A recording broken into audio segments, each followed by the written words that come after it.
Whatever O'Brien and his people had in mind, it didn't come across.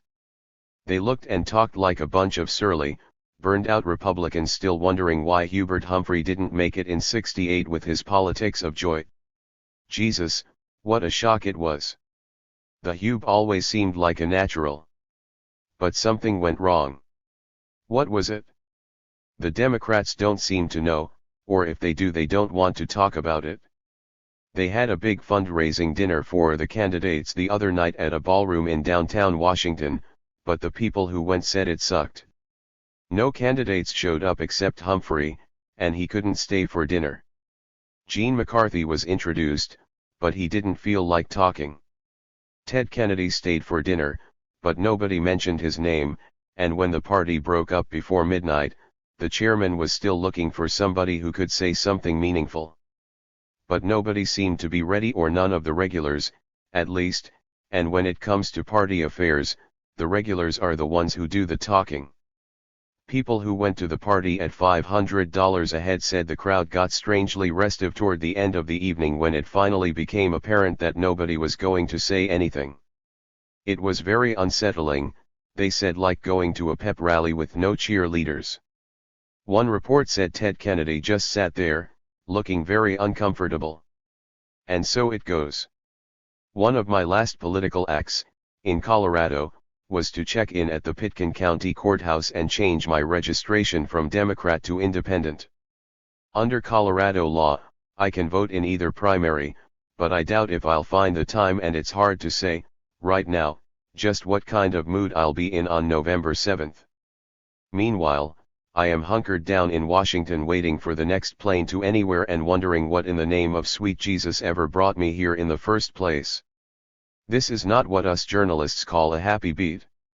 At first I thought it was me, that I was missing all the action because I wasn't plugged in.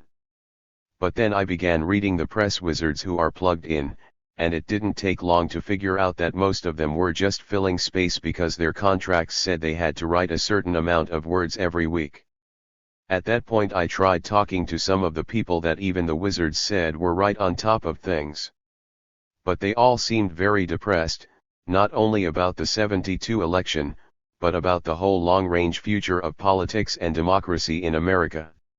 Which is not exactly the kind of question we really need to come to grips with right now. The nut of the problem is that covering this presidential campaign is so fucking dull that it's just barely tolerable, and the only thing worse than going out on the campaign trail and getting hauled around in a booze frenzy from one speech to another is having to come back to Washington and write about it. Ciao. Hunter. From Alan Rinzler, Straight Arrow Books. In July 1970, major publisher Macmillan Co.'s pop culture book editor, Alan Rinzler, had packed up his family and left New York for San Francisco, lured by Jan Wenner's risky offer of the number 2 associate publisher slot at Rolling Stone plus stock options and control of the company's fledgling Straight Arrow Books division. March 3, 1972. San Francisco, CA. Dear Hunter, I sent you those figures because you asked for them. Nobody's selling your contract. Find your enemies where they are, and do not thinkest evil unto your friends. Kisses to you. Alan Rinzler. To Alan Rinzler, Straight Arrow Books. Oscar Acosta had threatened Rolling Stone with a libel lawsuit over Thompson's heavily fictionalized portrayal of the attorney as a drug-crazed 300-pound Samoan in Fear and Loathing in Las Vegas. March 7, 1972. Woody Creek Co. Alan. No evil thinkest. But what I asked for, perhaps not too respectfully, was a breakdown, not just an amount. I need to know where the dollar is going. I assume you have some figures. Otherwise Doug Mount couldn't accuse me of spending most of it for records. That's what bugged me, not the letter, especially since I only recall one record purchase of $53 or so at Tower in SF with Oscar. That situation is looming very ugly. I spent today in New York with Silberman and the RH House lawyer, Joe Kraft, who is not inclined to either take risks or publish libel. Nor is he inclined to pass the Vegas book until he knows what Oscar really wants. I see no need to stress the potentially brutal fallout that would come from a cancellation or even a postponement of the book itself. The only way I can get this thing straight is to talk to Oscar. Do you have an address or phone number for him? I'd appreciate a quick answer on this and also a copy ASAP of the Brown Buffalo Galleys. Thanks. HST. To Jan Wenner, Rolling Stone. It wasn't the rain that left Thompson forlorn and poetic in his Miami hotel room on the eve of the Florida primary. On February 21, 1972, Richard M. Nixon had gone to China and opened U.S. relations with the communist giant, a masterstroke of both foreign policy and domestic politics that further tightened the president's virtual lock on re-election. Late March, 1972. Miami, Florida.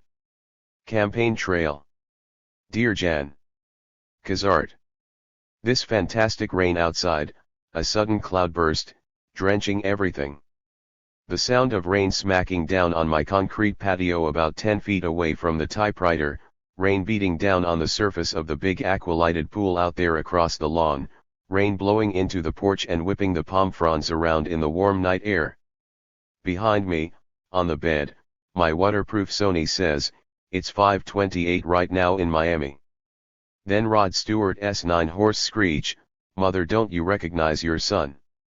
Beyond the rain I can hear the sea rolling in on the beach. This atmosphere is getting very high, full of strange memory flashes. Mother, don't you recognize me now? Wind, rain, surf. Palm trees leaning in the wind, hard funk/blues on the radio, a flagon of wild turkey on the sideboard. Are those footsteps outside? High heels running in the rain? Keep on typing, but my mind is not really on it. I keep expecting to hear the screen door bang open and then turn around to see Sadie Thompson 10 standing behind me, soaked to the skin, smiling, leaning over my shoulder to see what I'm cranking out tonight, then laughing softly, leaning closer, wet nipples against my neck, perfume around my head, and now on the radio. Wild horses, we'll ride them someday. 11. Perfect. Get it on. Don't turn around. Keep this fantasy rolling and try not to notice that the sky is getting light outside. Dawn is coming up and I have to fly to Mazatlan in 5 hours to deal with a drug fugitive. Life is getting very complicated. After Mazatlan I have to rush back to San Francisco and get this gibberish ready for the printer, and then on to Wisconsin to chronicle the next act in the saga of downers and treachery called the Campaign Trail. Okay. Hunter.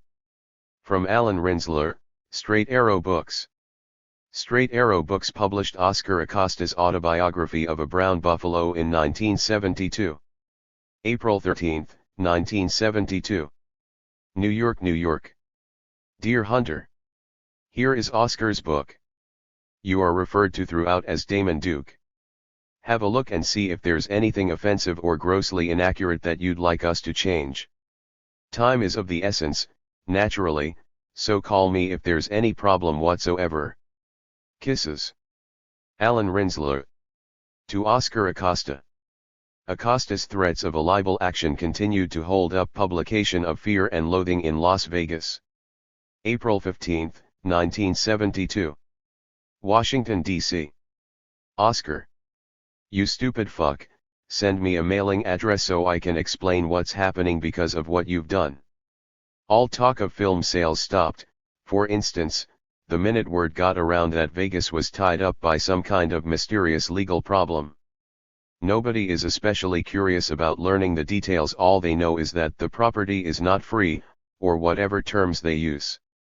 At the moment I'm not sure what can be done about this. It's like being labeled, by Agnew, as a known communist while you're running for office.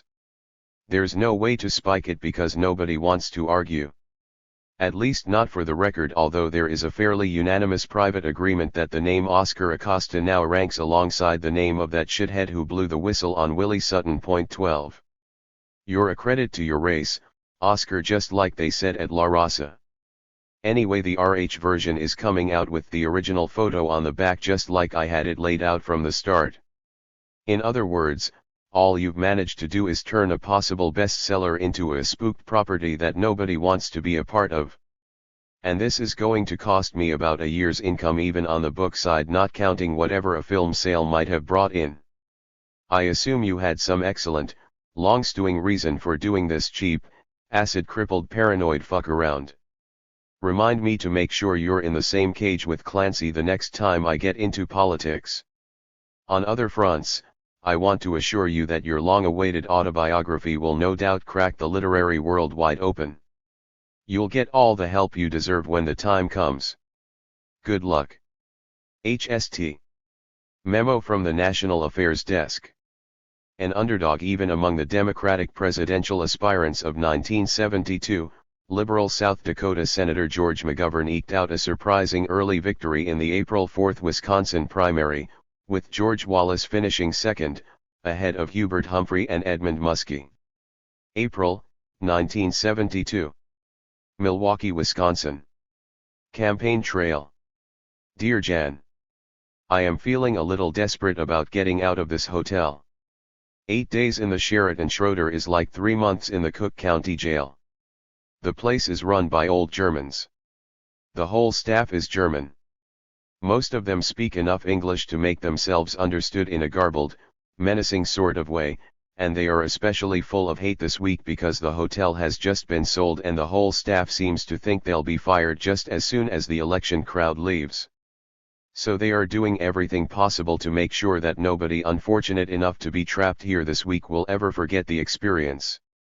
The room radiators are uncontrollable, the tubs won't drain, the elevators go haywire every night, the phones ring for no reason at all hours of the night, the coffee shop is almost never open, and about 3 days before the election the bar ran out of beer. The manager explained that they were running good inventory, selling off everything in stock, including all the booze and almost every item on the menu except things like cabbage and sauerbraten. The first wave of complaints were turned aside with a hiss and a chop of the hand, but after 2 days and nights of this Prussian madness the manager was apparently caused to no pressure from forces beyond his control. By Friday the bar was stocked with beer again, and it was once more possible to get things like prime rib and sheep's head in the dining room. But the root ambience of the place never changed. Dick Tuck, the legendary Kennedy advance man now working for McGovern, has stayed here several times in the past and calls it the worst hotel in the world. Ah yes, I can hear the mojo wire humming frantically across the room. Tim Krause is stuffing page after page of gibberish into it. Greg Jackson, the ABC correspondent, had been handling it most of the day and whipping us along like Bear Bryant, but he had to catch a plane for New York and now we are left on our own.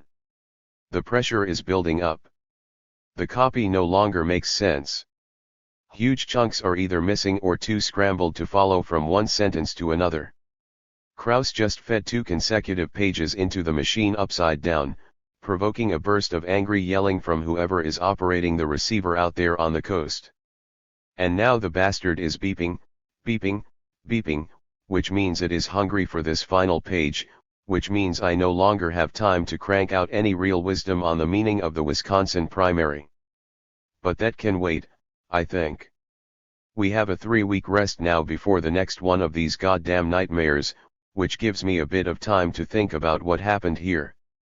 Meanwhile, the only thing we can be absolutely sure of is that George McGovern is no longer the hopelessly decent loser that he has looked like up to now.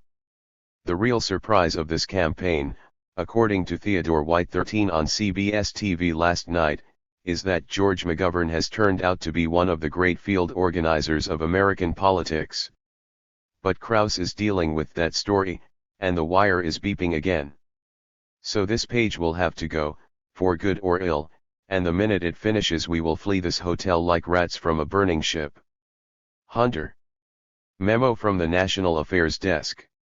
McGovern's campaign strategy relied on the reforms that came out of the Democrats' bloody 1968 Chicago Convention. The party's new delegates election process, which McGovern had helped devise, ensured greater representation of African Americans and other minorities, women, and the new 18 to 21-year-old youth vote, while limiting the clout of local party bosses, unions, and other political pros. Because the reforms also prompted more states to hold primaries to select their delegates, McGovern focused on getting the nomination by mobilizing a fresh grassroots coalition in those new primary states. The idea was to worry about taking on Nixon later, but charges by rival Democratic candidates Hubert Humphrey and Washington Senator Henry Scoop Jackson that McGovern was soft on amnesty, acid, and abortion soured the party regulars whose support the eventual nominee would need in the general election. May, 1972. Campaign Trail. Another Wednesday morning, another hotel room, another grim bout with the TV morning news, and another post-mortem press conference scheduled for 10 a.m. 3 hours from now. Call room service and demand 2 whole grapefruits, along with a pot of coffee and 4 glasses of V8 juice. These goddamn Wednesday mornings are ruining my health. Last night I came out of a mild ibogaine coma just about the time the polls closed at 8. No booze on election day, at least not until the polls close, but they always seem to leave at least one loophole for serious juicers. In Columbus it was the bar at the airport, and in Omaha we had to rent a car and drive across the Missouri River to Council Bluffs, which is also across the state line into Iowa. Every year, on election day, the West End bars in Council Bluffs are jammed with boozers from Omaha. Which is fine, for normal people, but when you drink all day with a head full of ibogaine and then have to spend the next 10 hours analyzing election returns, there will usually be problems. Last week at the Neal House Motor Hotel in Columbus, Ohio, some lunatic tried to break into my room at 6 in the morning. But fortunately I had a strong chain on the door. In every reputable hotel there is a sign above the knob that warns, "For our guests' protection please use door chain at all times, before retiring." I always use it. During 4 long months on the campaign trail I have had quite a few bad experiences with people trying to get into my room at strange hours, and in almost every case they object to the music. 1 out of 3 will also object to the typewriter, but that hasn't been the case here in Omaha. Proposed photo caption. Sen. George McGovern, DS.D, shown here campaigning in Nebraska, where he has spent 23 hours a day for the past 6 days denying charges by local Humphrey operatives that he favors the legalization of marijuana, pauses between denials to shake hands for photographers with his old friend Hunter S. Thompson, the national correspondent for Rolling Stone and author of Fear and Loathing in Las Vegas, who was recently identified by Newsweek magazine as a vicious drunkard and known abuser of hard drugs. A thing like that would have finished him here in Nebraska. No more of that high sheriff bullshit. I am now the resident puff adder, and the problem is very real. In Ohio, which McGovern eventually lost, by a slim 19,000 vote margin, his handlers figure perhaps 10,000 of those were directly attributable to his public association with Warren Beatty 14, who once told a reporter somewhere that he favored legalizing grass. This was picked up by that worthless asshole Sen. Henry Jackson, D. Washington, and turned into a major issue. So it fairly boggles the mind to think what Humphrey's people might do with a photo of McGovern shaking hands with a person who once ran for sheriff of Aspen on the Freak Power ticket, with a platform embracing the use and frequent enjoyment of mescaline by the sheriff and all his deputies at any hour of the day or night that seemed right. Ciao. Hunter. To Jan Wenner, Rolling Stone. Thompson's original plan had been to road test a genuinely hellish Vincent Black Shadow motorcycle during his off hours while covering the California primary, but serious problems developed. They had for McGovern, too. After leading Humphrey in the polls by as much as 20 percentage points just a week before the California vote, the South Dakota senator would come out on top by only 5% in the winner-take-all primary, for 271 delegates of the 1,509 needed to win. June, 1972. Los Angeles, CA. Campaign Trail. Dear Jan. 10 days before the election, with McGovern apparently so far ahead that most of the press people were looking for ways to avoid covering the final week, I drove out to Ventura, a satellite town just north of LA in the San Fernando Valley, to pick up the bugger and use it to cover the rest of the primary. Greg Jackson, an ABC correspondent who used to race motorcycles, went along with me. We were both curious about this machine. Chris Bunch, editor of Chopper's magazine, said it was so fast and terrible that it made the extremely fast Honda 750 seem like a harmless toy. This proved to be absolutely true. I rode a factory demo Honda for a while, just to get the feel of being back on a serious road runner again, and it seemed just fine, very quick, very powerful, very easy in the hands, one-touch electric starter. A very civilized machine, in all, and I might even be tempted to buy one if I didn't have the same gut distaste for Hondas that the American Honda management has for Rolling Stone. They don't like the image. You meet the nicest people on a Honda, they say, but according to a letter from American Honda to the Rolling Stone ad manager, none of these nicest people have much stomach for a magazine like the Stone. Which is probably just as well, because if you're a safe, happy, nice, young Republican, you probably don't want to read about things like dope, rock music, and politics anyway. You want to stick with time, and for weekend recreation do a bit of the laid-back street cruising on your big fast Honda 750, maybe burn a Sportster or a Triumph here and there, just for the fun of it, but nothing serious, because when you start that kind of thing you don't meet many nice people. Jesus. Another tangent, and right up front, this time the whole lead, in fact, completely fucked. What can I say? Last week I blew the whole thing. Total failure. Missed the deadline, no article, no wisdom, no excuse. Except one, yes, I was savagely and expertly duped by one of the oldest con trips in politics. By Frank Mankiewicz, 15 of all people. That scurvy, rumpled, treacherous little bastard. If I were running for president I would hire Mankiewicz to handle the press for me, but as a journalist I wouldn't shed a tear if I picked up tomorrow's paper and saw where 9 thugs had caught poor Frank in an alley near the Capitol and cut off both of his big toes, making it permanently impossible for him to keep his balance for more than 5 or 6 feet in any direction. The image is horrible. Mankiewicz gets a phone call from Houston, saying the Texas delegation is on the verge of selling out to a Humphrey/Wallace coalition.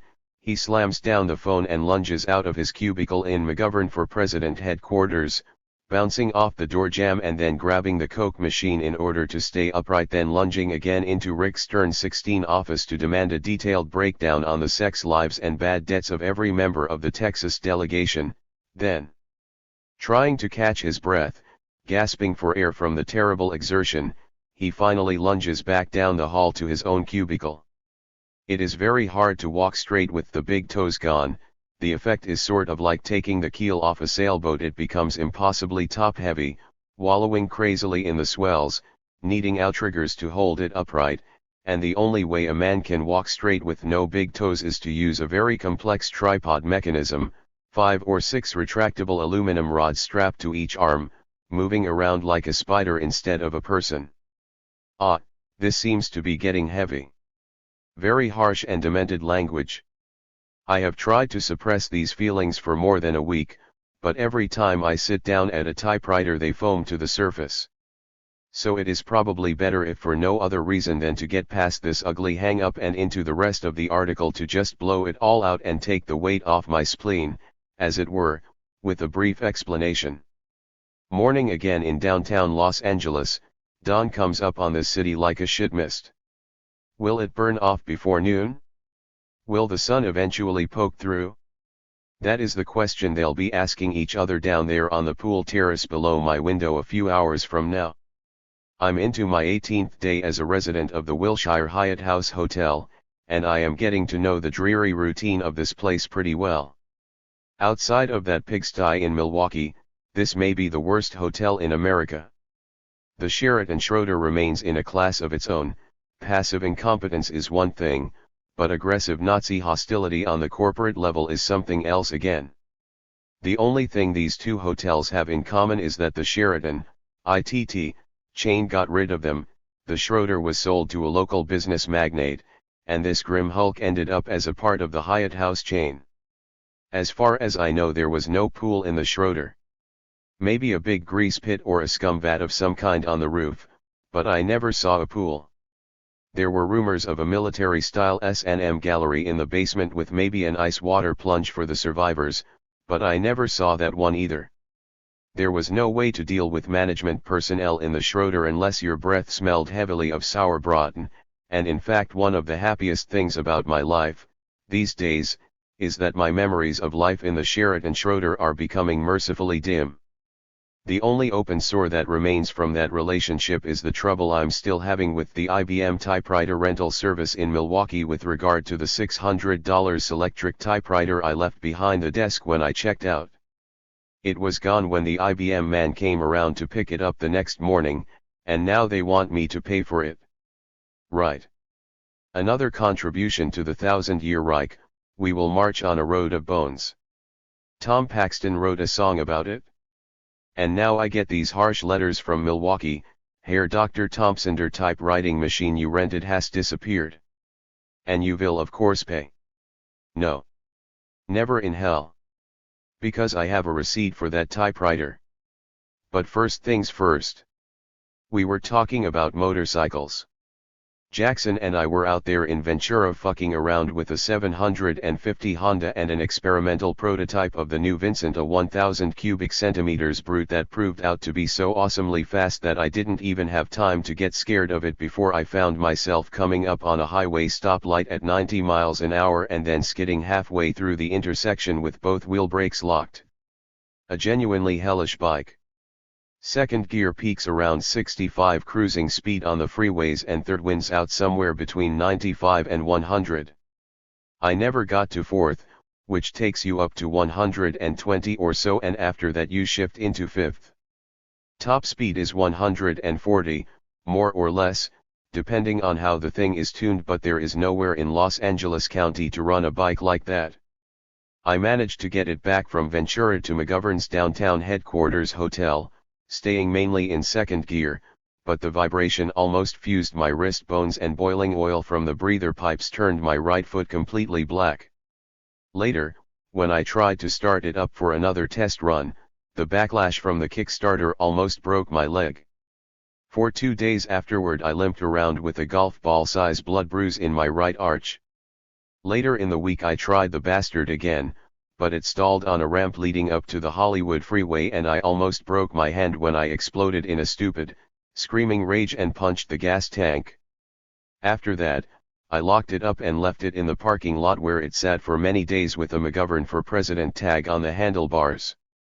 George never mentioned it, and when I suggested to Gary Hart 17 that the senator might like to take the machine out for a quick test ride and some photos for the national press, I got almost exactly the same reaction that Mankiewicz laid on me in Florida when I suggested that McGovern could pick up 1 million or so votes by inviting the wire service photographers to come out and snap him lounging around on the beach with a can of beer in his hand and wearing my Grateful Dead t-shirt. Looking back on it, I think that was the moment when my relationship with Mankiewicz turned sour. 24 hours earlier I had showed up at his house in Washington with what John Prine 18 calls an illegal smile on my face, and the morning after that visit he found himself sitting next to me on the plane to Florida and listening to some lunatic spiel about how his man should commit political suicide by irreparably identifying himself as the candidate of the beach bums, weirdos, and boozers. How long, oh Lord, how long? Where will it end? All I ever wanted out of this grueling campaign was enough money to get out of the country and live for a year or two in peaceful squalor in a house with a big screen porch looking down on an empty white beach, with a good rich coral reef a few hundred yards out in the surf and no neighbors. Ciao. Hunter. To Jan Wenner, Rolling Stone. In his 1977 autobiography, George McGovern cited his quip to the Washington Press Corps' annual Gridiron Club dinner in 1973, "Last year we opened the doors of the Democratic Party, as we promised we would, and 20 million Democrats stalked out." Then he added, "For years, I wanted to run for president in the worst possible way and I'm sure I did." June, 1972. Campaign Trail. Dear Jan. One of the first people I plan to speak with when I get to Miami is Larry O'Brien, shake both of his hands and extend powerful congratulations to him for the job he has done on the party as chairman of the Democratic National Committee. In January of 1968, the Democratic Party was so fat and confident that it looked like they might keep control of the White House, the Congress, and in fact the whole U.S. government almost indefinitely. Now, 4.5 years later, it is a useless bankrupt hulk. Even if McGovern wins the Democratic nomination, the party machinery won't be of much use to him, except as a vehicle. Traditional politics with a vengeance is Gary Hart's phrase, a nutshell concept that pretty well describes the theory behind McGovern's amazingly effective organization. The politics of vengeance is a very different thing, an essentially psychotic concept that Hart would probably not go out of his way to endorse.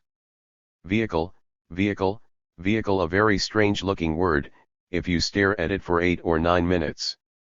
Skulking is another interesting looking word. And so much for that. The Morning News says Wilbur Mills, 19, is running for president again. He has scorned all invitations to accept the number 2 spot with anyone else, especially George McGovern. A very pressing bulletin. But Mills must know what he's doing. His name is said to be magic in certain areas. If the party rejects McGovern, I hope they give it to Mills. That would just about make the nut. Another depressing news item out of Miami Beach this time says an unnatural number of ravens have been seen in the city recently. Tourists have complained of being kept awake all night by horrible croaking sounds outside their hotel windows. At first there were only a few, one local businessman explained. But more and more keep coming. They're building big nests in the trees along Collins Avenue. They're killing the trees and their droppings smell like dead flesh. Many residents say they can no longer leave their windows open at night, because of the croaking. I've always loved birds, said another resident. But these goddamn ravens are something else. Ponder the meaning.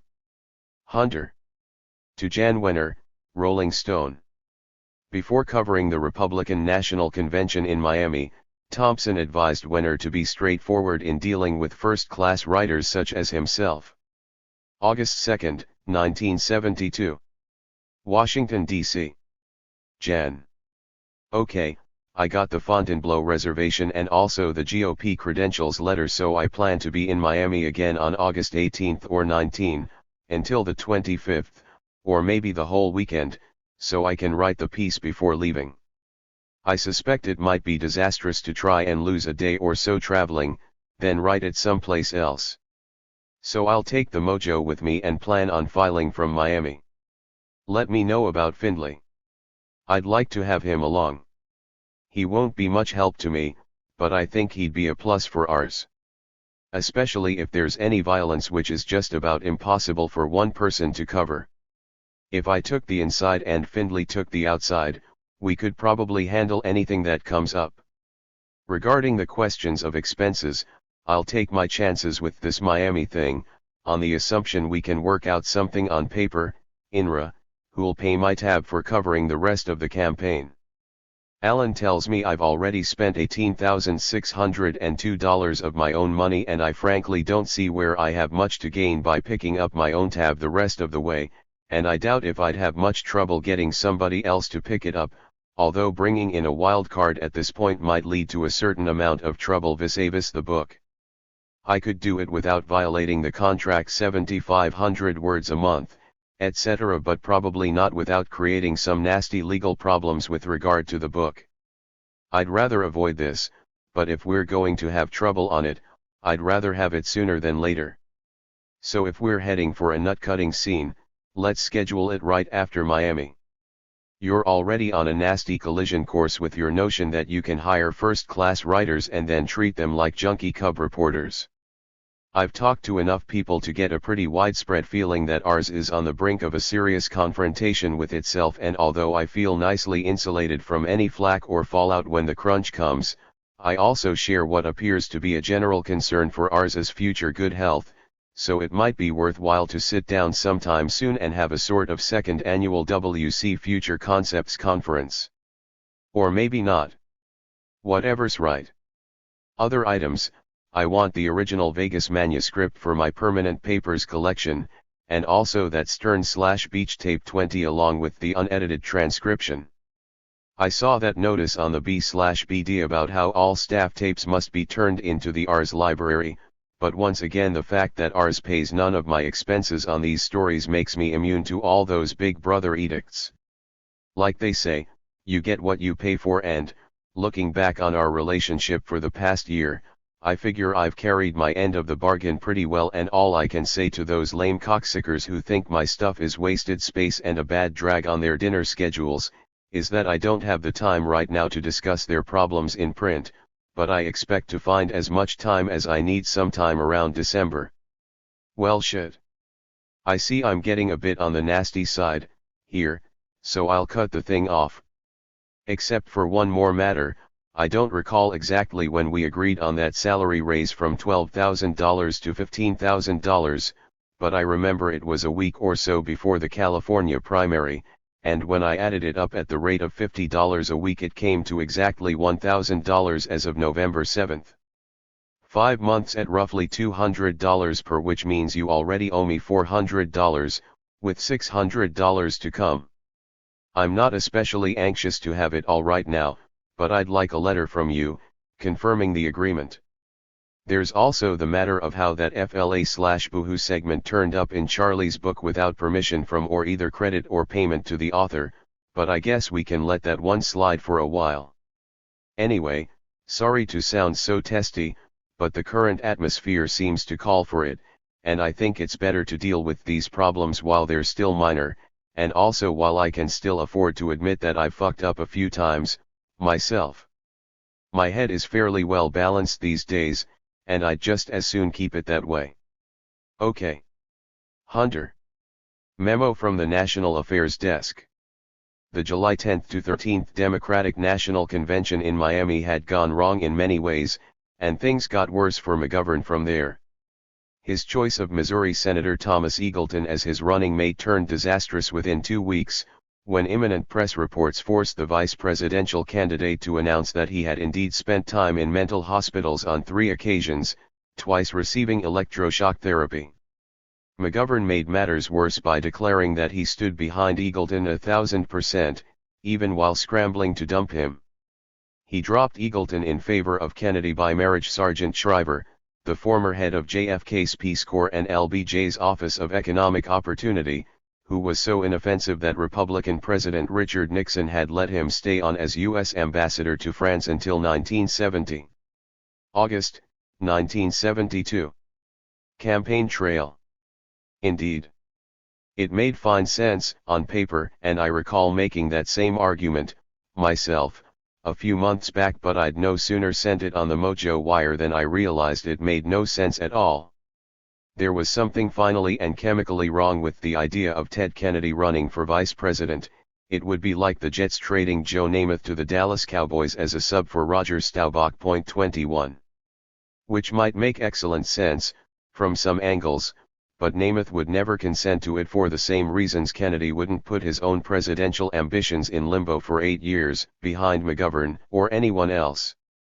Superstar politicians and superstar quarterbacks have the same kind of delicate egos, and people who live on that level grow accustomed to very thin, rarefied air. They have trouble breathing in the lower altitudes, and if they can't breathe right, they can't function. The ego is the crucial factor here, but ego is a hard thing to put on paper, especially on that 3x5 size McGovern recommends. File cards are handy for precinct canvassing, and for people who want to get heavy into the Dewey Decimal System, but they are not much good for cataloging things like lust, ambition, or madness. This may explain why McGovern blew his gig with Kennedy. It was a perfectly rational notion, and that was the flaw, because a man on the scent of the White House is rarely rational. He is more like a beast in heat, a bull elk in the rut, crashing blindly through the timber in a fever for something to fuck.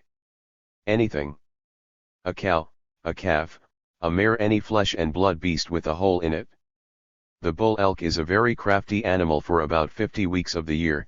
His senses are so sharp that only an artful stalker can get within 1,000 yards of him, but when the rut comes on, in the autumn, Any geek with the sense to blow an elk whistle can lure a bull elk right up to his car in 10 minutes if he can drive within hearing range.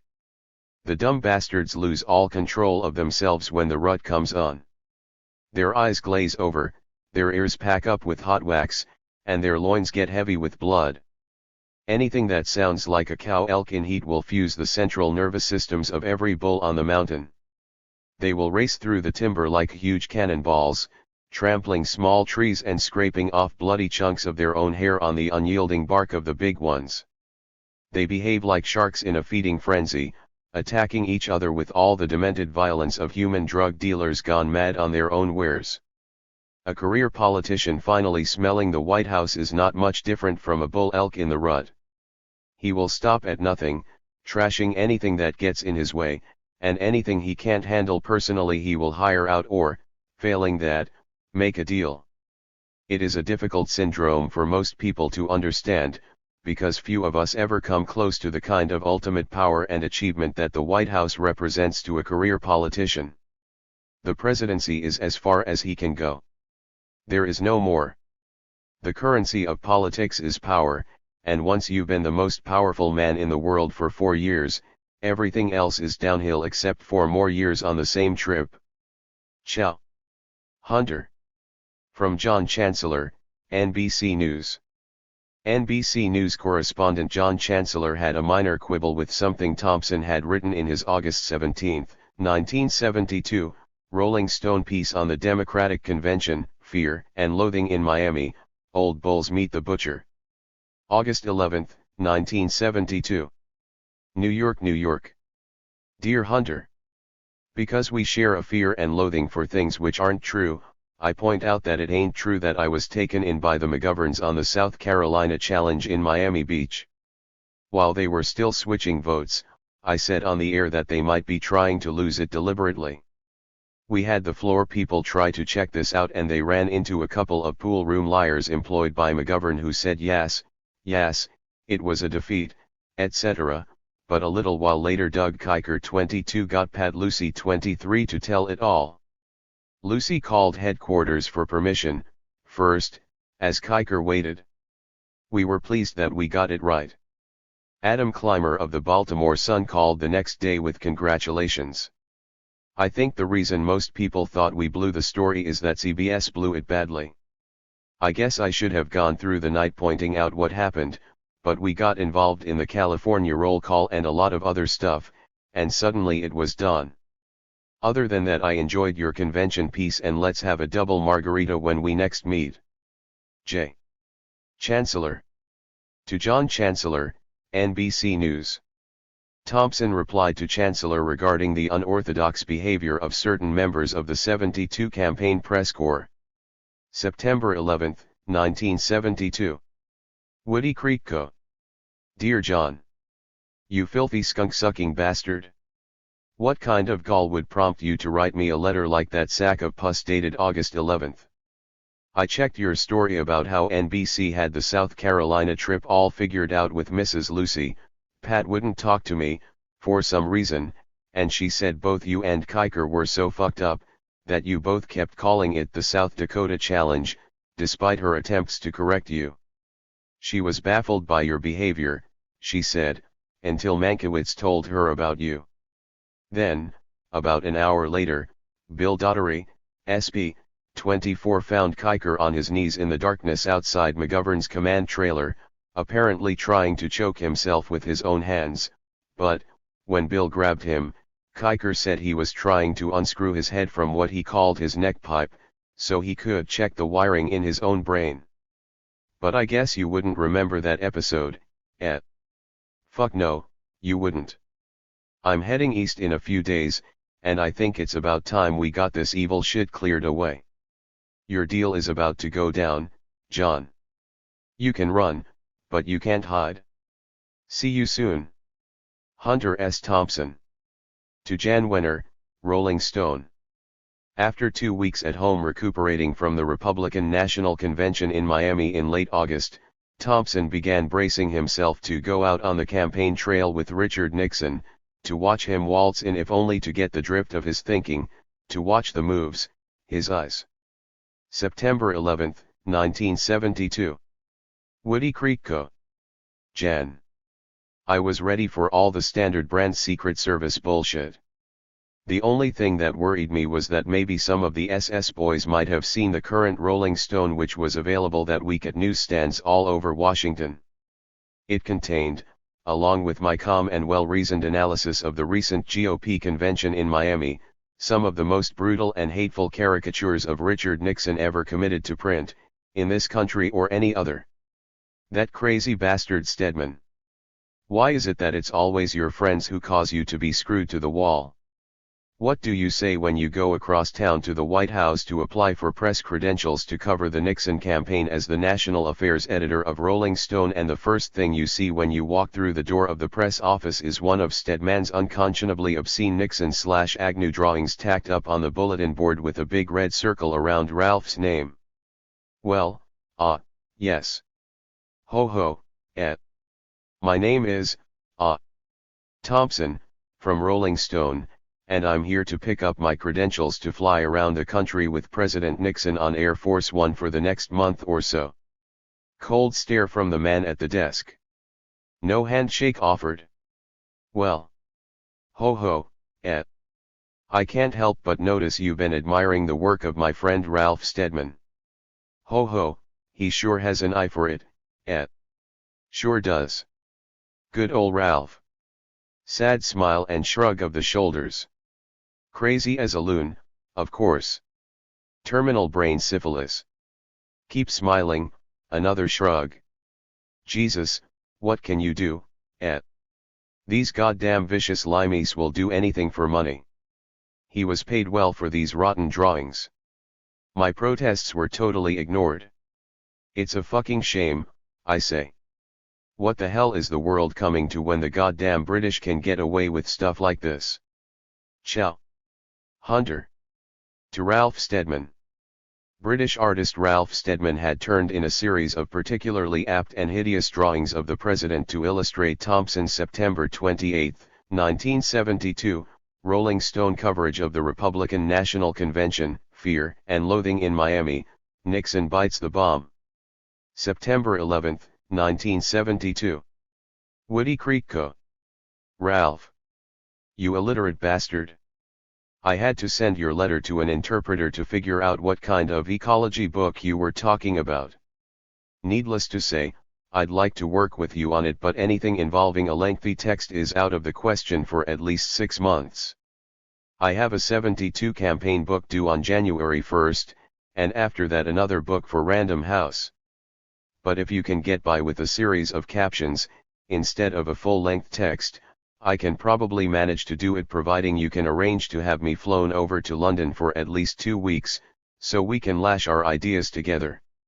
To that end, I spoke with Jim Silberman, editor-in-chief at Random House, about your ideas, and he said he would contact Jonathan Cape 25 and see what they had in mind. I've also mentioned it to my agent, Lynn Nesbitt, and between them they should be able to make sense of the thing. As for Straight Arrow, Rolling Stone's book publishing arm, I would not at this time be inclined to deal with them under any circumstances, with the possible exception of a huge advance in the form of gold bullion. I suspect Alan Rinsler and Sidney Zion were weaned on the same ugly tit, and Wenner acts more and more like Hinkle with every passing day.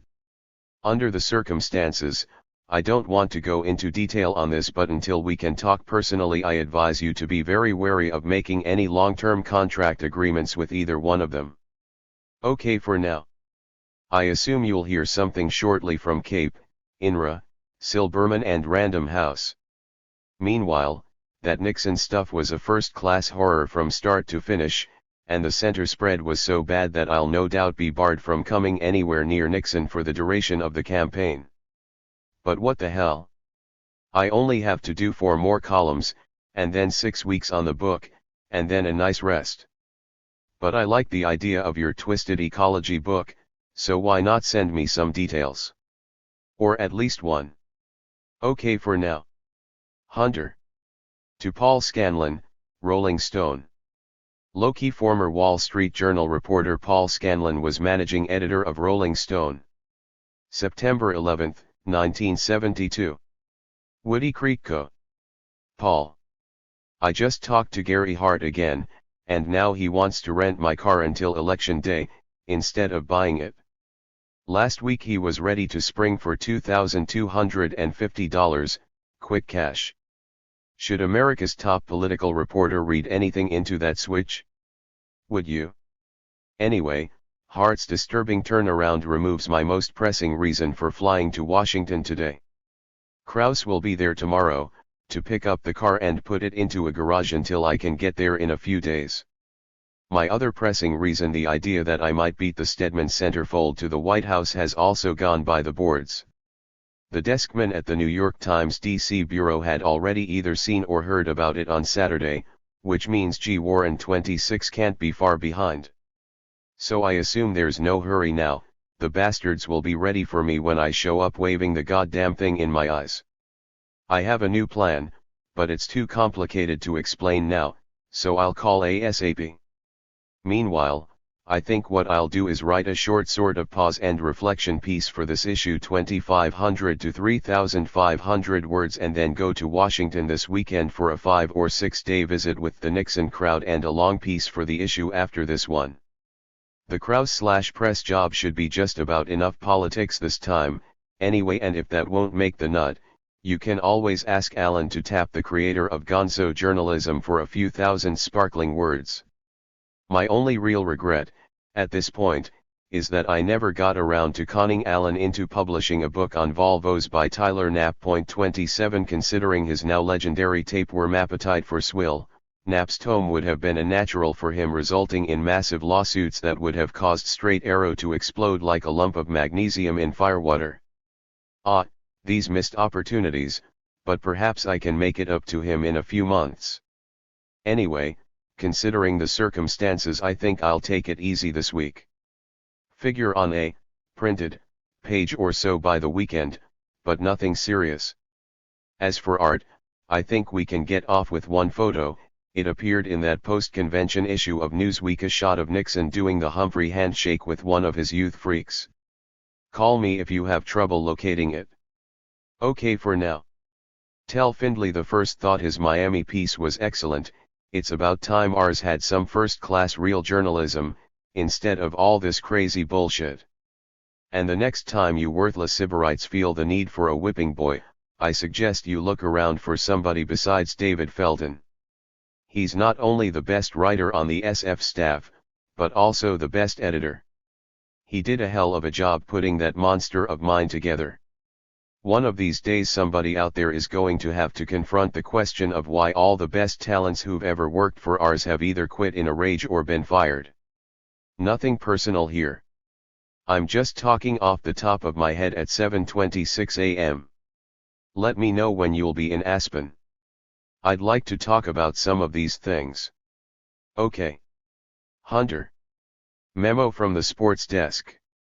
Toward the end of Fear and Loathing, on the campaign trail 72, Thompson would concede of McGovern's effort that if George gets stomped in November, it will not be because of anything Richard Nixon did to him, but because the candidate went along with the conventional wisdom that he had to abandon the mostly young, anti-war grassroots coalition that gave him the nomination and swiftly move to consolidate the one he just shattered, the senile remnants of the Democratic Party's once powerful Roosevelt coalition. September, 1972. Washington, D.C. From Raoul Duke. To Hunter S. Thompson. Subject, Campaign 72. Dear HST. I've been meaning to write this note for a long time, but numerous financial problems have made my life difficult, and until yesterday I didn't have time for fucking around with dilettante sports like politics. But yesterday I came across a 3-day-old copy of the Washington Post, September 7, 72, and I was jolted to the point of bad craziness by a headline on page A6 that said, McGovern plans touring in tandem with party stars. The nut of the story had to do with McGovern's new campaign plan, apparently lashed together by Fred Dutton 28 and Frank Mankiewicz to spruce up his crippled campaign by making a series of joint appearances with what Post reporter Bill Grider called other big stars of the Democratic Party. The only one currently under contract, as it were, was said to be Ted Kennedy, who agreed to campaign with McGovern in 9 industrial cities of the Midwest and East. I caught his act on the CBS Evening News last week. He was in Albany, New York, making fun of Nelson Rockefeller. 29 But he looked and sounded so much like Sergeant Shriver that I didn't even realize it was Kennedy until the news spot was over and CBS anchorman Walter Cronkite did the ID. Granted, I have a cheap set and the picture's a little ragged, but I still could have sworn it was Shriver. I don't recall much of what he said, but I think most of it had to do with getting rid of Nelson, or maybe it was Nixon. But what the hell? That wasn't what I wanted to ask you about, anyway. The thing that really horrified me was a paragraph in Grider's story that said, after Kennedy, McGovern's campaign organizers hope to arrange similar dual schedules with some other big names: Sen. Hubert Humphrey, Sen. Edmund Muskie, and perhaps Sen. Thomas Eagleton, the man who was dropped as McGovern's running mate. Jesus! What the hell is McGovern thinking about? According to the Post, he plans to appear with Humphrey in California, where the two men were at each other's throats last June when they were campaigning in the California primary. Mankiewicz seemed to like the idea, calling it a great crowd gatherer, and Dutton defended it on the grounds that the pluses are overwhelmingly stronger than the minuses. Well, Mankiewicz has nursed his strange act through many hazards this year, but now he is pushing his luck right out to the edge. Only a fucking lunatic, or worse, would talk publicly about going into California with a McGovern-Humphrey routine. It sounds like a scene out of the Magic Christian. 30 A word like demented is not strong enough for it. The idea of George McGovern and Hubert Humphrey necking in front of big crowds up and down the West Coast goes beyond dementia to the brink of obscenity and stone sickness. Here is one of the 3 states McGovern must win, along with New York and Illinois, and also one of his potentially strongest states, because of the massive college/youth vote, so his California strategy is to seize those electoral votes by blitzing the state in tandem with Hubert Humphrey, the one politician in America more despised than Richard Nixon among anti-war college/youth voters. Hubert is big in Omaha, Philly, and St. Petersburg, but in California he sucks wind.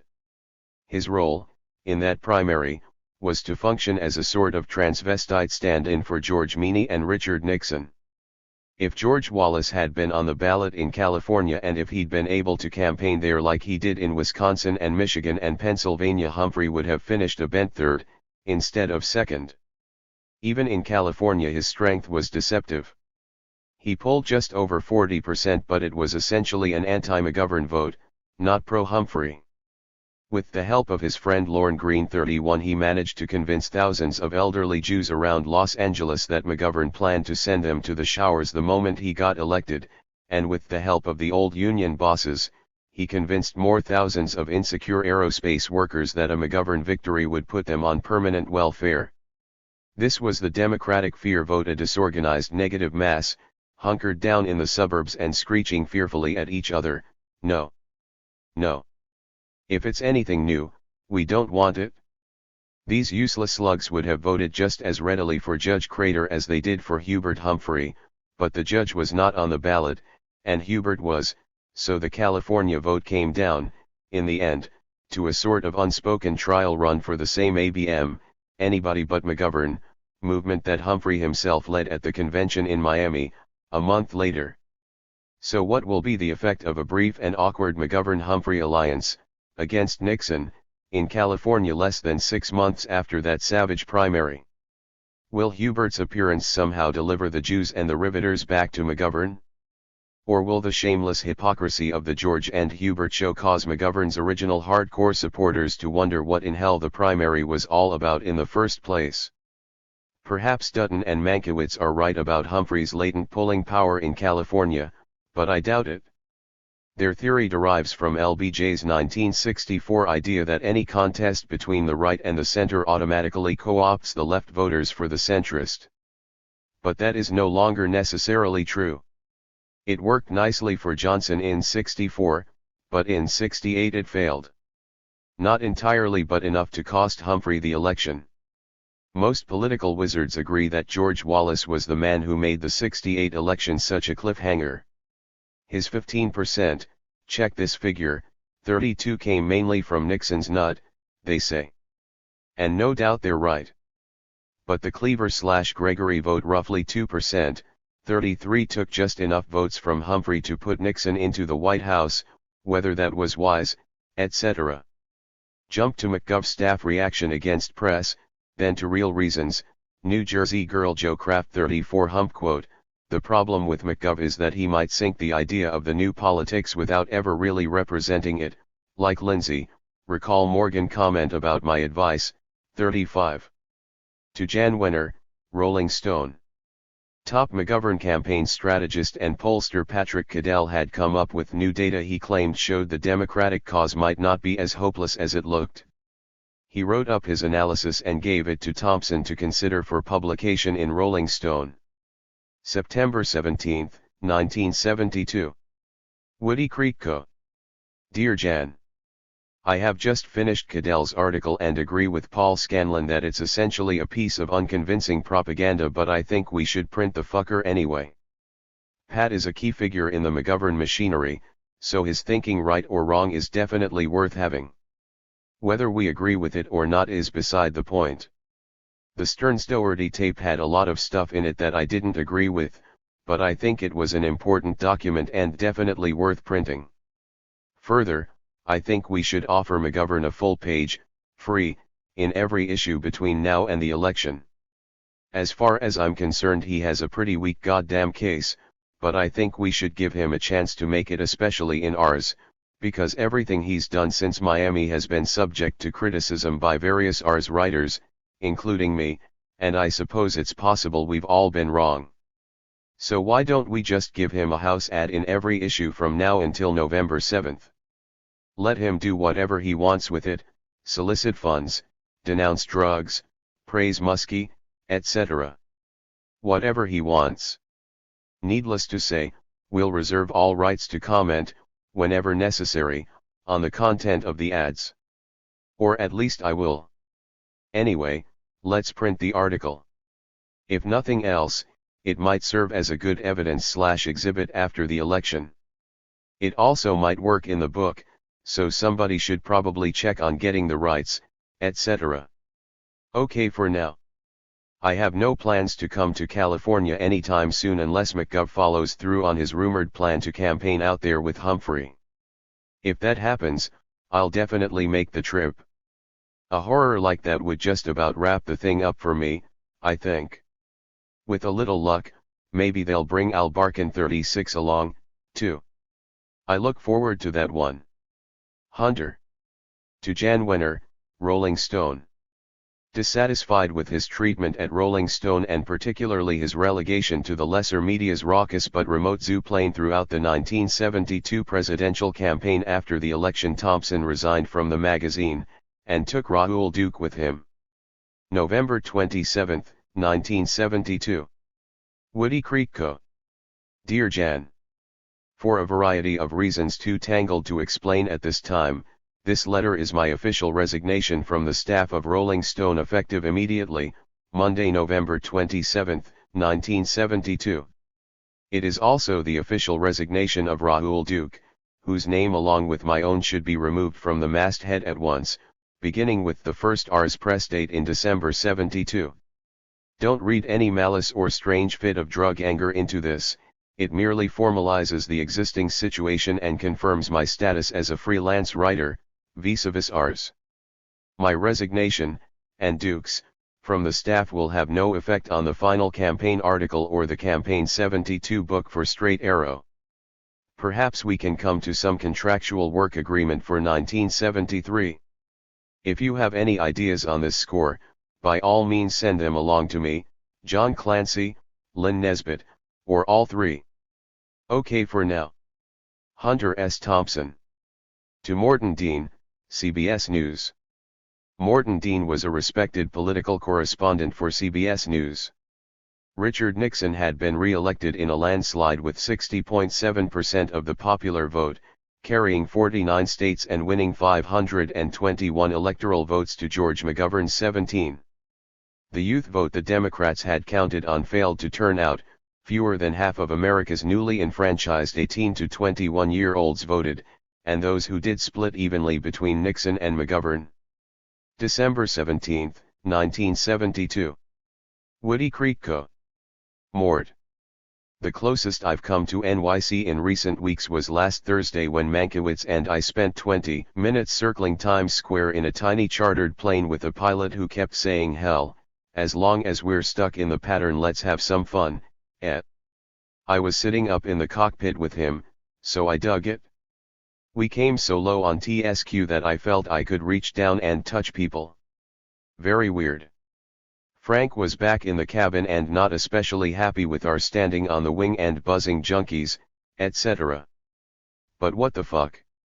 Anyway, I'm desperate right now to get some election turnout figures for November 7th, and I understand CBS did a survey that's available to the public. My book deadline is January 15th, and one of the most crucial unanswered questions in my mind is whether or not the potential McGovern vote came out. I figure this has a huge bearing on any future new politics campaigns, and I need some help on these figures. Can you send me anything?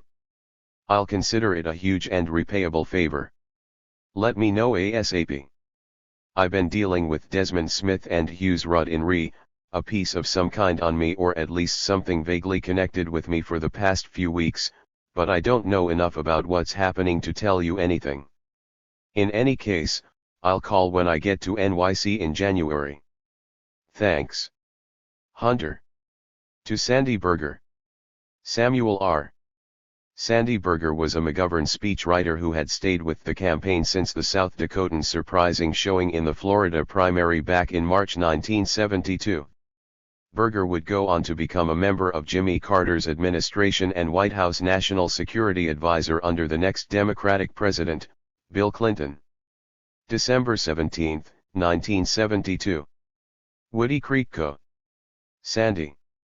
Sorry I didn't get hold of you in the 2 or 3 days after our tequila dinner at La Fonda, but I was heavily preoccupied in various ways, including a post-mortem talk with McGov and then missing the plane to fly out to SD with him. So I fucked up, but what the hell? Anyway, it just occurs to me that if you're looking for some place to practice law for a while, you might give a thought to Colorado and specifically Aspen. We just elected our only 2 friendly anti-establishment lawyers to the county commission, so now we're faced with a sort of implied conflict of interest every time we have to deal with the power structure, or anything else, for that matter, since both these poor bastards are still identified with my freak power campaign. In other words, we need a new and at least apparently neutral mouthpiece. I couldn't guarantee you anything for starters except instant action and a weird clientele. Aspen is heavily overstocked with lawyers and always has been, but personal madness and professional incompetence are the only dominant characteristics of the whole lot, and most people understand this. Success has fucked us, in a way. It's hard for me to cope with the idea that my personal attorney and erstwhile mescaline dealer is now a county commissioner. Which is neither here nor there, for right now. Just a weird idea you might want to think about, and there's also the fact that I'm thinking seriously about running for the Senate against Dominic 37 in 74. In a week or so I'll drive over to Denver for a chat or so with Gary Hart and Dick Lamb 38 among others, about how to handle a weird gig like that. I have a feeling it's about time somebody rammed the fat straight into the fire on the national politics level.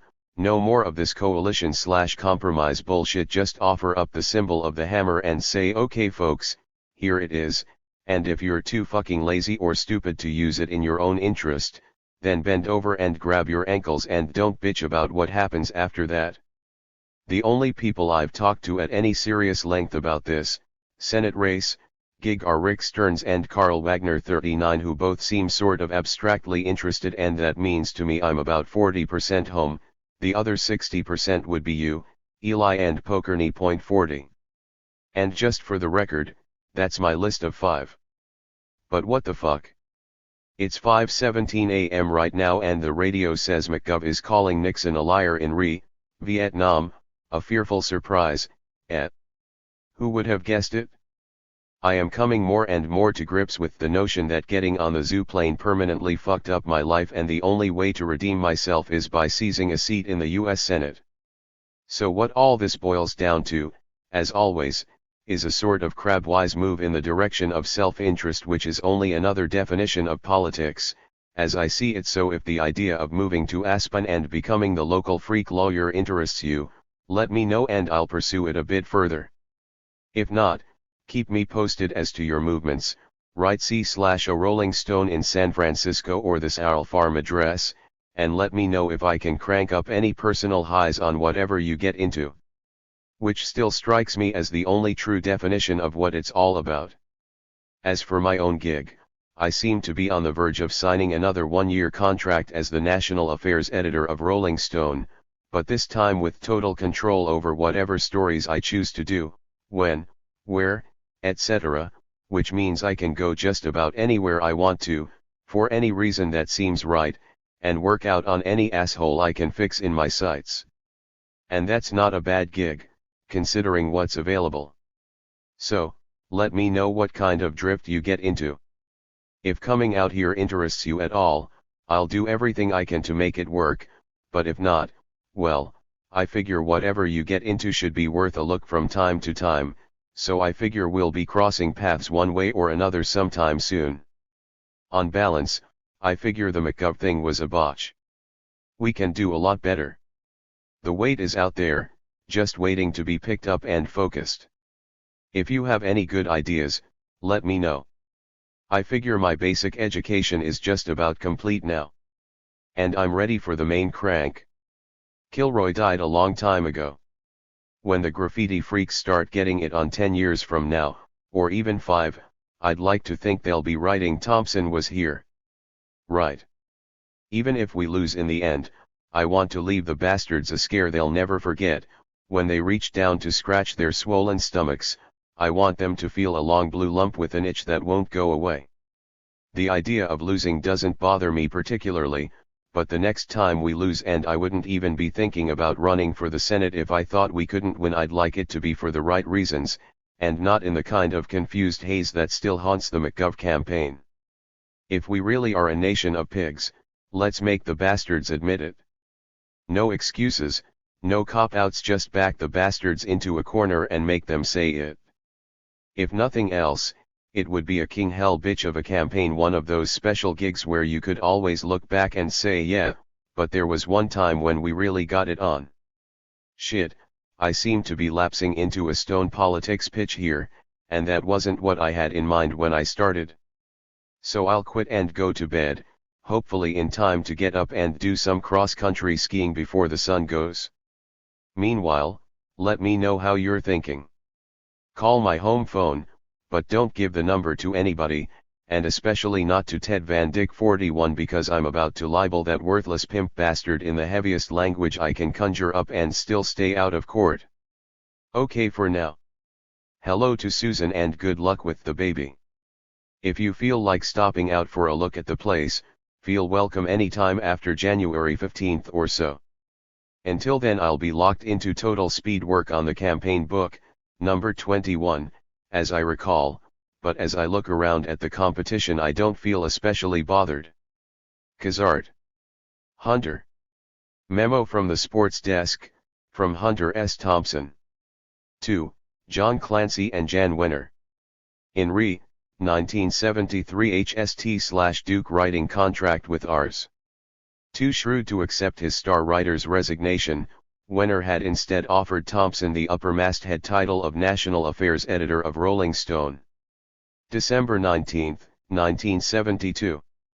Woody Creek Co. In general, I think we're about settled on all the main points, but one or two questions remain, and one of them seems at least potentially central to my whole relationship with Ars, to wit. 1. I'm assuming the $80 per DM expense arrangement applies to the 13 proposed columns as well as the 6 main stories, if only to give me the option of de-escalating, or perhaps even escalating, the proportions of a story once I've gotten into it. Needless to say, if I fly off to Chicago on the basis of a seemingly reliable rumor that Mayor Daley will be burned alive the next day on that Picasso sculpture in the Loop at a guaranteed $80 a day, and when I get there I find it was really Mike Royko 42 who was scheduled for burning that day and he failed to show up due to overweening drunkenness, I'm going to feel in a bit of a bind if I'm faced with a choice of filing 7,500 words for $2,000 and $80 a day, or scaling the thing down to realistic proportions for $350 that probably wouldn't even cover my real expenses for the trip.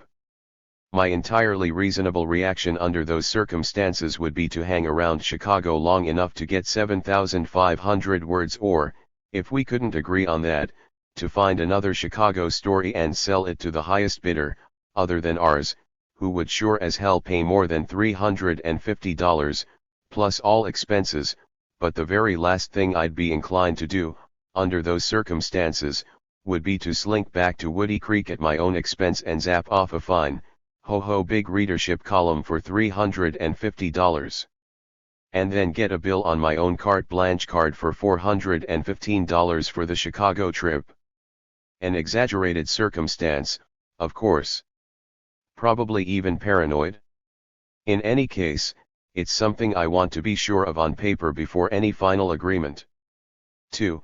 The reason I see this as potentially central to my whole relationship with ours has to do with the question of personal autonomy, whether I'm a freelance writer with certain sharply defined obligations to a pop music magazine in San Francisco called Rolling Stone, or whether I'll be functioning more or less full-time as the national affairs editor, or national correspondent, as the case may be, for a new San Francisco-based national magazine that has only recently come to be taken seriously by the vanguard of a potentially massive readership that doesn't give a flying fuck what the Jackson 543 eats for breakfast, but which to a degree that surprises even me has suddenly come to take ours seriously as a voice for / of something that nobody quite understands yet, but which even Stuart Alsop has cited, in his Newsweek column, as a voice to be reckoned with. Which may or may not be true. I don't know, myself, and I seriously doubt if anybody else now on the staff does either, including Jan. Ours was born in a cultural vacuum that no longer exists. In 1968 Bob Dylan could have run for president and given the same organization Gene McCarthy had probably done as well or better than McCarthy himself. But in 1972 Dylan would have run neck and neck with Sam Yurty 44 in the New Hampshire primary, at 3% or so. How does it feel, to be out on your own? How indeed? What the fuck is Rolling Stone in 1973? Where do we go from here? Why do we even exist? None of which is especially pertinent to this memo, except that these are the questions I get hit with every time I find myself wandering around in public as a representative, not just a writer or editor of Rolling Stone. Maybe other Ars writers get this kind of thing, I don't know, except for Tim Krause, who repeatedly fouled his own nest as persons of Germanic ancestry often will, in times of stress, by allowing himself to be trapped into defending not only Rolling Stone but the madness of the national affairs editor as well. But what the fuck? I seem to be wandering. The point I was leaning into was that there's a hell of a difference between being a writer from Rolling Stone in a familiar simpatico scene, say, a mood piece on a Boz Scaggs 45 concert in Berkeley, and being a writer for a rock and roll magazine that nobody's ever heard of in a relentlessly hostile environment, like trying to get a seat on the Nixon/Agnew press planes or even getting into a McGovern Situation Room on the night of a primary when the only other press person allowed through the door is John Chancellor. 1973. The Great Shark Hunt. Marlin fishing in Mexico, killing time with the Oakland Raiders. Rookie of the Year in Washington, Rube of the Year in Hollywood. Waiting for Watergate, hatching the plot to croak Nixon. The Curse of Sudden Fame. National Affairs Desk, Key Biscayne, 1973. Photo courtesy of HST Archives. Hunter, Juan, and Sandy, Woody Creek, 1973. Photo by Michael Montfort. Cozumel, 1973. Photo by Sandy Thompson, courtesy of HST Archives. Smith & Wesson Model 29.44 Magnum. Photo by Michael Montfort. From Juan Thompson.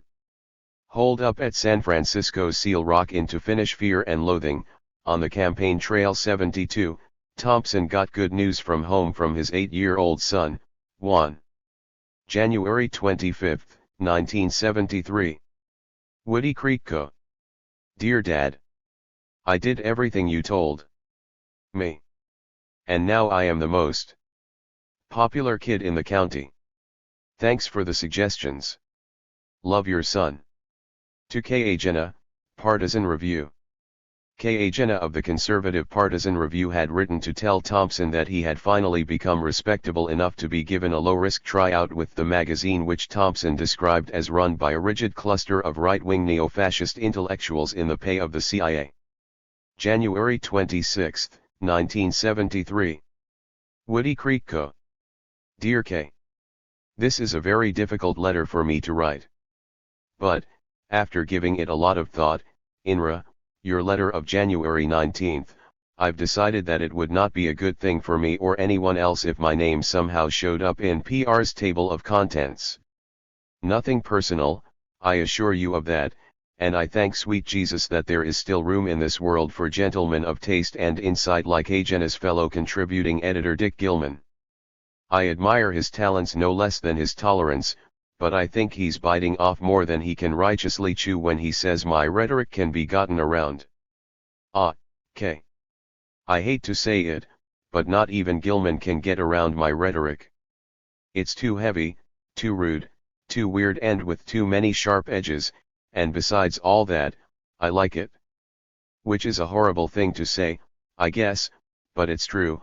I get a real boot out of writing that crude and unconscionable gibberish. It's fun, in a strange kind of way. Jesus, maybe I shouldn't put this in writing, especially to the Partisan Review. Holy fuck. Have you checked out these rumors about Hubert Humphrey having leverage of some kind with the PR editorial board? He's never liked me, and this may be his way of trying to burn me on what he naturally assumes is my own turf. God damn his treacherous ass. Who'd have guessed that a useless atavistic dingbat like Hubert would have zeroed in on my one weakness? So, save your energy for better things and stop trying to crash my byline into PR. I'd just as soon save that for when I get a lot older and can't get it up, when I start sounding like Norman What's-His-Name and those people. But not now, it would be like wrapping me into a 9-numbered straitjacket. Meanwhile, I plan to spend as many afternoons and evenings as possible in the Jerome Bar. Say hello the next time you stop in. I'll be the one writing poetry with the blood from my own fingers on the mirror behind the booze racks. As for your friends, well, you can bring Gilman, but for Christ's sake leave the other ones back there where they belong. Okay. Hunter. To Jim Silberman, Random House. Eager to begin his next writing project, Thompson wanted to settle the outstanding American Dream book he had agreed to write for Random House before Fear and Loathing in Las Vegas and on the Campaign Trail 72. February 20, 1973. Woody Creek Co. Dear Jim. I keep making plans for a trip to New York, but I keep putting it off because I can't quite focus on what I plan to say when I get there. I keep saying to myself, yeah, I should definitely get to New York sometime soon and talk to Silberman about that book, but in the meantime things are happening all around me, the phone rings incessantly, and every time I answer it there's somebody else yelling about something that must be done now, and damn the expenses, and consequently I keep postponing that trip to New York, because if only by contrast it strikes me more and more like a sort of duty trip, for dealings with a gang of anal retentive. Second all addicts. Point 1. Your letter of 1/16 is a nice example of what I mean, I guess. Let me know when you're going to turn up. That's a quote from your closing line, January 16, 73. Well, I can turn up, as it were, just about any time I can find a good reason or even a reasonable excuse for calling the travel agent and asking for a RT ticket to New York, or I can stop by in connection with another trip, if necessary. I have to fly to Cambridge in a week or so, for instance, to speak with the Nieman Fellows. Point 2. And in mid-March I have to go to the University of Chicago for some kind of speaking trip, and whenever I can get a few loose days I have to go to Washington for 3 or 4 reasons. What will we talk about if I stop in New York? A book? The old American dream contract? A new and/or different book for Random House? Or will we just sit around and wring our hands stylishly in some expensive French restaurant? I've finished the Campaign 72 book. It went to press this morning, and I'd like to get on with something else. I recall saying almost exactly the same thing to you when I finished the Hells Angels book in the spring of 1966. Remember that phone call from Albert's 3 House, when I said I wanted to do a book on that gang of freaks who were eating this stuff called acid and hanging around the house? No hope for that one, eh? Much too esoteric. Yeah, I thought I'd jab that one in again, just for laughs. Ha, ha. We sure blew that one, eh? But what the hell? It was only 5 years and I did, after all, survive. Indeed. But I don't plan to go that route again. It's too high a price to pay for a peaceful, prestigious slab in the Random House morgue. I have no intention of waiting 5 years before writing another book, for good or ill. 2 books in 2 years is one too many, I suspect, but my instinct said it was better to go with the circumstances, and on balance I think it worked out. In any case, I want to get started on another book immediately, before the adrenaline boils off and I get sunk into pig ranching again. So if you want me to write another book for Random House, let me suggest very respectfully that we get the bastard settled at once. Otherwise, we should make arrangements for me to pay off that old contract and then maybe write a book for somebody else. A foolish and irresponsible notion, no doubt, but that's the way I'm feeling these days, and I figure it'll be about a year before I come back down to that other level. Ah, madness, madness, where will it end, eh? Where indeed? All I can say for sure is that I have every intention of signing another book contract as soon as possible, and if you can work up any interest in that subject, I think we should talk about it very soon. As for subjects, that Welcome to Texas thing looks good, but I simply can't tolerate the idea of moving to Dallas right now, and I think that's the only way to do it. Maybe in 6 months or so, but in the meantime I'd like to spend most of my time between trips out here in Woody Creek, finishing off a short, Vegas-type novel called Gutsball, a saga of madness and terror in the first-class compartment of a DC-10 on a midnight coast-to-coast flight from Washington to Los Angeles.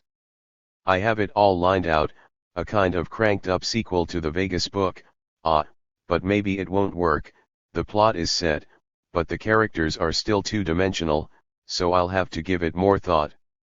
In the meantime, why don't you sit back at your desk and stare fixedly, as it were, at the nature of our relationship, and then let me know what you, finally, decide. Okay. To Gary Hart. McGovern campaign manager Gary Hart was about to enter Colorado's 1974 U.S. Senate race. February 22, 1973. Woody Creek Co. Gary. I assume you have your advance copy of my book by now. Let me know when you get your lawsuits ready. Otherwise, I hope you can choke a few laughs out of it. On other fronts, I hear you've decided to bite the bullet, as it were, in the 74 Senate race. It should be a real bitch, eh?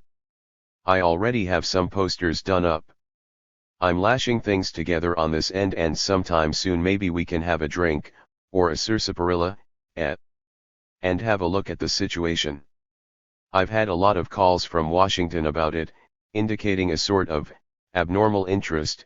Yes, I guess that's the term. Anyway, see you soon. HST. To Jan Wenner, Rolling Stone. After 2 years of furious writing, deadlines, and debt, Thompson opted to take a break from his arrangement with Rolling Stone. April 22, 1973. Woody Creek Co. Dear Jan. Since I haven't heard from you in suspension of my $1,000 per month retainer, it occurred to me tonight that I should probably suggest it myself.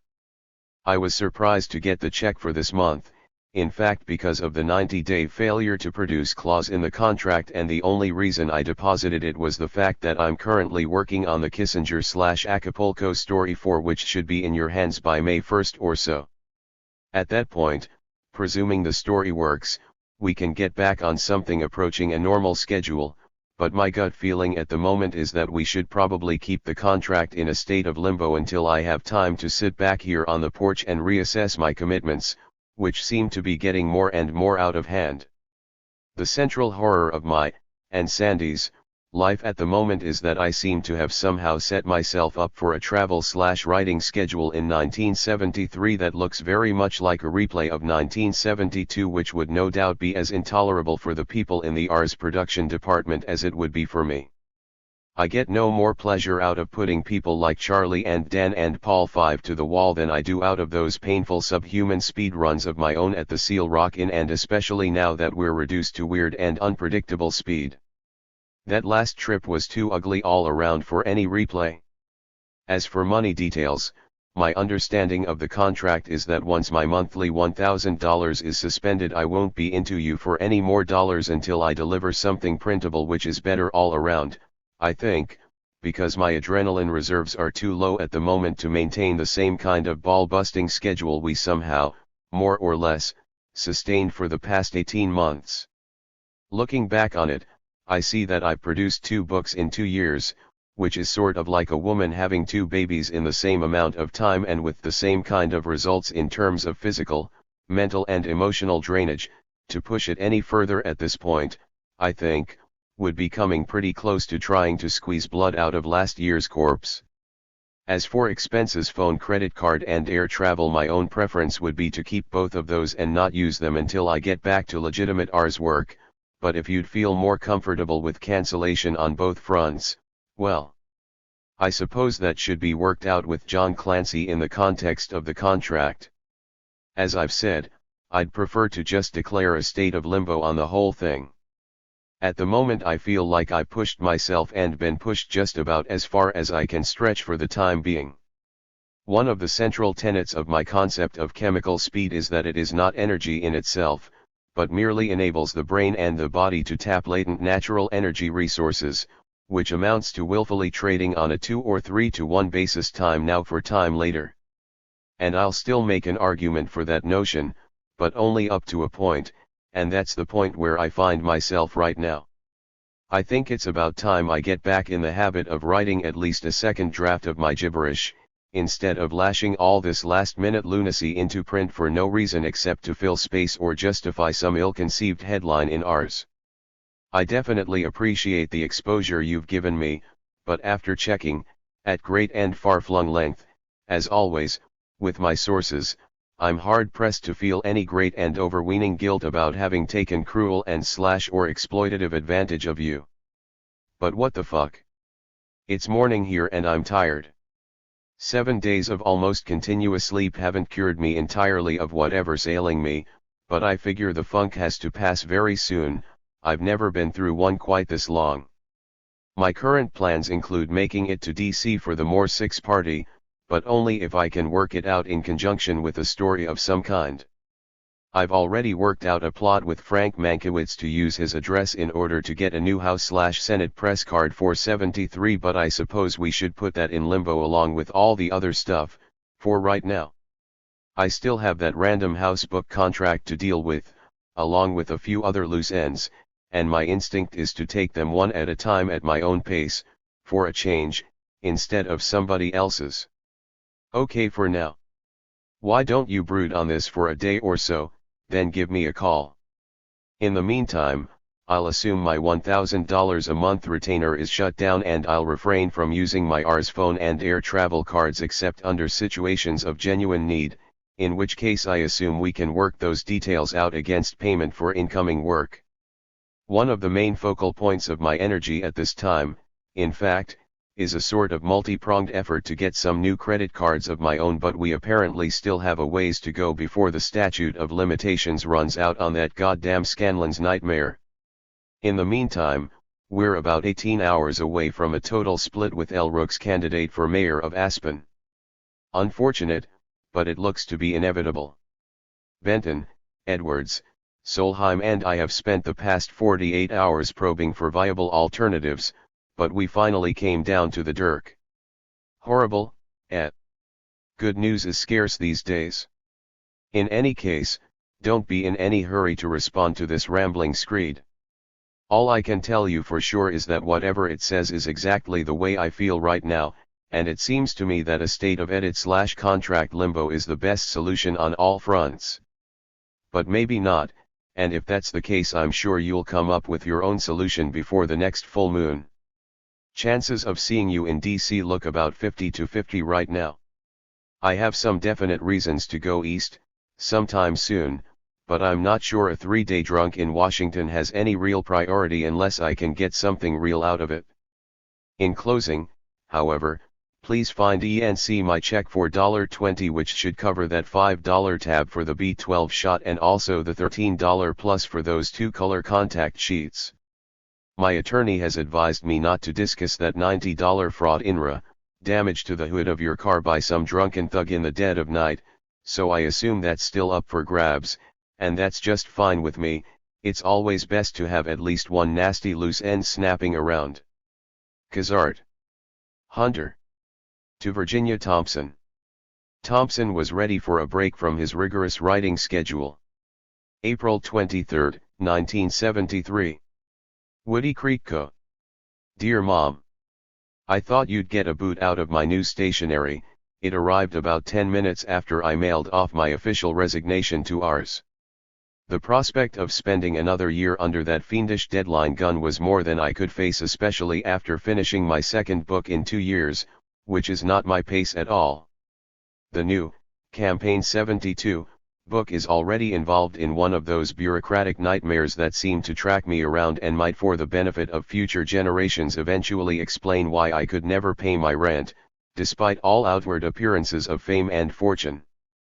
The publisher for this one is Rolling Stone's book division, Straight Arrow instead of Random House, and the editor called a few days ago to tell me that they'd refused to accept all but about 500 copies of the first printing, 10,000, from the printer, because of inadequate inking.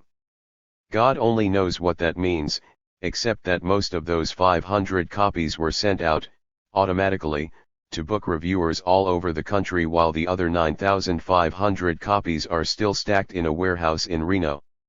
Sometime soon, and perhaps even now, a second first printing will start filtering into the bookstores, libraries, etc. But in the meantime, the only copy I can get my hands on is the one that got sent to the Aspen Times book reviewer. The sales manager at St. Arrow says a carton, 18 books, of the new reprint edition is on its way to me, but so far I haven't seen it, which makes me feel a bit strange when I pick up the new Saturday Review and read a backslapping commentary/review of the goddamn thing. The publisher of Harper's Mag called the other day to say that they were scheduling a big, complimentary review by novelist Kurt Vonnegut for sometime in the late spring, but it's hard for me to relate to a book I can't even get, despite the fact that I wrote it. Anyway, I thought I should send a note and explain why you haven't received or even seen a copy. I'll send you one from here as soon as my official carton arrives, which should be within a week. On other fronts, things are going okay, and I look forward to as many months as possible of sloth and unemployment. My next project is a weird novel for Random House, around 1975 or so, but between now and then I have no plans at all except maybe to run for the US Senate from Colorado, but at the moment that's only a threat. Okay for now. Call when you get the book. No need to say anything nice about it, but I'd like to be sure it got there. Love. Hunter. To Sid Griffin, Athenaeum Literary Association. The co-editor of Louisville Male High's 1973 yearbook had written to the most distinguished alumnus of the school's Athenaeum Literary Association for permission to excerpt some of Thompson's prose in that year's Spectator and to sell him an ad in it. May 3, 1973. Woody Creek Co. Dear Sid. I get a lot of weird letters I never answer, but yours, as of whatever the fuck date it was so unnaturally bizarre that I figured I had to reply. I've never quite seen myself as a typical a la old grad, but there's no denying the strange fact that I am, so here's $5 for the ad, and if you need any fillers for this year's Spectator, feel free to lift anything you need out of any one of my books you can lay hands on. If you do this, however, I trust you'll be guided by my longtime personal motto, moderation in all things. In other words, I suspect you could steal up to 1,000 words without disturbing the publisher, but anything more than that might bring a nasty but meaningless letter from the House Counsel. In any case, by all means send me a copy of this year's Spectator. I spent a lot of time with Porter Bibb, putting the 1955 issue together, and I'm curious to know what the product looks like now. Okay. Hunter S. Thompson. To Ian Martin, Thames TV. June 1, 1973. Woody Creek Co. News and Documentary Department / Ian Martin. Thames TV, 306 Euston Road. London NW13BB. Gentlemen. A recent effort to straighten out my desk turned up a letter from you, dated December 10, 71 in proper military fashion. In any case, it dealt with Ralph Steadman's effort to force you to honor your agreement, made by somebody named Uti, as I recall, to send me a print of a film you made in Aspen, Colorado when I was running for sheriff of Pitkin County. The agreement, and I'm sure I recall it correctly, let your film crew cover all aspects of my campaign, in exchange for $100 worth of beer for the headquarters and a print of the film when Uti finished it. Your letter of December 10, 71 was quite clear in its statement that nobody working then or now for Thames TV had the authority to promise me a print of any film made by your people. To wit, we do sell our films to other television companies for transmission on their channels, but we cannot normally make them available to people who have taken part in programs. In light of this, I was taken a bit aback when I got an invitation, several weeks ago, to attend a private showing of the above-mentioned film at the local meeting hall of the Aspen Institute. My wife and I paid $2 each along with many others to have a look at the film. The doorkeeper explained that it was being shown by its owner, one of the main shareholders in the local AM radio station, who had brought it back from London. She ran it for several nights, charging $2 a head at the door, and I assume it made a nice profit. So much for your bullshit letter of December 10, 71, eh? Why didn't you just come right out and tell me how much you wanted for a print? I am not entirely without funds and, despite the flat-out lies of your producer/director, I would probably have paid for a print, since the sale of same was never a matter of policy at all, but only a matter of money. All I'd like to know is how much. I am sending a copy of this letter to my London literary agent, Deborah Rogers, who will be in touch with you shortly. I trust you can shuck off your devious bullshit long enough to deal with her in a straight fashion and sell me a print of a film that covers an episode in my life that remains very close to me despite the lame/corporate interpretation your people managed to put on it. In any case, since you're obviously selling prints of the film, I can't imagine any reason why you wouldn't sell one to me. My agreement with your producer/director is obviously defunct, so we might as well get down to straight dollars. Tell me how much you want for a print. The title, as I recall, is High Noon in Aspen, and I'll send you the money. Sincerely, Hunter S. Thompson. CC, Deborah Rogers. To Joseph Dolan. Thompson had encountered Joseph Dolan, another Democratic candidate for Colorado's U.S. Senate seat in 1974, at an Aspen cocktail party. June 2, 1973. Woody Creek Co. Joe. Thanks for the letter and the obvious good instincts. And just for the record, by the way, I assumed you knew who I was when I slouched into Diane's apartment, since she'd formally invited us, and we'd called at least twice to say we were coming. There was no malice in the grilling you mentioned. The people with me were some of the activists in my sheriff's campaign, and they merely wanted to know if you were any different from the other politicians, and in all fairness I should add that they were not immensely edified by your presence, your answers, or the symbolic alternative you posed to politics as usual.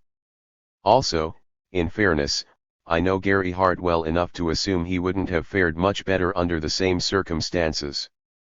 The kind of people I spend most of my time with, friends, readers, constituents, etc., tend to share my uneasy conviction that Democrats are no better than Republicans.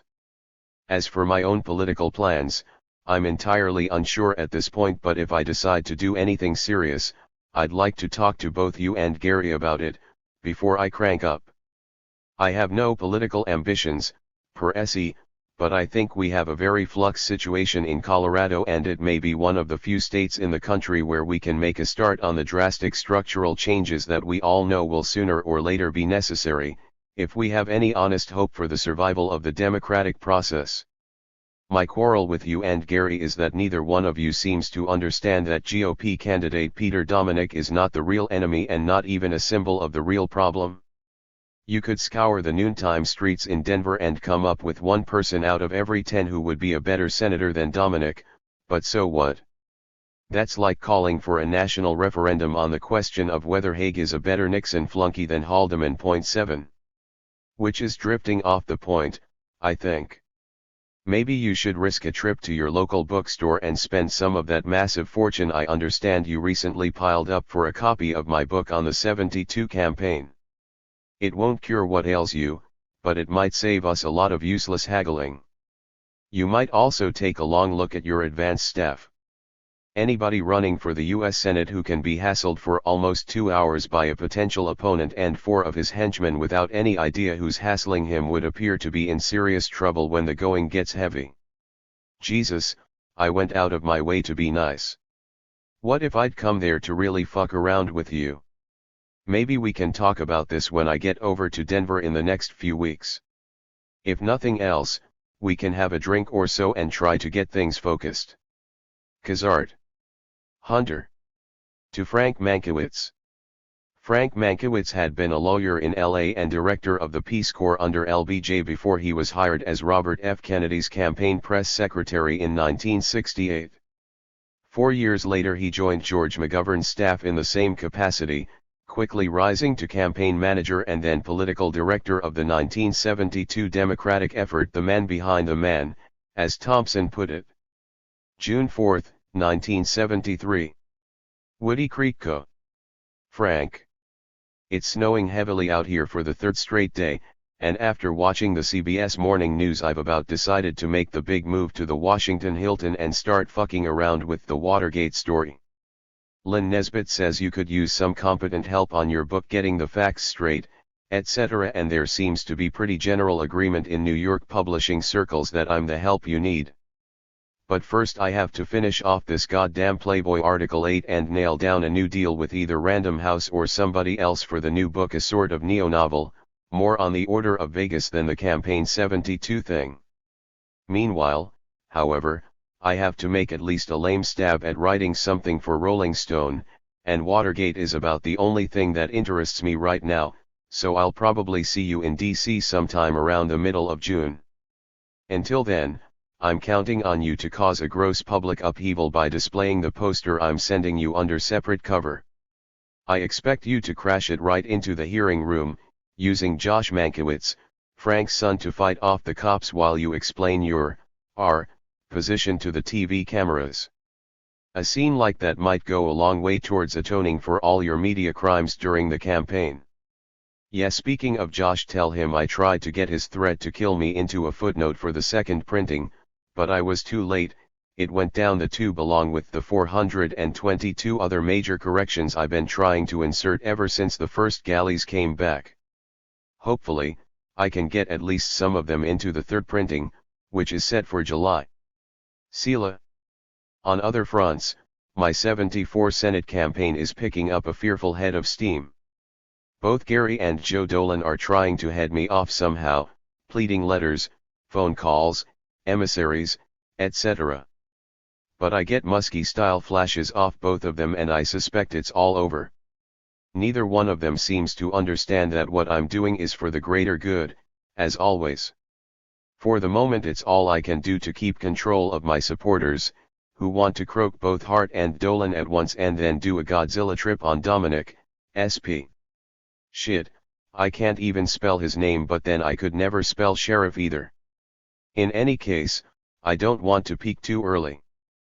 But you should probably start getting your affairs in order, because when we move it'll be like a fucking whirlwind and I'll want you well rested. Okay for now. Hunter.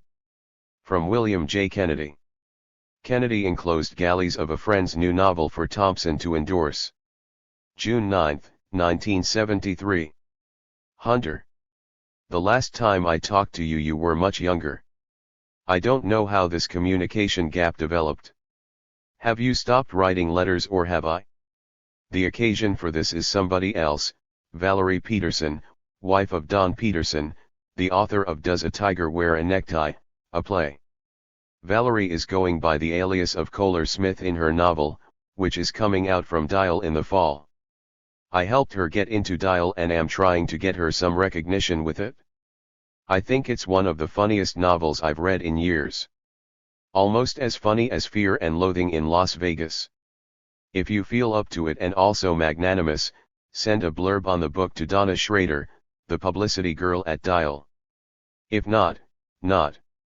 I met Kurt Vonnegut for dinner about a month and a half ago and he talked of your book, full of praise. Said you were due east one of these days, which I presume now has come and gone. I assume you no longer communicate with Easterners. I'm about to go to Ireland for some magazine pieces, one for The Atlantic and one for the New York Times Magazine, and maybe some travel stuff to cover whiskey expenses. I seem to be finishing my novel, which is about as much as I want to say about it at the moment.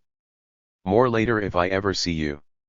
I can't afford to buy your book but have read much of it as it went along and recently eulogized you and Gonzo in a journalistic summary I wrote for Empire State College, quoting the new book.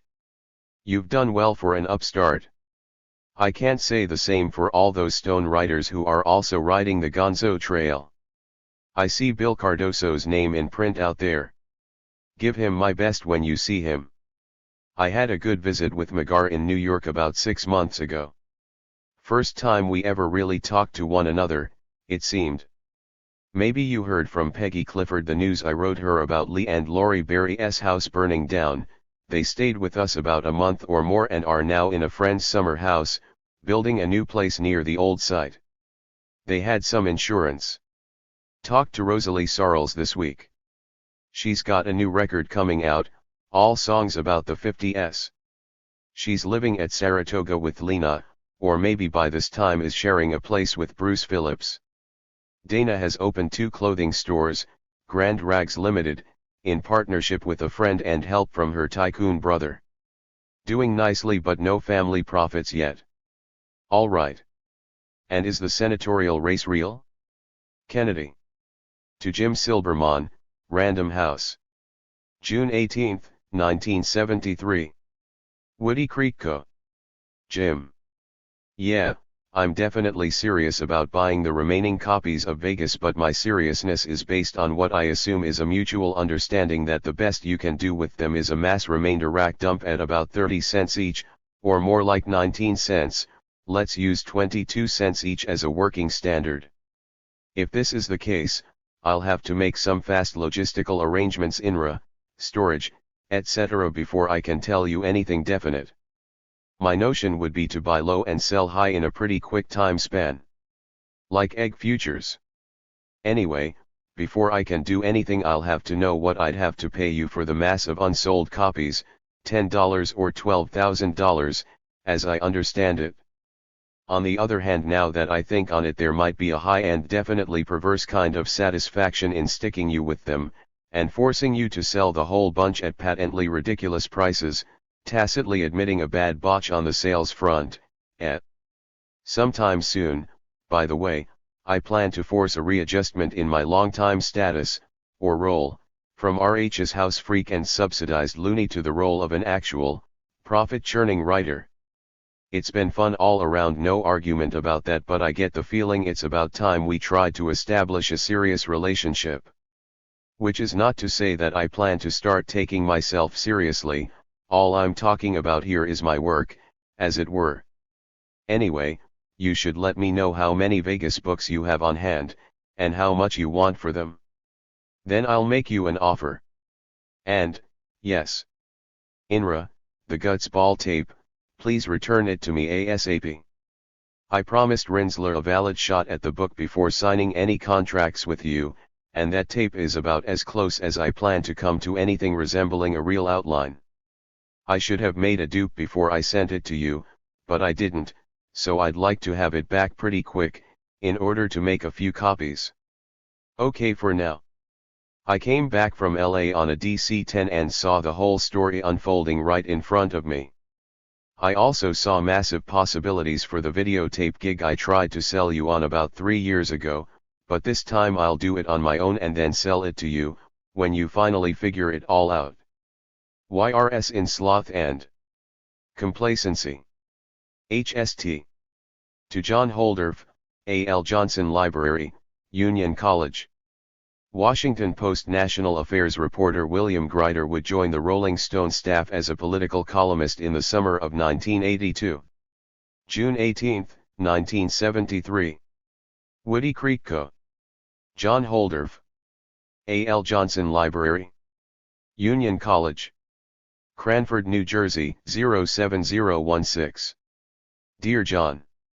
Bill Grider of the Washington Post has pulled himself together long enough to forward, to me, your letter of 5/25, and he also sent along a copy of his letter to you, in the meaning of the word khazard.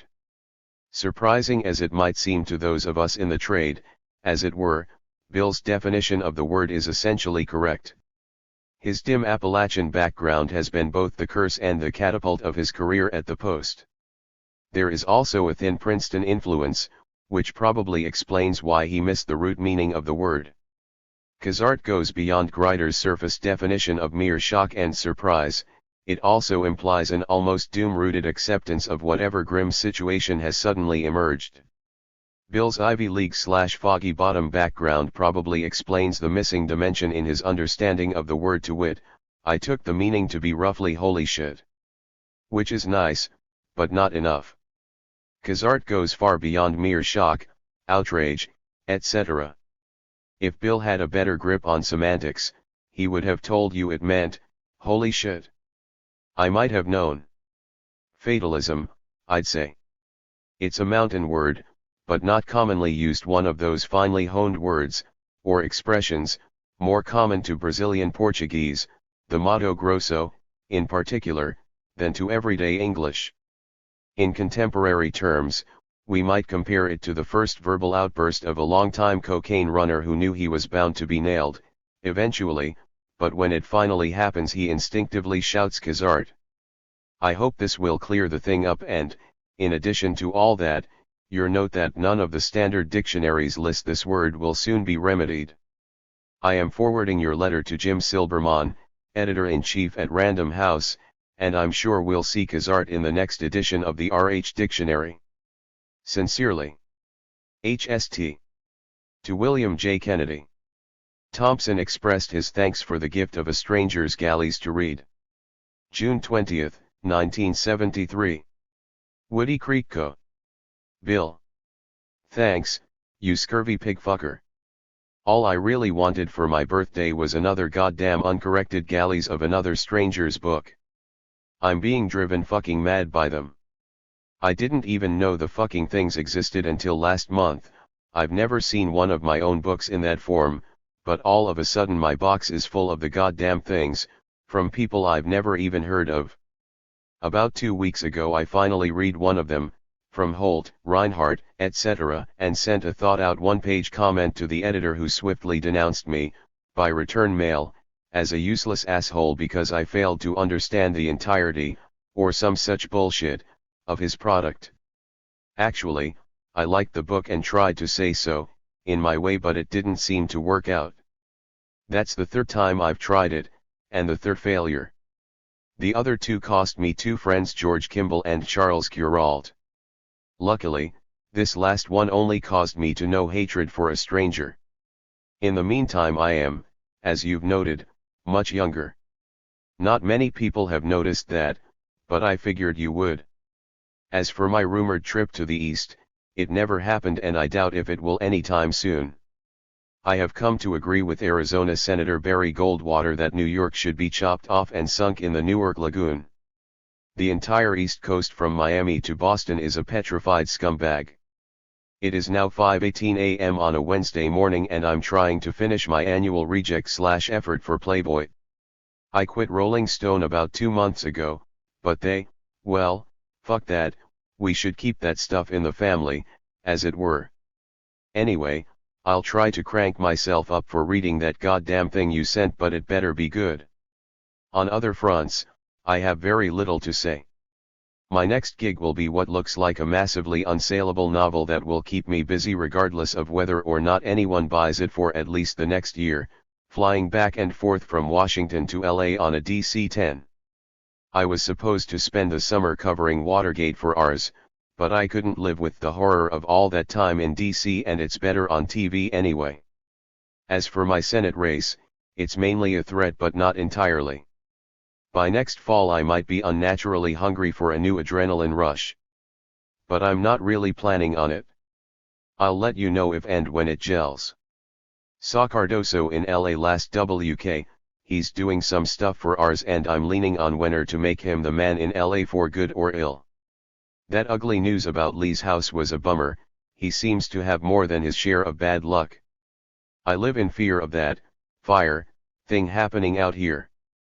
I finally bought the place, but it's not insured for anything and the taxes are ungodly. Save up some money so I can borrow it from you next year. I have a powerful feeling that I'm about to shit in my nest again. Okay, and hello to Dana. HST. To Hughes and Rudd. CBS Morning News correspondent Hughes Rudd and his wife, Ann, had sent Thompson a clipping of one of the many glowing reviews of Fear and Loathing, on the campaign trail 72. June 21, 1973. Woody Creek Co. Hughes/N. Thanks for the weird New York Post clip. This book seems to be settling nicely into the mold of the other two incredibly good but disastrously ignorant reviews and less than half the minimum sales anticipated by the editors. The Our House version of Vegas never got above 18,000, they tell me, and Straight Arrow says we'll be lucky to hit even that with the campaign book. I'm not sure just what kind of a book you have to write to sell big in this country, but all I can say for sure is that I'll never write it. Meanwhile, however, I'm sitting out here in stone poverty, having taken a leave of absence from ours about 3 months ago and juggling an outline for a novel. Jesus, what kind of lunatic would try to sell anybody a goddamn novel at this foul stage in our history? But the flip side of my perverse refusal to cover Watergate seems to be the idea that I should finally write a novel. I'm fucked if I know why, but there's damn few things I ever really understood anyway, so why worry about this one? Shit, this goddamn IBM Selectric typewriter won't work anymore, but I bought it from extremely dubious sources, so I can't turn it in for repair, which means I have to go out and get another one on the same dark market. Well, never mind. It's been a weird night and I've been dealing with a head full of something rumored to be LSD-25 for the past 6 hours, but on the evidence I suspect it was mainly that PCP animal tranq, laced with enough speed to keep the arms and legs moving. The brain is another question, I think, but I keep hoping we'll have it under control before long, along with this goddamn rotten typewriter. Anyway. I just woke Sandy up to ask if we have any copies of the campaign book in the house. After a long struggle I finally got them to send me a box, 18 copies, and the only others that got sent out went to names on the various presidential campaign press lists, the press rosters I stole off all those HQ hotel bulletin boards.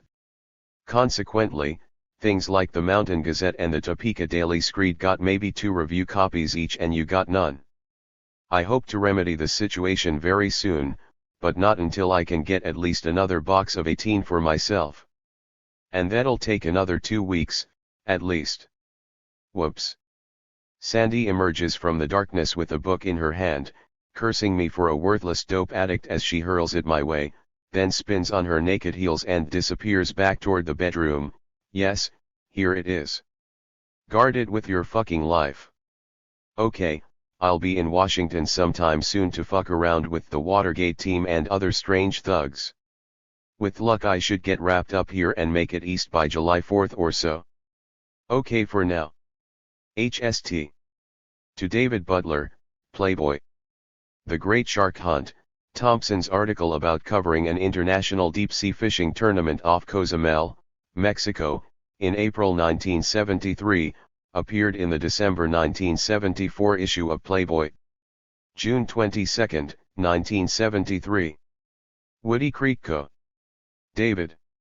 Shit, I was just sitting down today to start a tentative second draft that might lash together the 30/40ths rough pages I've already croaked up in Cozumel. Indeed, ready to get right into it, no more fucking around, and also with the jangled euphoria from an unexpected handful of righteous blotter acid last night in the Jerome bar, yes, make some sense of the fucking thing.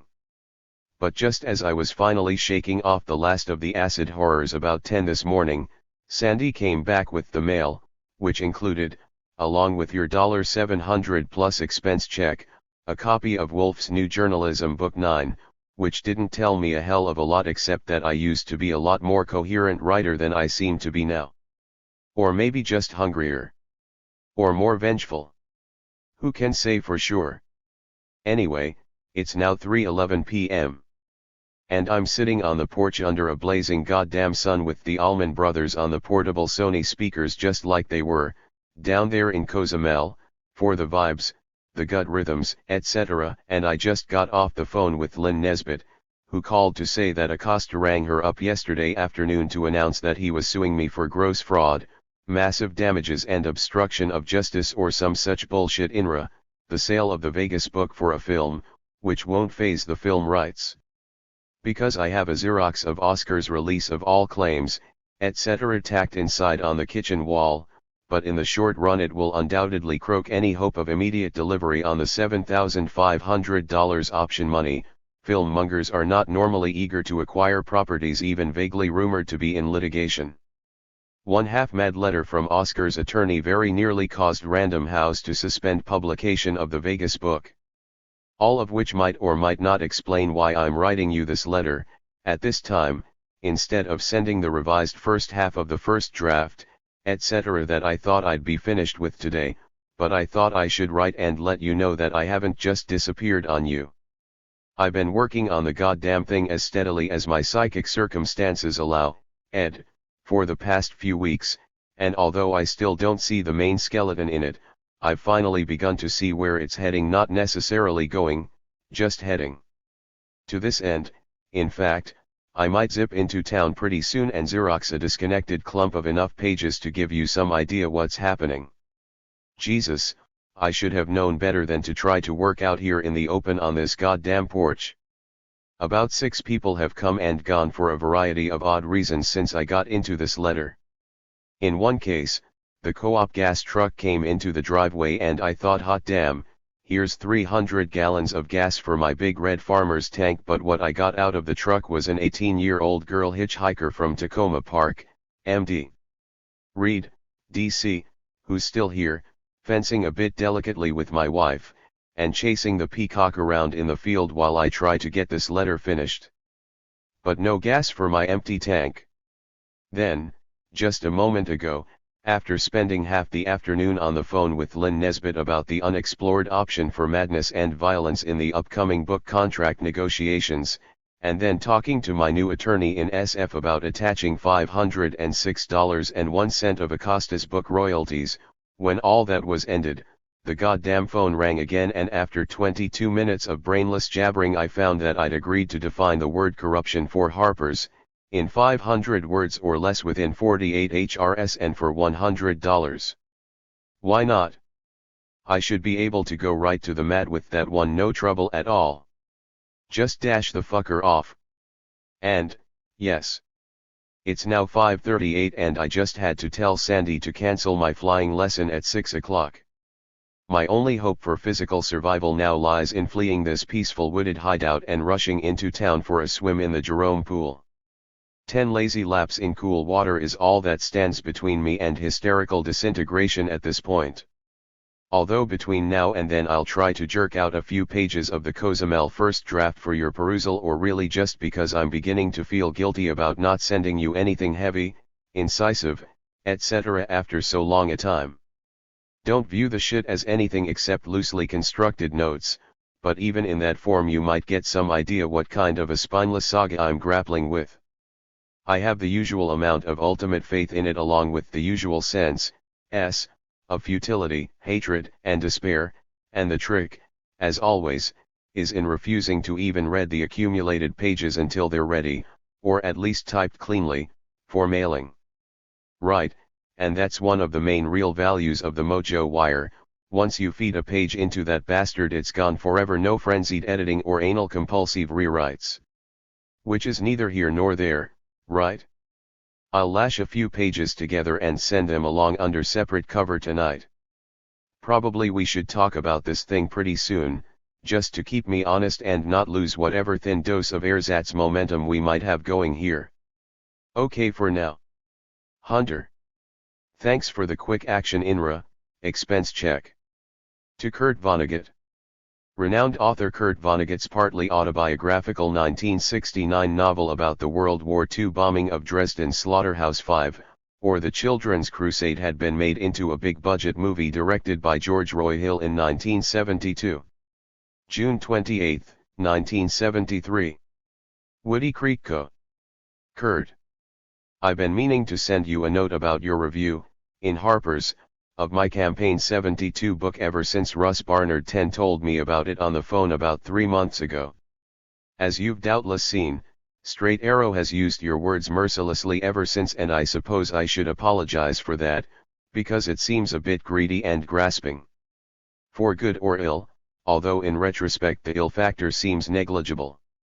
Only the intent, like Nixon.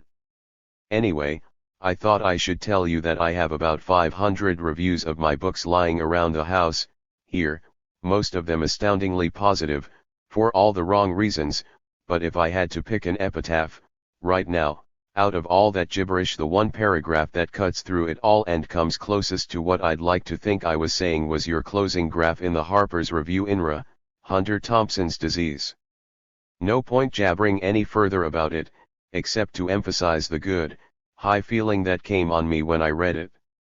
I was planning on having a drink with you in Miami, but things got weird. Maybe we can make a human connection when I come east in mid-July to have a look at the Watergate situation.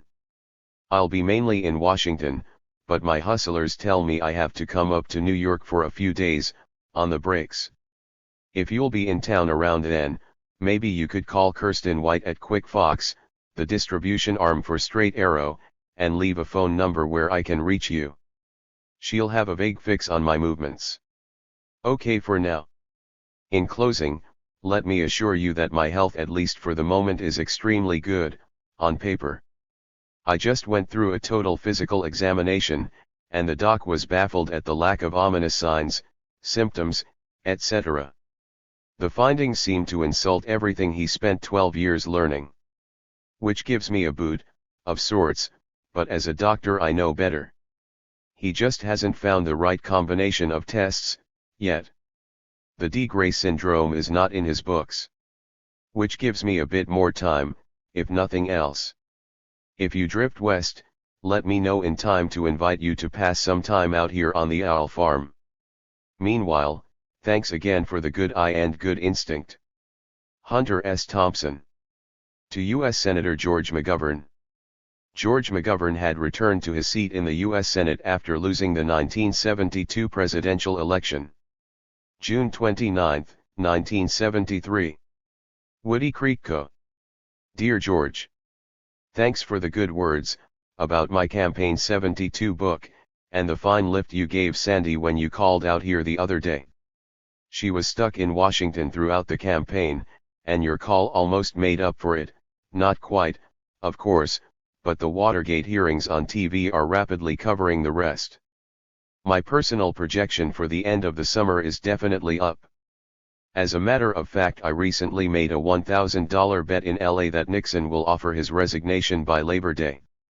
Bad craziness, But remember, they laughed at Thomas Edison. And also keep in mind that David Broder 11 wound up owing me $500 after the 72 primaries. Sela. Anyway, whatever instinct prompted you to pick up the phone and make the call yourself was exactly what caused me to vote for you last November, the first time I'd voted for a major party presidential candidate since 1960. And it was perfect that you talked to Sandy instead of me. She had a crush on you from the start, and as the local, Aspen, campaign manager for our ex-Democrat county commissioner candidate last fall, she was one of the prime architects of the jangled coalition that won Pitkin County, Colorado, for you and our local extremist candidates. If you recall our conversation on the Monday night before Election Day aboard the Dakota Queen II, en route from Long Beach to Sioux Falls, you asked how it looked in Colorado and I said I couldn't speak for the state but you were safe in my district, which proved out to be true. Pitkin was the only county you won in Colorado. No, there are rumors of another, rural Chicano, county in the SE corner of the state that went for you, but nobody can name it for me, and you know how us objective journalists treat rumors. Anyway, thanks again for the call. I thought about returning it, but as both Frank and Gary can attest, I'm not at my best on the telephone. So I figured I'd wait and drop in on you personally when I get to Washington around July 9th or so. I want to be there for former Nixon Attorney General John Mitchell's appearance, and Frank will know how to reach me. I'll call him and check in, just as soon as I get to town. Sandy may be with me, and if you have a loose hour or so, some evening maybe we can have a drink or some dinner. The only restaurant in Washington I can tolerate is a Mexican place at 17th and R, as I recall, but what the hell? After 10 months on the campaign trail, I can eat anywhere. In any case, I'll call you at the office when I get there. Despite all the foul things I had to say about your pragmatism, I look back on your campaign as one of the high points in my life and one of the most honest and honorable efforts in the history of politics, including my own, I might add, and that's rarefied air to be fixed in. Okay for now. See you in 10 days or so. Kazart. Hunter S. Thompson. To Patrick J. Buchanan, The White House.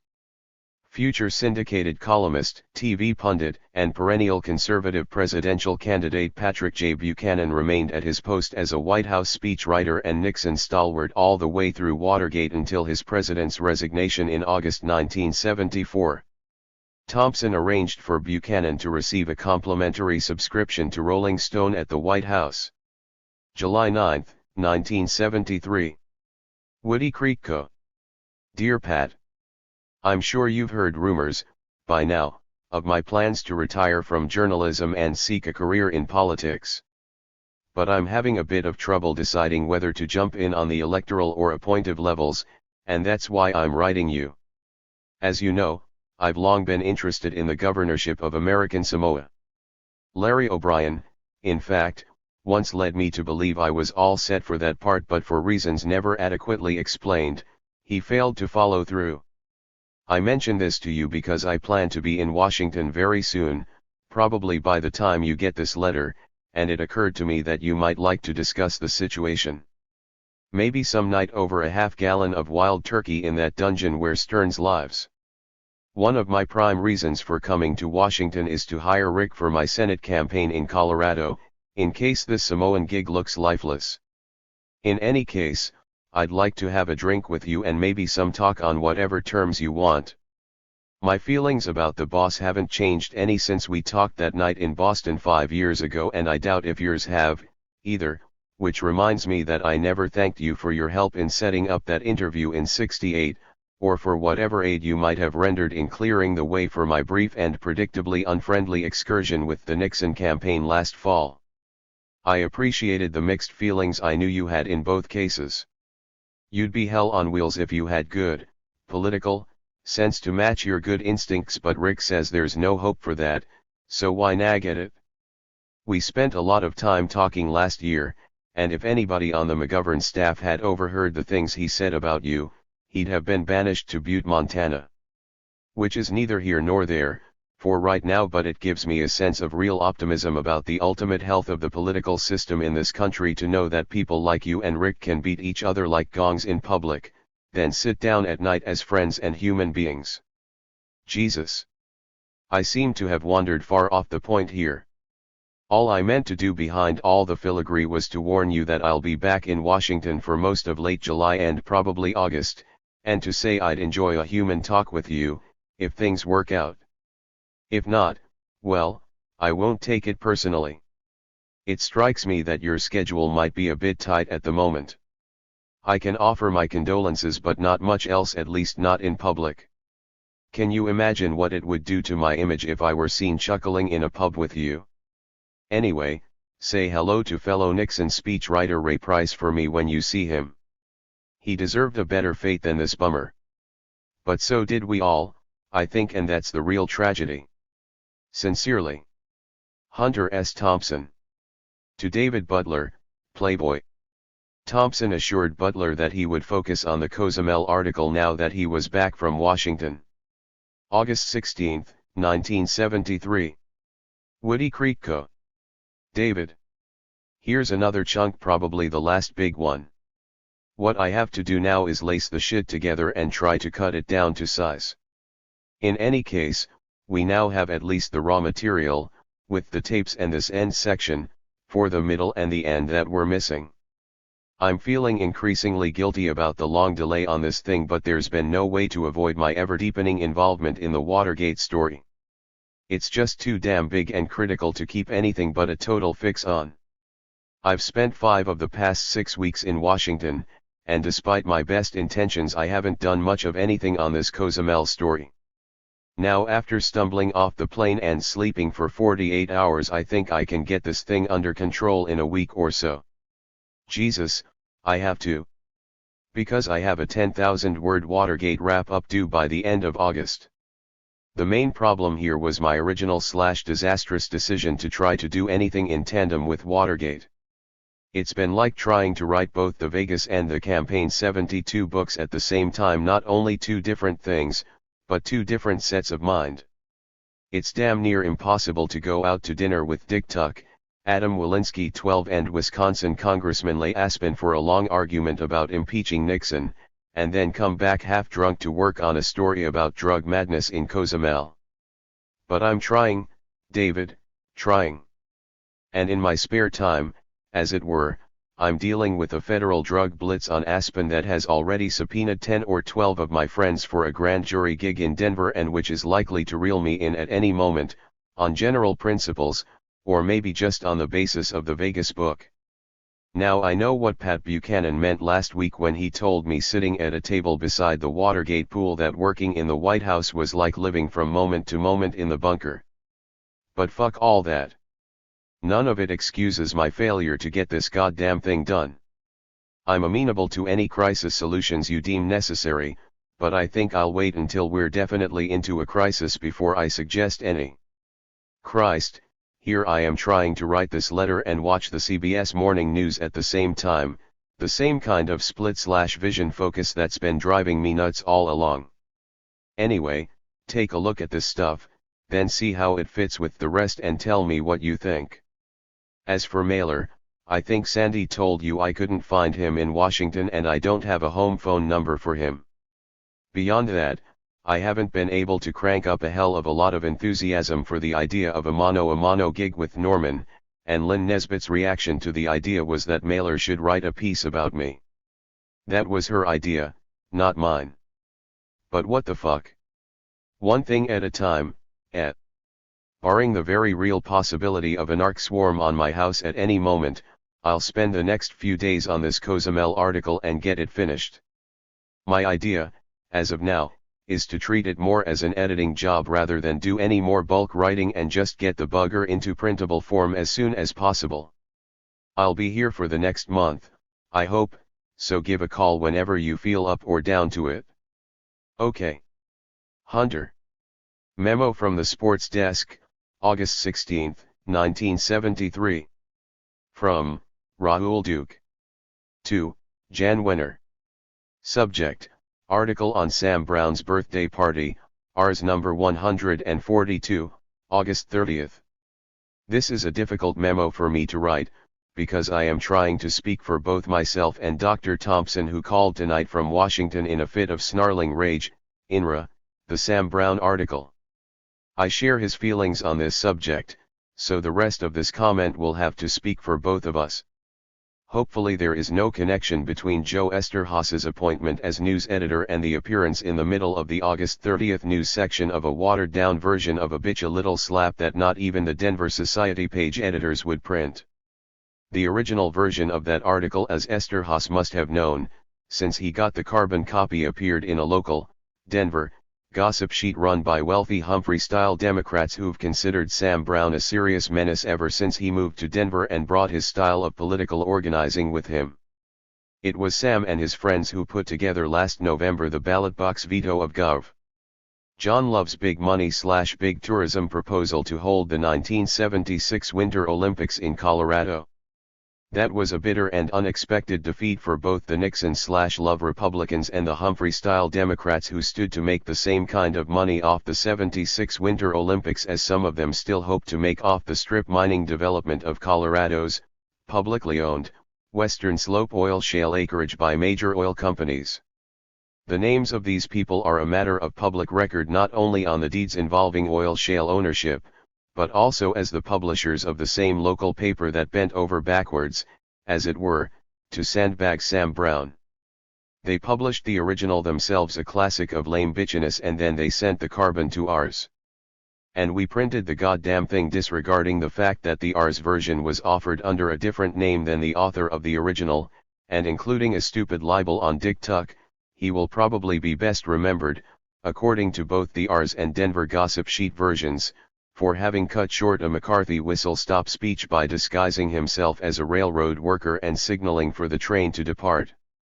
We can try to forgive the lame prose by somebody who called himself Ron Wolf in the ours version, and Freddie Bosco in the original, but it is hard to forgive the ignorance that would fix one of Tuck's finest shots in a campaign against Gene McCarthy, instead of the 1960 Kennedy-Nixon campaign where it actually happened. Or where the story and the legend were born. In any case, it is hard to know, with Dick, but that's beside the point. Anybody careless, ignorant, or even stupid enough to publish an article saying Tuck ran that trip on McCarthy, instead of Nixon, has no business editing political articles for a national magazine.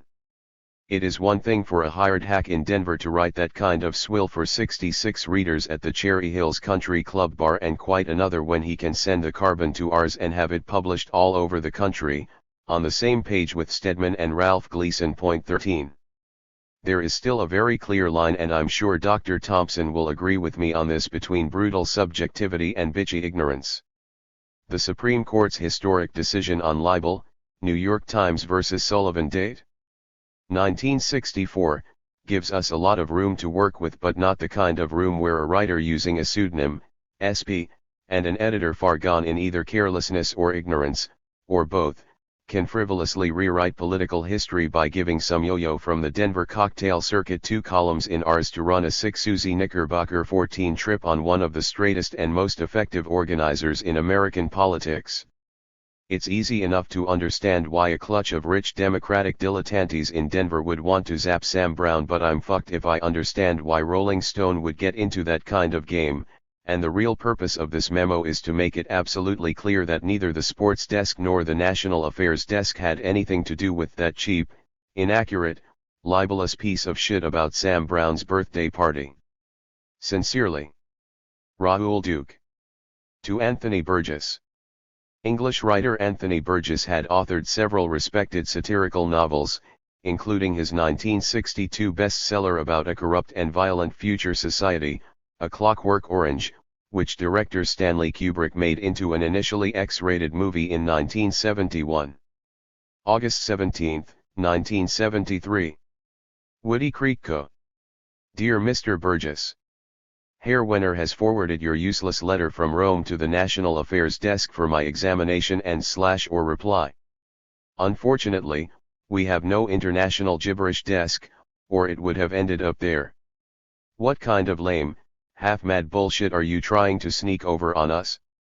When Rolling Stone asks for a think piece, god damn it, we want a fucking think piece, and don't try to weasel out with any of your limey bullshit about a 50,000 word novella about the condition humane, etc. Do you take us for a gang of brainless lizards? Rich hoodlums? Dilettante thugs? You lazy cocksucker. I want that think piece on my desk by Labor Day. And I want it ready for press. The time has come and gone when cheap jack scum like you can get away with the kind of scams you got rich from in the past. Get your worthless ass out of the piazza and back to the typewriter. Your type is a dime a dozen around here, Burgess, and I'm fucked if I'm going to stand for it any longer. Sincerely. Hunter S. Thompson. To Katharine Graham, The Washington Post. Katharine Graham was publisher of The Washington Post, in which reporters Bob Woodward and Carl Bernstein uncovered and exposed the Watergate scandal from the break-in at Democratic National Headquarters on June 17, 1972, through President Nixon's resignation on August 9, 1974. Graham's Washington Post company also published Newsweek magazine. August 23, 1973. Woody Creek Co. Dear Ms. Graham, I definitely appreciate your offer the editorship, as it were, of Newsweek, but for a variety of personal reasons I cannot accept at this time. My doctor has warned me, however, that I'll be dead within 3 years unless I find a more sedentary line of work, so perhaps we can deal with this matter at some time in the foreseeable future. Meanwhile, I'm enclosing my blank check for whatever amount your subscription department failed to mention when they sent me this menacing, will stop soon, notice/bill/money demand with regard to my airmail subscription to the Post. I trust you will fill in the proper amount and forward my check to the sub department. When I ordered the subscription I never asked about the cost, so I have no idea how much the bastards want from me. I merely asked Bill Grider to arrange for the Post to be sent to me in Woody Creek by the fastest possible method, which he did.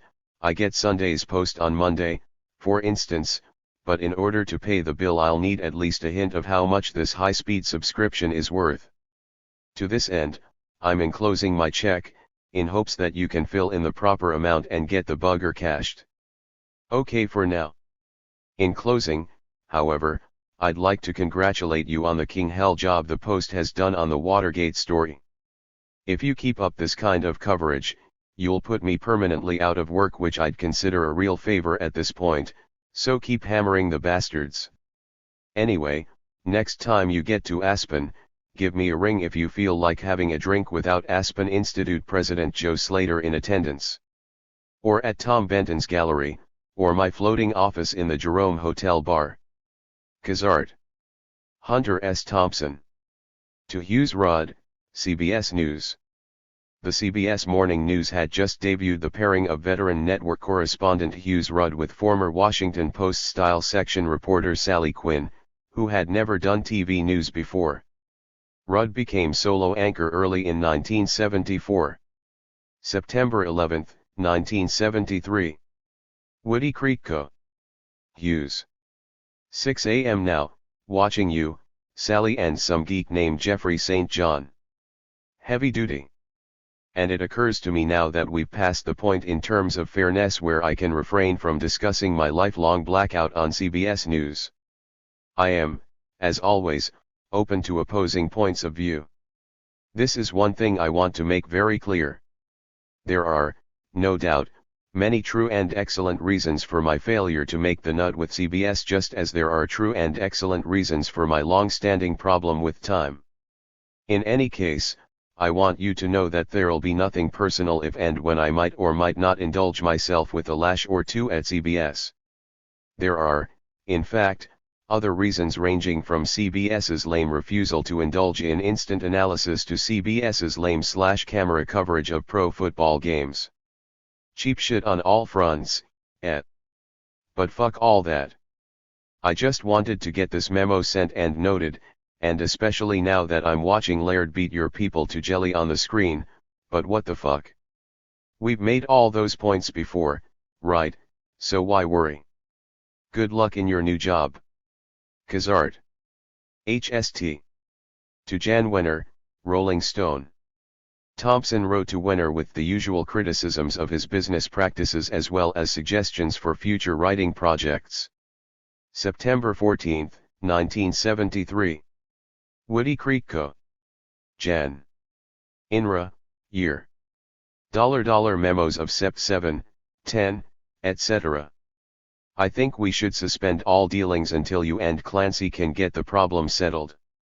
I have every intention of remaining totally calm and quiet about this thing, which is why I'm turning it over to Clancy, with instructions to keep the hassle completely out of my life until it's settled. As for the DOM Republic thing with Kirby, I cancelled it tonight. Or at least my part in it. I also mashed my plans to go back to DC for Phase 2 of the hearings, along with Phase 3, and even Phase 4, a deep boiling story about the Strauss/Connolly 15 connection prior to June 17, 72 that will, if it proves out, be a Z-bomb in the boiler room of the demo party in 76, if not sooner. As for the Princess and Wedding 16 gig, Stedman is proceeding with the various arrangements for coverage, and I plan to make that trip and write the story for ours or whoever wants it. You can send Bib 17 to report on the Perfect Master gig in Houston. I like the Ikatos idea 18 along with maybe a Rio revisited piece after cruising down the Amazon, but we'll have to stabilize our relationship somehow before getting into that stuff. I am tired beyond the arguing point with this insane haggling over every goddamn nickel, dime and dollar. Ralph put his finger on it very nicely, I think, when he said, Jan doesn't seem to realize that every dime he screws somebody out of today might cost him $1 tomorrow. Maybe not, and that's a risk you'll have to take. But the haggling is getting pretty goddamn old, I think, and the most depressing aspect of it all is that we never seem to make any progress. For the past few years I've been playing with the idea of opening a pawn shop in Aspen, but I could never find the right person to run it, until now, but don't worry about getting in touch with me when the time is right, I'll call you. We have to do some groundwork before hanging out the balls. Okay for now. Talk to John, and when things are calm on that end we'll talk again. Kazart. HST. To David Butler, Playboy. September 17, 1973. Woody Creek Co. David. Okay, I'm focused entirely on the Cozumel piece now, although my current state of mind shows, above, with the unfortunate Jan. No September, dateline. The only hopeful sign is that I caught it pretty quick. The need for a middle/fishing section is as obvious as it is depressing, but I hope to be able to do something with the shark hunt tapes you had transcribed. My thanks to Bonnie and the Kelly girl on that score. I couldn't tell from your letter, 8/31, whether you were mainly worried about the lack of a coherent middle/fishing section, or whether the whole style and tone of the piece turned you off. I got the impression you wanted a completely new lead, something properly fishy and colorful, in addition to the purging of all FNL in Vegas type material. If so, this tends to confirm my worst fears about this assignment, that somewhere out there in the great darkness beyond Woody Creek is a cabal of editors who still believe that my talent is still salvageable, and with the proper discipline and direction I can still learn to write like Bob Considine. 19. I wouldn't write this kind of thing to most editors, David, but since we've always dealt pretty straight with each other, I feel comfortable in telling you that I'm pretty well hooked on my own style for good or ill, and the chances of changing it now are pretty dim. A journalist into gonzo is like a junkie or an egg-sucking dog, there is no known cure. And so much for all that. What I need to know now is my space limit in terms of actual words. Let's get this settled at once. As for the style and tone, I suspect you'll just have to live with whatever I send, and if it won't go, what the fuck? I've been through that before, right? So don't worry about hurting my feelings. Send word when you can. Thanks. Hunter. From William J. Kennedy. September 24, 1973. Woody Creek Co. Hunter. I tried to call you the other day and found you had relisted and clandestinized your number. What the hell is it? I'm reading your book with much old and new pleasure and am closing in on the final phase of my own. Truly the final phase after many rewrites. I write also to wonder about your response to Valerie Peterson, aka Kohler Smith's book, The Rape of the Virgin Butterfly. Maybe you never cracked it? She's a good friend as I told you and I liked the book. It's wild and funny. In New York you said you'd make a comment without looking at it, but I don't want to ask that. But if anything you say is going to be meaningful, it should be in hand within a week or less. For what it's worth to you, John Lahr, the voice theater man, and Dotson Raider 20 both have given it blurbs which go on the jacket. One sentence will do, and the jacket is about to go to press. A wild look at McCarthy-era crazies. If you're not up to this bullshit it's alright with me, I'm only conveying a need of a neurotic but worthy friend. I'm not up to date with Rolling Stone, so if you're in there with the Watergate piece I haven't yet seen it. Both my brothers-in-law are on the way to being millionaires. I don't know what that means. That was a good visit in New York with you and Sandy, but as usual too crowded. I never got to talk to you about your proposed novel. All I heard was tape recording. Silberman, 50 grand. There's probably more to the story. Okay. Send a blurb to me if you decide to write one. Kennedy. From Christy Whitker. A dust jacket blurb from Thompson was obviously a prized commodity. September 24, 1973. New York, New York. Dear Hunter. I hope you will remember that during an off-guard moment over the barbecue fire at Dick Tuck's a couple of weeks ago you told me that if you didn't have to read my book you would give me a quote for it. It's called How to Lose Everything in Politics Except Massachusetts, and it's the story of my rapid downhill spiral after accepting Frank Mankiewicz's offer to become deputy press secretary on the McGovern campaign, and how I wound up instead carrying JFK press secretary Pierre Salinger laundry to the laundromat.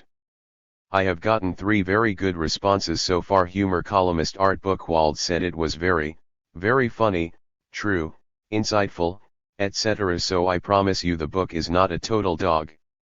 If you could find it in your heart to say something unincriminating like the truest book I've ever read about a political campaign except my own, or a must for anyone who has ever worked in or considers working in a political campaign in the future, etc.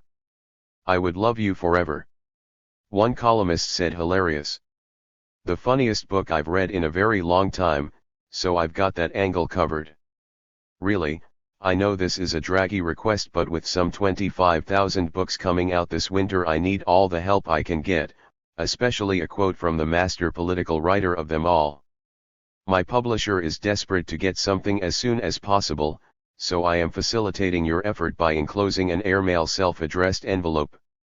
Of course, if you want to read this great work I could have it sent out. Thank you, thank you, thank you. I am exceedingly grateful. Best to Sandy. Very sincerely. Christy Whitker. October 1973. Fear and Loathing in the Doldrums. By Rahul Duke. Who is this that darkneth counsel by words without knowledge? Job 38:2. Who indeed? What kind of irresponsible bastard would do a thing like that? Poor Job must have been thinking about his lawyers when he uttered those words. They definitely laid some dark and ignorant counsel on him, and he suffered badly because of it, boils, madness, many deaths in the family. The Lord was testing his faith. Job never understood that he was a very important test case. He was God's white rat, and in that role he established a lasting precedent. He kept the faith, and if his lawyers knew what was happening they had enough sense to keep their mouths shut. Dark and ignorant counsel. When times get weird and madness starts closing in, I always turn to the Bible. I was brought up on it. Some of my earliest memories hark back to those hot Kentucky mornings when I was 3 or 4 years old and my grandfather, God rest his troubled soul, used to lash me to the hitching post with strips of wet rawhide and order the field darkies to throw handfuls of sharp gravel at me while he read from the good book. He identified very strongly with Job, as I recall, and he wanted to toughen me up for the harsh and brutal times that he knew I would sooner or later come to grips with. I was thinking about this the other afternoon as I sat in the Jerome bar, sifting through my mail and listening to a man who said he had just been released from federal prison. He had some very ominous things to say about the machinations of the U.S. Attorney General's office. Once they get hold of you, it's all over, he was saying. You're completely at their mercy, they'll just grind you under their thumb until you break. I nodded, pausing to call for another beer before ripping open the third of a half-dozen large envelopes that had showed up in my mailbox that day. The things he was saying were true, I knew that, but I also remembered that the last stranger who showed up in Aspen to warn me about the ruthlessness of the pigs turned out to be an undercover agent from the U.S. Treasury Department in Denver. He thundered into town on a big chopped Harley-Davidson hog, wearing a Hells Angels costume, and offered to sell me as much dynamite and as many M16s as I needed. But the city police arrested him for carrying an illegal sawed-off shotgun before he could do any serious damage. You can't bust me, he told them. I'm a federal agent. The sheriff called me in to get the goods on this evil bastard, Thompson. The sheriff admitted it. He was up for re-election, at the time, and I was running against him, so it was only natural, he explained, to ask the feds in Denver to send over an informer/provocateur to help him keep tabs on the opposition. The sheriff never explained why his undercover man was so eager to load dynamite and automatic weapons into my campaign headquarters. But what the hell? All that happened 2 years ago, and two of the top strategists in that infamous freak power campaign were just elected to the 3-man board of county commissioners, which doesn't prove a hell of a lot, but on the other hand it's hard to argue with the idea that, in a majority rule situation, 2 out of 3 is a nice place to start from, especially on those once-a-year days when the sheriff has to go before the board of county commissioners and request enough tax money to pay his own salary and operating expenses for the next 12 months. None of this was passing through my mind as I sat there in the Jerome Hotel bar the other afternoon, opening my mail and listening to this man who said he had just been released from the federal pen. Since the end of the '72 presidential campaign, the Jerome bar has become the de facto Rolling Stone national affairs desk. I do most of my business there, because of the comfortable atmosphere. There is something about the whole scene at the Jerome that is strongly reminiscent of the McGovern campaign, and after 16 months in that feverish vortex I am having a little trouble slowing down. And besides, the Jerome is a good place to open the mail, which is becoming heavier and heavier, for some reason, and so consistently unpredictable that it's nice to have witnesses when I start ripping into the packages. About a week ago, for instance, I received a hard plastic tube about 6 feet long. My old friend Mike Solheim, the proprietor, eyed it nervously. "Don't open that goddamn thing in here," he said. "Take it outside, get down in the deep end of the pool, where there's plenty of ice." "Don't worry," I said. "I think I know what it is." "So do I," he replied. "It's another one of those goddamn blowguns." Which proved to be true. The tube contained a 6-foot aluminum blowgun, with a package of needle-sharp darts. There was also an instruction sheet. "Warning," it said. "Take care not to breathe in dart when inhaling for air." No, none of that. These buggers were 5 inches long. When needle sharp, your safari darts will easily penetrate 1/2-inch plywood, auto tires, and tin cans, said the instruction sheet. Then think what these darts will do in the bodies of their victims. They will bury themselves to the dart head every time. They kill without poison. The safari blowgun is so accurate that a beginner can easily hit a 2-inch bullseye at 30 feet. "Bullshit," Solheim muttered. I inserted a dart, taking care not to inhale, then aimed the blowgun at a life-size portrait of 19th-century heavyweight boxing champion John L. Sullivan at the other end of the bar and drilled him straight in the chest. Thunk. A table of ski tourists immediately paid their bill and left the bar. The dart had buried itself so deep in the oak paneling that we couldn't pull it out, but the instruction sheet explained this. Always carry a small pliers with you when shooting the blowgun, it said, because you cannot remove safari darts from wood without a pliers. Al Romanowski, the Polish ski champion, had been watching us curiously. Jesus Christ, he said. One of those things could penetrate a human skull. He grinned. How much do you want for it? From Oscar Acosta. Acosta was wrong about Thompson having a movie deal for Fear and Loathing in Las Vegas. October 11, 1973. Hunter. We can do it amicably through lawyers or hand to hand. You choose the weapons. But you are not going to get off scot-free. I promise you that.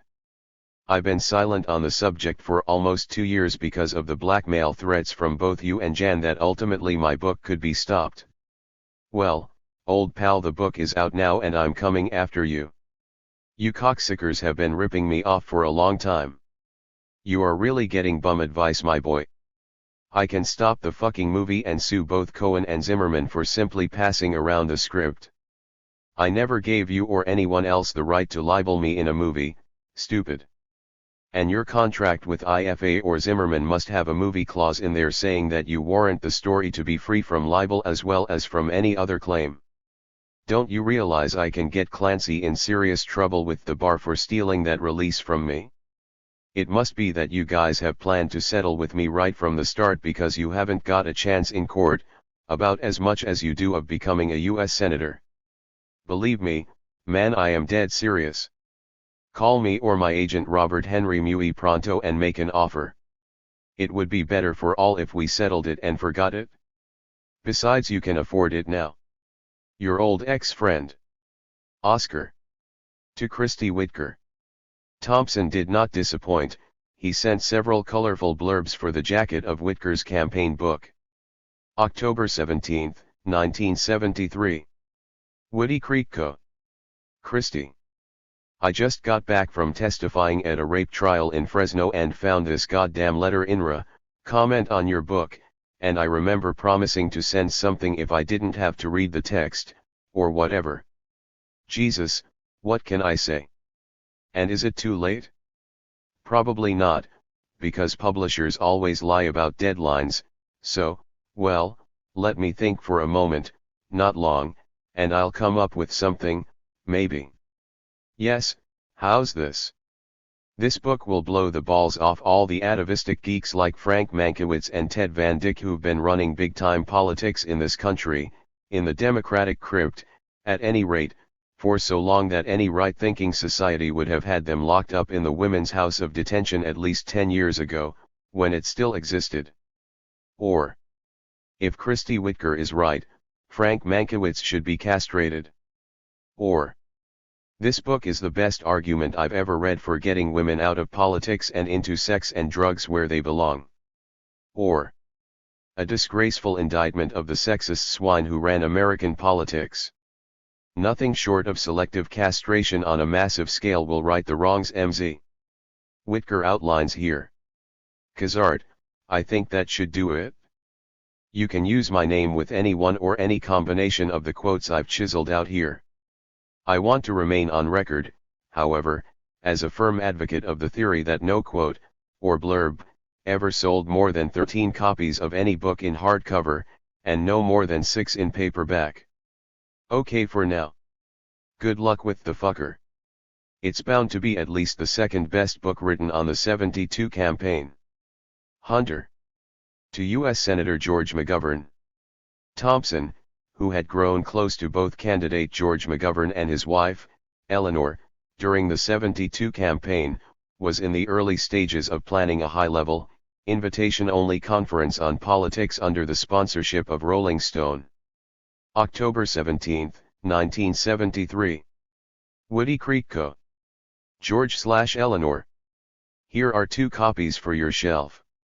I was going to send 2 copies of the campaign book, to replace the 2 I sent to your office earlier, but at the last moment I decided to substitute a copy of my FNL in Vegas for Eleanor. It's a much finer and purer effort, and if I had to make a choice between the 2 strictly on artistic and literary merits, the Vegas book would win easily. But that's only my taste, eh?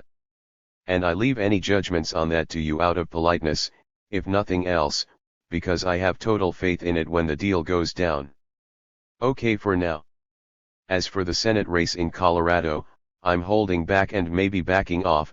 It's hard to say for sure right now, because I can't get a fix on either Gary or Dolan, and I'd hate to jump in and accomplish nothing more than re-electing Dominic. Sometime very soon the 2/1 party system will have to be seriously challenged, but I'm not sure Colorado in '74 is the right time and place to do it. If you have any hard wisdom on this score, I could definitely use it, so call any time, preferably as late as humanly possible. It's 3:06 a.m. now, and I'm just getting the typewriter warmed up. On normal nights I'm up until 7 or 8 EST. On other fronts, I have a relatively complicated subject to discuss with you, George, having to do with a conference or maybe just a compilation of publishable statements centering on the possibility of a genuine new politics in the immediate future. Rolling Stone has agreed to foot the bill for a sort of low-key ignition conference, and for starters I've been trying to get Carl Wagner and Adam Walensky together to thrash out an agenda. I figure if I can force those two cranked-up freaks to agree on something, the rest will come easy. This is the opposite, you'll note, of your '72 campaign strategy, crack the hardest nuts first, instead of later. Anyway, don't mention this to anybody until we have a chance to talk about it. Max Palevsky, by the way, is no longer connected with Rolling Stone except as a minority stockholder. I don't know the details of the split, but it had heavy overtones strongly reminiscent of that Wednesday afternoon in Miami when I tried to convince him that he was making a mistake by leaving the Doral in a rage. In the meantime, I've deactivated the National Affairs desk for the time being and am going back to sports, which is another subject I'd like to talk about, vis-a-vis team owner Joe Robbie and the Miami Dolphins. I understand he's a family friend, and if that's the case I wonder if you could introduce me to him and let me make a case for my covering the Dolphins for the remainder of this year like I covered your campaign. I understand the implications of this, so feel free to back off, if that's your instinct, but if you'd feel comfortable in effecting a human introduction I'd certainly appreciate it. That's about it for now. I've been hunkered down for a while, trying to recover from 2 years of steady work, a feeling I suspect you'll understand without much trouble. In any case, I'll call sometime soon. Kazart. Hunter. To Jim Silberman, Random House. Thompson had been asked to write another dust jacket blurb, this one for his Rolling Stone colleague Joe Esterhaus's new book, Charlie Simpson's Apocalypse. October 17, 1973. Woody Creek Co. Dear Jim. Jesus, I was amazed to get a human coherent letter from you. I thought the failure of Vegas had put me permanently on the RH non-person list. Anyway, I'll take your subjects in order. 1. I got the Vegas royalty statement and was naturally shocked not only by the original sales failure, but also by the lack of any attempt to recoup by tying Vegas in with the relative success of the campaign book. 2. As for Hell's Angels, it appears to be permanently out of print. A writer for the Wall St. Journal came out here last week to do a piece on gonzo journalism and said he couldn't find a copy of HA anywhere in Los Angeles. The campaign book was prominently displayed everywhere, he said, and he was able to pick up a paperback copy of Vegas, but not even Pickwick Bookstore had a copy of HA. So I look forward with real interest to whatever papers and records you can dredge up from the Ballantine files, INRA, sales figures, printings, earnings, etc. All I know is that I've received some $1,100 in royalties during the past 3 years, but last spring I found a copy, the first one I'd ever seen for sale, in the San Antonio airport, and it was part of the 9th printing, and the last printing I got any money for was something like the 3rd, or possibly the 4th, but I was never aware of a 5th printing, much less a 9th. Cover number 3, by the way, was even worse and more unfocused than HA cover number 2, both of which now make your original cover seem like a piece of inspired art on a level with Van Gogh's ear. 21. One of these days I'm going to get pissed off enough about that HA ripoff to sit down and compile a really brutal Hell's Angels log, which will be good for a lot of laughs in some circles, and maybe even among those who pocketed the money from it. But what the hell? Like you said that time on the phone, when I signed the contract, it was the only game in town.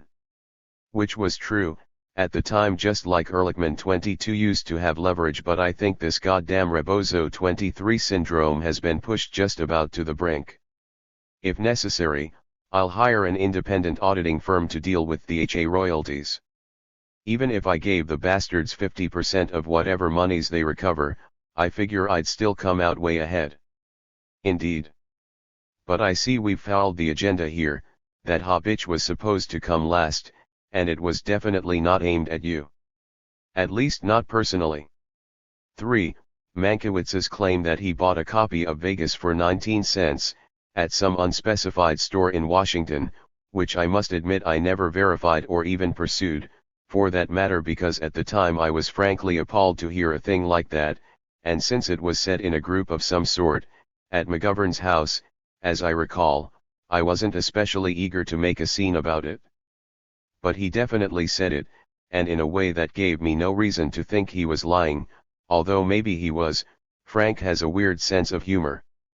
In any case, I was surprised to get your version of the meeting with Doug Mount, who was definitely empowered, during a long phone talk on the night before he came to your office, to act as my agent and partner in a deal that would take all remaining copies of Vegas off your hands at 22.5 cents each.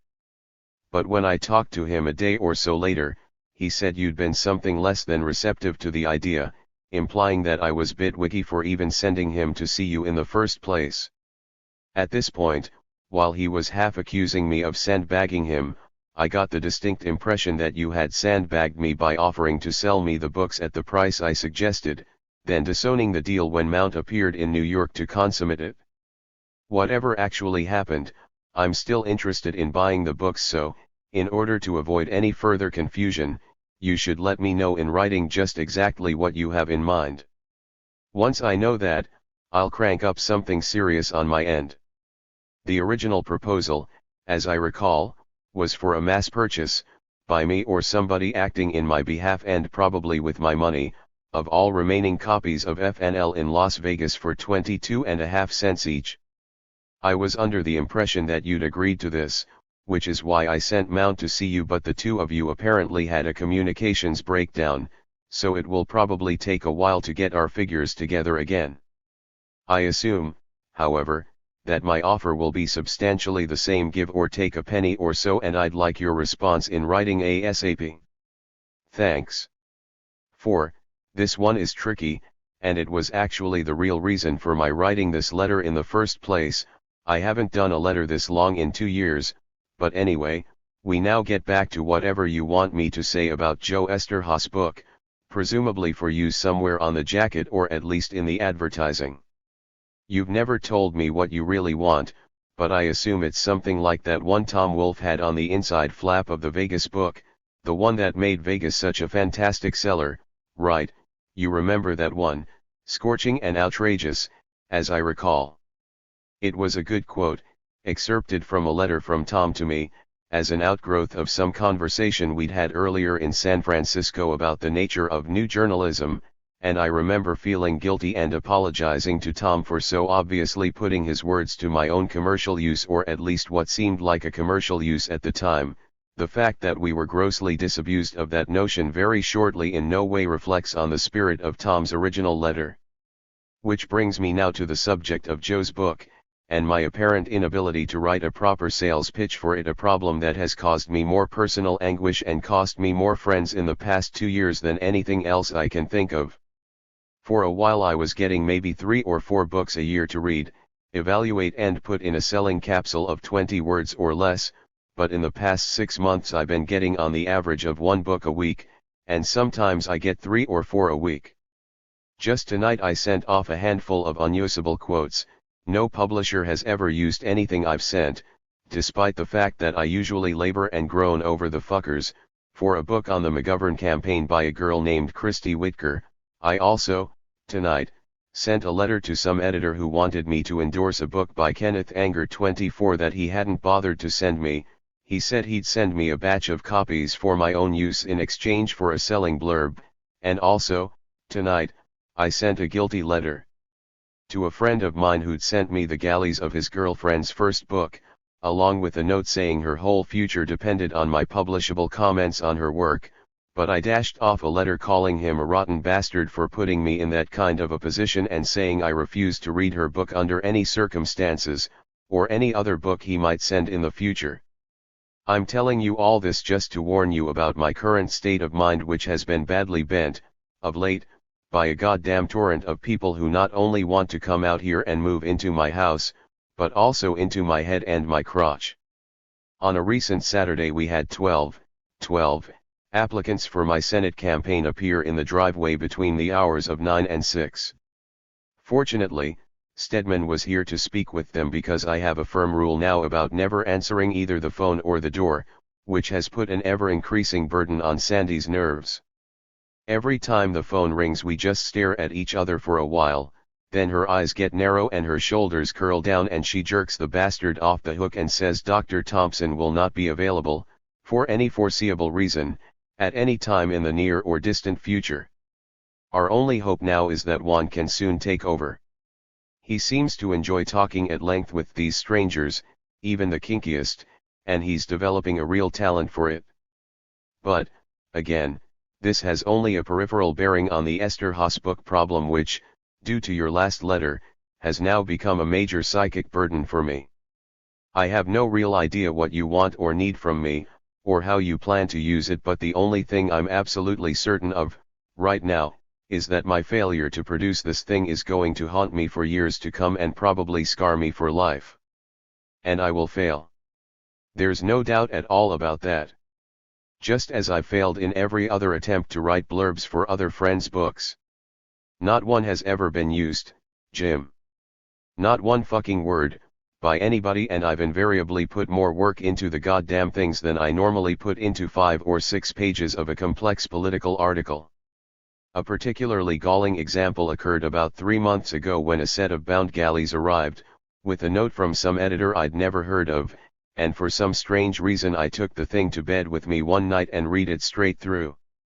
The next day I sent the editor a note full of King Hell quotes, saying it was one of the meanest and fastest moving stories I'd ever read. I recalled several scenes that I described as crazed and fantastic violence, and I closed the letter with a brief graph saying that all I missed in the book was a certain sense of dimension, complexity, reality, etc. in the protagonist. It was the kind of complaint a creative writing professor would toss into an otherwise high-bouncing gold hat critique. Because all books are flawed, of course, either horizontally or vertically, and since they'd sent me this book to read and comment on, I felt that classic sort of reviewer's compulsion to whack it at least once, if only to lend a suggestion of balance and perspective to all the good things I'd said about it. Well, Jim, it didn't work. About 3 weeks later I got a letter from the editor who'd sent me the galleys in the first place, a total stranger to me, just like the author, and he spent a whole single-spaced page moaning about how sad it was that I couldn't find it in my heart to acknowledge real talent when it was laid out right in front of my eyes, and how he'd perhaps made a mistake in sending me the book in the first place, along with random dollops of gibberish here and there about success and failure and God only knows what else, and the net result of the whole thing was, if that mush-minded cocksucker ever sends me another book, by anybody, I'm going to soak it in 2 quarts of epoxy glue and send it back to him, cod, in a box made of oak logs. As I told you in an earlier letter, you can sign my name to almost anything short of disgraceful madness.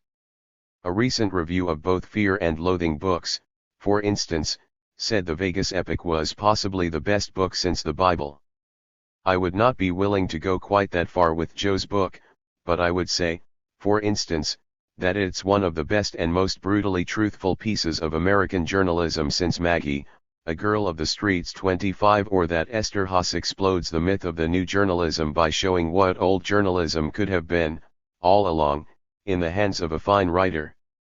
But none of that shit will sell books, will it? No more than Wolf's fine words sold any copies of Vegas, or at least not enough to matter, and it occurs to me now that there is something not quite right or reasonable that Random House writers should be burdened with the obligation to sell each other's books. What the fuck do you pay all those salesmen for? How about the publicity department? The promotion people? All those wizards in the editor's offices who'll make twice as much this year as either me or Esther Haas. My gross salary last year was $12,000 and I paid every goddamn dime of my campaign coverage expenses out of my book advance, approximately $32,000, or slightly more than my half of the paperback sale, and now, with both of my RH books out of print in hardcover and my royalty statements a series of foul testaments to some kind of baffling stagnation that nobody including me seems able to understand, now, in the shadow of all this, you're leaning on me for some kind of instant wisdom to help you sell Joe's book. None of this matters at the moment, however. The first 3 points should be easy enough for you to deal with, but number 4 is a real bastard. I can write the flap copy and ads for my own books, but my experience with trying to do it for other people has been extremely grim. Maybe we could lash something together real quick on the telephone. If you want to try it, I'm game, and we could probably come up with something right in less than 10 minutes. Give me a ring some afternoon if you feel up to it. Kazart. Hunter. To Gary Wills. Respected magazine writer Gary Wills raised Thompson's hackles with his lukewarm review of Fear and Loathing, on the campaign trail 72. October 17, 1973. Woody Creek Co. Gary. Jesus, it came as a bit of a shock to get beaten so savagely for 2 typos, but I guess you have all those notes and other bullshit by now, so there's no point working it over again. As a final note, however, I think your total misunderstanding of my argument about what McGovern should have done, might be worth arguing about over a beer or 9 someday. I never equated new politics with moving left. That connection was made, quite predictably, by establishment columnists. This is one of the subjects I like to bash around with Pat Buchanan. He's one of the few hitmen in that crowd, or any other, for that matter, that I can really enjoy getting it on with. We disagree so violently on almost everything that it's a real pleasure to drink with him. If nothing else, he's absolutely honest in his lunacy, and I've found, during my admittedly limited experience in political reporting, that power and honesty very rarely coincide. I never tried to absolve Pat of Nixon's crimes and cruelties, all I said was that he didn't mind talking with me about them, and considering the things I've said about the boss, I have to respect Pat's willingness to invite me over to his apartment and deal with me as a friend, even when I'm sitting there, half drunk in the sun, telling him that somebody could do the world a big favor by dragging former Nixon White House aide Charles Tex Colson down Ave, at the end of a 40-foot rope. Can you imagine sitting down for beers with Ehrlichman and telling him a thing like that? In the winter of '71. Give that one some thought and then see if you still think it's so rotten for me to sit down and spend an afternoon of flat-out verbal arm wrestling with Pat Buchanan. In any case, and just for the record, I disagree savagely with at least 92% of Pat's political views, but I like the bastard and I intend to keep on drinking with him, from time to time, and anybody who doesn't like it can suck wind. On other fronts, I can understand how you might have gone a bit off the edge when you saw George F. Will's theory attributed to U-26, but I guarantee your reaction was mild, compared to mine. Ever since I began writing politics for ours, my main problem has been that most of the editorial staff who've never even seen me tend to take my image absolutely seriously, which apparently makes it hard for them to believe I can even spell my own name, much less anybody else's. At last count, as the 4th or maybe 5th edition of my campaign book went to press, I was still fighting to correct 422 serious errors in the text, but at $3 a character, in the line count, that's a hard argument to win on the phone, 1,500 miles away from the printer. But fuck all that. The bad rap you laid on me regarding the typos will die easy, but if you want to push that thing about what McGovern should have done, the least you can do is get straight on what I said. and if I didn't make myself clear in the book, I think it's important enough to talk about before we do any more arguing in print. Sincerely, Hunter. To George Stranahan. Thompson's neighbor George Stranahan still owned much of the land around Woody Creek. October 19, 1973. Woody Creek Co. George. I've been thinking for the past few months that we should get together for a long rambling talk about what's happening and going to happen in this valley, but I never seem to get myself focused enough or to find you loose and alone, at the right time, and meanwhile things seem to be happening very fast all around us. I went, almost by accident, to the last meeting of the Woody Creek Caucus and got involved in a nasty crunch about the future of gravel pits in WC. I meant to go as a pure observer, but with C. Vanier and D. Barry running one side of the gig, I yielded to my weakness and got involved. In any case, the geeks in Lower Woody are getting their plans together, and I think it's unhealthy for you not to be involved in some way, if only because I want to know what the fuck you're thinking about doing with your land. Right. My interest is totally selfish. I remember a Bobby Kennedy press conference in Rio that I went to about 10 years ago. It was 62 and JFK was still president, and I remember Robert's words pretty well, if not with exact precision. In answer to some question that no longer matters, he said, "The United States, as always, will look primarily to its own interests." This has stuck in my head for a decade, and that memory has served me fairly well, I think, in terms of journalism and various other areas, and the reason I mention it now is that I assume our interests still mesh, with regard to what's happening in WC. If so, I think we'd be doing ourselves a favor by getting together and articulating them, some evening, and, if not, I've spoken with Joe Edwards about arranging some kind of buyout addendum to our land contract, which in return for a sum of money would leave me free to sell out to the highest bidder, if circumstances dictated. Another alternative, which just occurred to me about 96 seconds ago, is that you could sell me the pasture in front of my house, under the most restrictive of all possible circumstances, and we could then use my land bridge over the county right-of-way to effectively seal off the valley from here to Lenadug. That would have three immediate and obvious benefits. 1. The pasture in front of me would remain in its natural state. 2. The county road would have to run through one land holding, instead of between two different ones, as it is now. And 3, well, shit, now that I give it some thought I see various loose ends, not many, but enough to spend at least another hour or so thinking about it.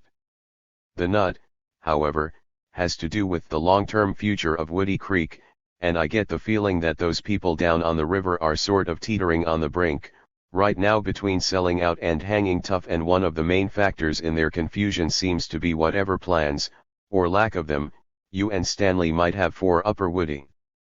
In other words, there's no point in them spending time and money fighting the slag heap, only to have another nightmare develop above them. T. Garth, for instance, mentioned the possibility of a copper mine above his place, and nobody has the vaguest fucking idea what you're up to, including me. So I think we should talk about this, and preferably in some human atmosphere free of savage accusations, etc. I'm essentially concerned with what you have in mind, and how it might affect me, in the long run, and very soon. I think, a lot of other people, whose interests at the moment are hovering between the short term and the long, will be coming to that same conclusion. There is not much doubt in anybody's mind that you have it in your power to alter or not alter the whole complexion and reality of Woody Creek. This is something that goes far beyond my own personal interest, financially or any other way, in the land I currently occupy here. If I controlled enough acres to be able, by a personal decision, to turn the tide in terms of land use, I'd be in the kind of situation I think you're in right now, which is a kind of catbird seat, whereby you can de facto guarantee the sanctity of other people's land by the way you decide to use yours, and from what I've seen and heard from the others, there's not much doubt about this. The real horror of land use in Woody Creek, up to now, has been the example, in a vacuum, of Wink Jaffe. He has set a very aggressive tone, not just selling his land, but grinding it up into gravel and piecing it off by the truckload.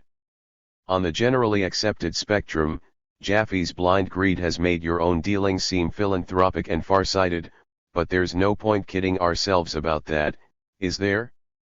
How many more maces will you have to sell to those corporate buttfuckers at the Institute?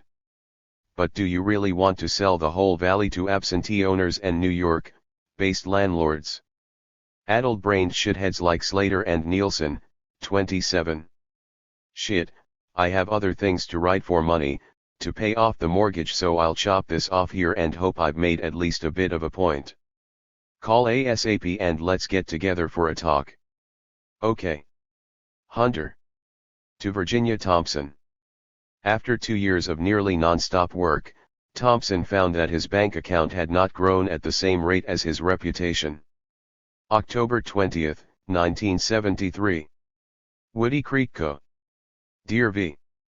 I never liked Mom, and Virginia seems too formal, and since I sign H on letters to my friends, maybe V will serve with you.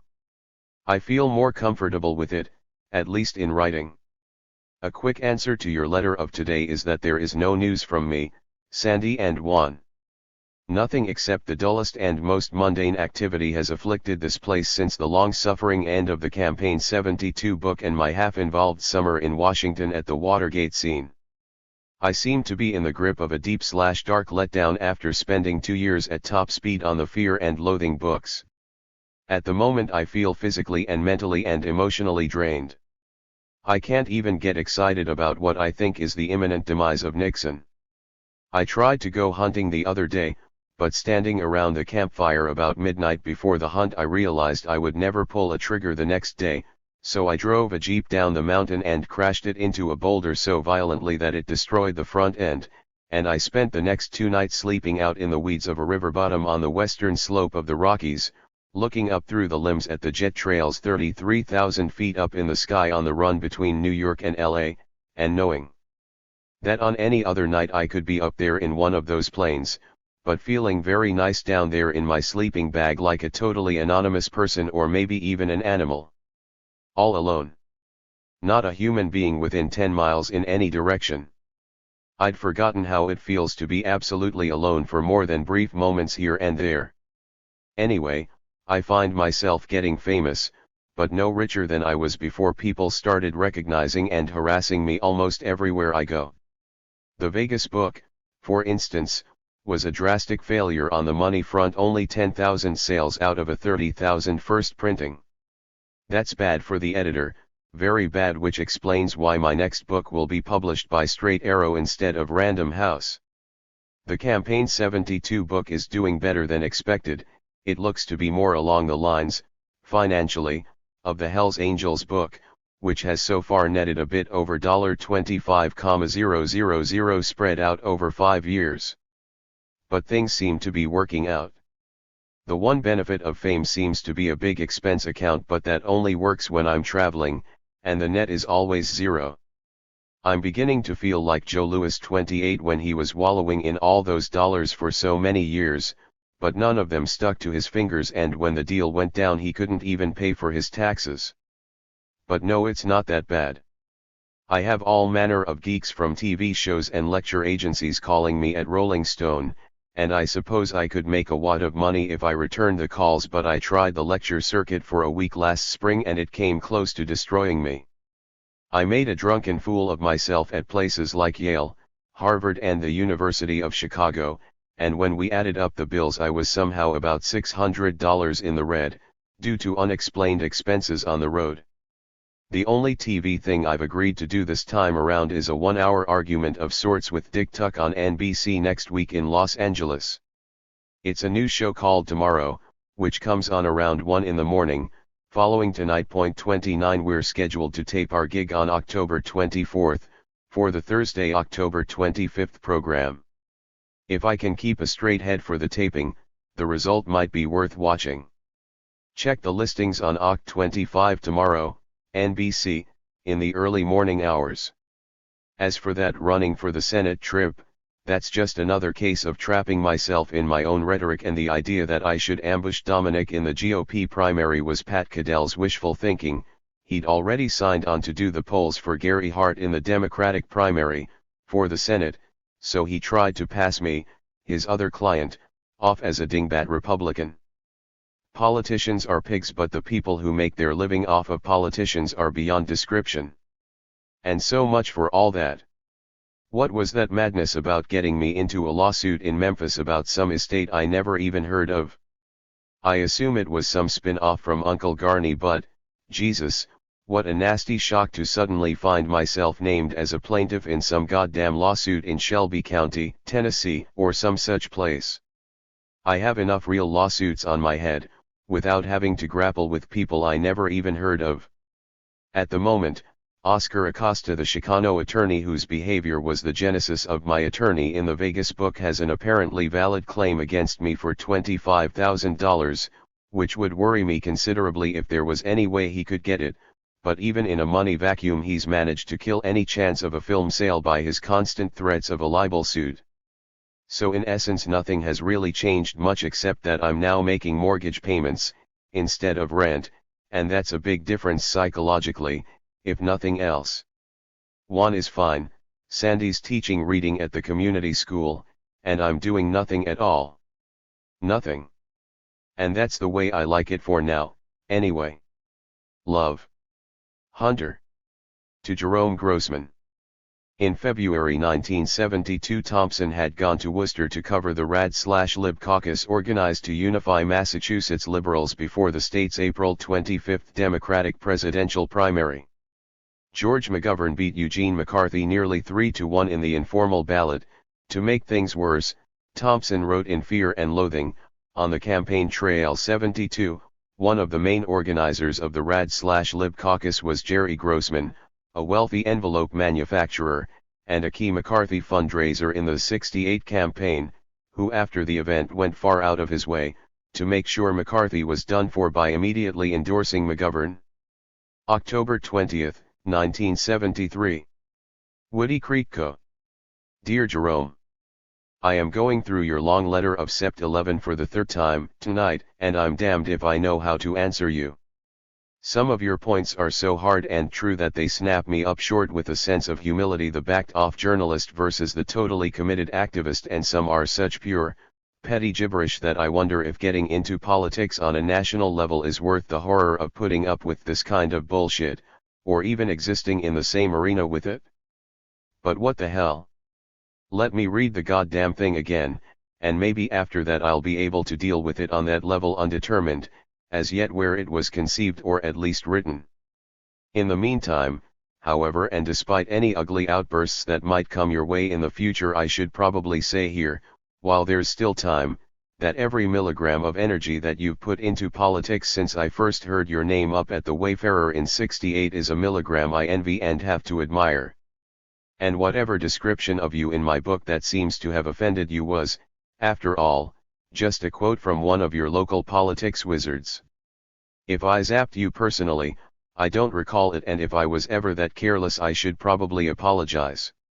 One of my continuing fears is that a combination of rampant ego and fun with the language might result in the flaying of innocent people, but I try to be careful, and a backwards glance at the evidence leaves me feeling pretty clean. Which is not to say that I might or might not have maligned you, accidentally, in my account of the 72 campaign mess. Rad/Lib caucus, or perhaps in some other area. Contrary to the assumptions of many book reviewers, I began and continued my coverage of the 72 campaign with the idea that a totally ignorant person might learn a lot more than somebody with a bag of old ideas. Your claim, however, referring, as you do, to page 65 of my book, that the mass Rad/Lib caucus was not conceived as a launching pad for McCarthy in '72 reminds me that I would never even have known about the goddamn thing if somebody working for McCarthy hadn't called me at my house in Washington to tell me about it, which is why I went there, for starters, and I also attended the McCarthy rally at Holy Cross the night before the caucus, where Gene made some very strong statements that were not supported by his showing when the deal went down some 15 hours later. I listened to Democratic political strategist Richard N. Goodwin speak that day, I listened to Gruning speak, and I was out on the floor when Ruther 30 was counting his votes, and it was brutally clear to me, even before the vote was announced, that Gruning and Ruther had you and Goodwin beaten stupid.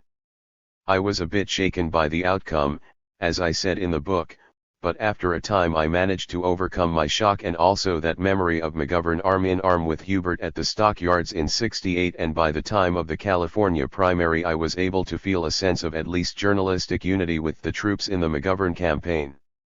It was not until a month or so later that I realized that this was not quite the same as feeling a sense of unity with McGovern's top command, but at least I admit my mistake on that score, and the deadly weakness I see among you people is that you never understood what was happening, or failing to happen, in '72. All anybody has to do, to understand why Nixon is our president today, is lock himself in a motel room, overnight, with Marty Parrott's 31 Adam Walensky and Al Barkin. After 8 hours of that, anybody would vote for Nixon or even Agnew now. This is the horror that I see in politics today, a pack of self-righteous hyenas feeding on an unexpected carcass, and getting bloated too fast on all that sudden meat. I can rail and shout against this, but it won't mean shit in the vacuum of energy and ideas we're all flailing around in right now. As painful as it might be for you, we have to admit that McCarthy was a fraud and Sam Ervin is worse, and that McGovern, for all his faults, was a potentially viable presidential candidate in '72 if he hadn't splintered his constituency, or if people like you and Parrots hadn't splintered it for him, and that at least a part of his root problem lay in the turned off if you're not a virgin you're a whore syndrome that emerged from the Worcester caucus. This attitude was either an excuse or a reason for much of McGovern's staff thinking throughout the campaign, and I doubt if he understands, even now, why Massachusetts was the only state he won. Jesus. I only meant to send a note saying I'd answer your long letter at some later date, when I had time to cope with it. But I see I've gotten into some of the meat, not all, certainly, and now that I think on it for a moment I don't see much point in haggling with you over the details of what went wrong in '72, because the main drift is painfully apparent. Anyway, I'm sure you've noted by now that my stationery stash contains no second sheets. Herr Wenner feels very strongly about titles and letterheads. And I'm sure you've also picked up on the fact that I haven't responded to the main thrust of your letter, which struck me, frankly, as a classic of linthead thinking, but which was so artfully and aggressively presented as to demand an answer in the same vein. And in all truth, Jerome, I'm just not up to that right now. It's almost done and I have a lot of things to deal with, everything from digging holes to planting 2 16-feet blue spruce trees in my front yard to organizing a local land use referendum and rewriting the 13th draft of my statement explaining why I can't muster enough adrenaline to run for the U.S. Senate in Colorado this year. Colorado is a long way from Massachusetts, and at the moment I'm about 8,000 feet higher than you, which may or may not affect the tenor of our talk, but in any case it gives me a sense of wasted energy with regard to this letter. It is more than what I intended, and much less than what I'd planned, but, considering the possibilities, maybe it's just about right. In closing, from one politics junkie to another, I feel pretty safe in assuming that you'll keep hammering the swine from your own stylish mountaintop. You might not believe this, Jerome, but the truth is that I'm really on your side. What worries me now and then is that you might not be on mine. Kazart. Hunter S. Thompson. From U.S. Senator George McGovern. October 22, 1973. Washington, D.C. Dear Hunter. The books arrived with the inimitable Hunter Thompson inscriptions, wrappings, and trappings. They are warmly appreciated by Eleanor and me. Thanks so much, too, for the 2 delightful posters which were mailed earlier. We will treasure them. Enclosed is a copy of my letter to Joe Robbie, recommending that he agree to your suggestion. I think it would be a good mutual arrangement. With regard to the new politics matter, I will await your call on that sometime in the near future. I think you are probably a better judge of the Colorado situation than I am, but if I get any brainstorms, I will give you a call. Love to you and Sandy. As ever. George McGovern. Eleanor was pleased that you remembered her with the Las Vegas book inscription.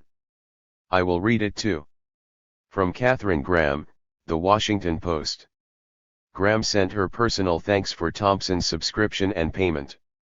October 25, 1973. Dear Mr. Thompson, thank you for your enthusiastic appraisal of the Post and for backing it up with lovely $. I only hope we fulfill the promise, which the paper shortage is making us look at rather hard. I am an admirer of yours and don't want to put you out of work. But I would like to have that drink. Since Aspen looks pretty remote, please let me know if you can come east. Tell your doctor that Newsweek's editors edit standing or even running. Sincerely, K. Graham. To Jan Wenner, Rolling Stone. Thompson was forging ahead with his plans for a Rolling Stone sponsored summit of the nation's best political thinkers. November 27, 1973. Woody Creek Co. Jan. Both my typewriters are fucked now, so this will have to be handwritten, as it were the required memo INRA, plans, budget, etc. for A76. I talked for about an hour with Dick Goodwin tonight and also with Adam Walensky this afternoon, and at this point I feel I've gone as far as I can without some kind of formal, written commitment from you. Without it, I fear the vicious embarrassment that would come to be called Thompson's Folly or the Rolling Stone political nightmare if I get the thing half organized and then let it drop for lack of funds, interest, understanding, etc. on your part. So far, we have Adam, Goodwin, Wagner, and Dave Burke 32 tentatively agreed on a small meeting, and the necessity for it, sometime in January. Dick and I agreed on a target number of 9 participants, which probably means 11 in the end. But right now we're aiming for 9, as a very manageable number.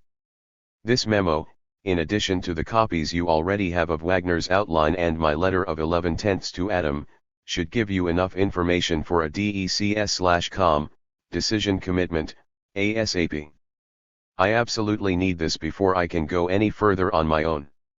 Given the obvious fact of my own inability to finance the thing and also my somewhat nebulous connection with the Ars Empire, I feel the need for some firm footing before I get locked into this gig any further than I am now.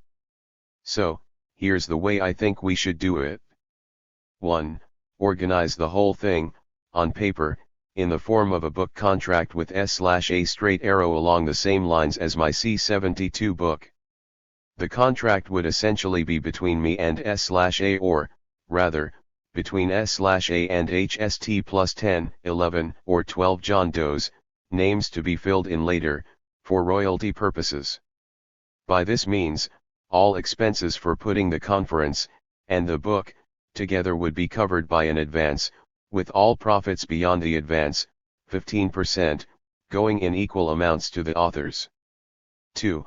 Under this arrangement, I would be personally responsible to S/A for delivery of the book, which would not only focus the responsibility, but spare us both the apparently interminable and energy-sapping money squabbling that seems to be part of any working arrangement with ours. It would also require a credit card and a separate phone credit card, like the C-72 book contract, that would allow for separate accounting and budgeting. 3. It would also require a lump sum payment to me for organizing the whole thing and writing the introduction along the lines of the C-72 contract, probably a $10,000 payment on delivery to me, with another $20,000 as an advance against expenses, for all authors/participants. Kazart.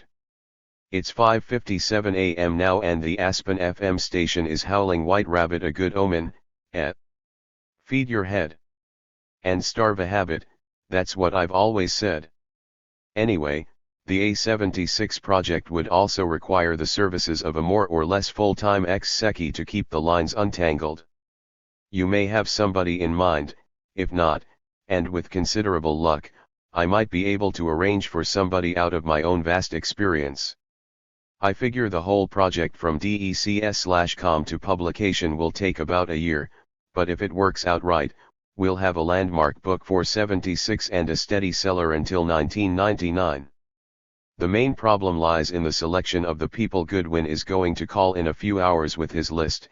Adam and Carl have theirs, and then, of course, there's mine. all of which now amounts to 25 or 30 names so far. We've already vetoed J.K. Galbraith, and any use of the word Democratic in the title, for instance, just to give you an idea how the thing is beginning to mesh. So, we should have a long, and perhaps taped, phone talk very soon. Then we'll need a D/C and a contract, which Lynn can arrange, I think, after proper instruction.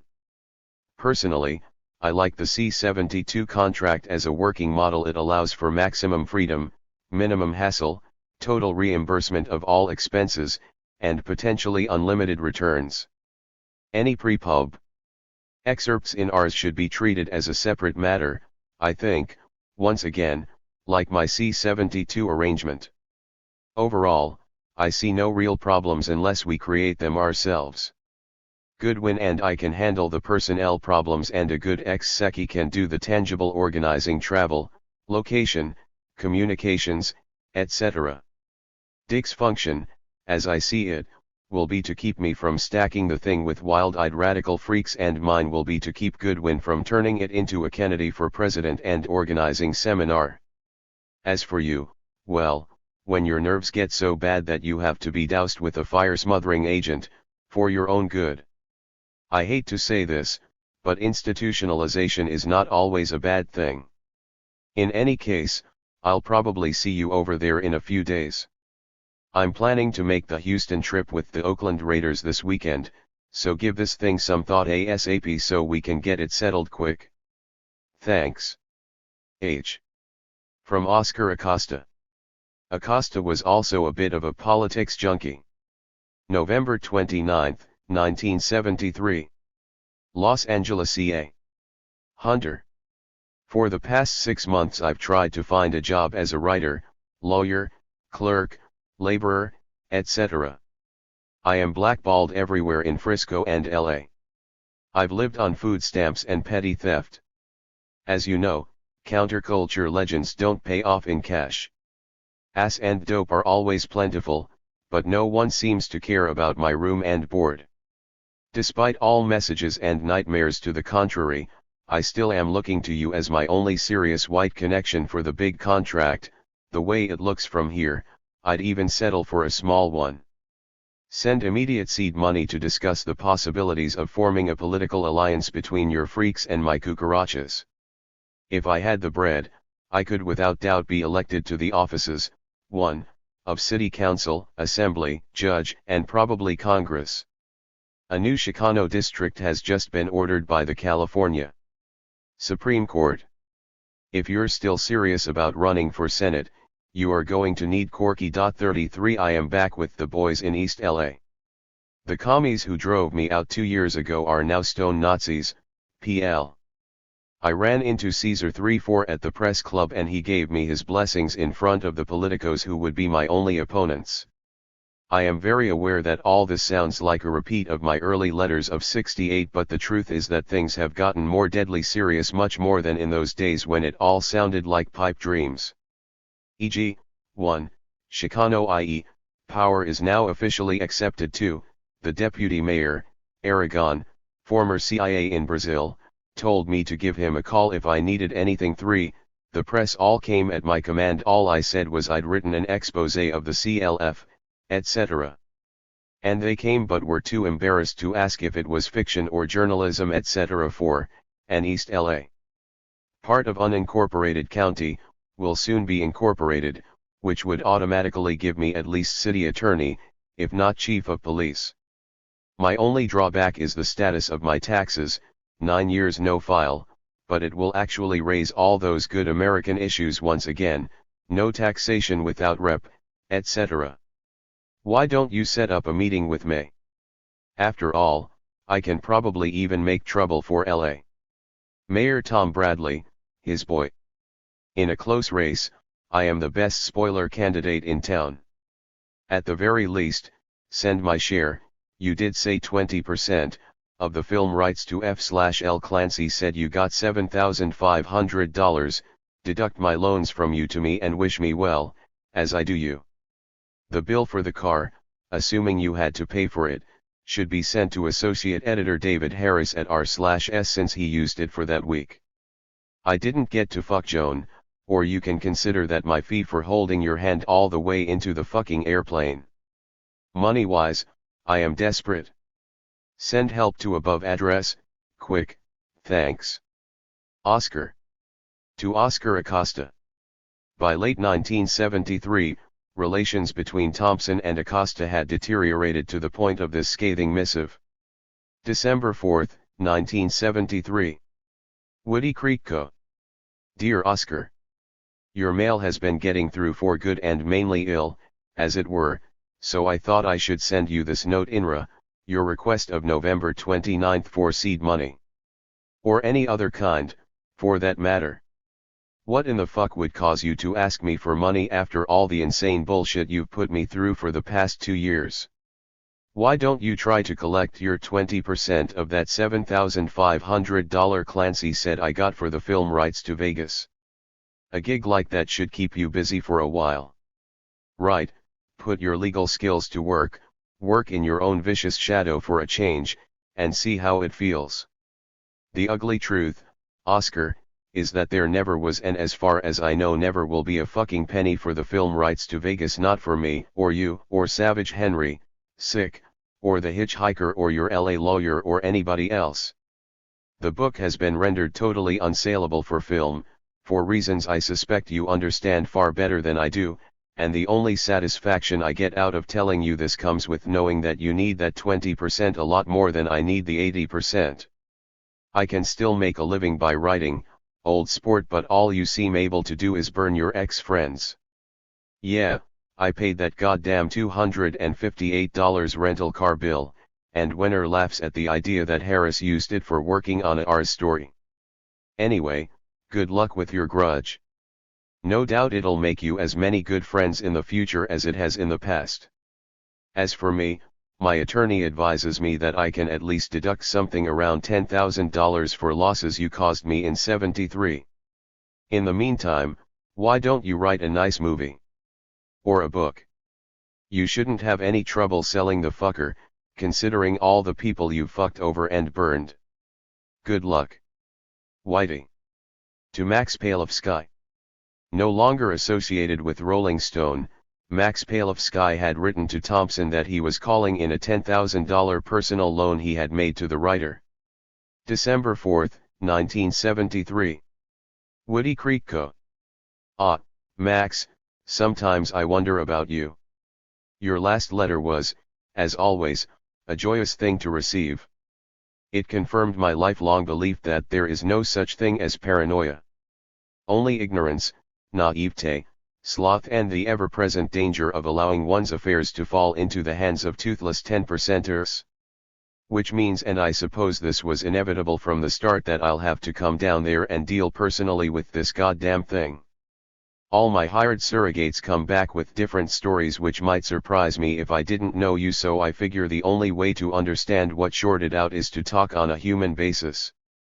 Or at least as close to that as possible, given these newer and cheaper circumstances.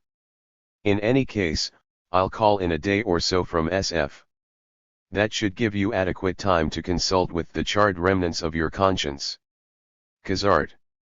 Hunter. To Max Palevsky.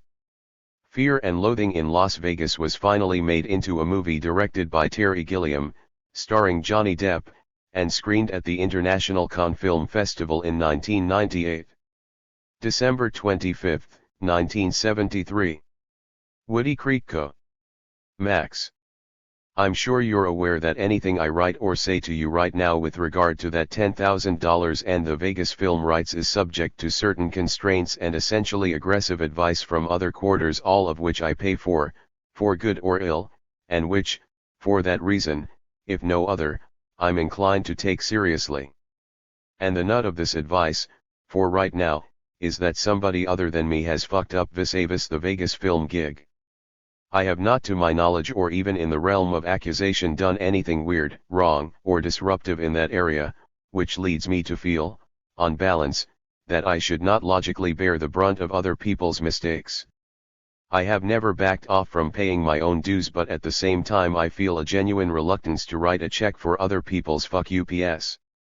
I suspect you understand this just as I hope you understand that I appreciate your loan of $10,000 and have every intention of repaying it. But you should also understand that I can't just freak out and disregard all the professional advice I pay for, the essence of which is that I'm being ripped to the tits for no reason. I was hoping, on that afternoon that I drove Linda Palevsky and Janie Wenner out to the airport, that we could cope with the problem on a human basis and thus get it off both our backs, but that was clearly impossible under the circumstances, so we're still in the pit, and every solution proposed to me seems more distasteful than the last, but it's also a fact that the logic of the moment seems entirely on my side, for good or ill. So in answer to your last letter, let me assure you once again that I have every intention of repaying that $10,000 loan. The only question, right now, is how it should be repaid. And that involves what I regard as an essentially ethical question vis-a-vis the Vegas film rights, just as I regard the $10,000 loan as an ethical question, with the onus on me. For that reason, the repayment of the $10,000 loan should be the least of your worries. The question I have to deal with now is how, and to understand that I have to get straight on the facts of that goddamn film deal, which at the moment are not within my grasp, but which in the final analysis will have a drastic effect on my personal finances. So don't take it personally, Max, if I seem to be a trifle less than eager to abandon all hope on this matter, which has suddenly assumed a complexity far beyond the simple matter of a $10,000 personal loan. But, whatever happens, I'd like to keep it on a friendly human basis. If not, well, I've never been averse to a good fuck around, especially in the face of the odds we're looking at here, but, even then, I'd rather not get personal. I'm sure, in the meantime, that either you or your lawyers will be in touch with IFA, on one level or another. So let's leave it at that, for now. Shit, we might even have some fun with this thing, maybe even a good story of some sort. Kazart. Hunter. To Jan Wenner, Rolling Stone. December 25, 1973. Woody Creek Co. Jan. Here's a copy of a thing I just sent to Walsh.35. My feeling at the moment is that neither he nor you nor anyone else at ours can really help me on this, given the dim results of Walsh's best efforts to lean on the Raider management, so I think we'll all be better off if I just deal with the bugger myself, and hope for the best. Walsh, however, can be critical in any dealings that might arise INRA, my press credentials for the Super Bowl, but beyond that, I think we pretty well shot our wad vis-a-vis ours and the Raider management, and any further pressure from ours will only piss them off and prejudice whatever's left of my human connection over there. I'm assuming, for now, that I have valid, and first-class, press credentials for the Super Bowl in Houston, and, to that end, I think we should ask for FOTG credentials for Raoul Duke, in addition to the normal press bullshit for HST. That way, as a compromise solution in line with the one you've already suggested, I might be able to work incognito as a photographer.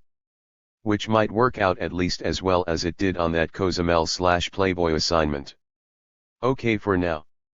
I hope to fuck you've left the A76 trip intact enough for me to cope with it personally.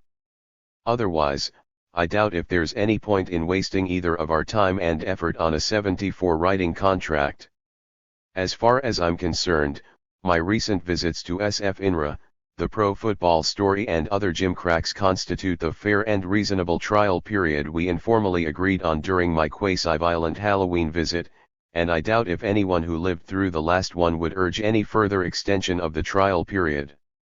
My feeling about ours, at this time, is that we'll all be better off if I stay as far from the day-to-day operations as humanly possible, and if you called for a staff vote, I think the results would agree with me.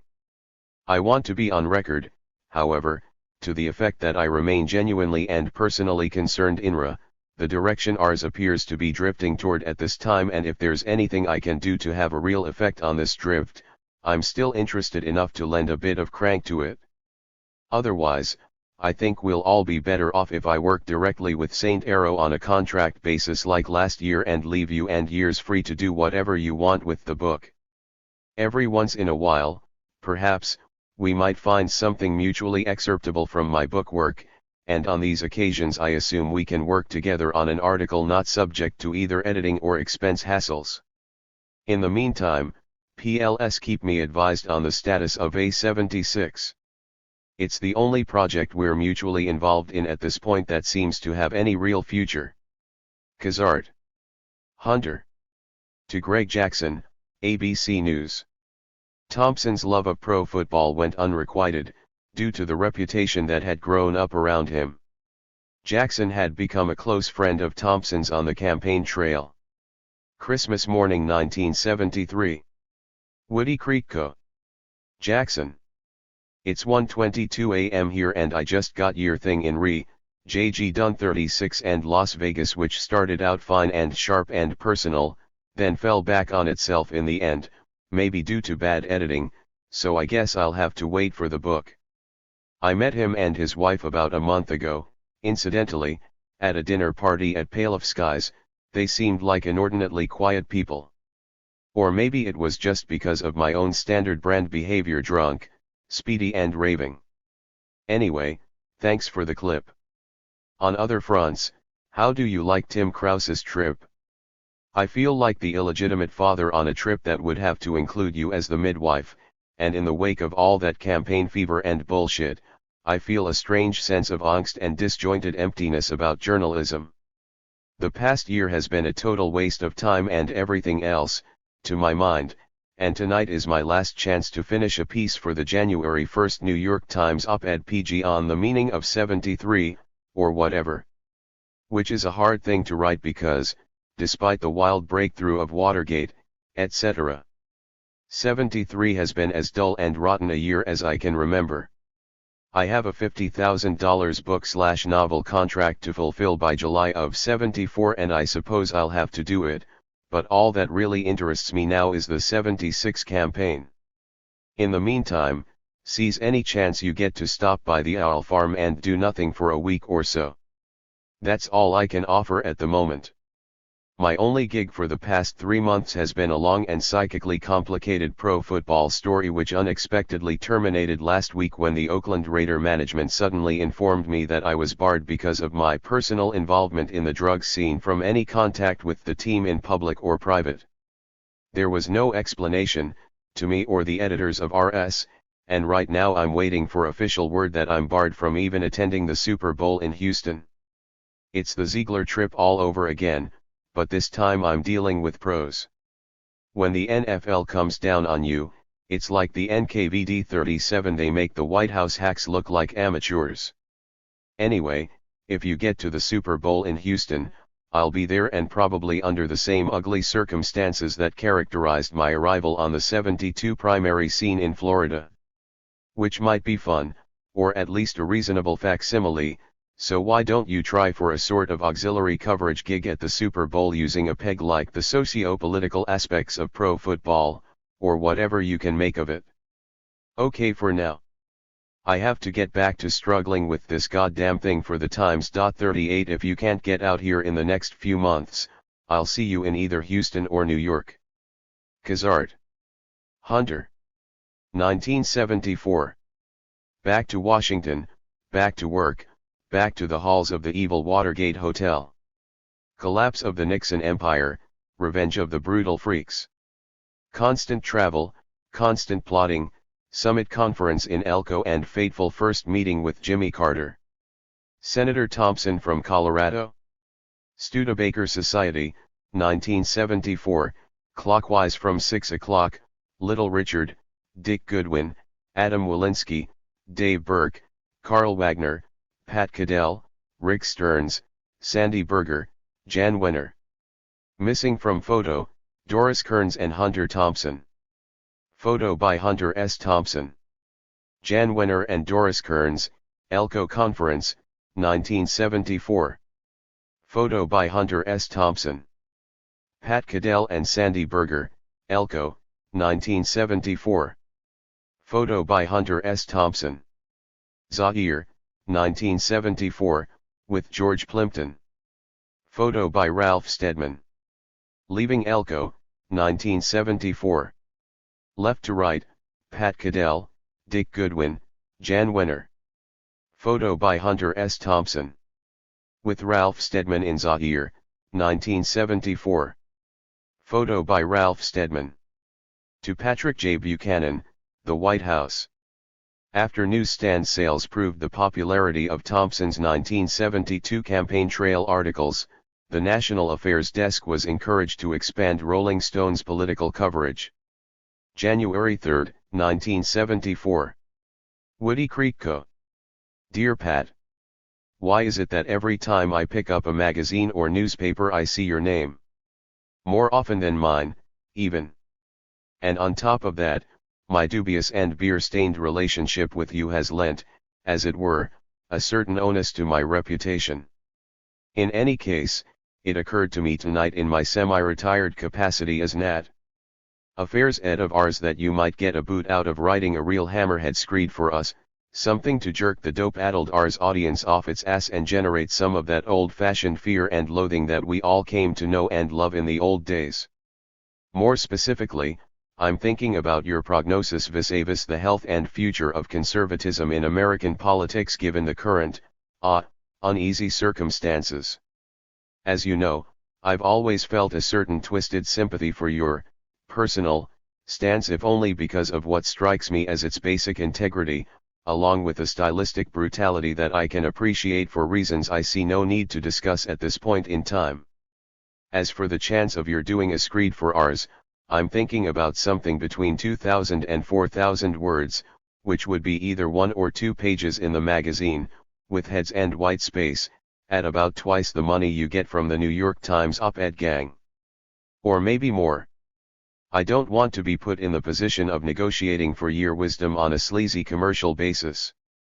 I am, as you know, above that sort of thing, and besides that, Jan Wenner, the editor, has the final say on fees. Just between you and me though, I wouldn't take anything less than $1,000 for anything substantial. My reason for mentioning length limits is that if you run over 2K you're into another page, which is no real problem, but I've always found things more congenial if you can seize a whole page, or 2, for yourself, which means shooting for either 2 or 4,000 words, just in order to clear the decks. I can't guarantee your audience reception, but as far as any editorial interference is concerned, I'll make damn sure that whatever you write gets printed, or at least that you'll have the final cut on any editing, and our format's so flexible that I can't see any likelihood of that. So, give it a thought. I think we're all a bit nervous, these days, about what's coming next, and I'm personally curious as to how you see it, for good or ill. Shit, for all I know, the Rs readers might lock right into your trip. That would scare me a bit, but what the hell? Let me know how you feel about doing the piece. Meanwhile, hello to Shelley, and also I want to get together with you and Nick when I get back to DC in early spring to cover the impeachment proceedings. Okay. Say hello to the boys in the bunker for me. Kazart. Hunter. CC, Jan Wenner. To Terry Cook, Hot Rod. Hot Rod editor Terry Cook had asked Thompson, a longtime car racing fan, to consider covering a California road race for his magazine. January 4, 1974. Woody Creek Co. Terry. Thanks for the good letter. I'm not much on answering mail, but years hit a friendly nerve and I thought I should rip out a note in the few remaining hours before cranking off to Houston for the Super Bowl festivities. Fortunately, I've never had the time to sit back and really think about what I've been writing, but if it has anything even remotely resembling that Lewis and Clark 2 effect you mentioned, I figure it can't be all wrong, and, despite the assumed limitations of your own gig, why not give it a whack now and then, and see what happens? You'd be surprised what even real pigs will swallow when they're looking down the barrel of a brute deadline and the first 10 pages of the book are still empty. Anyway, thanks for writing, and I hope you'll keep me posted, through Dave Felton at Rs, on whatever we have to do to get posted for the next Cannonball Baker Classic. Given the nature of the fucker, I suspect Nixon's 55 miles per hour speed limit should only make it more interesting, and it's hard to see much difference between 90 and 110 past the cop house in Needles. Fuck Nixon, he doesn't even have a driver's license. In any case, I'm eagerly awaiting post time, etc. for the CB Classic. Kazart. HST. CC, Dave Felton. To Alan Rinsler, Straight Arrow Books. Thompson had convinced Jan Wenner to have Rolling Stone sponsor a gathering of the best liberal thinkers from the staffs of the 1968 and 1972 presidential campaigns of Robert F. Kennedy, Eugene McCarthy, and George McGovern for a 4-day political symposium in February 1974.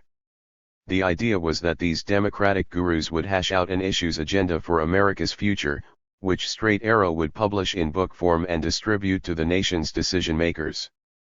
February 2, 1974.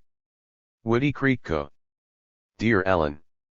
In PLS find two documents, 1, my original memo to Jan, dated November 27, 73, on the A76 gig, and 2, my altered version of the stupid and insulting contract you sent me INRA, the same subject. Or at least I assume we were talking about the same subject, despite the lack of evidence in that pawn shop contract you sent. I talked to Jan on the phone last night and told him to strike my name from any connection with the planning end of the project, and his suggestion, at that point, was that I should amend, as it were, the contract you sent, which is the purpose of this hopefully brief memo. So, let's take it page by page, although the two main changes I have in mind deal with pages 1 and 2. On PG. Number 1, I have no plans to ever sign a contract of any kind that lists me as co-author with anyone else, and certainly not in a situation where the contractual author is responsible not only for delivering a book comprised mainly of the works of at least 10 other people, most of them lawyers and writers with agents of their own, but where the contractual author is clearly responsible for use and disbursement of the $20,000 expense budget. The nature of this project, and we should all understand that unless it works first as a project, no book worth reading or even publishing will ever come out of it, makes it absolutely imperative that one person has enough control over the project to accept responsibility for delivering a finished MS. I don't really give a fuck who the author of record is in the contract or on the book jacket, because my original conception of both the project and the book effectively precludes the likelihood of anybody except the publisher making any significant amount of money from it. My original concept was essentially communistic with regard to royalties, with the lone exception of a $10,000 author's fee to me, for lashing the whole thing together and working like a bastard to create some kind of significant MS out of it. That $10,000 figure seems eminently fair to me, and if it strikes either you or Jan as extravagant, I suggest you find somebody else to handle the bastard. I have other money projects, as you know, and the only reason I'm involved in this one is that it was my idea in the first place, and also that I think it's an important thing to do. That same feeling, I think, is the prime motivation for the others' participation. Nobody thus far except whoever designed that rancid, cheapjack contract has viewed this thing in terms of personal gain.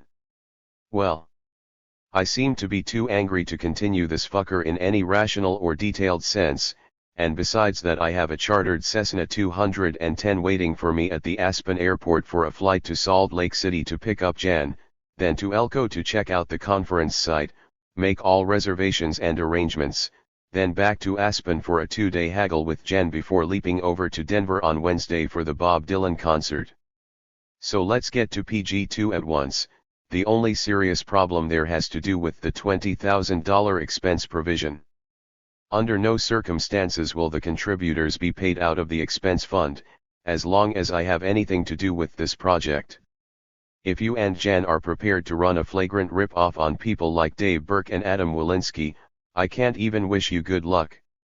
All you'll succeed in doing is getting yourselves in the same psychic category with Ralph Ginsberg III and Sidney Zion, and I intend to do everything necessary to disassociate myself from an ugly trip like that. In any case, my suggestion of a $20,000 expense fund was arbitrary and will be subject, no doubt, to the same factors that affected the expense budget for my C-72 book. But that contract worked, I think, and that's why I used it, in the November 27, 73 memo, as a model for this one. It made me responsible for delivering the book, as well as making me responsible for paying off all expenses incurred in a year of unpredictably expensive research that eventually came to over $32,000 every fucking dime of which was repaid, you'll recall, within 2 or 3 months of publication. Right, and I think this memo should end very soon. The 2 main and essential changes in the contract I want to make are, 1. No co-authorship for reasons of edit and organizational control, more than any concern about whose name appears on the book jacket. If I'm the author, then I'll organize the thing and deliver the MS. Or if you think Jan should be the author, then he can handle all that and I'll either quit the whole gig or limit my participation to writing about the thing, if it happens. The only other contract change I can think of at this point is a small jump in the author's fee to $12,500, instead of $10,000, in order to cover 2 days of extreme mental anguish for the originally designated author and also his agent's fee, and also a provision for 1/2 of the author's fee, $6,250, to be paid on signing of the contract, to be paid, in the usual manner, via Lynn Nesbitt C/OIFA in New York, and no reference shall be made in the contract, in any way, to any presumed or implied obligation by the author to the IFA corporate entity. Okay for now. I think this memo takes care of my central points and objections vis-a-vis the subhuman contract I received in yesterday's mail. For reasons that I've halfway explained to Lynn, any detailed conversation on this subject should be directed to me for reasons involving the absolute necessity for privacy on this project, until we can get it properly organized. Any prior publicity or even press gossip could cripple the whole thing beyond repair. Right, and now I have to pack and catch that goddamn little beach ball of a plane for the ride to Salt Lake and Elko. Kazart. Hunter S. Thompson. To Paul Simonon. Thompson claimed to his old friend Paul Simonon that a week before the realist had mentioned the assassination of President Nixon, he himself had interviewed someone who claimed to know something about an alleged plot. February 10, 1974. Woody Creek Co. Paul. I just got the new issue of The Realist and noticed on page 3, top right, a reference to the assassination of President Nixon. This was an odd thing to see, coming as it did less than a week after interviewing a person who popped up more or less out of nowhere with a flat-out incredible story about how people were being screened for that job. It was a hard thing to believe, at first, and especially with no hope of corroboration, but your note about Packwood 4 suddenly gave it some flesh. Maybe we should get our heads together on this sometime soon. I'm leaving for Boston in a few hours, and just in case my plane crashes with Gordon Liddy S5 Godson on the passenger manifest, I've left the details of my volatile contact, above, with Winner, and I've also contacted Carl Bernstein at the W/Post to see if he knows anything about this weird connection.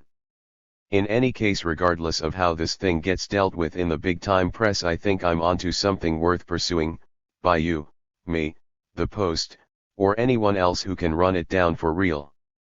Because if what this bastard told me was true, it's going to be a seller's market for bulletproof vests very soon. But in the meantime, let's keep it out of print until we can put these things together. Sincerely. Hunter. To Jan Wenner, Rolling Stone. Following his 1962 fiction debut One Flew Over the Cuckoo's Nest with the equally acclaimed novel Sometimes a Great Notion 2 years later, Ken Kesey had abandoned writing for a while to tour full-time with his band of merry pranksters on their psychedelic bus fur tour. By 1974, Kesey had turned to grassroots politics in Oregon. February 15, 1974. Woody Creek Co. Jan. INRA, Kesey's note on how the BITR Council should be covered by ours. I suspect his long camouflaged penchant for news management has finally crept out in the open. He may or may not have been right, originally, about my coming on too vitriolic. Although this was totally contrary, as you know, to the spirit of all our previous talk about how to cover and deal with the thing. But now that he's actually said it, I have an ominous feeling that his fear might turn out to be father to the fact, and to that end I think this one should be removed from the realm of the NA desk and assigned from the SF end.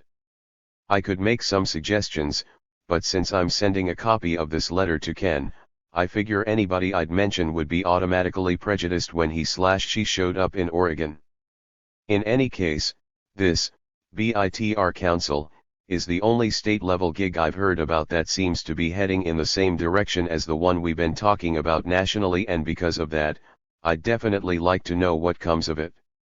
The press release proposal is somewhat hazy, but then so was the original announcement for the first SF acid test in Longshoremen's Hall, so I'm inclined to suspend any judgment on this one until we see what Kesey and his people can do with it. As a final shot, as much as I like both Paul Krasner and Tom Wolfe, personally, I'd be strongly inclined to avoid whatever temptation there might be to assign either one of them to the story, if only because of the potential news management problem I've already cited above.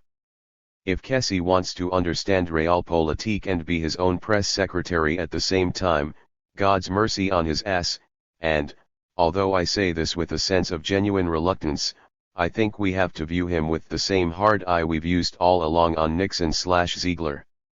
On balance, however, this is a fairly minor point. Both the idea and the potential should be taken very seriously in terms of a possible breakthrough on the state/local political front, and I hope the bugger can make it work, but if he can't, I think whoever covers the thing for ours should feel just as personally free to say why it didn't work, and to name all the necessary names, as he/she should be to celebrate the success and to name names on that end, too. Personally, I hope he can make it work. I just came from Ann Arbor, where things are not going nearly as well as they were 2 years ago, and tonight I read a piece in the Wash/Post on what seems like a similar downhill drift in Petaluma. The Berkeley situation is beyond my ken at this point, but here in Aspen we're facing a serious backlash very much like the Petaluma and Ann Arbor scenes, and all these hung together might be worth a story in itself. Let's talk about this ASAP, and if there's anything we can do to help the Oregon thing, let's do it, but I don't think assigning somebody to do a friendly, in-house whitewash will help Kesey, us, or anyone else. Kazart. Hunter. C.C., Kesey. To Ken Kesey. Thompson applauded Kesey's decision to take on the political establishment by its own rules. February 15, 1974. Woody Creek Co. Ken. Here's a carbon of a thing I just sent to Jan, INRA, the BITR Council and possible Rs coverage. If it seems harsh or vitriolic by your standards, that's not the way I meant it. But, let's face it, assigning Wolfe and especially Krasner to cover your debut in politics would have a pretty obvious touch of the fix in it. Jan might disagree, but your implied restrictions on press coverage put me in a position where I should probably stay clear of the whole thing and just see what happens. I'm not quite sure just exactly what you have in mind, but I hope it works, and if we can be of any help in the way of organizing and logistics, let me know what you need and I'll try to put you in touch with some hired guns up your way. If not, good luck with the thing. If you do it right, it could definitely be the kind of model you want it to be. Anyway, it's good to hear you're coming back to Main Street, if only for a visit. It's a rotten place to live, but that's where they set all our prices, so we should give the bastards a whack in the kidneys from time to time, just to remind them that it's our world, too. Okay for now. Hunter. If you feel like calling anytime in the late afternoon or night, do, but if I start getting strange anonymous calls from Oregon I'll do the same thing you'd do if, well, shit, why go into that? Kazart, H. To Lucian Truscott, The Village Voice. After an awkward gap in communication, Thompson reconciled with his friend Truscott. February 15, 1974. Woody Creek Co. Lucian. I suspect there's something more than a natural accident factor in the odd fact that the fine shirt you sent me was size M, instead of the XL I usually wear. On rare occasions when we're dealing with finely tailored dress shirts, etc., I can wear a size L. But as a rule of thumb I go the XL route, for good or ill. In any case, thanks for the shirt and also for the good-spirited note that came with it. Needless to say, or maybe not, I guess. I'm as sorry as you are about last year's horror show. But, just for the record, I never saw it as a falling out. Just a bummer. But I agree with you, and have for a long while, that it's gone, over and forgotten. So let's hear no more about the fucker. Your letter, long ago, on the subject made more sense than most of my gibberish, but I was not entirely rational at that time, for reasons I assume you'll understand as well as I now understand how you got caught in the middle of the thing. Okay. No more, Anyway, I just finished your piece on the Dylan concert, and given the fact that I've doubtlessly missed a few, it strikes me as maybe the best thing you've ever done, a really fine fucking piece. I went to the Denver concert and came away with a nervous sense of angst that I couldn't explain, and for which I took a lot of shit from the others who went and worshipped, including Wenner, but until your piece showed up in today's mail there was nothing I could point to and say, okay, here's at least one other person who agrees with me, which you did, almost straight down the line and all the way to the end. So, although I doubt if it changed anybody's real opinion of the concert or the myth, it at least made me seem a little bit less like a brute and a bigot. I was supposed to write a column for ours on the Denver gig, for that matter, but I refused to either write it or explain why I wouldn't. But maybe later, when the gold dust settles. Anyway, your stuff has been looking better and better, especially in the context of trying to deal with Nixon on one hand and Dylan on the other, which requires a bit of, range, is that the word? If not, send me a note and tell me what they call it in New York. I need to know these things. As for you, well, as you know, I've always been opposed to the concept of marriage except for myself and a few other people who can handle it, and the evidence of late appears to be on your, and Peggy's, side, so what the fuck, why not? Don't invite me to the goddamn wedding, but send a line as to where you'll be living, and stop by for a visit if you get out this way. But check first, because I'm here about half the time. I just got back from 2 speeches in Buffalo and Ann Arbor, for instance, and I'm off in 3 days for Points West to deal with the NA desk. Okay for now. Thanks again for the shirt, which fits Sandy just about right, and I think that's appropriate. Hello and good luck to Peggy. Kazart. Hunter. A76. Memo #X01. Elko, Nevada. Organizing Conference, February 21 to 24, 1974. Thompson selected the unlikely venue of Elko, Nevada, population 8,617 at the time, for Rolling Stone's cabal of sharp liberal strategists to sort out the future of American politics. Before the conference began, Thompson distributed the following memo to his fellow participants: sponsor Jan Wenner, RFK 68 campaign veterans Dave Burke, Richard N. Goodwin, Doris Kearns, and Adam Walensky, and 72 McGovern operatives Sandy Berger, Patrick Cadell, Rick Stearns, and Carl Wagner. Unfortunately, Thompson would pronounce the summit meeting's results not only unpublishable, but gibberish.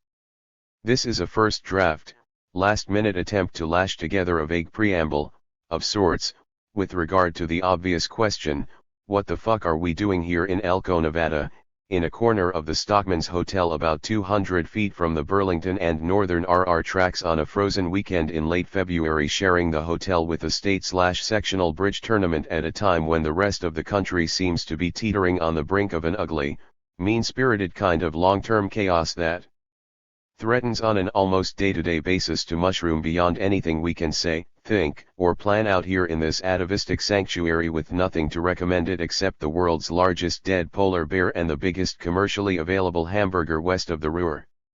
Both of these are in the commercial hotel, across the RR tracks from our plush HQ in the Stockman's Motor Hotel. Indeed. This is a valid question, and in the next 48 hours we will not have much else to do except try to answer it. Or maybe just hang weird at the gambling tables and try to ignore the whole thing. Both the bars and casinos in Elko are open 24 hours a day, in addition to several nearby whorehouses staffed by middle-aged Indian ladies, so anybody who doesn't feel like getting into politics has a variety of options. The train doesn't stop here, and all departing flights are fully booked until Sunday, to while away these rude and lonesome hours until we can all flee back to our various sinecures in those bastions of liberalism where hired guns and dilettantes are still honored. In any case, the original impulse that led to this gathering bubbled up from a conversation I had in Woody Creek last summer with Adam Walensky, in which I expressed considerable reluctance vis-a-vis my long-neglected idea about running for the U.S. Senate from Colorado. I had, at that point, received several hundred letters from people who wanted to work in my campaign, and the notion of backing off was beginning to fill me with guilt, which Adam nicely compounded by saying that, if I decided not to run, I'd be one of the few people in the country who could honestly say that he had the senator he deserved. Which is not true, of course, given the gangbang nature of the 74 Senate race in Colorado, but after brooding on that remark for many months, I find it popping up in my head almost every time I start thinking about politics. And especially about the elections in 1976, which, until the unexpected demise of Spiro Agnew VI, I was inclined to view in very extreme and or apocalyptic terms. Prior to Agnew's departure from the White House and, presumably, from the 76 presidential scene, I saw the 1976 elections as either a final affirmation of the rape of the American dream, or perhaps the last chance any of us would ever have to avert that rape, if only temporarily, or perhaps even drive a stake of some kind into the heart of that pieced-off vampire that Agnew would have been in 76, if fate had not intervened. But things have changed now. Agnew is gone, Nixon is on the ropes, and in terms of realpolitik, the Republican Party is down in the same ditch with the Democrats. They are both looking back into their own loyalist ranks for names, ideas and possibilities. The GOP has been stripped all the way back to 1964, with Goldwater/Reagan vs. Republican New York Governor Nelson A. Rockefeller and maybe Percy Seven on the outside, but in fact Nixon's mind-bending failure has effectively castrated the aggressive/activist core of the GOP, all the bright young men, as it were, and barring totally unforeseen circumstances between now and Nov 76, the GOP looks at a future of carping opposition until at least 1984.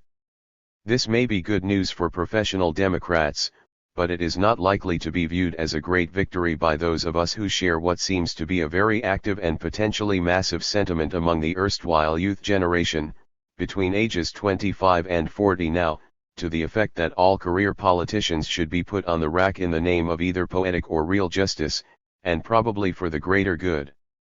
This sentiment, reflected in virtually all age, income and other demographic groups, is broad and deep enough now and entirely justified, to my mind, to have a decisive effect on the 76 elections, which might in turn have a decisive effect on the realities of life in America for the next several generations, and also on the life expectancy of the whole concept of participatory democracy all over the globe.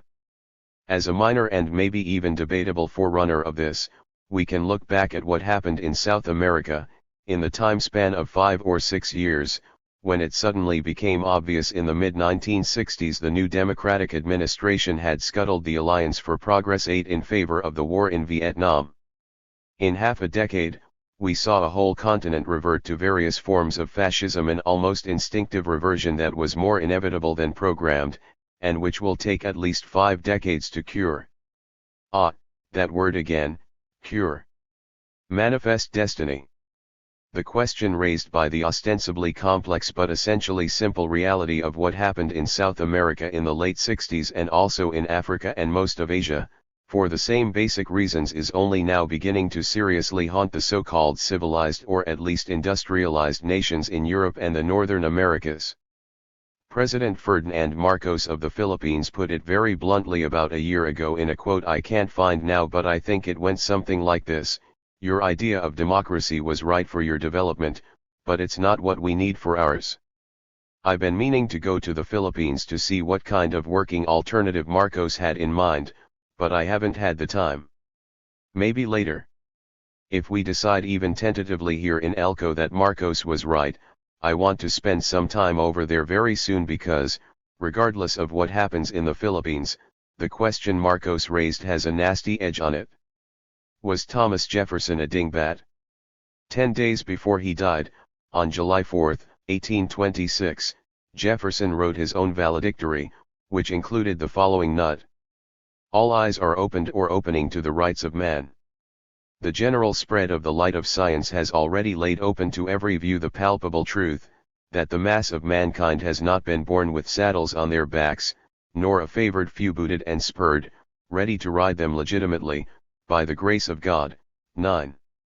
President Marcos would probably agree, but he would also probably argue that Jefferson's reality was so different from what was happening 100 years later in Russia or 200 years later in the Philippines that his words, however admirable, are just as dated and even dangerous now as Patrick Henry's wild-eyed demand for liberty or death. 10. Ah, madness, madness, where will it end? I think I know, with regard to the way I live and intend to keep on living my own life, but as I grow older and meaner and uglier it becomes more and more clear to me that only a lunatic or an egomaniacal asshole would try to impose the structure of his own lifestyle on people who don't entirely understand it, unless he's ready to assume a personal responsibility for the consequences. When the price of liberty includes the obligation to be drafted and have your legs blown off at the age of 22 in a place called Vietnam for some reason that neither Democratic nor Republican presidents can finally claim to understand, then maybe death is not such an ugly alternative.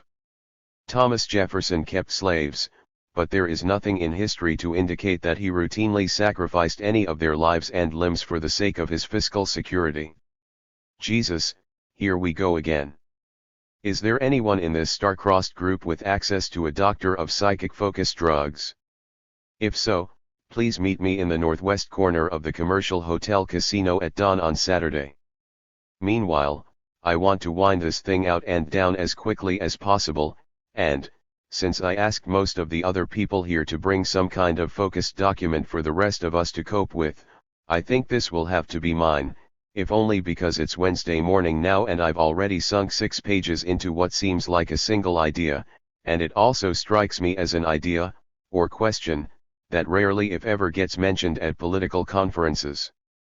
This is the possibility that maybe we're all kidding ourselves about the intrinsic value of taking politics seriously in 1970s America, and that maybe we, or the rest of you, anyway since I'm a doctor of journalism, are like a gang of hired guns on New Year's Eve in 1899.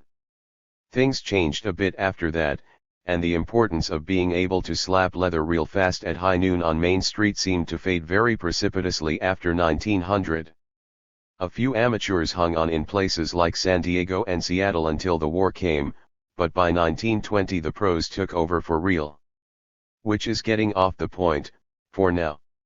What I want to do is raise the question immediately, so we'll have to deal with it in the same context as all the others, as to whether Frank Mankiewicz was talking in the past, present or future when he said, in the intro to his book on Nixon, that he learned from Robert Kennedy that the practice of American politics can be both joyous and honorable. Whether or not Frank still agrees with that is not important for now, but in the context of why we're all out here in this God-forsaken place, I think it's important not to avoid the idea that reality in America might in fact be beyond the point where even the most joyous and honorable kind of politics can have any real effect on it. And I think we should also take a serious look at the health/prognosis for the whole idea of participatory democracy in America or anywhere else. That, to me, is an absolutely necessary cornerstone for anything else we might or might not put together, because unless we're honestly convinced that the practice of politics is worth more than just a short-term high or the kind of short-term money that power pimps pay for hired guns, my own feeling is that we'll be a lot better off avoiding all the traditional liberal bullshit and just saying it straight out, that we're all just a bunch of fine-tuned politics junkies and we're ready to turn Main Street into a graveyard in the name of anybody who'll pay the price and even pretend to say the right things. But we don't want to get carried away with this Old West gig, except to recognize a certain connection between politics/campaign hitmen in 1974 and hired guns all over the West in 1874. It's just as hard to know for sure what Matt Dillon 11 thought he was really doing back then as it is, today, to know what the fuck Ben Wuttenberg 12 might claim as the far better thing he has in mind. One of the primary ideas of this conference, in my own mind, is to keep that kind of brutal option open if that's what we seem to agree on. Maybe tilting at windmills really is the best and most honorable way to go, these days. I get a definite kick out of it, myself, but I have a feeling that my time is getting a bit short, and I'm getting unnaturally curious about how much reality we're really dealing with.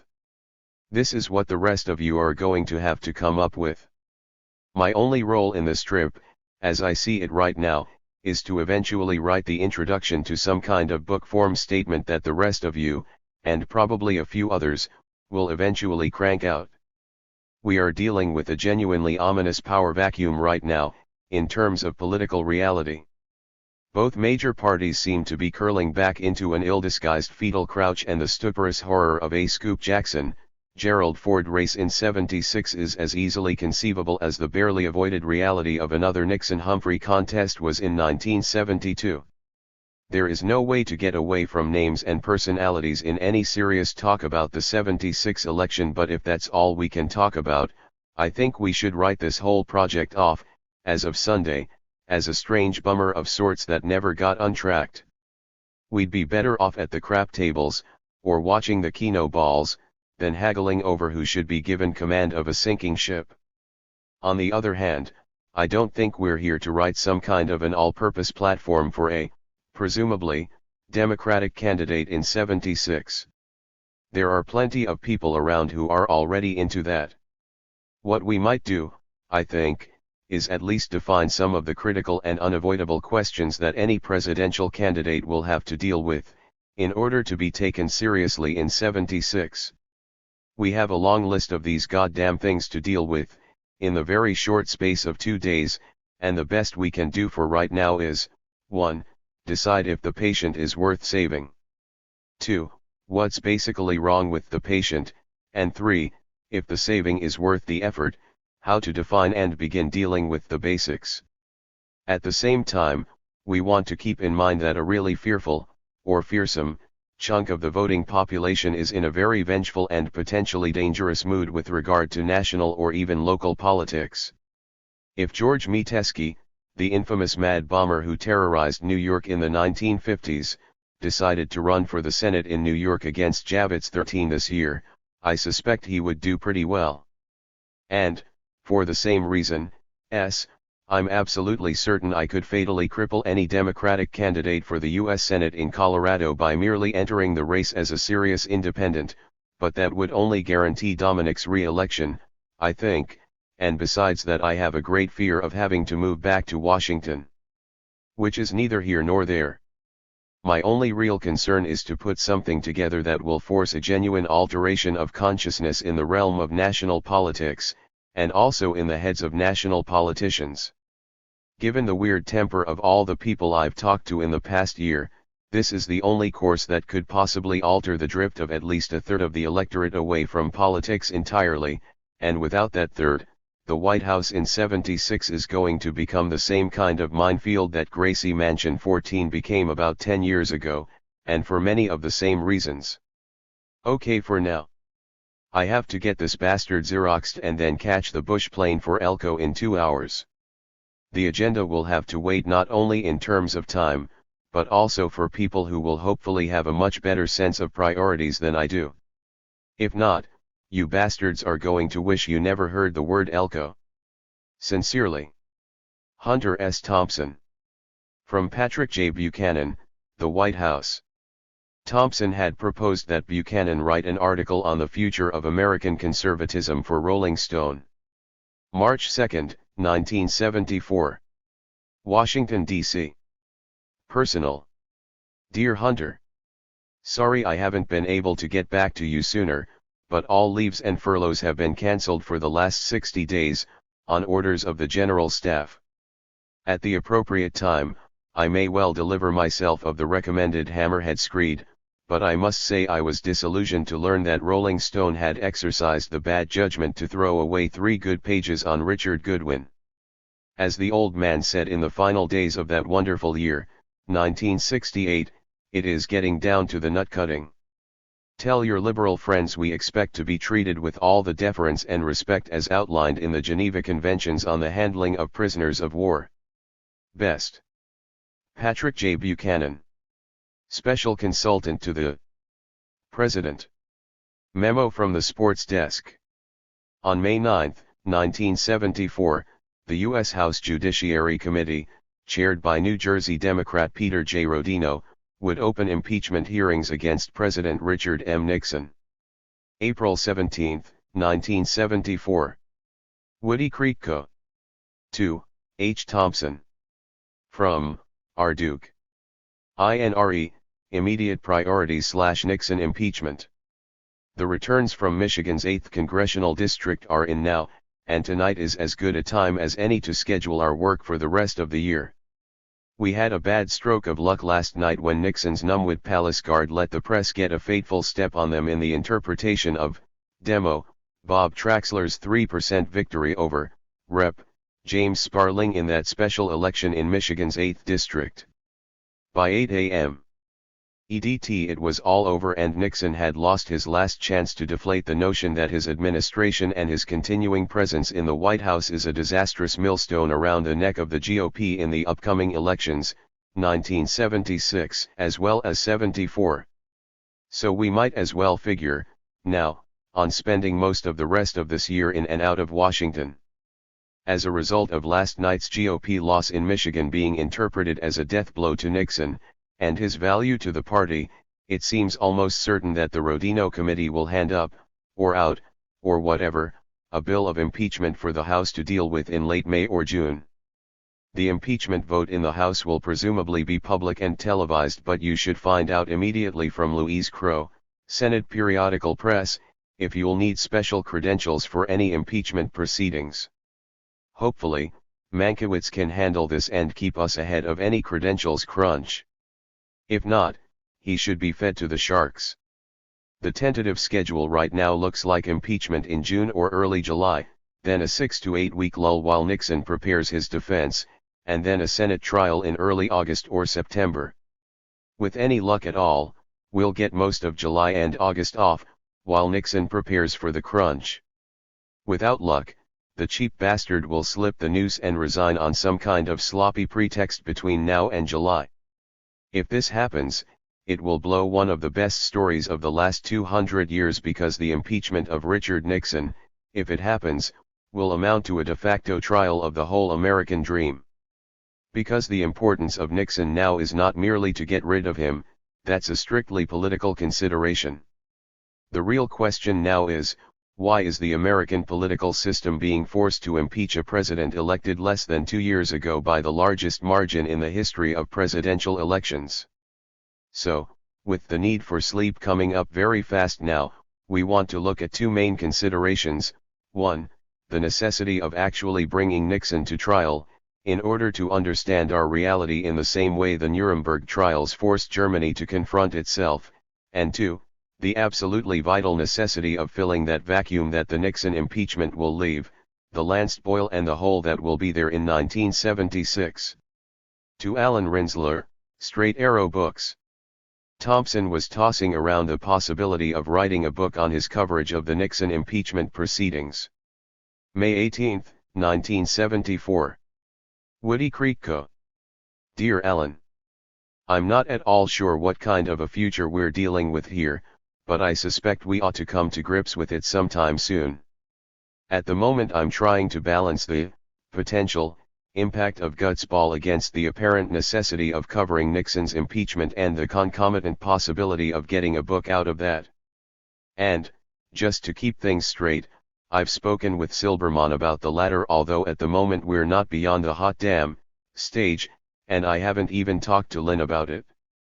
I have, however, kept Jan advised of everything I'm either into or thinking about. No decisions, or no mutual ones, at any rate, have been reached on any front except for the obvious necessity of my gearing down tonight to write that goddamn introduction for Ralph's book.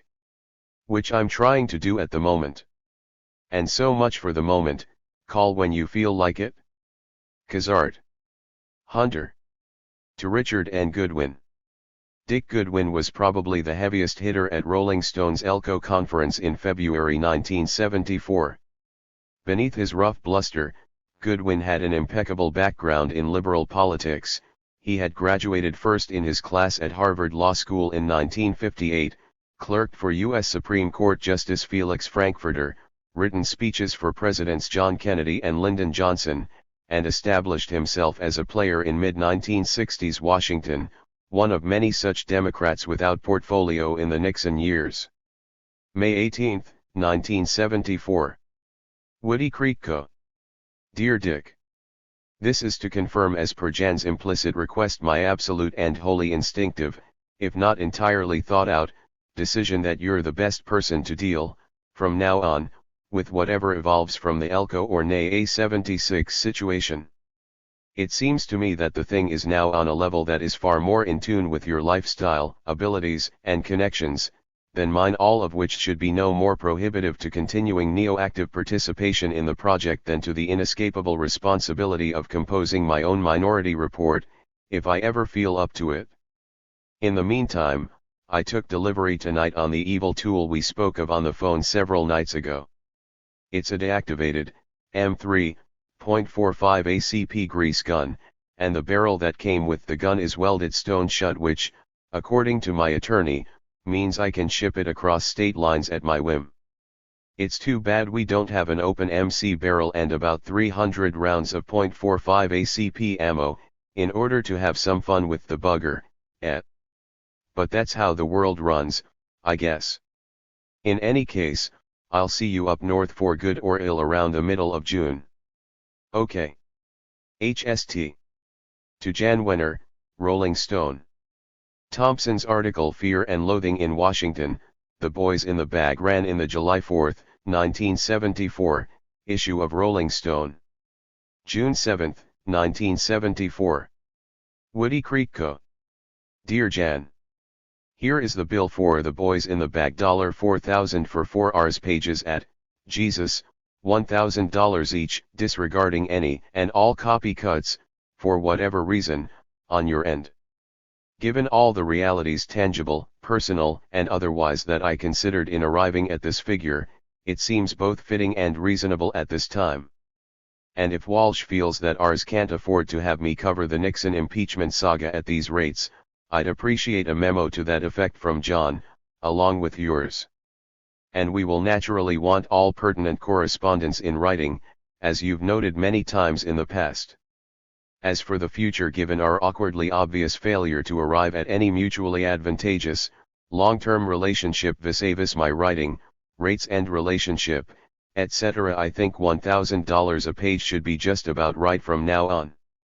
If we're heading for a terminal haggle, I think we should at least do it on righteous terms, Like you always said, if we must argue, why argue about nickels and dimes?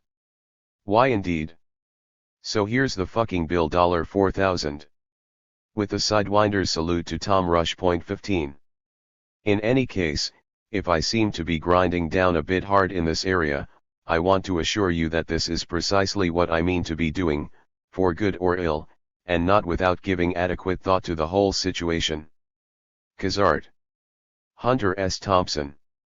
PS/note, I talked to Carl Wagner today about Elko 1.5, or whatever, and as a result of that talk I decided that I'll definitely attend that July meeting in Maine. I won't have anything special to add, personally, but I have a tape I want to play, and I'll also make all my own travel and lodging arrangements. Okay for now. H. To Jan Wenner, Rolling Stone. Thompson again attempted to sort out his financial terms and future projects with Wenner. July 4, 1974. Woody Creek Co. Jan. With dawn coming up on what is always a vicious day in this valley, I want to get off a note on the general action. 1. I'm leaving for DC tomorrow. You can reach me at either the Hilton or C/O Dick in McLean, SP. McLean, Virginia. Anyway, I'll be there for a week or so. It might be worthwhile to talk about the possible result, since at the moment I see no focus at all, beyond the result of the 7/8 sup. CT arguments on Monday, which Dick has hopefully got me accredited for.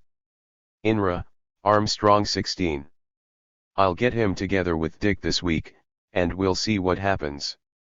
Whatever other stories might or might not be brewing in DC are beyond my ken right now.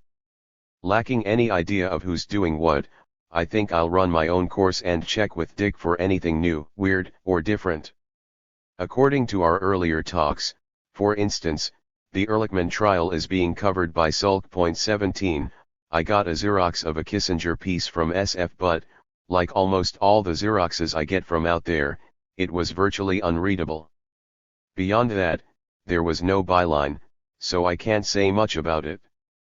As for Chris and Slash or the question of a secretary in Aspen, Sandy has effectively made that decision for me, to wit, given the reality that she has to deal with anything of any importance, to me, anyway, I figure we may as well put her to work on a serious basis and pay her, accordingly, for her time, which would amount, on balance, to a lot less than anybody I'd have to hire and cope with.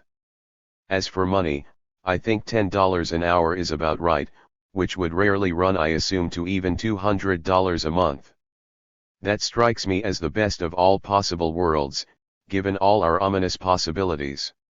If nothing else, Sandy is the only conceivable secretary I could hire that I'll feel free to lean on or even trust on a personal level, for that matter, so I assume that problem is solved. One that isn't solved, however, has to do with that missing $500, already listed as paid in year overall accounting statement for 74, and the $200 basic expenses in connection with the Freud book. 18. I feel I have a pretty wide latitude on that one beyond the $200, but I have no intention of getting seriously into it, beyond the enclosed, until I get something in writing from you. Enclosed, meanwhile, is the tape I mentioned and also the typed translation of a 15-page outburst I lashed together on a night when I was probably as deep in the throes of cocomania as I'll ever get. My idea was to get as crazed as possible on the stuff, then try to write something, and these 6 pages are the result. Strange, eh? I was long past the point of being able to talk into the tape recorder when I wrote this stuff, and it's absolutely unedited, except for the red marks on this carbon copy. So, we should think on the question of a relatively long and serious cocaine piece, and also on the question of covering impeachment versus getting on with Gutsball. I assume Walsh is taking care of my credentials for the alley Foreman fight in Zaire around mid-September. 19. Beyond that, I don't have much to talk about except to say you better hope that missing $500 gets to me before I find an occasion to do any talking on the air or for print about my general relationship with Ars. That was a cheap, street dealer's kind of rip-off and depressingly reminiscent of Sidney Zion. Okay for now. Hunter. To Warren Hinkle. July 4, 1974. Woody Creek Co. Dear Warren.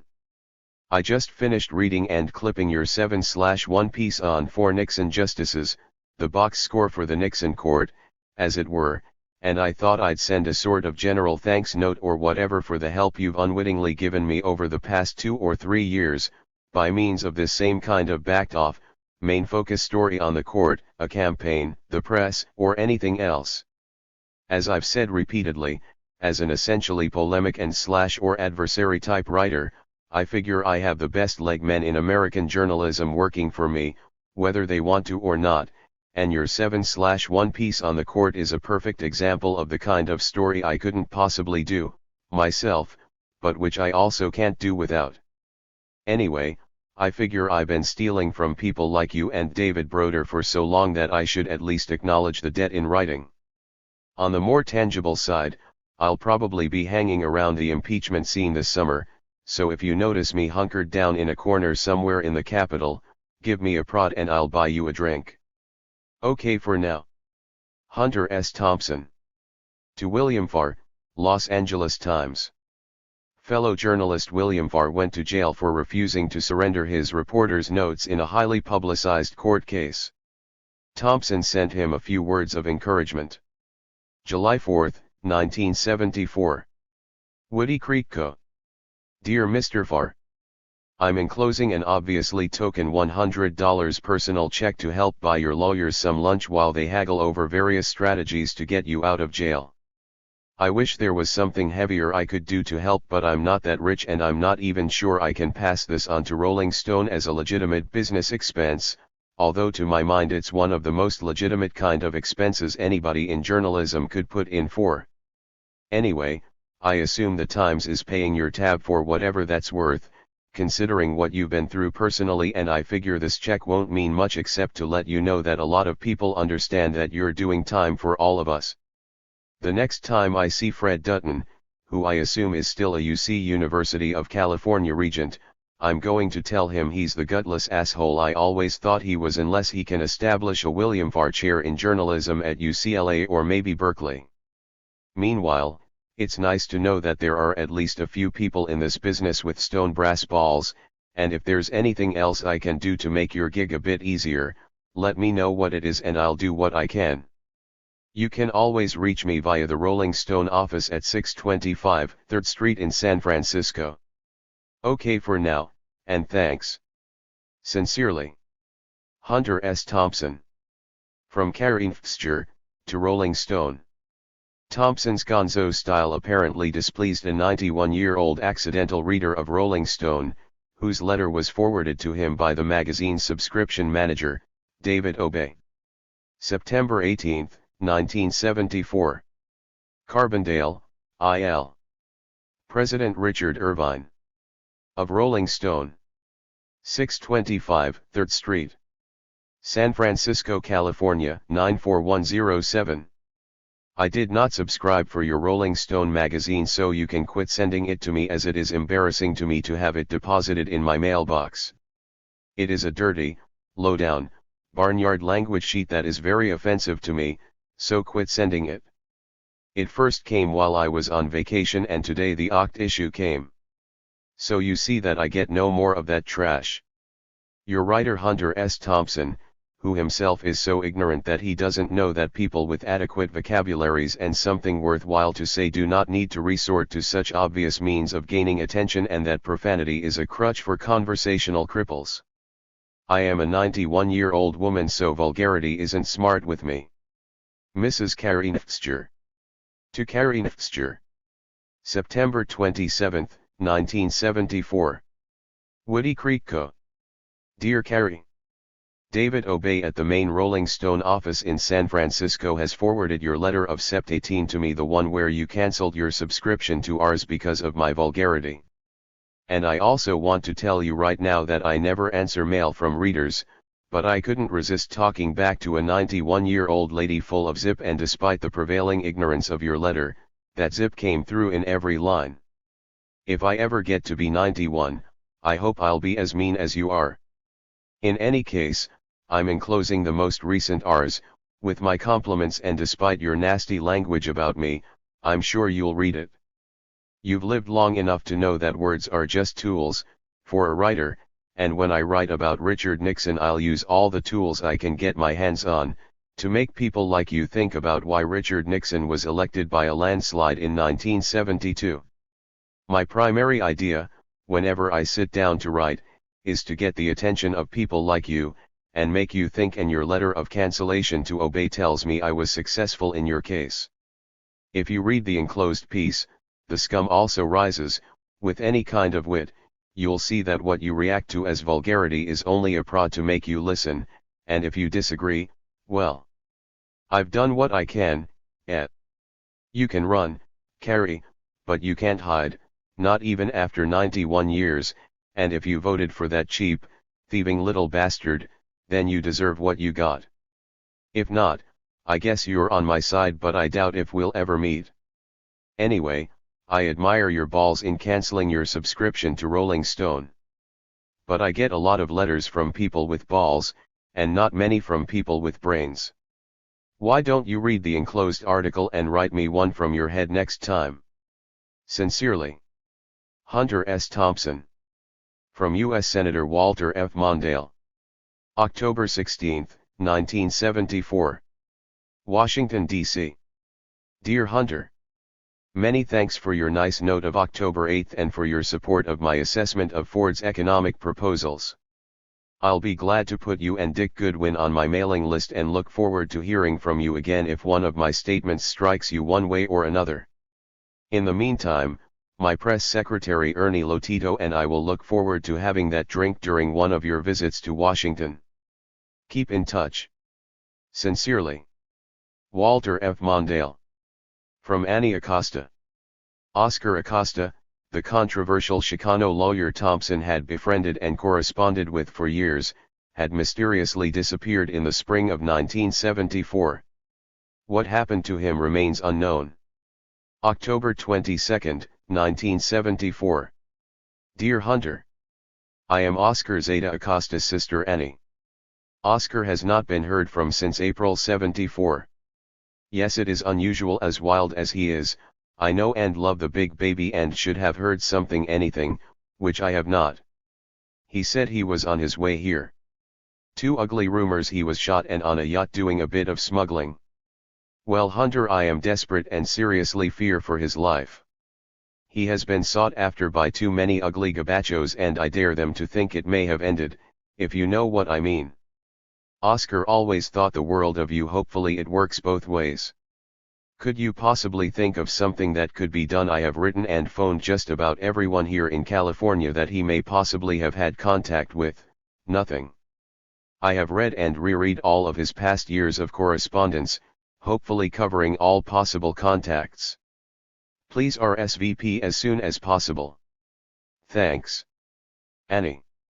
From Roscoe Seaborn, The National Observer, to Hugh M. Hefner, Playboy. Roscoe Seaborn, vice editor of The National Observer, for which Thompson once freelanced, wrote in to comment on the writer's claims in a Playboy article of his bitter dispute with The Observer. Playboy wanted to run Bourne's letter along with a response from Thompson. November 6, 1974.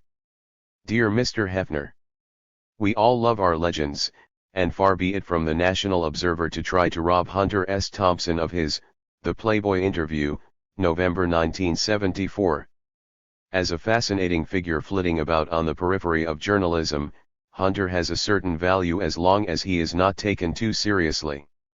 So we don't object if Hunter wants to believe and say that he had just quit and been fired almost at the same time by the National Observer because we wouldn't let him cover the free speech thing at Berkeley. We think most readers would understand that, well, that's just Hunter talking. But to have Playboy accept Hunter's statement as fact, as you did in the introduction to the Hunter Thompson interview, is another matter. Your intro states that Hunter quit The Observer in a bitter dispute with his editors over coverage of the Berkeley free speech movement. Now that's Playboy talking, not Hunter, so we must object. In fact, Hunter was not fired, nor did he quit. He was never hired. He was a freelance, never an employee. As a freelance, by definition, he was free to cover anything he wanted to cover and to sell to anybody who would buy. If he had a bitter dispute or any dispute with anybody here about covering the free speech movement, nobody here can remember it, and a dispute with Hunter Thompson, I should think, is likely to be remembered. The files disclose this reference to the free speech movement in an October 12, 1964, letter from Hunter. The UC Berkeley story had a lot of meat to it, and I can't help regretting I didn't work on that. Your printed version was too much like a wire service wrap-up, a good one, to be sure, but there was a lot more to it than our writer had space for. That's all. It doesn't sound much like a bitter dispute, or any dispute at all. And nobody here, including the editor who worked directly and patiently with Hunter, can recall any discussion with him about the free speech movement. In fact, Hunter continued to send us pieces after the free speech episode at Berkeley. Perhaps Hunter's life view is enriched by imagining some such dramatic event with The Observer, but it didn't happen. Sincerely, Roscoe Seaborn, Vice Editor. To Lucian Truscott, The Village Voice. An incensed Thompson aired his objections to what he considered a whiny article. November 15, 1974. Woody Creek Co. Lucian. Here's the first letter to the editor I've written since I was 19 years old. Could you see that it gets printed intact, or not at all, and if not at all, I'd like to know whose name to put on the list. Okay, and thanks. I just got back from London and Africa, a hideous nightmare that I doubt we'll ever see print. In any case, I'm heading into the Jerome in a few hours for the Monday night food bowl. Let me know if you get any hot stock market tips. HST. Letter to the editor, The Village Voice. November 15, 1974. Woody Creek Co. Hair Editor. I sympathize very deeply with Brock Brower's walking nervous breakdown, as described in your issue of November 7, but I also wonder what kind of presumptuous and gratuitous kind of self-serving bullshit led him to include me in the pantheon of sick crazies he name-dropped in the opening graph of his lame confession about how he couldn't quite make it in this world by living in Princeton, NJ, and sitting on a log in the woods wearing a hand-loomed Irish balladeer sweater and $55 Ascot saddle. Strollers. Mr. Brower might do his own mental health a good turn by understanding that not all of us live that way. I don't know what Robert Pirsig 20 had in mind when he aimed his bike toward Montana, or what John Gregory Dunn was looking for when he went to Las Vegas, so I can't speak for them. As for myself, however, I went to Las Vegas for reasons that would even now be understandable to any nickel-and-dime agent or editor on Mr. Brower's New York luncheon circuit, and those reasons were 1, money, and 2, a chance to get it on somebody's corporate tab. It's entirely possible, I suppose, that I had a walking nervous breakdown in the process, but if I did, I wasn't aware of it, and if that's what happened, I'd just as soon do it again, because it was an extreme kind of high and I dug it. Again, I want to emphasize that I've always considered Brock Brower, or is it Bauer, as one of the dozen or so writers whose name in any table of contents would usually cause me to buy whatever magazine it appeared in. He has always struck me as a generally sane and perceptive writer. Until now, when I open the November 7 Voice and see where he decided to take me, Dunn and Pirsig with him when he apparently went down the tube, those many months ago. How would Brower feel if I flipped his coin in print and included his name among those writers who had inadvertently joined me on the long slide to terminal brain damage from drugs? Which may or may not be true, and I frankly don't give a fuck either way, but if the day ever comes when I decide to publicize my own failure and blame it on drugs, I hope I'll have the grace to ride that rail alone, just like I started. I'd also like to remind Mr. Brower that the pieces in Scott Fitzgerald's Crack Up were written after he'd written one of the technical masterpieces of American literature and one of the cleanest, saddest statements in the English language. Point 21. In a nut, Brower's piece reminded me of the same editorial instinct that prompted your cheap and vicious attack on George Plimpton several weeks ago, and although I don't want to include Brower personally in this flash at what appears to me to be a sort of bitches/neurotic editorial bent, I just want to make it clear to him and to you that if I'm going mad, I'll goddamn well do it on my own terms, and I suspect Dunn and Pirsig feel the same way. Brower may be right in assuming that a lot of writers just want to sit tight and not move off their butts, but he should do a little research west of the Hudson before he starts naming them, just in order to lend weight to his own lame confession. Almost everybody who goes to the mats gets beaten, one way or another, but not all of us get broken. Sincerely. Hunter S. Thompson. C.C., Lucian Truscott. To George V. Higgins. Duke University had refused to compensate Thompson for an October 22 speaking engagement, claiming that he had arrived 45 minutes late and was belligerent toward the audience, calling them beer hippies and pig farmers and throwing a glass of bourbon in the air from the podium. Thompson refused to speak at Florida Atlantic University because of contract stipulations that he appear at a press conference and reception afterward. November 17, 1974. Woody Creek Co. Dear George. Here is the lean meat of my APB American Program Bureau file, with emphasis on our lack of an original agreement and the Duke fiasco along with the FLA. Atlantic University botch that I aborted because of that contract rider that Novotny signed for me, in absolute defiance of a statement I made in a meeting of APB sales reps at their Boston office and under Walker's aegis. In other words, Walker invited me out to HQ, and had me sit down in a meeting with his salesman and explain my act. That was almost 2 years ago, and every date since then has gone off pretty much according to my book, to wit. I said very firmly that I detested these fucking things, and that since I felt I had nothing to say I refused to even pretend to make a speech. I would, however, answer any and all questions from the audience, preferably in the form of a pile of 3x5 cards submitted in advance, although I specified in advance that any person designated by the Speakers Committee or any person appointed by them could select the questions. In other words, I wasn't trying to dodge anything, all I wanted was some help in sorting out the bullshit, so I wouldn't have to do it on stage, which was not done at Duke, a fuck up, considering that they had 45 minutes to wait for me, they claim, that contributed very strongly to the chaos that resulted. I also specified, during my talk with the salesman at APB with Walker listening in, that I would in all cases insist on drinking my own beverage while speaking, and that it would be either wild turkey or something stronger. They were not required to provide the booze, but ice and a large glass were part of the deal. In all other cases, however, I've been provided with so much wild turkey, prior to speaking, that I ended up giving quarts away before leaving town. There was also the cocaine proviso, which I enunciated quite clearly at the APB salesman's meeting.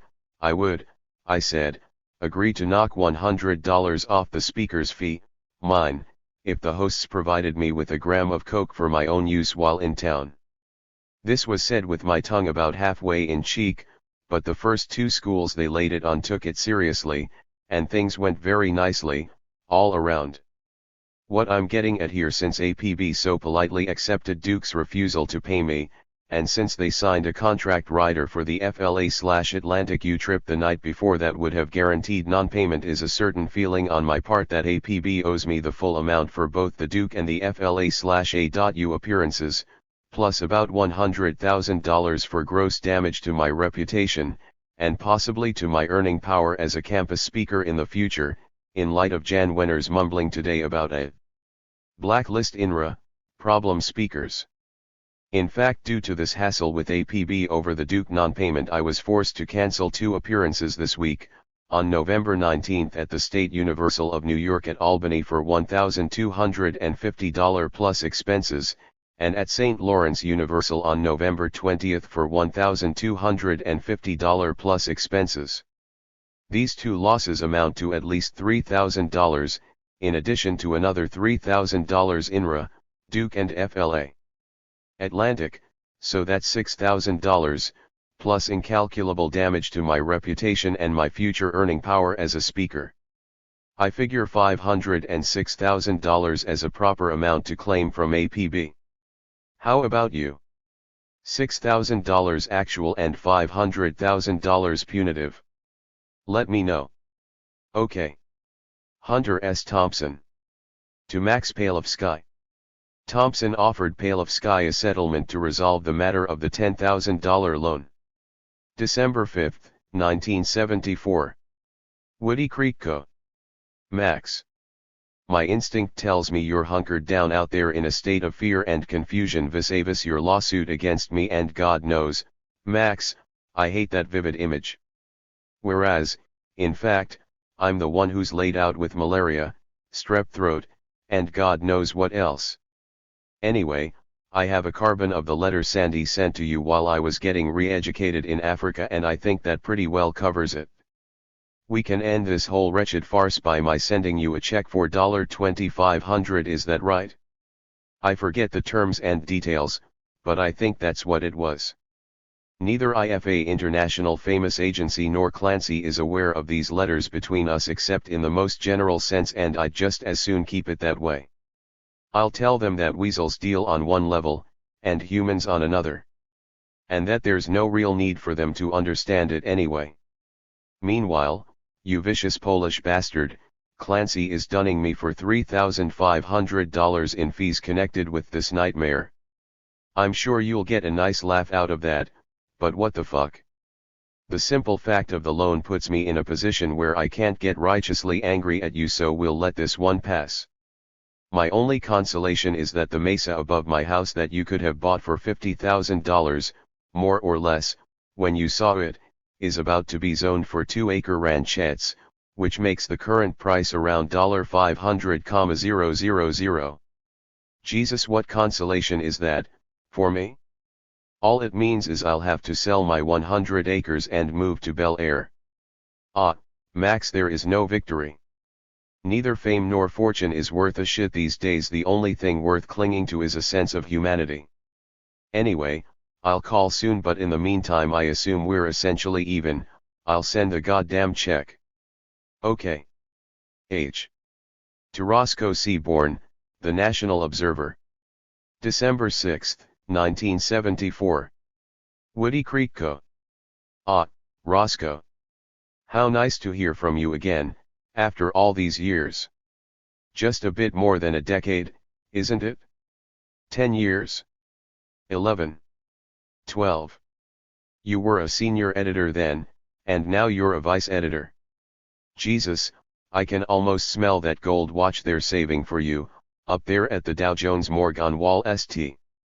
Which is not the kind of thing I'd normally want to get into with somebody I don't really know and never liked anyway, and that feeling was always mutual, wasn't it? Roscoe, old sport, are you still with me? Don't slink off. I want to establish the essentials of our relationship before I get into the main gum of your complaint, which was not entirely wrong.